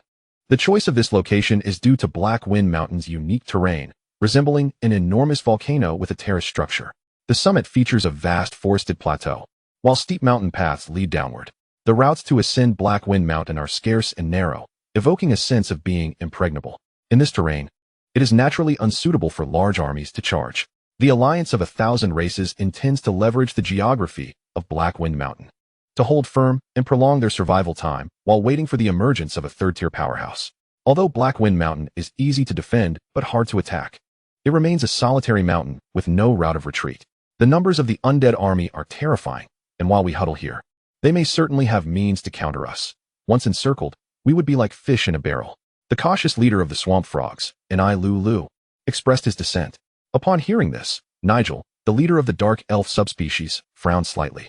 Unlike these wild monsters, Nigel, as a Dark Elf subspecies, has undergone systematic education and is far more astute than these mere brutes.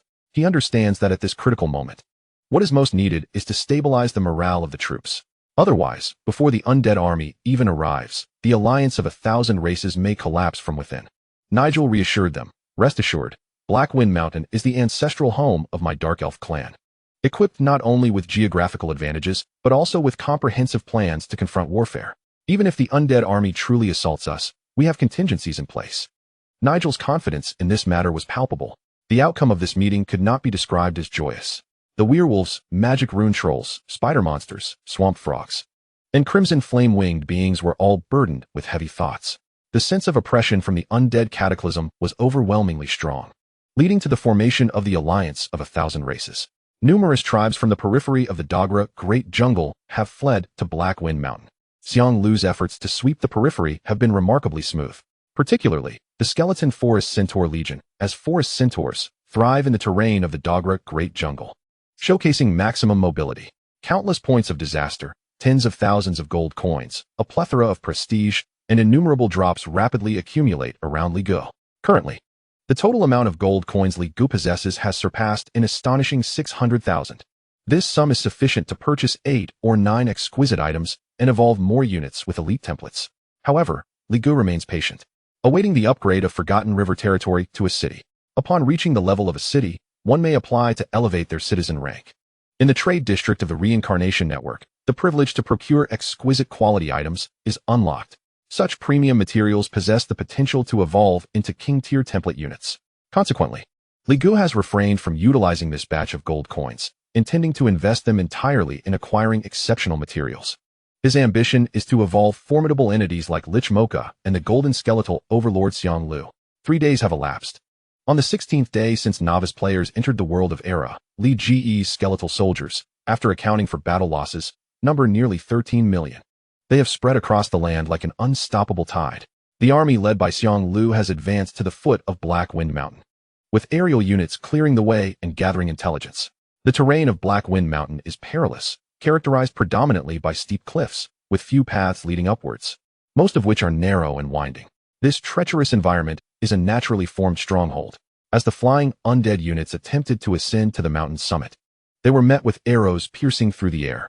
Yet, in a fleeting glance, they discerned that the mountaintop resembled a vast plain, densely populated with trees, concealing an army of monstrous creatures. Given the scarcity of sightings of monster tribes in recent days, it was not difficult for Xiong Lu to surmise that these creatures had opted to unite and take refuge in this area. With the natural advantage of terrain and a fortified position, Black Wind Mountain undoubtedly represented a formidable challenge in the context of large-scale warfare. Xiong Lu's eyes gleamed with fierce determination, showing no signs of trepidation, as he prepared to sweep away all opposition with an air of arrogance. A band of insignificant wretches cannot possibly thwart my lord's ambitions. At this moment, Xiong Lu, wielding a golden great halberd and mounted on a towering skeletal steed, exuded an imposing presence as he coldly commanded, "Charge with me, and obliterate these monsters." Chapter 69. The Overlord breaches the city. The slaughter commences. With a single order, Xiong Lu led 1,000 skeletal forest centaurs, charging directly up the steep mountain path in a formidable wave. These 1,000 skeletal forest centaurs had evolved from materials gathered by Mocha from the emerald copper mines over the past few days, bolstering Li Ji's forces. With over 10,000 first-tier warriors launching an assault, their momentum was nothing short of awe-inspiring. "Have they lost their minds?" Nigel exclaimed, his eyes widening in disbelief upon hearing the news. In such a defensible position, the most prudent strategy would have been to encircle them with a large army, cutting off their supplies and sealing off water sources, or employing formations, spells, and aerial troops. Yet Nigel had never anticipated that this undead army would initiate a direct charge. Damn it, what can a cavalry charge achieve in this terrain? Prepare for battle and thwart them. Nigel quickly commanded his troops. The paths leading up the mountain had already been fortified with defensive structures, and a large number of monsters stood ready, their varied armaments creating an imposing sense of pressure despite their lack of uniformity. As the enemy approached shooting range, all ranged units prepared to unleash their assault. Just as Nigel's voice fell, artillery pieces were rolled out, and numerous spellcasting monsters began to chant incantations, unleashing a tremendous surge of magical energy. Leading the charge, the golden skeletal overlord Xiong Lu and his 1,000 skeletal forest centaurs advanced rapidly along the narrow, rugged mountain path. Though the skeletal forest centaurs were cavalry, their name reflected their woodland habitat. They may not charge as swiftly as their plain-dwelling counterparts, but they excelled in navigating the dense, complex terrain of mountains and forests. Loose stones, steep cliffs, and various trees posed no obstacle for the skeletal forest centaurs. They moved as if traversing level ground. Remarkably, as Xiong Lu's army surged towards the first pass of Black Wind Mountain, the station monsters were taken aback and shouted, "Open fire!" Boom! Hundreds of magical cannons thundered, unleashing a torrent of projectiles towards Xiong Lu and his forces. Accompanying them were countless arrows and a dazzling array of magical brilliance. While the warfare technology of the Era world was not particularly advanced, it was certainly not lacking. These magical artillery pieces, inscribed with runes within their barrels, fired projectiles crafted from various fire element materials, which upon impact would create a sea of flames spanning dozens of meters. With their potent corrosive magical energy, they could inflict cumulative damage on their targets. It could be said that, given sufficient numbers, the magical cannons posed a significant threat even to second-tier warriors. Under the deluge of arrows, the tempest of spells, and the devastating barrage from magical heavy artillery, Xiong Lu maintained an expression of calm, showing no inclination to evade. The skeletal forest centaurs activated their unit skill, Guardian Barrier. A torrent of natural energy coalesced into a vibrant green shield, enveloping each skeletal forest centaur. Boom! The cannon fire, magic, and explosive arrows transformed instantaneously into a sweeping inferno, mingled with a kaleidoscope of magical light, engulfing thousands of meters of the battlefield. This was the true meaning of a magical world unleashing its firepower. In the next moment, through a projection mirror observing the battlefield, Nigel's pupils constricted as his mind nearly faltered. He witnessed a skeletal figure clad in golden armor leading a charge, followed by tens of thousands of heavily armored skeletal forest centaurs. Their terrifying might disregarded the inferno, as if they were vengeful spirits emerging from the depths of hell, come to annihilate everything in their path. Oh, what in the world am I witnessing? Undead wielding the power of nature? Has the nature goddess lost her sanity? Nigel, the dark elven subrace, roared in disbelief. Elves are the favored children of nature. As a traitor to the elven court, the dark elves had been stripped of their rights to wield the forces of nature the moment they betrayed.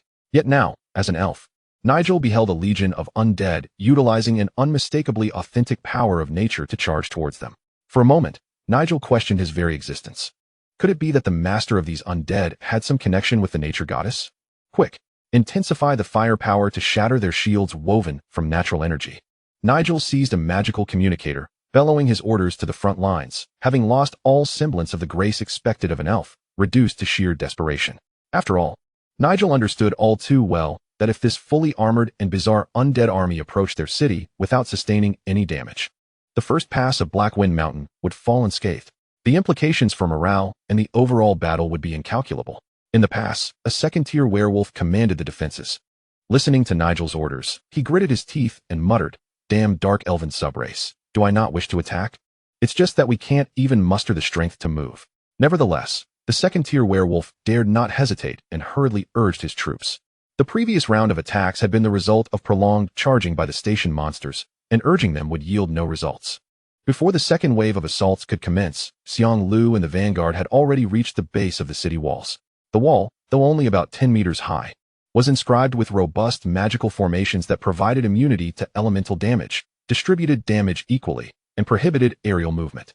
Within the vicinity of the walls, flying creatures were forced to land, rendering the walls a formidable barrier that one must surmount to pass through the pass. Of course, the anti-air formations were not invincible. Under sufficiently powerful circumstances, they could indeed be bypassed. Yet Xiang Lu had no intention of letting his spectral serpent, the frostbone dragon Tiamat, intervene. His eye sockets burned with an intense soul fire, his surging battle intent threatening to manifest physically. Just as the second wave of assault was about to commence, Xiang Lu stepped forward, his astonishing prowess transforming him into a blur as he reached the city gate. At that moment, Xiang Lu leaped into the air, his golden great halberd enveloped in a visible golden fighting spirit, descending like a meteor towards the city gate. The golden fighting spirit surged forth, manifesting as a brilliant crescent-shaped shockwave extending several meters in length. Boom!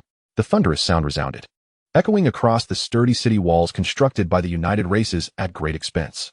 As fragile as tofu, the city crumbled and collapsed. A gaping wound cleaved open by Xiang Lu's strike. The city gates shattered, the walls fell, and Xiang Lu stood amidst the ruins, his golden battle armor billowing in the wind as he pointed forward, "Slaughter the city." No sooner had the words left his lips than a horde of skeletal centaurs surged past him, launching a massacre upon the demonic creatures within the stronghold. The slaughter commenced in that moment. Observing this scene through a magical projection mirror, Nigel's eyes widened in disbelief. One blow had obliterated the city walls. Was this truly a human being? Well, it was clear that the foe was no ordinary human. Yet, the sheer terror was enough to send shivers down his spine. Could it be that he was a Tier 3 powerhouse? A bitter realization washed over Nigel. A Tier 3 combatant leading the charge unleashed an overwhelming pressure that left him trembling. Time continued to flow. The carnage persisted. The demonic creatures guarding the stronghold were as defenseless as chickens and dogs. With no walls and no heavy artillery, they possessed not even a modicum of resistance. It was an utterly one-sided massacre. Chapter 70. The Blade Golem. The final battle approaches. Utilizing the necromantic disaster system, Li Gu linked to the perspective of his undead minions, witnessing the entire process with clarity. Quite impressive, he nodded in satisfaction. To be fair, the city walls were not weak. For an ordinary Tier 2 being to shatter them was akin to chasing a dream. However, the golden skeletal overlord Xiang Lu was no ordinary Tier 2. He was a Tier 2 undead with a royal template. In Xiang Lu's presence, the typical Tier 2 was akin to a mere minion facing a boss, utterly crushed in attributes, equipment, skill traits, and innate abilities. It would not be an exaggeration to say that Xiang Lu was even qualified to engage a Tier 3 opponent. This combat experience further enhanced Li Ji's understanding of Xiang Lu's capabilities. Regrettably, the time for development had been rather brief. At present, the large troop types available to me are limited to 3. Should I take the time to assemble a complete aerial force, ground troops, support units, and range divisions, perfecting both air superiority and firepower, there would be no need for Xiang Lu to personally lead the charge against such a trivial threat as Blackwind Mountain. Li Gu privately lamented. After all, He had only been in the Reincarnation Game for a mere half-month. In that time, other players had barely managed to familiarize themselves with their surroundings. Crafting the perfect army that Li Gu envisioned required countless resources and was not something that could be accomplished overnight. Fortunately, as it stood, with the current combat strength, dealing with the demonic creatures in the Douglas jungle was already sufficient. As Xiang Lu breached the stronghold, the follow-up troops surged in, taking a moment to regroup. Once the troop skill, Guardian Barrier, had cooled down, they would charge towards the next stronghold. The numerous strongholds that the Thousand Races Alliance had staked everything upon were utterly feeble in the face of Li Ji's army. The advance was as swift as cleaving bamboo. Countless demonic creatures fell. In this massacre of the demonic beings, Li Gu reaped a bountiful harvest. Disaster points, loot, soul essences, and more streamed rapidly into Li Ji's coffers. If one were to liken the entire Douglas jungle to a dish, it had previously been a chaotic mix. If Li Gu wished to savor the meat, he needed to disperse his undead army to search for it piece by piece. Now, however, the situation was entirely different. The ingredients had begun to gather willingly. This saved Li Gu the trouble of searching and allowed him to devour it all at once. That demonic creature from the Alliance was truly a genius. A genuinely good creature.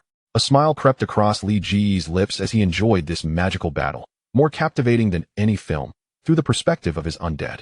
Meanwhile, deep within the Douglas jungle, in the abyssal sect stronghold, the broad cathedral housed Archbishop Darrell, kneeling upon the ground, hands cradling a tome, chanting an eerie incantation. Before Darrell loomed a peculiar statue, not of the Mother of the Abyss, but a humanoid figure with arms like blades, its body muscular and sinewy, wings sprouting from its back. With each verse Darrell uttered, invisible strands of crimson essence wafted in from all directions of the Douglas jungle, merging into the blade statue. With each wisp of scarlet essence absorbed, the statue's eyes glowed with a faint red light, a brutal, horrifying, and twisted will nearly bursting forth from within. Darrell gazed greedily at the statue, revealing a sinister grin. That fool in the Valley of the Undead is indeed trustworthy. Let the slaughter commence. Let chaos reign. Black Wind Mountain. Time passed. The flames of war surged at an astonishing pace. Within a mere 2 days, they had approached the summit of Black Wind Mountain. Nigel was under immense pressure. In this short span of time, all 16 strongholds atop Black Wind Mountain had been breached. It could be said that aside from the small plateau formed by the fault at the summit, the Thousand Races Alliance had nowhere left to retreat. Initially, Nigel had chosen to defend Black Wind Mountain with confidence, believing he could hold out for at least a month. By that time, he would be able to await the rescue of the Tier 3 Dark Elves from deep within the Douglas jungle. However, now, not only was a month out of the question, but in just 2 days, Li Ji's undead army had already arrived at the very gates of the Thousand Races Alliance. Nigel and the other demonic creatures were left with no escape. Nigel, where are the reinforcements you spoke of? I said before, although Black Wind Mountain is perilous, it is but a solitary peak. If surrounded, death is certain. Just look at the situation now. Those undead are nearly upon us. Say something. The leaders of the werewolves, rune giants, spider demons, swamp frogmen, and flame-winged beings glared anxiously at Nigel. As the decision-maker, Nigel bore the brunt of this dire situation. He looked at the gathered demonic creatures, trembling with rage, yet found himself at a loss for words. This was akin to a national football team suffering a 7-0 defeat. No matter how much blame was cast, he had to endure it. Seeing the situation spiral out of control, Nigel slammed his hand on the table with a resounding thud, drawing the gazes of all the surrounding demonic creatures. The strength of this undead army has exceeded my expectations. It is indeed my miscalculation. However, discussing these matters is now futile. What we must consider is how to withstand this, how to survive. Nigel's words plunged the assembly into silence. Indeed, all else was irrelevant. Executing Nigel as a scapegoat would not alter the impending reality of the undead disaster sweeping across Black Wind Mountain. The entire meeting fell into an oppressive stillness. Seeing this, Nigel realized he had successfully shifted the focus of the discussion. He continued, "Gentlemen, the situation has not yet reached its nadir. The last stronghold leading to the summit of Black Wind Mountain is still in our hands. Simultaneously, at the summit, we have millions of demonic troops from the Thousand Races Alliance. More importantly, we do not need to defeat this undead army. We merely need to buy time. As long as we can hold out until the Tier 3 Dark Elves arrive, victory will surely be ours." As Nigel's words echoed, the other demonic leaders exchanged glances. They were not fools and recognized the truth in Nigel's claims, albeit a partial truth. The crux of the matter remained. Did the pureblood Dark Elf clan deep within the Douglas jungle genuinely care about the lives of these half-breeds? Even if they did, when would the Tier 3 Dark Elves and their army arrive?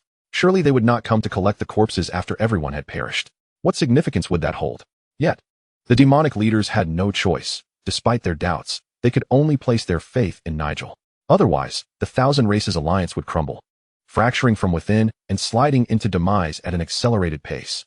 Under Nigel's command, vast forces, weapons, and resources were stationed at the last stronghold of Black Wind Mountain. The army led by the golden skeletal overlord Xiang Lu soon stood at their gates. Chapter 71. Greenskin Technology, the Regular Goblin Army. As Xiang Lu advanced upon Black Wine Mountain with the spectral serpent and frostbone dragon Tiamat to confront the Thousand Races alliance, on the other side, the Valley of the Undead awaited. Liga stepped into the Netherworld, a realm uniquely his own. This small world, spanning approximately 100 miles, was modest in size, less than a fraction of Tongmiao and akin to Hong Kong. Yet, it was more than sufficient for accommodating the millions of undead under his command.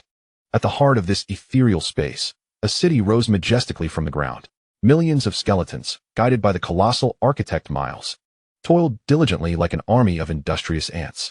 Li Gu gazed down upon the city, its nearly 20-meter-high walls, arrow towers, magical spires, and heavy artillery forming an impressive defense. Inside, orderly streets and various structures flourished. The most opulent was undoubtedly his residence at the city's center, adorned with pavilions and flowing gardens, reminiscent of a grand palace. The only lament was the sparse population. After all, the River of Forgetfulness was not open to outsiders, and it did not attract refugees or other races beyond the undead.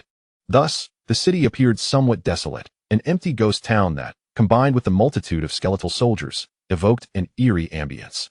Li Gu remained unfazed, prioritizing the construction of his domain, indifferent to the matter of inhabitants. If he could transform the city into a realm of the dead, then what did it matter if it were a ghost town? My lord, all construction has been completed. Miles, with his towering form, knelt before Li Gu, reporting with utmost reverence. We have erected 60 miles of city walls, inscribed with first-tier anti-air, fortification, damage equilibrium, and resistance runes. Additionally, there are 120 first-tier arrow towers, 30 first-tier magical towers, and 352 first-tier fire-based heavy artillery pieces. Within the city, there are thousands of residences and comprehensive facilities. Please review, my lord. Miles felt a twinge of regret, not because he desired to construct second-tier edifices, but because Li Gu had emphasized speed over quality. The city's location in the Netherworld inherently provided safety. What Li Gu sought was to hastily establish the city and elevate the territory's level to a town.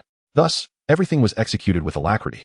Excellent work, Li Gu remarked, surveying the newly established city with a nod of satisfaction.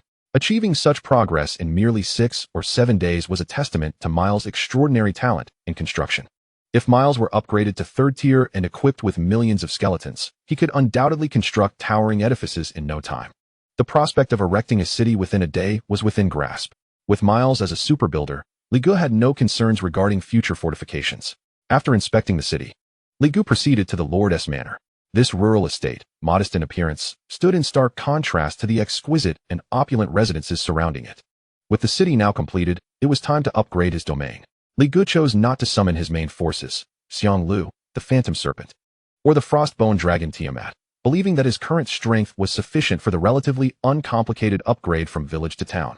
Resolutely, Li Gu opened the Lord's Manor panel and selected the upgrade option. The Reincarnation Game system prompted him with notifications.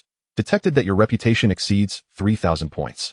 You have annihilated over 10 first-tier factions and have constructed a city, total area exceeding 100 square kilometers, equipped with first-tier fortified walls, capable of housing at least 10,000 residents and a first-tier manor, thus fulfilling the prerequisites for upgrading to a town. Upgrading from village to town requires 3,000 gold coins. Do you wish to proceed? A mere 3,000 gold coins was but a trifling sum for Li Gu at this juncture. He promptly confirmed the transaction. As the gold was deducted, the once humble manor erupted into a dazzling brilliance, enveloping the newly constructed city in a radiant glow. The rules of the Reincarnation Game descended, seemingly bestowing upon this freshly built city a transcendent law of causality. In that moment, the entire city became bound to Li Gu, an integral part of his identity as a player. 3,000 gold coins deducted. Congratulations, the River of Forgetfulness has upgraded to a town. Town territory trial initiated. Please fend off the impending monster siege. Should the Lord's Manor be destroyed, the upgrade will fail, and you will need to reconstruct the territory. As a series of notifications sounded, the sky erupted with light, and a vast army of green figures materialized within the Netherworld. identical to the goblin army from the previous trial. However, their strength was markedly different this time. This new goblin horde was akin to a regular army. Hundreds of goblin airships soared above, while on the ground, goblin cavalry, spearmen, and shield bearers, alongside technologically crafted siege engines, goblin bombs, and rocket troops, prepared for assault. Was this strength reasonable? Ligu found himself taken aback. He recalled that during the last village construction, he had faced an onslaught of over 100,000 goblins. Now, upon upgrading to town status, he was confronted with a fully equipped and formidable army. Logically, this escalation in both quantity and quality was extraordinary. Perhaps his rapid upgrade had led to a corresponding increase in difficulty. Ligu speculated, considering that throughout human history, no one had ever constructed a city in just over half a month. The existing record took 2 full years. Achieved not through conventional means, but by acquiring the identity of a demigod and relying on divine favor to hastily ascend to second-tier status. Utilizing temple resources to build a city. Even then, it required 2 years. Ligu's past half-month felt as though he had been granted divine intervention. At that moment, the goblin army that descended upon the netherworld was led by a goblin king, his skin of vibrant green adorned with peculiar tattoos, crowned regally. His gaze was piercing as he commanded, "Great Supreme, let us obliterate this city and swiftly gather intelligence to devise our battle strategy." Unlike the previous horde, this goblin army was not only powerful but also strategic, opting for a cautious approach instead of rushing recklessly into battle. Upon the Goblin King's command, a swarm of goblin bird knights detached from the airships, sweeping toward the river of forgetfulness. These goblin scouts possessed exceptional reconnaissance skills, rapidly documenting the terrain and defensive conditions surrounding the city. Observing this, Ligu's interest peaked. Viven, the undead paladin beside him, was eager to engage but was halted by Ligu's hand. "Be patient, let me enjoy the thrill," he said, stepping forward. As the master of the netherworld, a legendary class, he could traverse the void even at second tier, soaring through the air like a shooting star toward the goblin army. Chapter 72. The 3 Forbidden Spells. The God Burial Black Coffin. Detecting high-energy units. Immediate obstruction required. As Ligu made his move, a radar-like contraption within the goblin army emitted a shrill sound, its red lights flashing. Without needing the Goblin King's command, the entire goblin army received the warning. The airship division immediately activated, launching a barrage of green missiles aimed at Ligu, hurtling toward him with astonishing speed, trailing white smoke behind them. Ligu remained composed, the Book of the Dead materializing in his hand, radiating brilliant magical light. A colossal magic circle unfolded around him, spanning 100 meters, reaching skyward. The magical array invoked the rules of the cosmos. The sky shifted hues, and before Ligu materialized an ancient stone gate, adorned with countless skulls, exuding a sinister and chilling aura. The gateway to hell. The forbidden spell, Hell's Gate, was unleashed at this moment. Boom! The green-skinned missiles collided with the gate, producing a thunderous roar, yet failing to inflict even the slightest damage. This was a creation of the rules. How could it possibly be shaken by this band of goblins? The Goblin King's pupils constricted, his expression rife with terror. Even he felt an overwhelming sense of oppression at this moment. Ligu stood resolute against the azure expanse, his back against the gate, resembling a sovereign from the underworld, intoning a melody in accordance with the laws of the nether realm. The essence of the incantation was, "From the depths of hell, I am the lord of the underworld. I now open the gates of the dead and command you to descend upon the mortal realm." As Ligu uttered the final syllable, the laws from the netherworld manifested, and the infinite skulls inscribed upon the Hell's Gate sprang to life, emitting eerie cackles as if celebrating the impending calamity. Under the power of the rules, the tightly shut Hell's Gate was pried open, a multitude of skeletal arms frantically waving through the crevice. Boom, boom, boom. The sound of the stone door scraping open echoed. The gap gradually widened, and an untold number of spirits surged forth, sweeping across the land like a natural disaster. The first victims were the goblin army on the ground, caught unawares, instantly enveloped by the undead calamity, becoming sustenance for the ravenous spirits of the abyss. The scenes of tearing, slaughter, and consumption resembled hell itself invading the mortal plane. This was an unequivocal disaster, a catastrophe forged from the undead. What manner of sorcery is this? The Goblin King trembled uncontrollably, filled with disbelief. The reason the forbidden spell is termed as such is that it has breached the threshold of taboo, a domain belonging to the divine. As a legendary class, Ligu wielding the might of a forbidden spell was tantamount to a dimensional strike. The goblins howled in despair. Yet the Goblin King quickly regained his composure, attempting to mount an effective counterattack. However, the undead disaster arrived with such suddenness that the entire goblin formation was thrown into disarray, making it impossible to regroup in such a short time. At this moment, as Li Gu unleashed the forbidden spell, Hell's Gate, he felt invigorated. His mental attributes exceeded 1,000 points, and his magical power surged abundantly. The Hell's Gate only siphoned off about a quarter of Li Ji's magic. However, as a continuous skill, Hell's Gate would perpetually drain Li Ji's magical energy unless he chose to dismiss it, continuing until he was entirely depleted. With that in mind, let us test my limits. Li Gu began to chant once more. Forbidden spell, Blessing of the Underworld Emperor activated. The power of the rules was triggered again.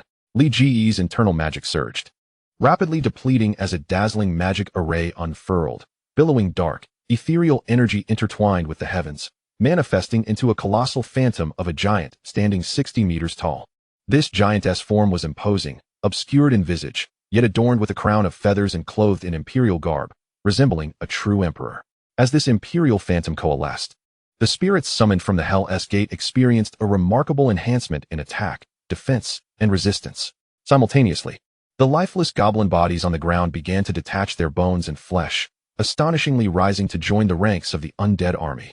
The horror of the undead disaster lay not only in its sheer numbers, but also in its frenzied capacity to revive the fallen as undying warriors.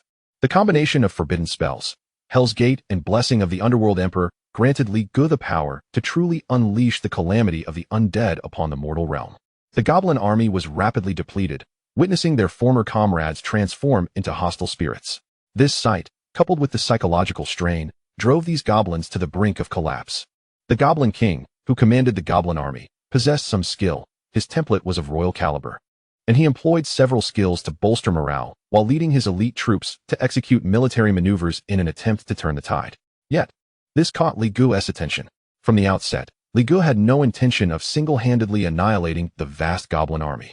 After all, both the Forbidden Spell, Hell's Gate, and the Forbidden Spell, Blessing of the Underworld Emperor, demanded immense magical resources. Had Li Gu attained the third tier, his magical reserves would certainly suffice. However, with Li Gu only at the second tier, his magical capacity was insufficient to sustain the onslaught against a formidable army led by a second-tier Goblin King of royal template. Thus, Li Gu's plan was to decapitate the enemy leadership. Seeing the Goblin King emerge, Li Gu brandished the Book of the Dead and commenced the incantation of the third Forbidden Spell. Forbidden Spell, God-burying Black Coffin. The Goblin King, who was valiantly leading his troops in combat, suddenly felt a bone-chilling dread. He beheld Li Gu, whose eyes had turned pitch black, resembling the gaze of the Grim Reaper, as he extended his hand towards the Goblin King. Death is inevitable. The final chant concluded.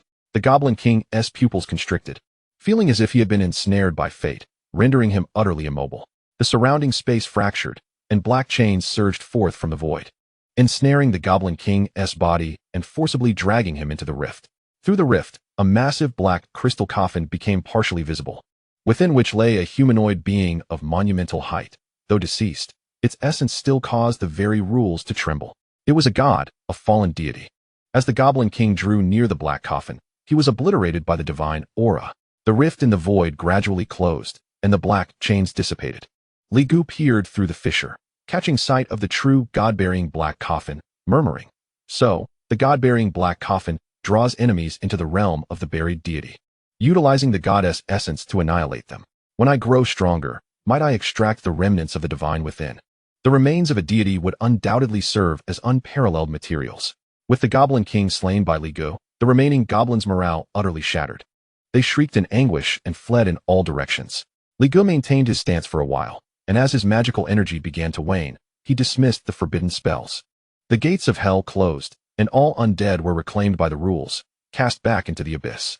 Simultaneously, Li Ji's legion, poisonous wolves, black-armored spear-wielders, and skeletal centaurs began to hunt down the remaining goblins. Chapter 73, Cardinal Mars, the Black Treasure Chest. Despite Li Gu having ceased his assault, the remaining goblins still gazed in horror at the figure above in the heavens. The recent manifestations of Hell's Gate, Blessing of the Underworld Emperor, and god-bearing Black Coffin instilled an overwhelming dread within the surviving goblins. Our king, such a formidable monarch, was instantaneously vanquished. What manner of being could he be? Is he a god? Damn it, we are doomed. The multitude of goblins wailed like banshees, discarding their equipment and fleeing in all directions. In their eyes, Li Gu, hovering above, was akin to the Grim Reaper, the sovereign of countless undead, the emperor of the netherworld. Faced with Li Gu, they harbored no will to resist. Meanwhile, within Wangchuan City, Vivian, Albert, Miles, Mocha, and others struggled to conceal their astonishment. The legendary class, Lord of the Netherworld, was on par with the NPC's Emperor-level template. This sheer superiority in attributes, characteristics, and mechanics profoundly impressed Vivian and her companions, making them acutely aware of Li Guo's formidable prowess. As for Li Guo himself, he felt quite elated. In just half a month, he had grown to the point of challenging vast armies and cutting through ranks. This achievement was nothing short of remarkable.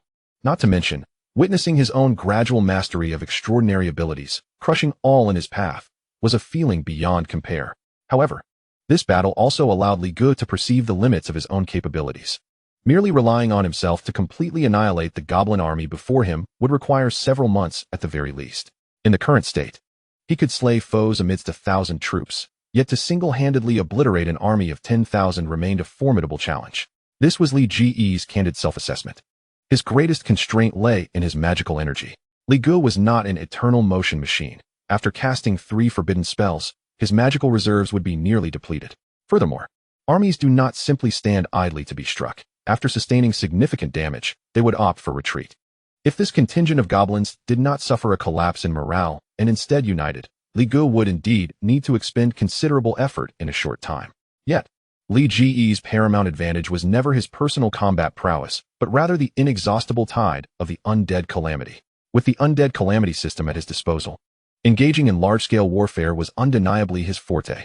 Thousands of black-armored spearmen, a vast phalanx of skeletal centaurs, and a legion of undead that surged like a white wave launched a devastating charge against the goblins. The slaughter recommenced, situated within the realm of the Nether. This location was akin to Li Ge's home ground. The goblins had nowhere to escape. Airships were shot down, cavalry was annihilated, and artillerymen were slaughtered. In this one-sided onslaught, the ground was left strewn with the corpses of goblins. At this juncture, a prompt from the Reincarnation Game echoed forth. Congratulations on passing the territory trial. Wangchuan has been upgraded to a town.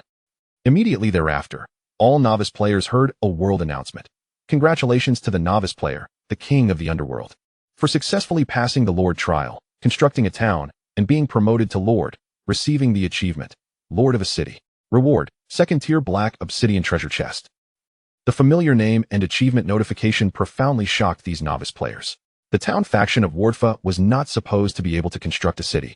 How could the king of the underworld manage to gather resources, manpower, and territory within just half a month? Do not question it.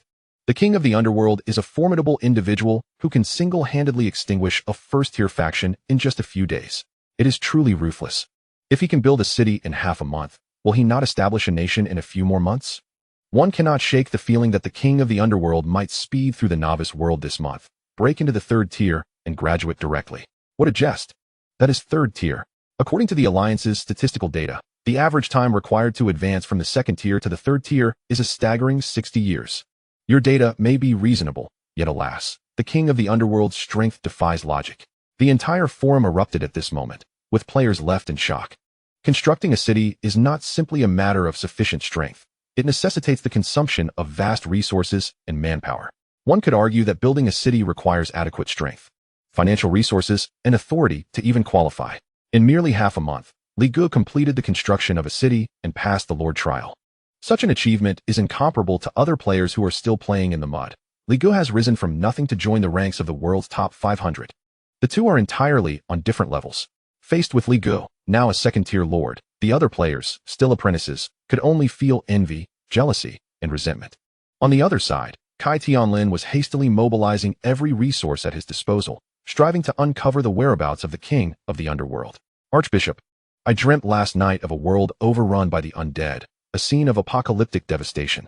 This matter seems exceedingly grave, perhaps a divine omen. At this moment, Kai Tianlin looked at the Archbishop of the Red Robes, Mars of the Phaline Empire, his expression grave. I implore you, Archbishop, to intensify efforts to locate the traces of the undead. Rest assured, Lord Sun, we have deciphered the incomplete formation and have confirmed it leads to the Dogra Great Jungle. We shall soon uncover the truth behind the undead turmoil in the Raypak Duchy. Mars was courteous towards Kai Tianlin, but did not take the matter too seriously. To put it plainly, the sun was merely selecting those with pure divine bloodlines from the mortals, all of whom were prodigious talents, destined for the Pope's reserve. However, talent alone, without the prowess to manifest that potential, is of little value. In the world of Ayla, Those with divine bloodlines who are the most powerful and wield the greatest authority are undoubtedly the true popes. If there were indeed divine omens, they would be directly conveyed to the pope. It would be inconceivable for them to be reported to Kai Tianlin. Thus, Mars believed this was merely Kai Tianlin's desperate fabrication to claim merit. Of course, the undead turmoil still warranted investigation, but Mars had his own pace. Witnessing Mars's nonchalant demeanor, Kai Tianlin felt a surge of anger but dared not express it. Before him stood a third-tier powerhouse, the Archbishop of the failing empire, a true figure of authority. Even if the Pope were to arrive personally, Mars would still be accorded great respect. Kai Tianlin's status as the sun granted him some power, but it was not absolute. Damn it. After bidding farewell to Mars, Kai Tianlin returned to his chamber, gritting his teeth, his entire being trembling with fury. Just then, the world announcement of Li Ji's city construction reached his ears. Kai Tianlin's mind nearly short-circuited, leaving him frozen in place. After a considerable time, he finally emerged from his stupor, an overwhelming dread flooding his heart. Who exactly is this king of the underworld? How can he break through realms, obliterate factions, and establish territories with such astonishing speed? Confusion, shock, and horror intertwined within Kai Tianlin's heart, but what loomed larger was fear. To be fair, Kai Tianlin was unaware that the king of the underworld was Li Gu. Thus, in his perspective, there were no grievances between him and the king. However, Kai Tianlin was well aware of the king of the underworld's ability to unleash the undead calamity. Throughout history, those endowed with such powers have invariably treaded the path of world annihilation. If the king of the underworld truly intends to bring about the end of the world, the first to suffer would undoubtedly be Kai Tianlin's light temple, and his position as sun would not fare much better. It is a disaster. I must locate the king of the underworld as swiftly as possible. At this moment, Kai Tianlin's thoughts underwent a radical transformation. From seeking to plunder the king of the underworld's opportunities to urgently finding him in order to eliminate him for self-preservation. In the nether realm, within Wangchuan City, Li Gu returned to the Lord's Mansion. Following the upgrade to a city, the Lord's Mansion had transformed into a true abode, exuding opulence in every corner. Li Gu felt a profound sense of satisfaction. To grow stronger without enjoying the fruits of that strength is akin to not growing stronger at all. With sufficient power, who would endure hardship without reward? Upon returning to his residence, Li Gu retrieved the newly acquired second-tier black obsidian treasure chest, eager to see what treasures it might yield. Chapter 74, The Core of the Celestial Battleship, A New Evolution. Li Gu had opened quite a few black obsidian treasure chests before. The best outcome he had once achieved was the material that evolved into the Golden Skeletal Overlord, a king-tier template unit. For this occasion, Li Gu was filled with anticipation as he rubbed his hands together and opened the second-tier black obsidian treasure chest. With a dazzling burst of radiant light, the chest vanished, and a massive 3-meter-tall metallic object materialized before him. A prompt resonated. Open the second-tier black obsidian treasure chest. Congratulations, you have obtained Core of the Celestial Battleship. The Core of the Celestial Battleship? Li Gu raised an eyebrow, sensing that he had acquired something quite remarkable. Within the realms of the Reincarnation Game, countless worlds exist, encompassing myriad dimensions. Many of these worlds have achieved great advancements in warfare technology. For instance, the goblins he faced during the Lord trial wielded formidable greenskin technology once organized into a cohesive force. If the goblins could attain such prowess, how much more potent might other civilizations be? This core of the celestial battleship is likely a creation of some mechanical civilization. He wondered if it could serve as an evolution material. Filled with expectation, Li Gu opened the attributes of the core of the celestial battleship. Core of the celestial mothership, second-tier exquisite, a mechanical creation containing all operational systems of the celestial mothership, embedded within mechanical flying constructs, serving as a brain. Note, can be used as evolutionary material. It turns out to be the mainframe of the ship, Li Gu realized. However, the final annotation invigorated him. The core of the celestial mothership can indeed be utilized as evolutionary material. Li Gu stroked his chin, murmuring, what could evolve from the core of the celestial mothership? A complete flying battleship? Or perhaps a special unit with formidable computational power capable of commanding a fleet in battle? To be candid, this is the most extraordinary evolutionary material Li Gu has ever encountered. Even he could not ascertain its ultimate evolutionary direction. Pondering further seemed futile. It was better to attempt it. Li Gu ceased his musings and began searching among his numerous undead for a compatible unit. The only entity that could match the core of the celestial mothership was the ordinary skeleton soldier. After all, the skeleton soldier, being the most fundamental primitive unit, essentially serves as a blank slate, capable of pairing with all evolutionary materials. This implies that the final evolution of the core of the celestial mothership could very well become the most unique entity under Li Ji's command, apart from Viven. This greatly piqued Li Ji's curiosity as he stowed the core of the celestial mothership into his backpack and stepped out of the Lord's Manor, heading towards the outskirts of Wanchuan City. At that moment, Viven was directing numerous skeleton soldiers to clear the battlefield, gathering not only the fallen items, but also collecting goblin airships, heavy artillery, and weapons. Even the legs of a mosquito are meat, at the very least. They could equip a considerable number of skeleton soldiers, enhancing their combat capabilities. Upon seeing Li Gu return, Viven obediently approached him, sweetly calling out, "Master." Li Gu nodded and, in response to Vivian's curious gaze, retrieved the core of the celestial mothership, selecting a fortunate skeleton soldier to open its evolution panel. Using the core of the celestial mothership to evolve the skeleton soldier requires 6 million disaster points. Do you wish to continue? The cost was significantly higher than that of the previous evolution item, Li Gu thought to himself. 6 million disaster points is double that of the last evolution item. Nevertheless, the greater the expenditure, the greater the reward. Moreover, having just annihilated the goblin army had granted Li Gu over 30 million disaster points. A mere 6 million was but a drop in the ocean. Li Gu promptly pressed the confirm button. In an instant, the rules of the Undead disaster system were enacted. The 6 million disaster points were consumed, and the core of the celestial mothership was instantly decomposed, transforming into a torrent of evolutionary energy that enveloped the skeleton soldier. The skeleton soldier's form began to change at a visibly rapid pace, its humanoid skeleton morphing into a mechanical-like framework. A dense network of machinery formed inside the skeleton soldier, spreading and connecting to create an extraordinarily intricate and complex mechanical structure. In the blink of an eye, the skeleton soldier had completely transformed. From a mere skeletal figure, it became a special diamond-shaped mechanical device standing nearly 6 meters tall. This device was adorned with an exterior of skeletal armor, featuring a skull embedded on the front, with soul fire flickering in the eye sockets, signifying its undead nature. However, aside from that indication of its undead identity, the rest of its structure was entirely mechanical, resembling a colossal chassis. At that moment, the system notification sounded. Consumed 6 million disaster points, successfully evolved the skeleton soldier using the core of the celestial mothership. Congratulations on acquiring the unit, Bone Fleet Mother.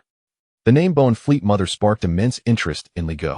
He gazed at the Bone Fleet Mother, its exterior, with its skeletal armor and the skull embedded on the surface, along with the faintly visible intricate mechanical structures within, imparted a unique beauty that fused science fiction with fantasy.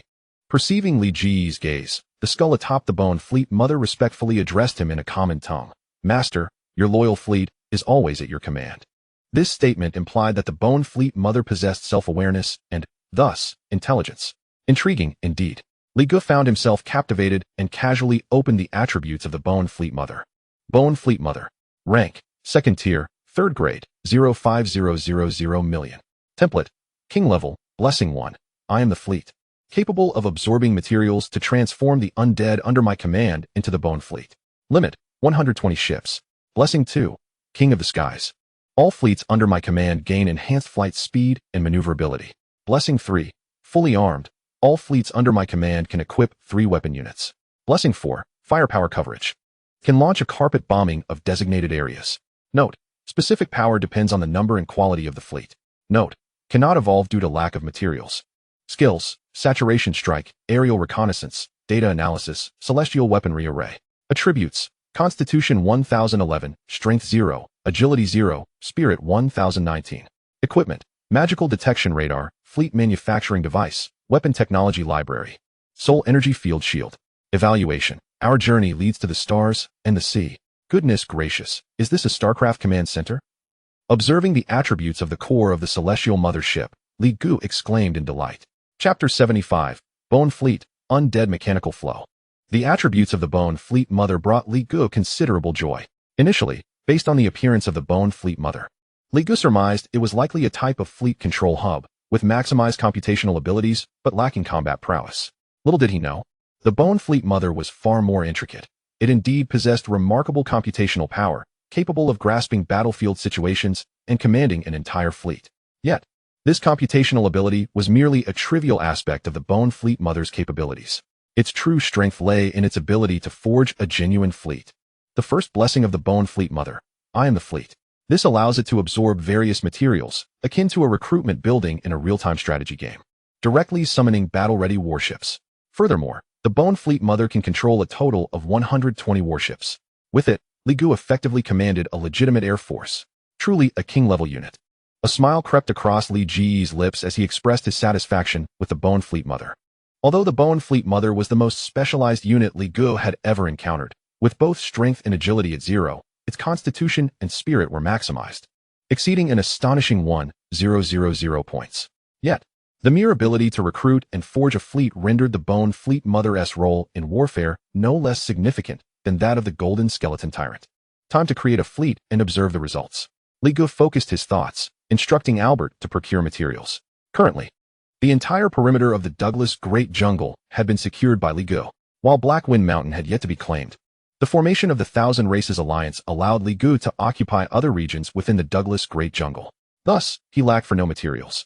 However, these materials were far too disorganized and of excessively ordinary quality, preventing the formation of distinct units or the evolution of strikingly powerful individual units.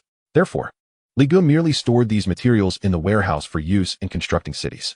Soon, Albert, now exuding the demeanor of the chief steward of Wangchuan City, delivered the various materials Li Gu required. "My lord, all the materials you requested are here." Albert chuckled, stroking his bald skull, his eyes shimmering with the light of hope. After all, Albert was among the first to follow Li Gu, having fought alongside him since the very first day of his crossing. It could be said that Albert had witnessed Li Ji's journey from having nothing to now commanding an army of millions, ruling over cities and sweeping through the entire Douglas Great Jungle. Albert held a profound admiration for Li Gu, believing that by aligning himself with Li Gu, he could reach heights he had once deemed unimaginable. After exchanging pleasantries with Albert, Li Gu turned his attention to the assortment of materials. According to the Mother of the Bone Fleet, the materials it requires consist solely of vast quantities of metal and the most rudimentary of skeletal soldiers. "Commence." Li Gu commanded the Mother of the Bone Fleet. "As you wish, Master," came the unique mechanical synthesized voice of the Mother. Instantly, an ethereal glow enveloped the materials on the ground, causing all components to melt at a visible velocity, assimilating into the form of a skeletal soldier. The skeleton's structure liquefied and rapidly expanded. Li Gu felt as though he were witnessing an exquisitely orchestrated CG presentation, observing the swift construction of bones, engines, wiring, and thrusters materializing from nothingness. In mere moments, a 30-meter-long vessel, triangular in shape and resembling a bomber, yet clad in armor forged from bones, exuding a streamlined elegance, manifested before him. The Mother of the Bone Fleet utilized equipment, fleet manufacturing device, trigger phrase, "I am the fleet," successfully transforming a basic skeletal soldier into a bomber-class skeletal warship. It bore a resemblance to the evolutionary functions of the Undead Cataclysm System. Li Gu pondered silently as he observed the entire process. However, he could discern that the transformation capabilities of the Mother of the Bone Fleet were not nearly as formidable as those of the Undead Cataclysm System. After all, the evolutionary potential of the Undead Cataclysm System transcended the confines of Reincarnation Games, representing a supreme rule, while the Mother of the Bone Fleet merely constituted a type of unit. The two were similar in concept, yet their strengths differed vastly. Contemplating this, Li Gu approached the skeletal warship, surveying it with keen interest. The 30-meter-long vessel loomed like a fearsome beast, exuding the majesty of the undead and a sci-fi aesthetic. Simultaneously, Li Gu noted that the wings of the skeletal warship were armed with a dozen bone-like missiles, and it was likely that the cockpit housed additional weaponry. Truly impressive, Li Gu thought, feeling quite satisfied. This mechanical construct of a warship epitomized the romantic ideals of manhood. Although he had yet to pilot a Gundam, flying a plane was no small feat. Let us see how it performs. Li Gu accessed the attributes of the skeletal warship. Bomber-class skeletal warship, Tier 2 rare. Composite special warfare machinery, integrated with skeletal technology, possessing capabilities for ultra-high-speed flight, aerial reconnaissance, magical invisibility, and high-altitude bombardment. Equipped with bone-shattering bombs, ethereal phosphorescent bombs, and high-strength skeletal armor. Impressive, indeed, Li Gu assessed with a discerning eye. This bomber-class skeletal warship, rated as a Tier 2 rare item, equipped with a range of armaments, was destined to become a slaughtering machine on the battlefield. It could be said to have been born for warfare. If fully staffed, deploying 120 skeletal warships would suffice to transform a small city into an uninhabited purgatory in a matter of moments. Of course, the skeletal warship was not without its vulnerabilities. Its most significant weakness lay in its susceptibility to powerful enemy entities. Should foes like the Frostbone Dragon appear on the battlefield, the skeletal warship would become little more than a target. Thus, Protecting the fleet necessitated the presence of exceptionally strong individual units to escort it. Ultimately, the Reincarnation Game belonged to an era of the extraordinary. In the realm of the extraordinary, formidable individuals possessed the ability to sway the outcome of large-scale wars. Much like how Li Gu, during the Lord S trial, decapitated the Goblin King, causing the remaining goblins to flee in terror, abandoning their armor and losing all semblance of their military might. Since you possess intelligence, it seems only fitting to bestow upon you a name, Li Gu mused, stroking his chin as he considered a title for the mother of the Bone Fleet. Moments later, he declared, "From this day forth, you shall be known as Zero." Name confirmed, Master. Zero is ever ready to obey your commands. Upon receiving its new name, Zero's voice, though still mechanical, seemed imbued with an added warmth. Subsequently, Li Gu instructed Zero to consume all materials and expand the Bone Fleet to full capacity. Before long, 120 skeletal warships stood in perfect alignment before Li Gu, resembling the military airfield of a super empire, an awe-inspiring spectacle. Of these 120 vessels, over 90% were bombers, with the remainder consisting of reconnaissance, transport, and support craft. This marked Li Ge's inaugural air fleet. Gazing at the assembled warships, Li Gu felt a profound sense of satisfaction, and an idea began to take shape in his mind. The mother of the Bone Fleet had evolved from a core of a space-based mothership, being a mechanical construct. Could it be that other mechanical creations could also serve as materials, evolving into different forms of undead units? If this line of thought could be realized, Li Gu would forge a new evolutionary path. Chapter 76, A New Evolutionary Path, Ideas Unveiled. Li Ge's contemplation of the evolutionary pathway for mechanical undead grew increasingly promising. The mother of the Bone Fleet, Zero, demonstrated that while mechanical undead units might possess average individual strength, their potential in large-scale warfare was boundless. Should he successfully realize the evolutionary path of mechanical undead, Li Gu would possess a formidable array of top-tier units for warfare. It was even conceivable that he could evolve a colossal undead mechanical Gundam. The only regret was that Li Gu lacked personnel with expertise in mechanical knowledge.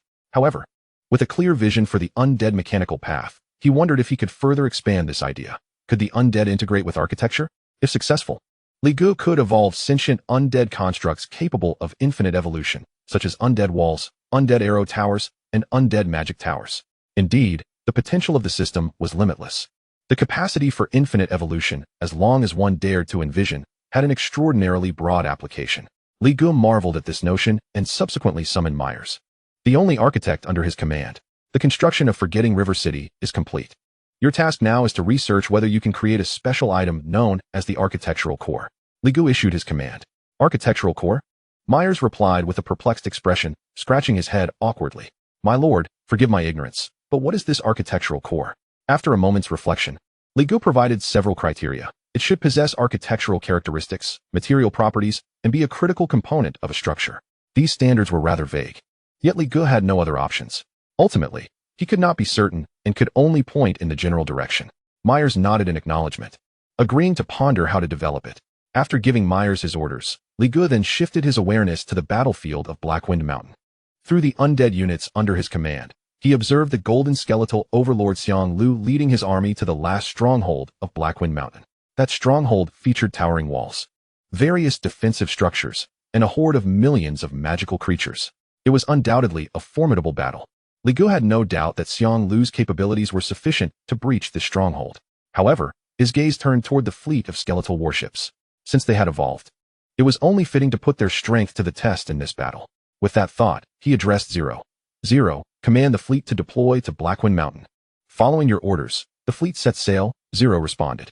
In the next instant, the engines at the rear of the skeletal warships roared to life, emitting scorching flames.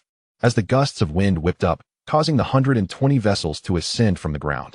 Once they reached a certain altitude, the rear thrusters shifted direction, applying sudden pressure as the fleet shot forth like arrows released from a bow, vanishing into the horizon as they surged toward Blackwind Mountain. At that moment, at Blackwind Mountain, the two armies faced off. On the walls, Nigel stood alongside the remaining 5 overlords of the Great Jungle, as well as a host of second-tier magical creatures, their expressions grave as they gazed upon the boundless and cataclysmic undead army. The golden skeletal overlord Xiang Lu, brandishing a golden halberd, with his cape billowing and soul flames flickering, resembled a god of death on the battlefield, commanding the front lines. The formidable presence sent shivers down the spines of Nigel and his companions atop the city walls. In recent days, they had witnessed Xiang Lu's might, his unparalleled combat prowess, akin to that of a resurrected war god. Now, as the two armies faced off, the psychological pressure on Nigel and his allies reached an unbearable peak. However, the entire Black Wind Mountain was surrounded by the undead army under Li Ji's command, leaving Nigel and his comrades with no avenue for retreat, only the option for a desperate fight. Xiang Lu, known for his ruthless demeanor and brevity of words, swept his gaze across the battlements, his expression haughty as he coldly commanded, "Charge with me." With that declaration, Xiang Lu personally led a legion of 100,000 skeletal centaurs, a dark tide surging towards the summit of Black Wind Mountain like a black cloud descending from the heavens. Their incredible momentum shook the very earth, causing tremors that sent dust spiraling into the air, reminiscent of a great black dragon in motion. Nigel's expression turned grave. Despite his overwhelming anxiety, he steeled himself and shouted, "Prepare to cast spells. We must halt the enemy beyond the city walls." A barrage of pre-prepared spells, mixed with crossbow bolts and heavy artillery, rained down like a tempest. Xiang Lu, undaunted, activated a protective barrier, enduring the onslaught and charging fearlessly forward. Simultaneously, thousands of dark elf subtypes, wielding staffs, harmonized their voices to chant a colossal army spell. The intricate arrays they conjured stretched across the vast sky, covering miles. Veins bulging on his forehead, Nigel took the lead, guiding the magical energies of 10,000 warriors. As the laws of magic reached their zenith, he completed the final incantation. Eternal night shall banish all light. Darkness from beyond shall heed the call of the dark goddess's followers and obliterate the heretics before us. The colossal army spell, dark energy meteor shower. From the clouded heights, enormous pitch-black meteors, imbued with incredible dark energy, thundered towards the ground. Upon witnessing this, Xiang Lu's eyes blazed with fierce intensity. He drove his golden halberd into the earth and, with an icy, authoritative voice, proclaimed, "Battle formation, bone wall." In an instant, the morale of the 100,000 skeletal centaurs surged, manifesting into reality as countless bones soared skyward, forming an unbroken, magnificent wall of skeletons. This taunting wall drew all the meteors towards it, deflecting their trajectory in an extraordinary manner, causing them to collide with the wall instead. A deafening roar erupted, reverberating through the air. The frenzied winds shattered trees within a 1,000-meter radius, and the swirling dust created an apocalyptic scene. Nigel was astonished. He had not anticipated Xiang Lu's capabilities. He intended to orchestrate another round of magical assaults, but Xiang Lu had no intention of allowing that. The Black Soul Heavy Spearman's skill, Black Soul Apparition. In the distant rear, hundreds of thousands of Black Soul Heavy Spearmen ignited with fervent soul fire. Wisps of black mist swirling from within them, intertwining in the air to form colossal apparitions of dark souls, towering hundreds of meters high. This apparition exuded a terrifying aura, opening its gaping maw to unleash a piercing roar directed at Nigel. The sound waves materialized, shattering the earth beneath them. The thousands of dark elves, poised to cast their spells, were momentarily paralyzed by the terrifying shriek. Seizing this fleeting opportunity, Xiang Lu led the skeletal centaur army to the foot of the city walls. Chapter 77, Sovereign versus Tyrant, a crushing blow. The towering walls stood resolute, and Nigel, drenched in sweat, understood Xiang Lu's prowess, the unrestrained, devastating force that would spell ruin for the walls should he draw near. He glanced around at his companions and coldly declared, "What are you all waiting for?" This was directed at the werewolves, the runic ogres, the spider demons, the swamp frogmen, and the fiery winged beings, the lords of the Douglas Great Forest. At this juncture, only the mightiest among them could hope to withstand Xiang Lu's assault. Yet these creatures were not foolish. Facing Xiang Lu, they trembled with fear. It was evident that advancing would not be a matter of battle, but rather a suicidal charge. As Xiang Lu drew ever closer, Nigel's urgency intensified, and he bellowed, "Fear not, my allies. Though I am a dark elf subtype, I carry the legacy of pure-blood dark elves. I possess the means to shield you and ensure your survival." The five lords, the werewolves, runic ogres, spider demons, swamp frogmen, and fiery winged beings, exchanged glances. To advance might mean death, but to remain passive, should Black Wind Mountain fall, would surely invite the wrath of the merciless undead. Having lived for centuries, these lords acted decisively, leaping from the city walls. The werewolf leader, towering at 3 meters, his robust body adorned in golden fur, unleashed a tempestuous wind from his palm, transforming into a tornado that swept towards Xiang Lu. Xiang Lu brandished his golden halberd, effortlessly cleaving the vortex apart and stepping forward with a speed that shattered the sound barrier. How can he move so swiftly? The werewolf leader's pupils constricted, and he conjured a barrier of azure energy to distance himself from Xiang Lu. Yet, Xiang Lu's halberd, relentless, shattered the barrier. He pivoted, unleashing a devastating kick that struck the werewolf leader squarely in the chest. The werewolf leader's body convulsed as he was propelled like a shooting star, crashing into the wall, fracturing the sturdy surface. Had it not been for the werewolf leader's formidable physique, that blow would have reduced him to mere pulp. Xiang Lu intended to deliver a finishing strike, but the ogres, spider demons, swamp frogmen, and fiery-winged beings, witnessing the scene in horror, acted without hesitation. The spider demon unleashed a torrent of white webs, crafting a prison that descended upon Xiang Lu. The swamp frogman activated its lineage, summoning a surge of water that coalesced into a massive serpent, roaring as it charged at Xiang Lu. The runic ogre illuminated with runes, its form swelling to nearly 8 meters, while the fiery-winged beings readied a barrage of flaming arrows. In an instant, Xiang Lu found himself besieged by the four lords, bombarded by an array of astonishing magical assaults. Yet, even in the face of such chaos, Xiang Lu remained unperturbed. The azure energy surrounding his golden skeletal form billowed like steam as he wielded his halberd, slicing through the spider demon's web, shattering the torrents of water, and braving the rain of fiery arrows, advancing towards the runic ogre.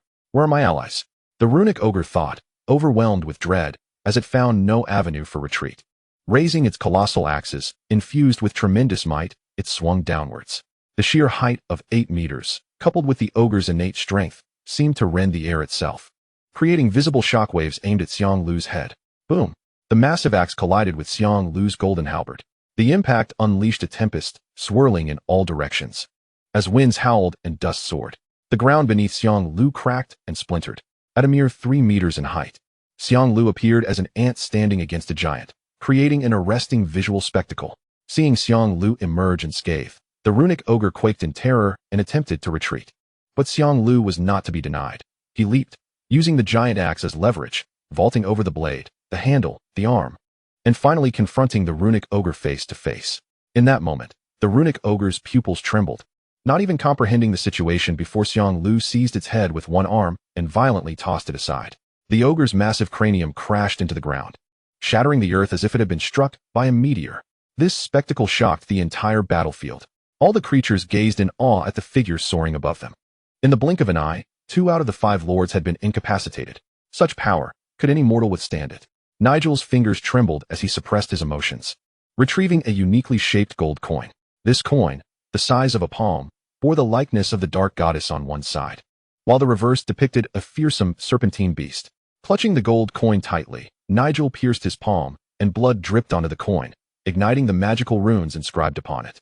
He knelt upon the ground, fervently praying, "O esteemed His Majesty Mendelssohn, heed the supplications of your devoted dark follower and descend upon this realm."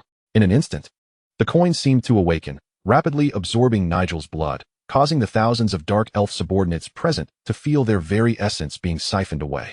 Tendrils of dark energy surged skyward, manifesting into a colossal black serpent, stretching a full 30 meters in length.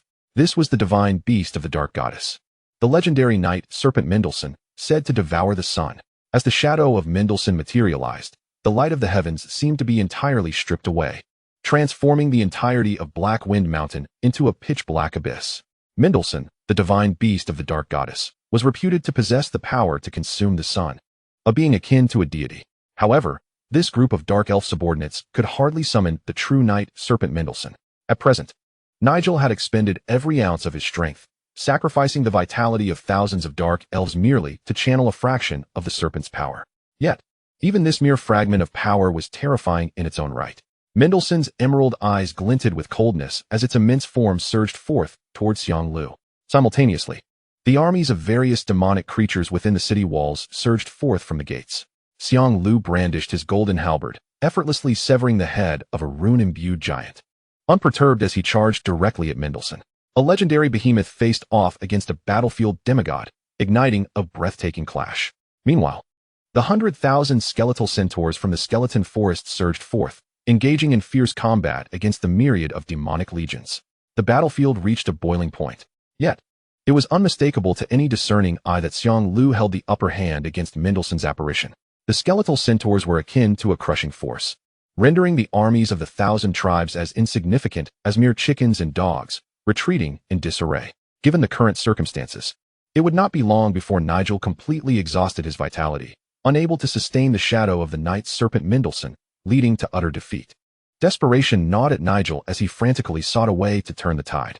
Just then, a commotion erupted upon the battlefield. What was that? Reinforcements? No. It was the enemy. Damn it. How could these undead still possess hidden cards? How could they have such formidable experts? Listening to the cacophony, Nigel's heart raced as he looked up in horror. There, on the horizon, turbulent air currents roared, and the thunderous sounds reverberated throughout the land as colossal warships swept into view. Each ship was several dozen meters long, adorned with the distinctive bony armor of the undead. Fierce soul fires flickering, resembling a terrifying fleet from the depths of hell. What on earth were these? Nigel felt a wave of disbelief wash over him. He suspected that this undead army was a calamity sent to obliterate the world of Era, for how could they be so overwhelmingly powerful? With urgency, Nigel shouted, quickly, block their advance. Tens of thousands of fiery winged beings soared into the sky without hesitation. However, as they ascended, they were met with the deafening roar of a dragon. The frostbone dragon Tiamat and the netherwing serpent struck simultaneously, managing to stand their ground against countless foes.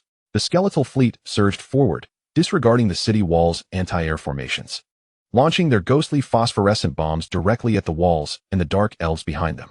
Each bomb detonated with a resounding explosion, unleashing horrific shockwaves that shattered the walls. Pale phosphorescent flames ravaged the area, akin to a festering curse, seemingly inextinguishable, ensnaring the dark elf subordinates and consuming their flesh, inflicting inexorable agony. Enormous swathes of dark elves and various demonic creatures were reduced to ash by the phosphorescent flames. A single wave of bombardment birthed a conflagration stretching for miles. Countless demonic beings perished instantly, and the numbers continued to rise.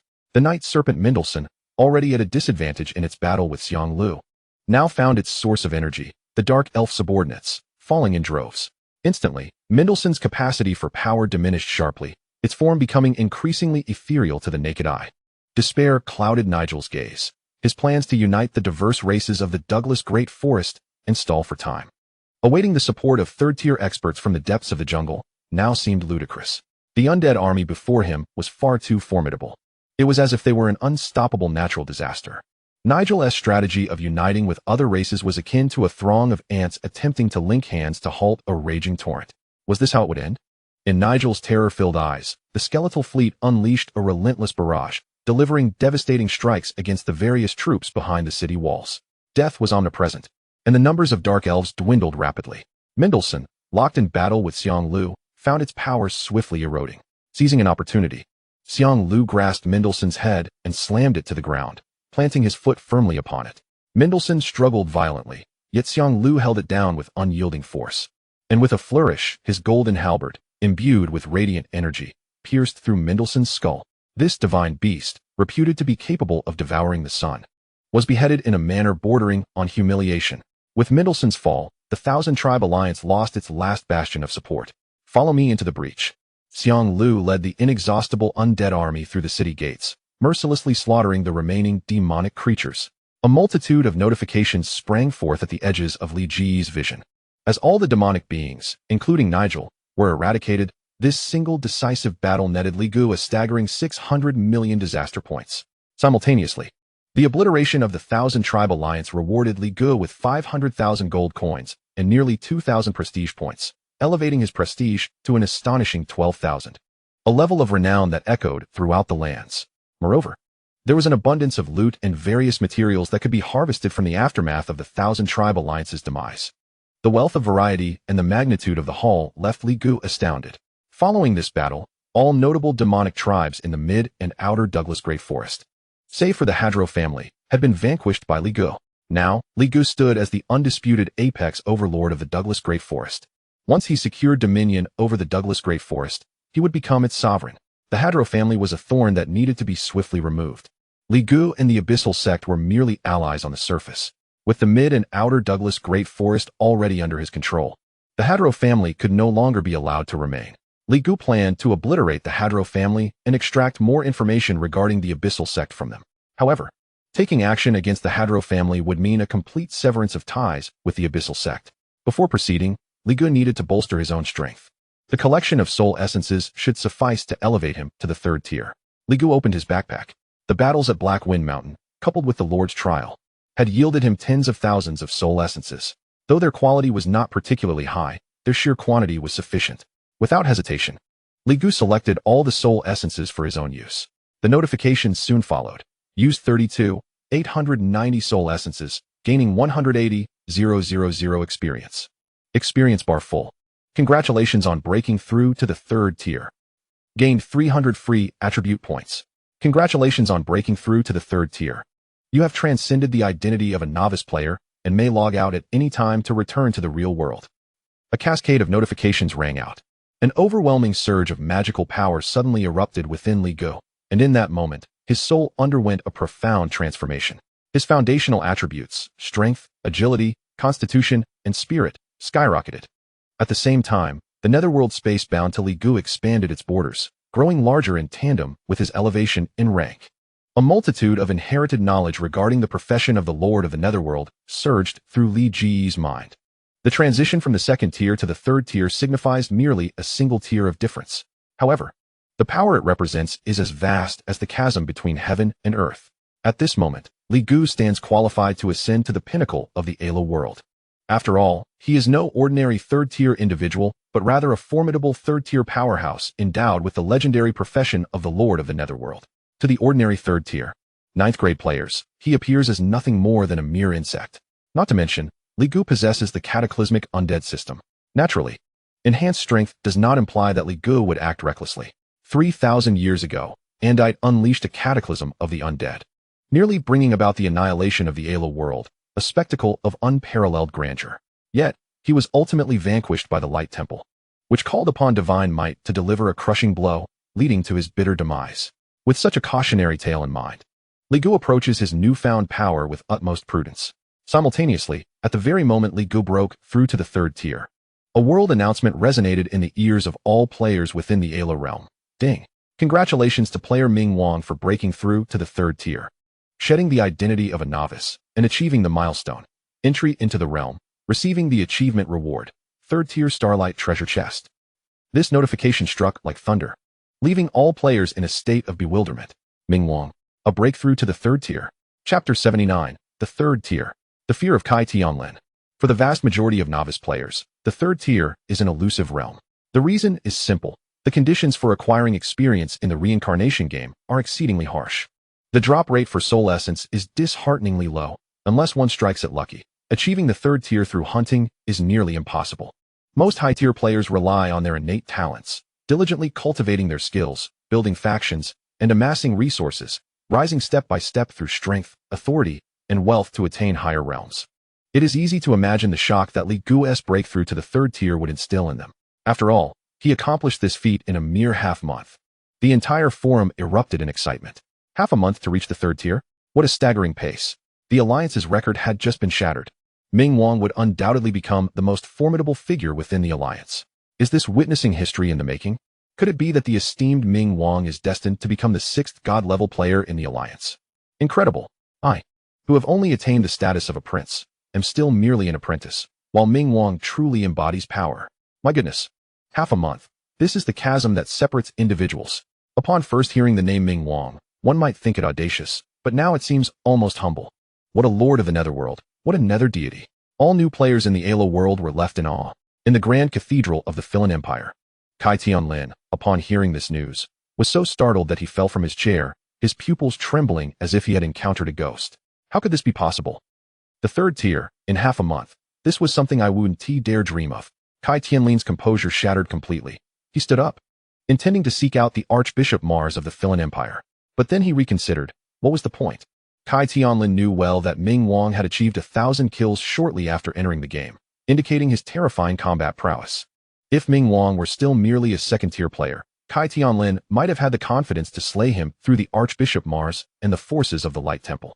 But now that Ming Wang had broken through to the 3rd tier, Kai Tianlin was left with but one thought: to flee. Damn it, a bunch of idiots. I can't carry this weight, truly cannot.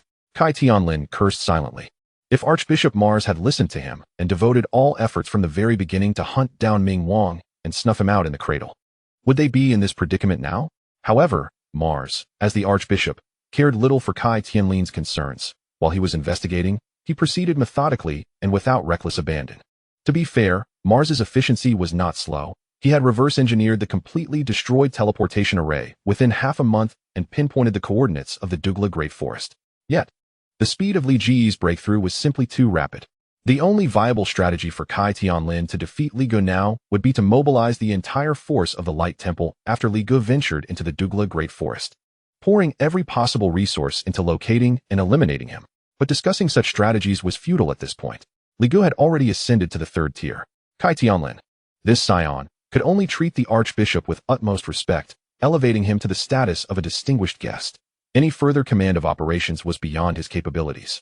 He hastily returned to the headquarters of the Light Temple, where the power of the Light God would offer protection. Even if Ming Wang sought to conquer the Ayla world, he would not be able to reach them in the short term. I must seize this opportunity to graduate from the Ayla world and escape to another realm to evade this monstrous Ming Wang. Upon entering the game, Kai Tianlin had been filled with ambition. Now he simply wished to run. The farther, the better.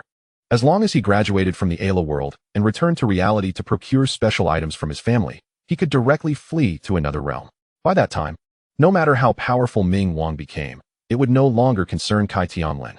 On that very day, Kai Tianlin approached Archbishop Mars, feigning illness to return to the headquarters of the Light Temple. His excuse was flimsy at best, akin to the remaining battery life on my phone dwindling to 99%. Nevertheless, being a divine scion, Mars did not impede him and readily allowed his departure. After all, the failure to complete the task and the ensuing inquiries from the Pope would fall upon Kai Tianlin himself, not on Mars. As the players in the outside world were left in shock by Li Ji's ascension to the 3rd tier, Li Gu, upon hearing the notification, felt an overwhelming sense of elation. He promptly allocated 300 free attribute points to his spirit and then opened his attribute panel. Li Gu, reputation, 12960, renowned across the lands. Profession, Lord of the Netherworld, legendary.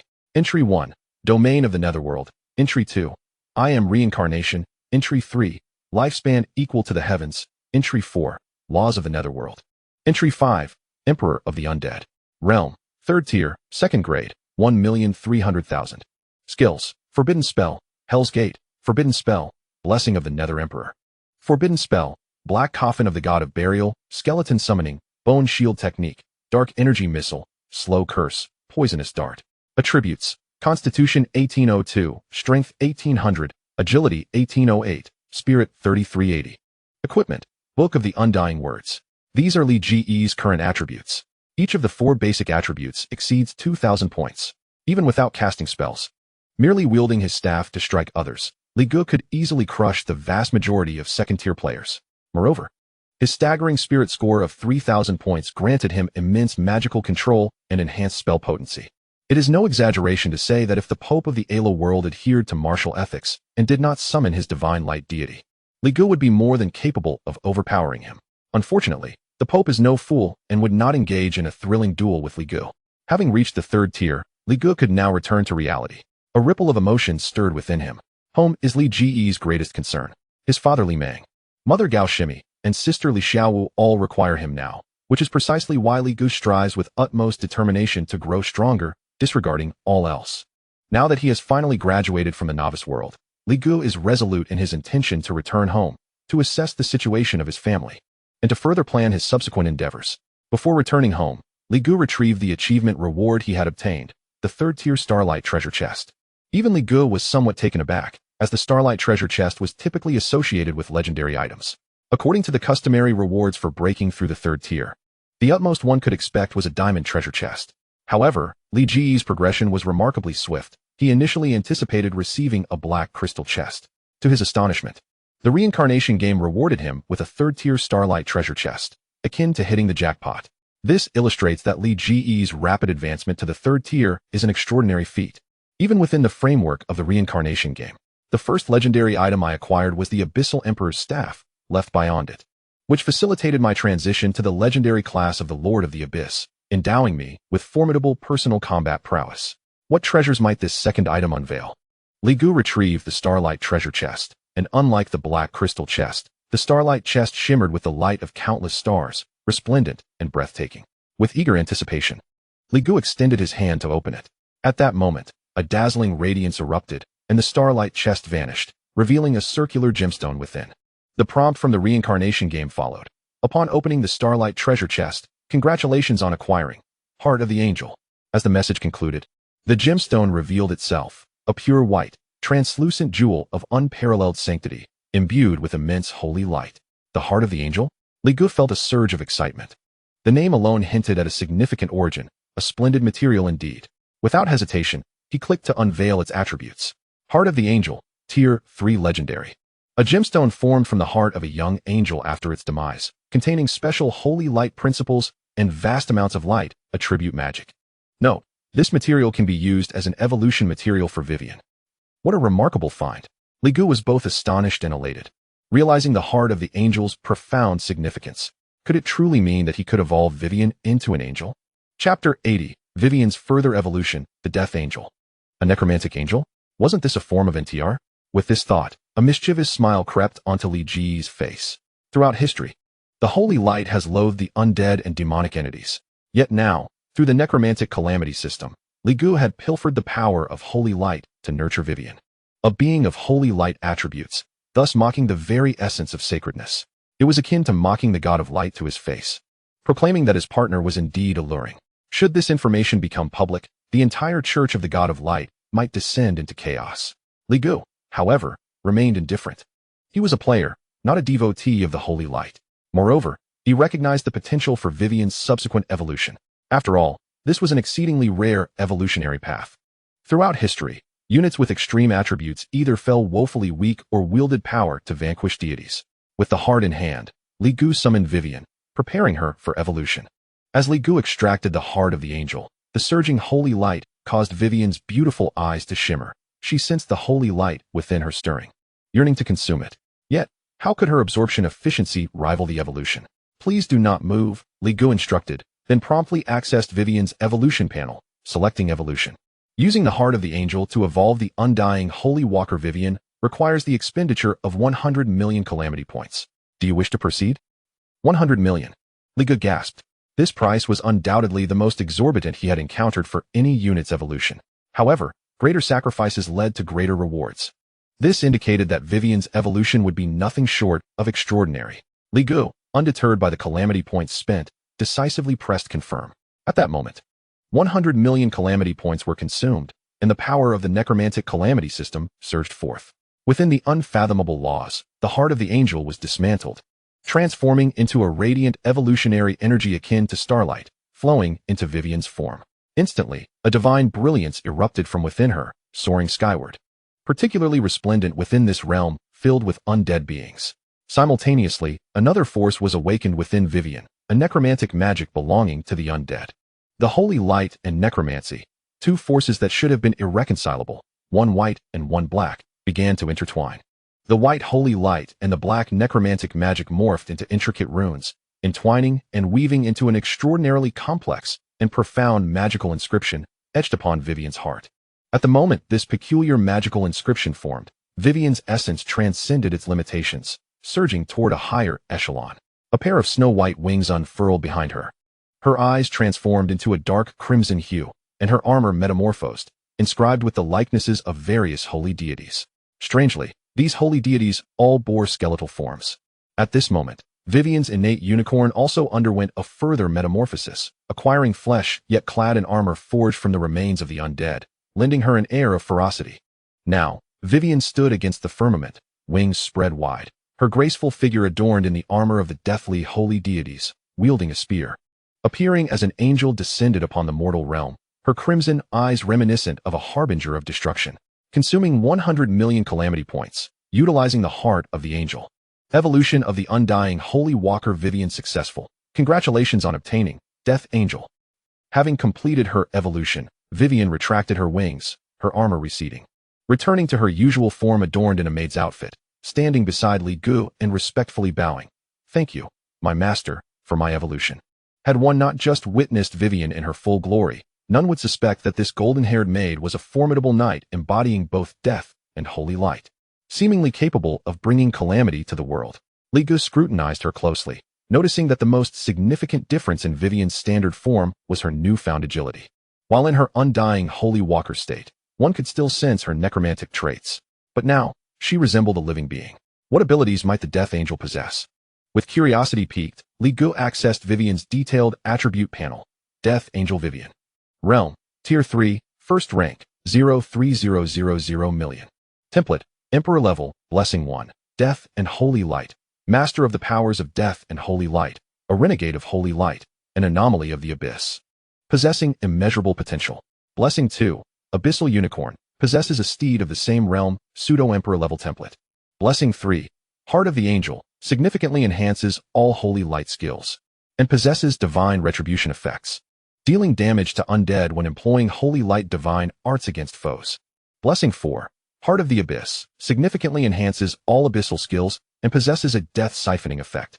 When using Holy Light Divine Arts on allied undead units, all negative effects are ignored. Blessing 5, Eyes of Life and Death, when gazing at others, can extract their life or death. Life and death hinge on a mere thought. Note, lacking materials, evolution is not possible. Skills, Divine Art, Mass Resurrection, Divine Art, Holy Light Radiance. Forbidden Spell, Hell Knight Legion, Forbidden Spell, Death Goddess Spear, Guardian Holy Shield, Divine Punishment Spear, Grand Holy Healing, Resurrection, Sacred Charge. Attributes, Constitution 2602, Strength 2400, Agility 2301, Spirit 2690.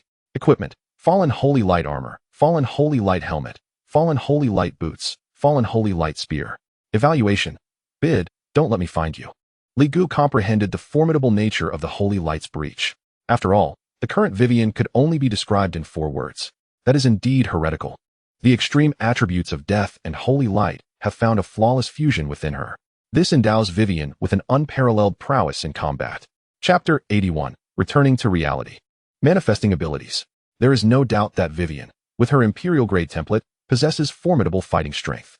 Furthermore, under the unique duality of life and death, Vivian bears the dual roles of both healer and knight, capable of both nurturing and assaulting.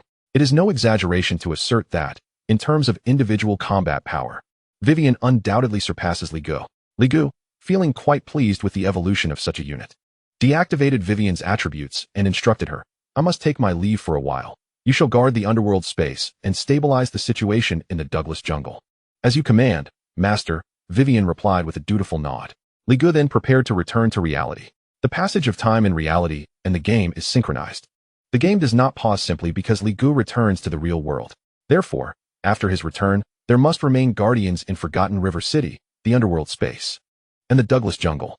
To this end, Li Gu utilized the system to elevate the powers of the Golden Tyrant, the Shadow Feather Serpent, and the Frostbone Dragon Tiamat to the 3rd tier. Including Vivian, there were 4 3rd-tier powerhouses stationed, a strength sufficient to rest easy in this world of Ayla. Upon resolving these matters, Li Gu opened the player panel. After breaking through to the 3rd tier, in addition to personal attributes, inventory, and forum, a new option for logging off appeared. Li Gu selected to log off. Suddenly, an invisible force descended. Li Gu felt a peculiar sensation of detachment, as if his soul were departing his corporeal form, traversing the boundless chaos. In a fleeting moment, it felt as though he had experienced countless years. With a faint rumble, all sensations returned, and Li Gu slowly opened his eyes. Before him lay the familiar small room. After being away for over half a month, the bedding was neatly arranged, and the room was immaculate, devoid of any musty odors from being shut for too long. It was evident that the room was regularly cleaned. Li Gu picked up a photograph from the desk, depicting their family of 4 at the time of his high school graduation: the stern-faced Li Meng, the gentle and kind Gao Shimei, the lively and youthful Li Xiao Wu, and the beaming Li Gu, freshly graduated. Not long after this photograph was taken, the Li family encountered misfortune. Li Meng was imprisoned, and all their assets were confiscated. Fortunately, thanks to the covert protection of Li Meng's comrades, Li Gu and the others remained safe and moved into this small house. Subsequently, Gao Shimei fell gravely ill, leading Li Gu to venture into the reincarnation world to seek a better future. Now, everything has changed. I will make this home flourish once more. Li Ji's gaze grew resolute. The transition from boyhood to manhood is not dictated by age, but by the moment one realizes the necessity of supporting a family, thus transforming from a youth into a man. Setting down the family portrait, Li Gu redirected his focus to himself. The powers acquired in the game do not directly transfer to his physical form. However, by expending gold coins, it is possible to effectively pay a fee to the eternal game, thereby materializing the powers, items, troops, and everything else from the game into reality. In comparison, I am indeed feeble now.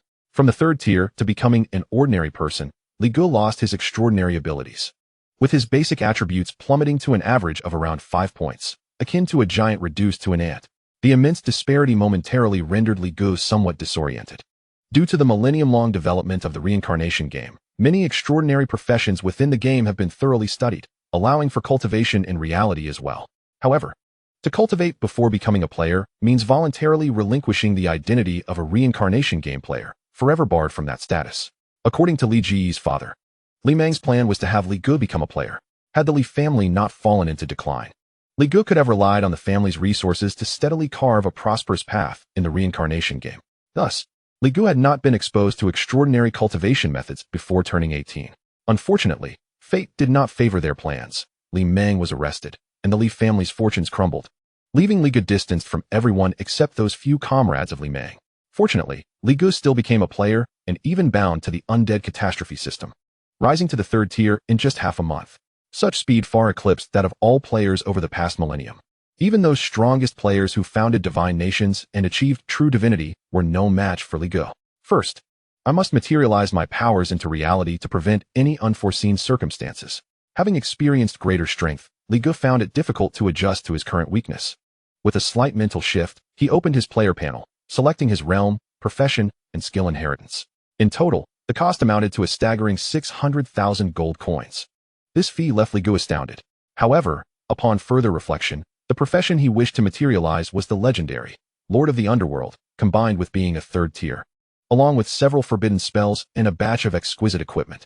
The higher the quality and realm, the greater the cost. Fortunately, Li Ji's conquest of the Douglas Jungle had amassed him over 1 million gold coins. Thus, 600,000 gold coins was within his means. Let the manifestation begin. As Li Ji's thoughts stirred, 600,000 gold coins were consumed. The rules of the Reincarnation Game were triggered at this moment. An indescribable power surged within Li Gu, rapidly transforming his body. Exceeding 2,000 points in average basic attributes, the legendary profession, Lord of the Underworld, the accompanying underworld space, and the 3 forbidden spells, all abilities from the game, returned to Li Ji's being. Indeed, possessing true power brings a sense of security. Li Gu felt the overwhelming necromantic energy within him, a smile creasing his lips, and his heart settled considerably. Simultaneously, curiosity stirred within him. Now that the underworld space had been reborn, could he exploit a bug to bring Forgotten River City and the other undead armies from the underworld space into this world? Without hesitation, Li Gu entered the underworld space. Alas, the 3rd tier underworld space spanned thousands of miles but was utterly empty. Clearly, the underworld space in reality does not connect with that of the game, which left Li Gu somewhat disappointed. After testing the underworld space, Li Gu immediately began to explore his true foundation and greatest reliance, the Undead Catastrophe System. Opening the system panel, Li Gu was taken aback. A series of notifications leaped onto the screen. Ding. 1 million skeleton soldiers for today have been credited. Please collect. Ding. 1 million skeleton soldiers for today have been credited. Please collect. Ding. 1 million skeleton soldiers for today have been credited. Please collect. Li Gu counted and found a total of 21 notifications, corresponding to the time he entered the game. Does this mean that the game world and the real world do not interact, allowing me to collect 1 million skeleton soldiers in both realms since the day I bound to the system? This was undoubtedly a pleasant surprise for Li Gu, signifying that he could similarly command an army of undead in reality. He promptly chose to collect. In an instant, 2,100,000 skeleton soldiers surged forth from the earth, a mighty deluge, sweeping all in their path like a cataclysm. Chapter 82, The 1,000 Radiant Star Ring. Homecoming. Unfortunately, to bring forth combat units such as Viven, Xiang Lu, and the Nether Serpent into reality, a substantial sum of gold coins must still be paid. As Li Gu gazed upon the 2 million skeletal soldiers, a sense of satisfaction mingled with regret welled within him. In all matters, perfection is an unattainable ideal. The ability to receive a double portion of skeletal warriors in both the game and reality was already a delightful surprise. Li Gu did not harbor excessive expectations, nor did he dwell on potential losses. He commanded the skeletal soldiers to remain in ambush and then withdrew from the Nether realm. The clock approached 6 in the evening. Considering the time, Li Xiaowu should soon be returning from the hospital. The investigation into his father's case was still ongoing, and the political adversaries led by the Kai family would not allow his family to find peace. To avoid alarming the enemy, it was prudent to remain indoors until Xiaowu returned. Should outsiders learn that Li Gu had graduated from the Reincarnation Game in just half a month, it would not merely cause a stir on Kanglan Star, It could potentially shake the entire human alliance. With so many secrets surrounding him, Li Gu had no intention of exposing himself before becoming stronger. Therefore, he resolved to stay indoors, seated on his bed, and picked up his phone to check recent developments. Half a month is neither a long nor a short duration. Dominating the headlines of Kanglan Star's news segment was still the story of Li Ji's father, Li Meng. The catastrophic defeat at the Thousand Radiant Star Ring had led to Li Meng facing 32 military law charges. Deputy General Kai Di had vehemently accused Li Meng of corruption in the military court, claiming it was the root cause of the defeat. With the divine race occupying the Thousand Radiant Star Ring, the question arose, who would bear the responsibility for Kanglan Star's strategic misjudgment? Each sensational headline pointed fingers at Li Meng. Li Ji's brow furrowed as he sighed deeply. For millennia, through the Reincarnation Game, humanity had surged forth from its home planet, becoming a stellar civilization spanning multiple star systems.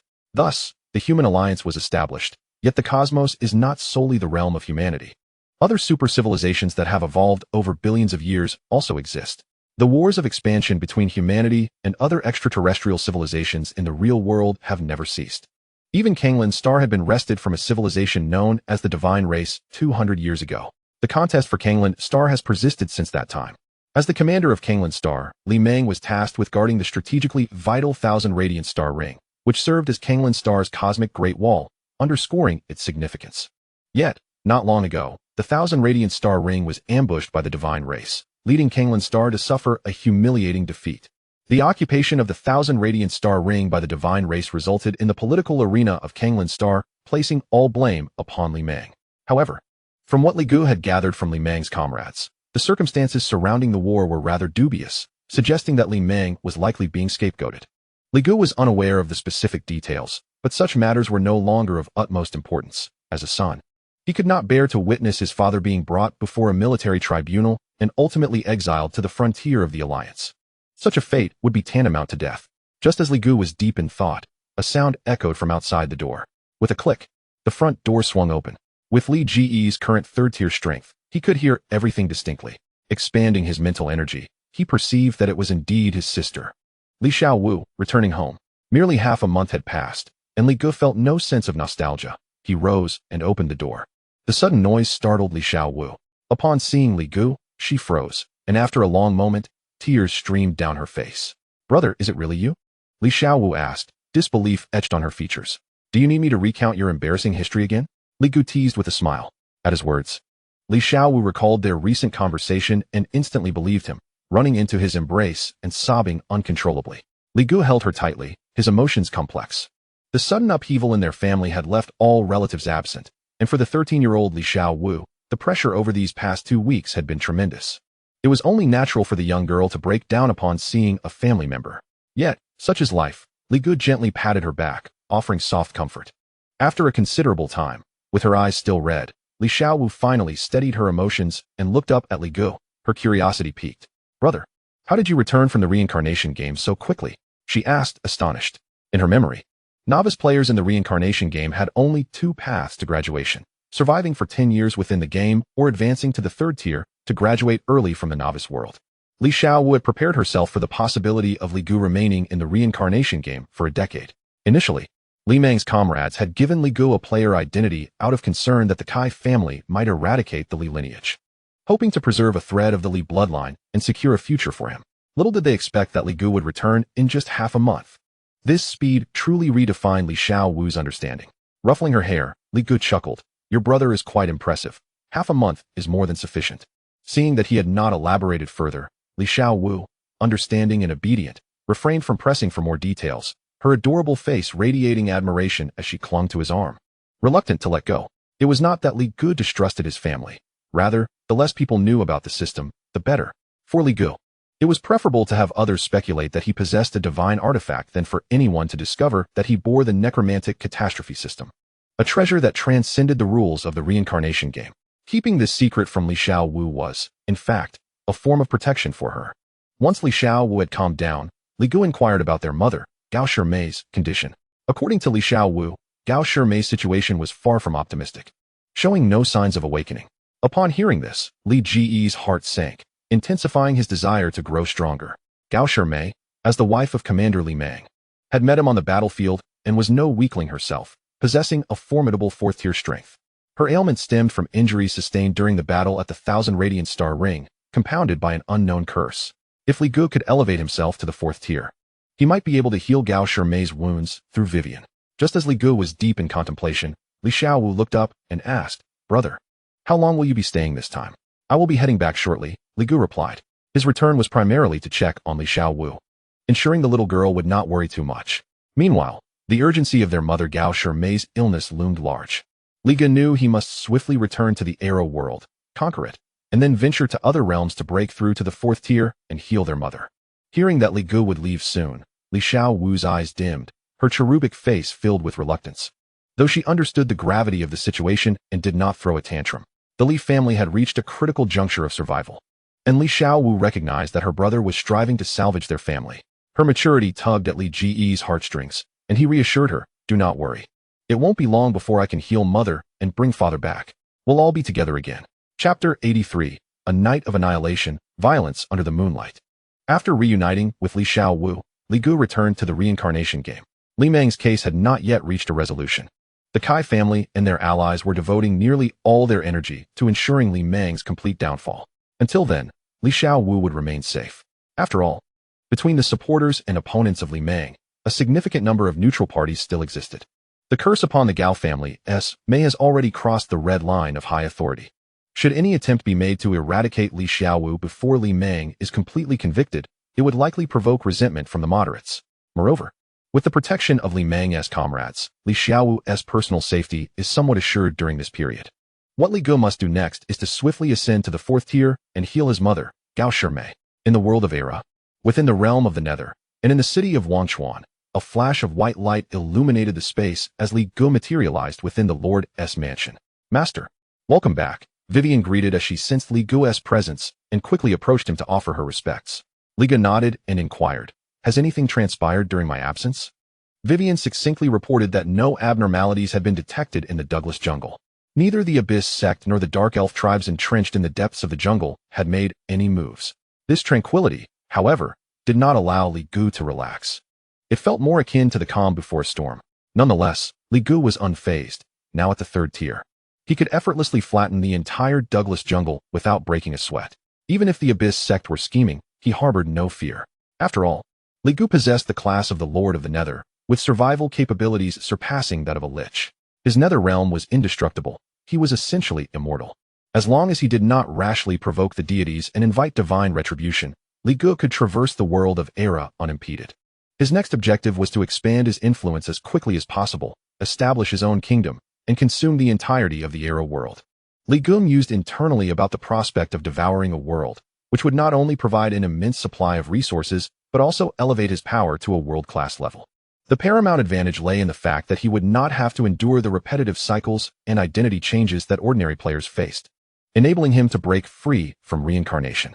With the authority of a world lord, he could retain all his strength, open a portal to other worlds, and descend directly into them. This was undoubtedly crucial for Li Gu, as each reincarnation for ordinary players was akin to a tedious reset. Furthermore, this was precisely why high-level players were a rarity. Not only was cultivation arduous, but the reincarnation mechanism consumed vast amounts of time, making it exceedingly challenging to strive for higher realms before one's lifespan dwindled. Only by conquering a world could one escape the cycle of reincarnation and distinguish oneself from ordinary players. Conveniently, the novice world presented the lowest difficulty for conquest among all worlds, as its upper limit was merely the 3rd tier, with an overall weaker average strength. The novice world was accessible solely to novice players. Now that Li Ji's strength was adequate, he would not miss this rare opportunity. The world of Era was his for the taking. Li Ji's consciousness descended upon Xianglu. At that moment, the Blackwind Mountain had been conquered, the alliance of 1,000 races obliterated, and the undead army had thoroughly scoured the battlefield, gathering numerous resources and heading towards the Valley of the Undead. Presently, the Douglas jungle was left with only its core area. All other regions had become Li Gu's territory. Xianglu, lead the troops to the Andro family territory. Upon receiving Li Ji's command, Xianglu's eyes blazed with fervor.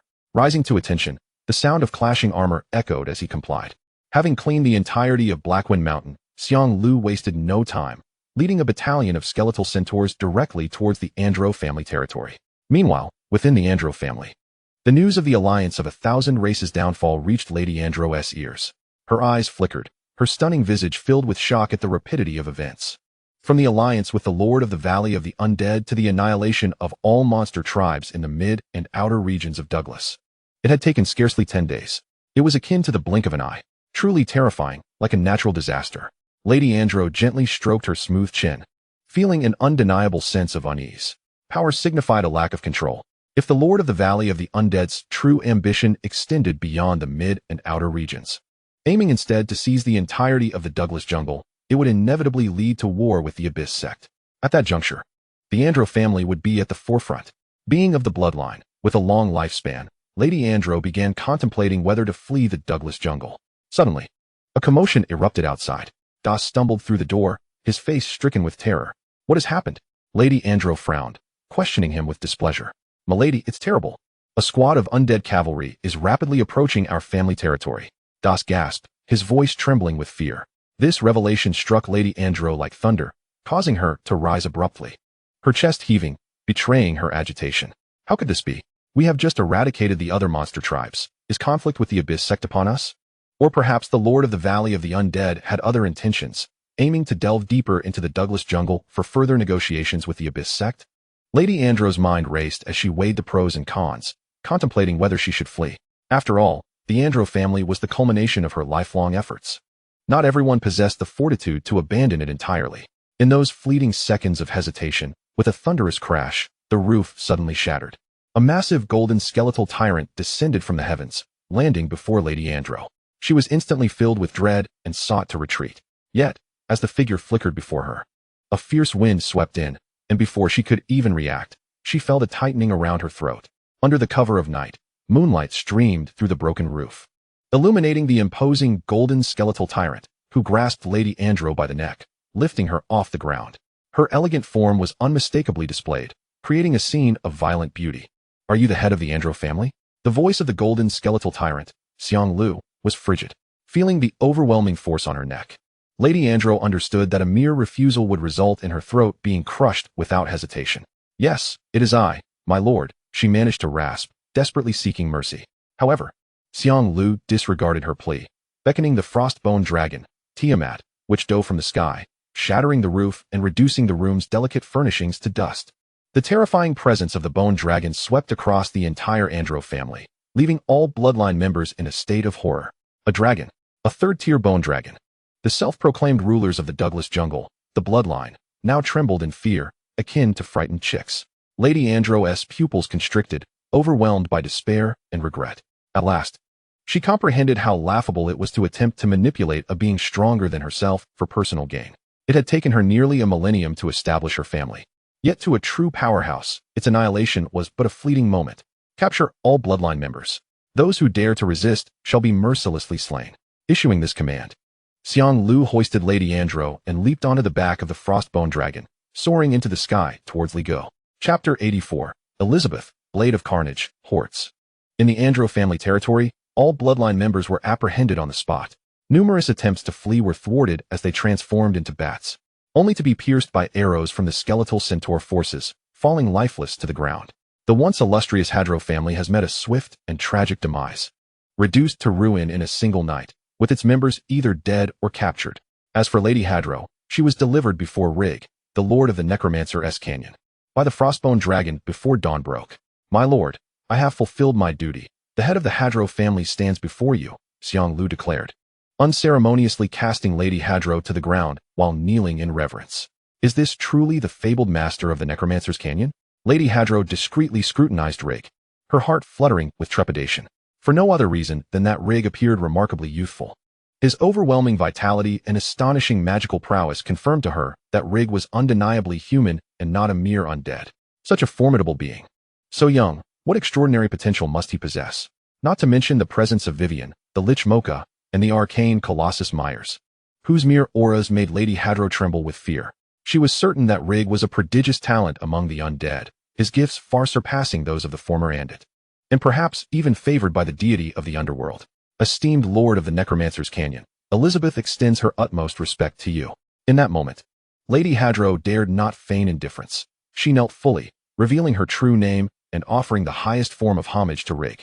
Rig regarded Lady Hadro, clad in a sleek black gown that accentuated her exquisite form, creating a silhouette of perfection. Her exotic beauty resembled that of a black rose, elegant and captivating. Beside Rig, Aubert observed the scene, his soul flame flickering with nostalgia.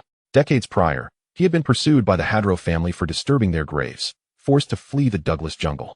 Who could have imagined that years later, he would find himself allied with Rig, while the once mighty Lady Hadro now knelt like a humble pup? Indeed, one should not underestimate the young, nor should one belittle the old. Or perhaps it is the deceased who should be held in the highest regard. Now a skeletal mage, Aubert chuckled gleefully, his bared skull glistening as he reveled in his newfound stature. Rig, amused by Aubert's antics, maintained his seriousness, turning directly to the lady. Are you aware of the ultimate objective of the Abyss cult within the Douglas jungle? I am aware, Elizabeth declared, eager to divulge all she knew. The Abyss cult seeks to summon the Blade of Slaughter, Hortz. Hortz, the Blade of Slaughter? Rig's brow furrowed. Though he had not cultivated extraordinary powers for 18 years, he had been raised in the cycle of Reincarnation Games, absorbing various pieces of knowledge. The Blade of Slaughter, Hortz, was a deity of the abyssal pantheon, known for its inherent penchant for bloodshed. Its divine rank was not particularly high, and due to its distinct preferences, it was among the easiest deities to summon within the Abyss cult. Many lower worlds had succumbed to its wrath. No wonder the Abyss cult sought to obliterate all monsters in the outer and mid-regions of the Douglas jungle. The summoning ritual of Hortz, the Feast of Slaughter, required extensive carnage to establish the necessary environment for the summoning. Rig's understanding deepened, yet he could not help but question the implications. If the Abyss cult aimed to recruit Hortz, it would signal the unfolding of a cataclysmic narrative. Once Hortz descended, it would rapidly enhance its own power through endless slaughter, potentially leading to the annihilation of the entire world. Yet, the Era world was merely a novice realm. Typically, the cycle of reincarnation would not assign such a world to novice players. Contemplating this, Rig inquired further, seeking additional information from Elizabeth. In a bid for survival, she revealed everything she knew. According to Elizabeth, the Abyss cult had refrained from action previously due to their fear of the Dark Elf tribe at the heart of the Douglas jungle. They had hoped to collaborate with Rig, seeking his assistance in exterminating the mid-level and outer monster tribes. Rig grasped the situation. The Abyss cult was not particularly formidable, and their plan had a low probability of success. After all, the presence of the Dark Elf tribe posed a significant obstacle, leaving the Abyss cult stretched too thin to carry out large-scale slaughter, thereby hindering their attempt to summon Hortz. However, with Rig now as a variable, the dynamics shifted. In just over half a month, Rig had swept through the entire Douglas jungle, indirectly fulfilling the preconditions for the Abyss cult's summoning of Hortz. It was imperative to resolve the matter of the Abyss cult swiftly. Rig's demeanor grew serious. As a genuine deity, the Blade of Slaughter Hortz was undeniably powerful. Even though only a projection would descend upon the mortal realm, its ability to grow stronger through slaughter made its projection's power increase at an alarming rate. Rig was not the type to allow an enemy to grow stronger while he stood idly by. His nature compelled him to extinguish any threat at its roots as swiftly as possible. My lord, that is all the information I possess. Elizabeth's voice broke through Rig's contemplation.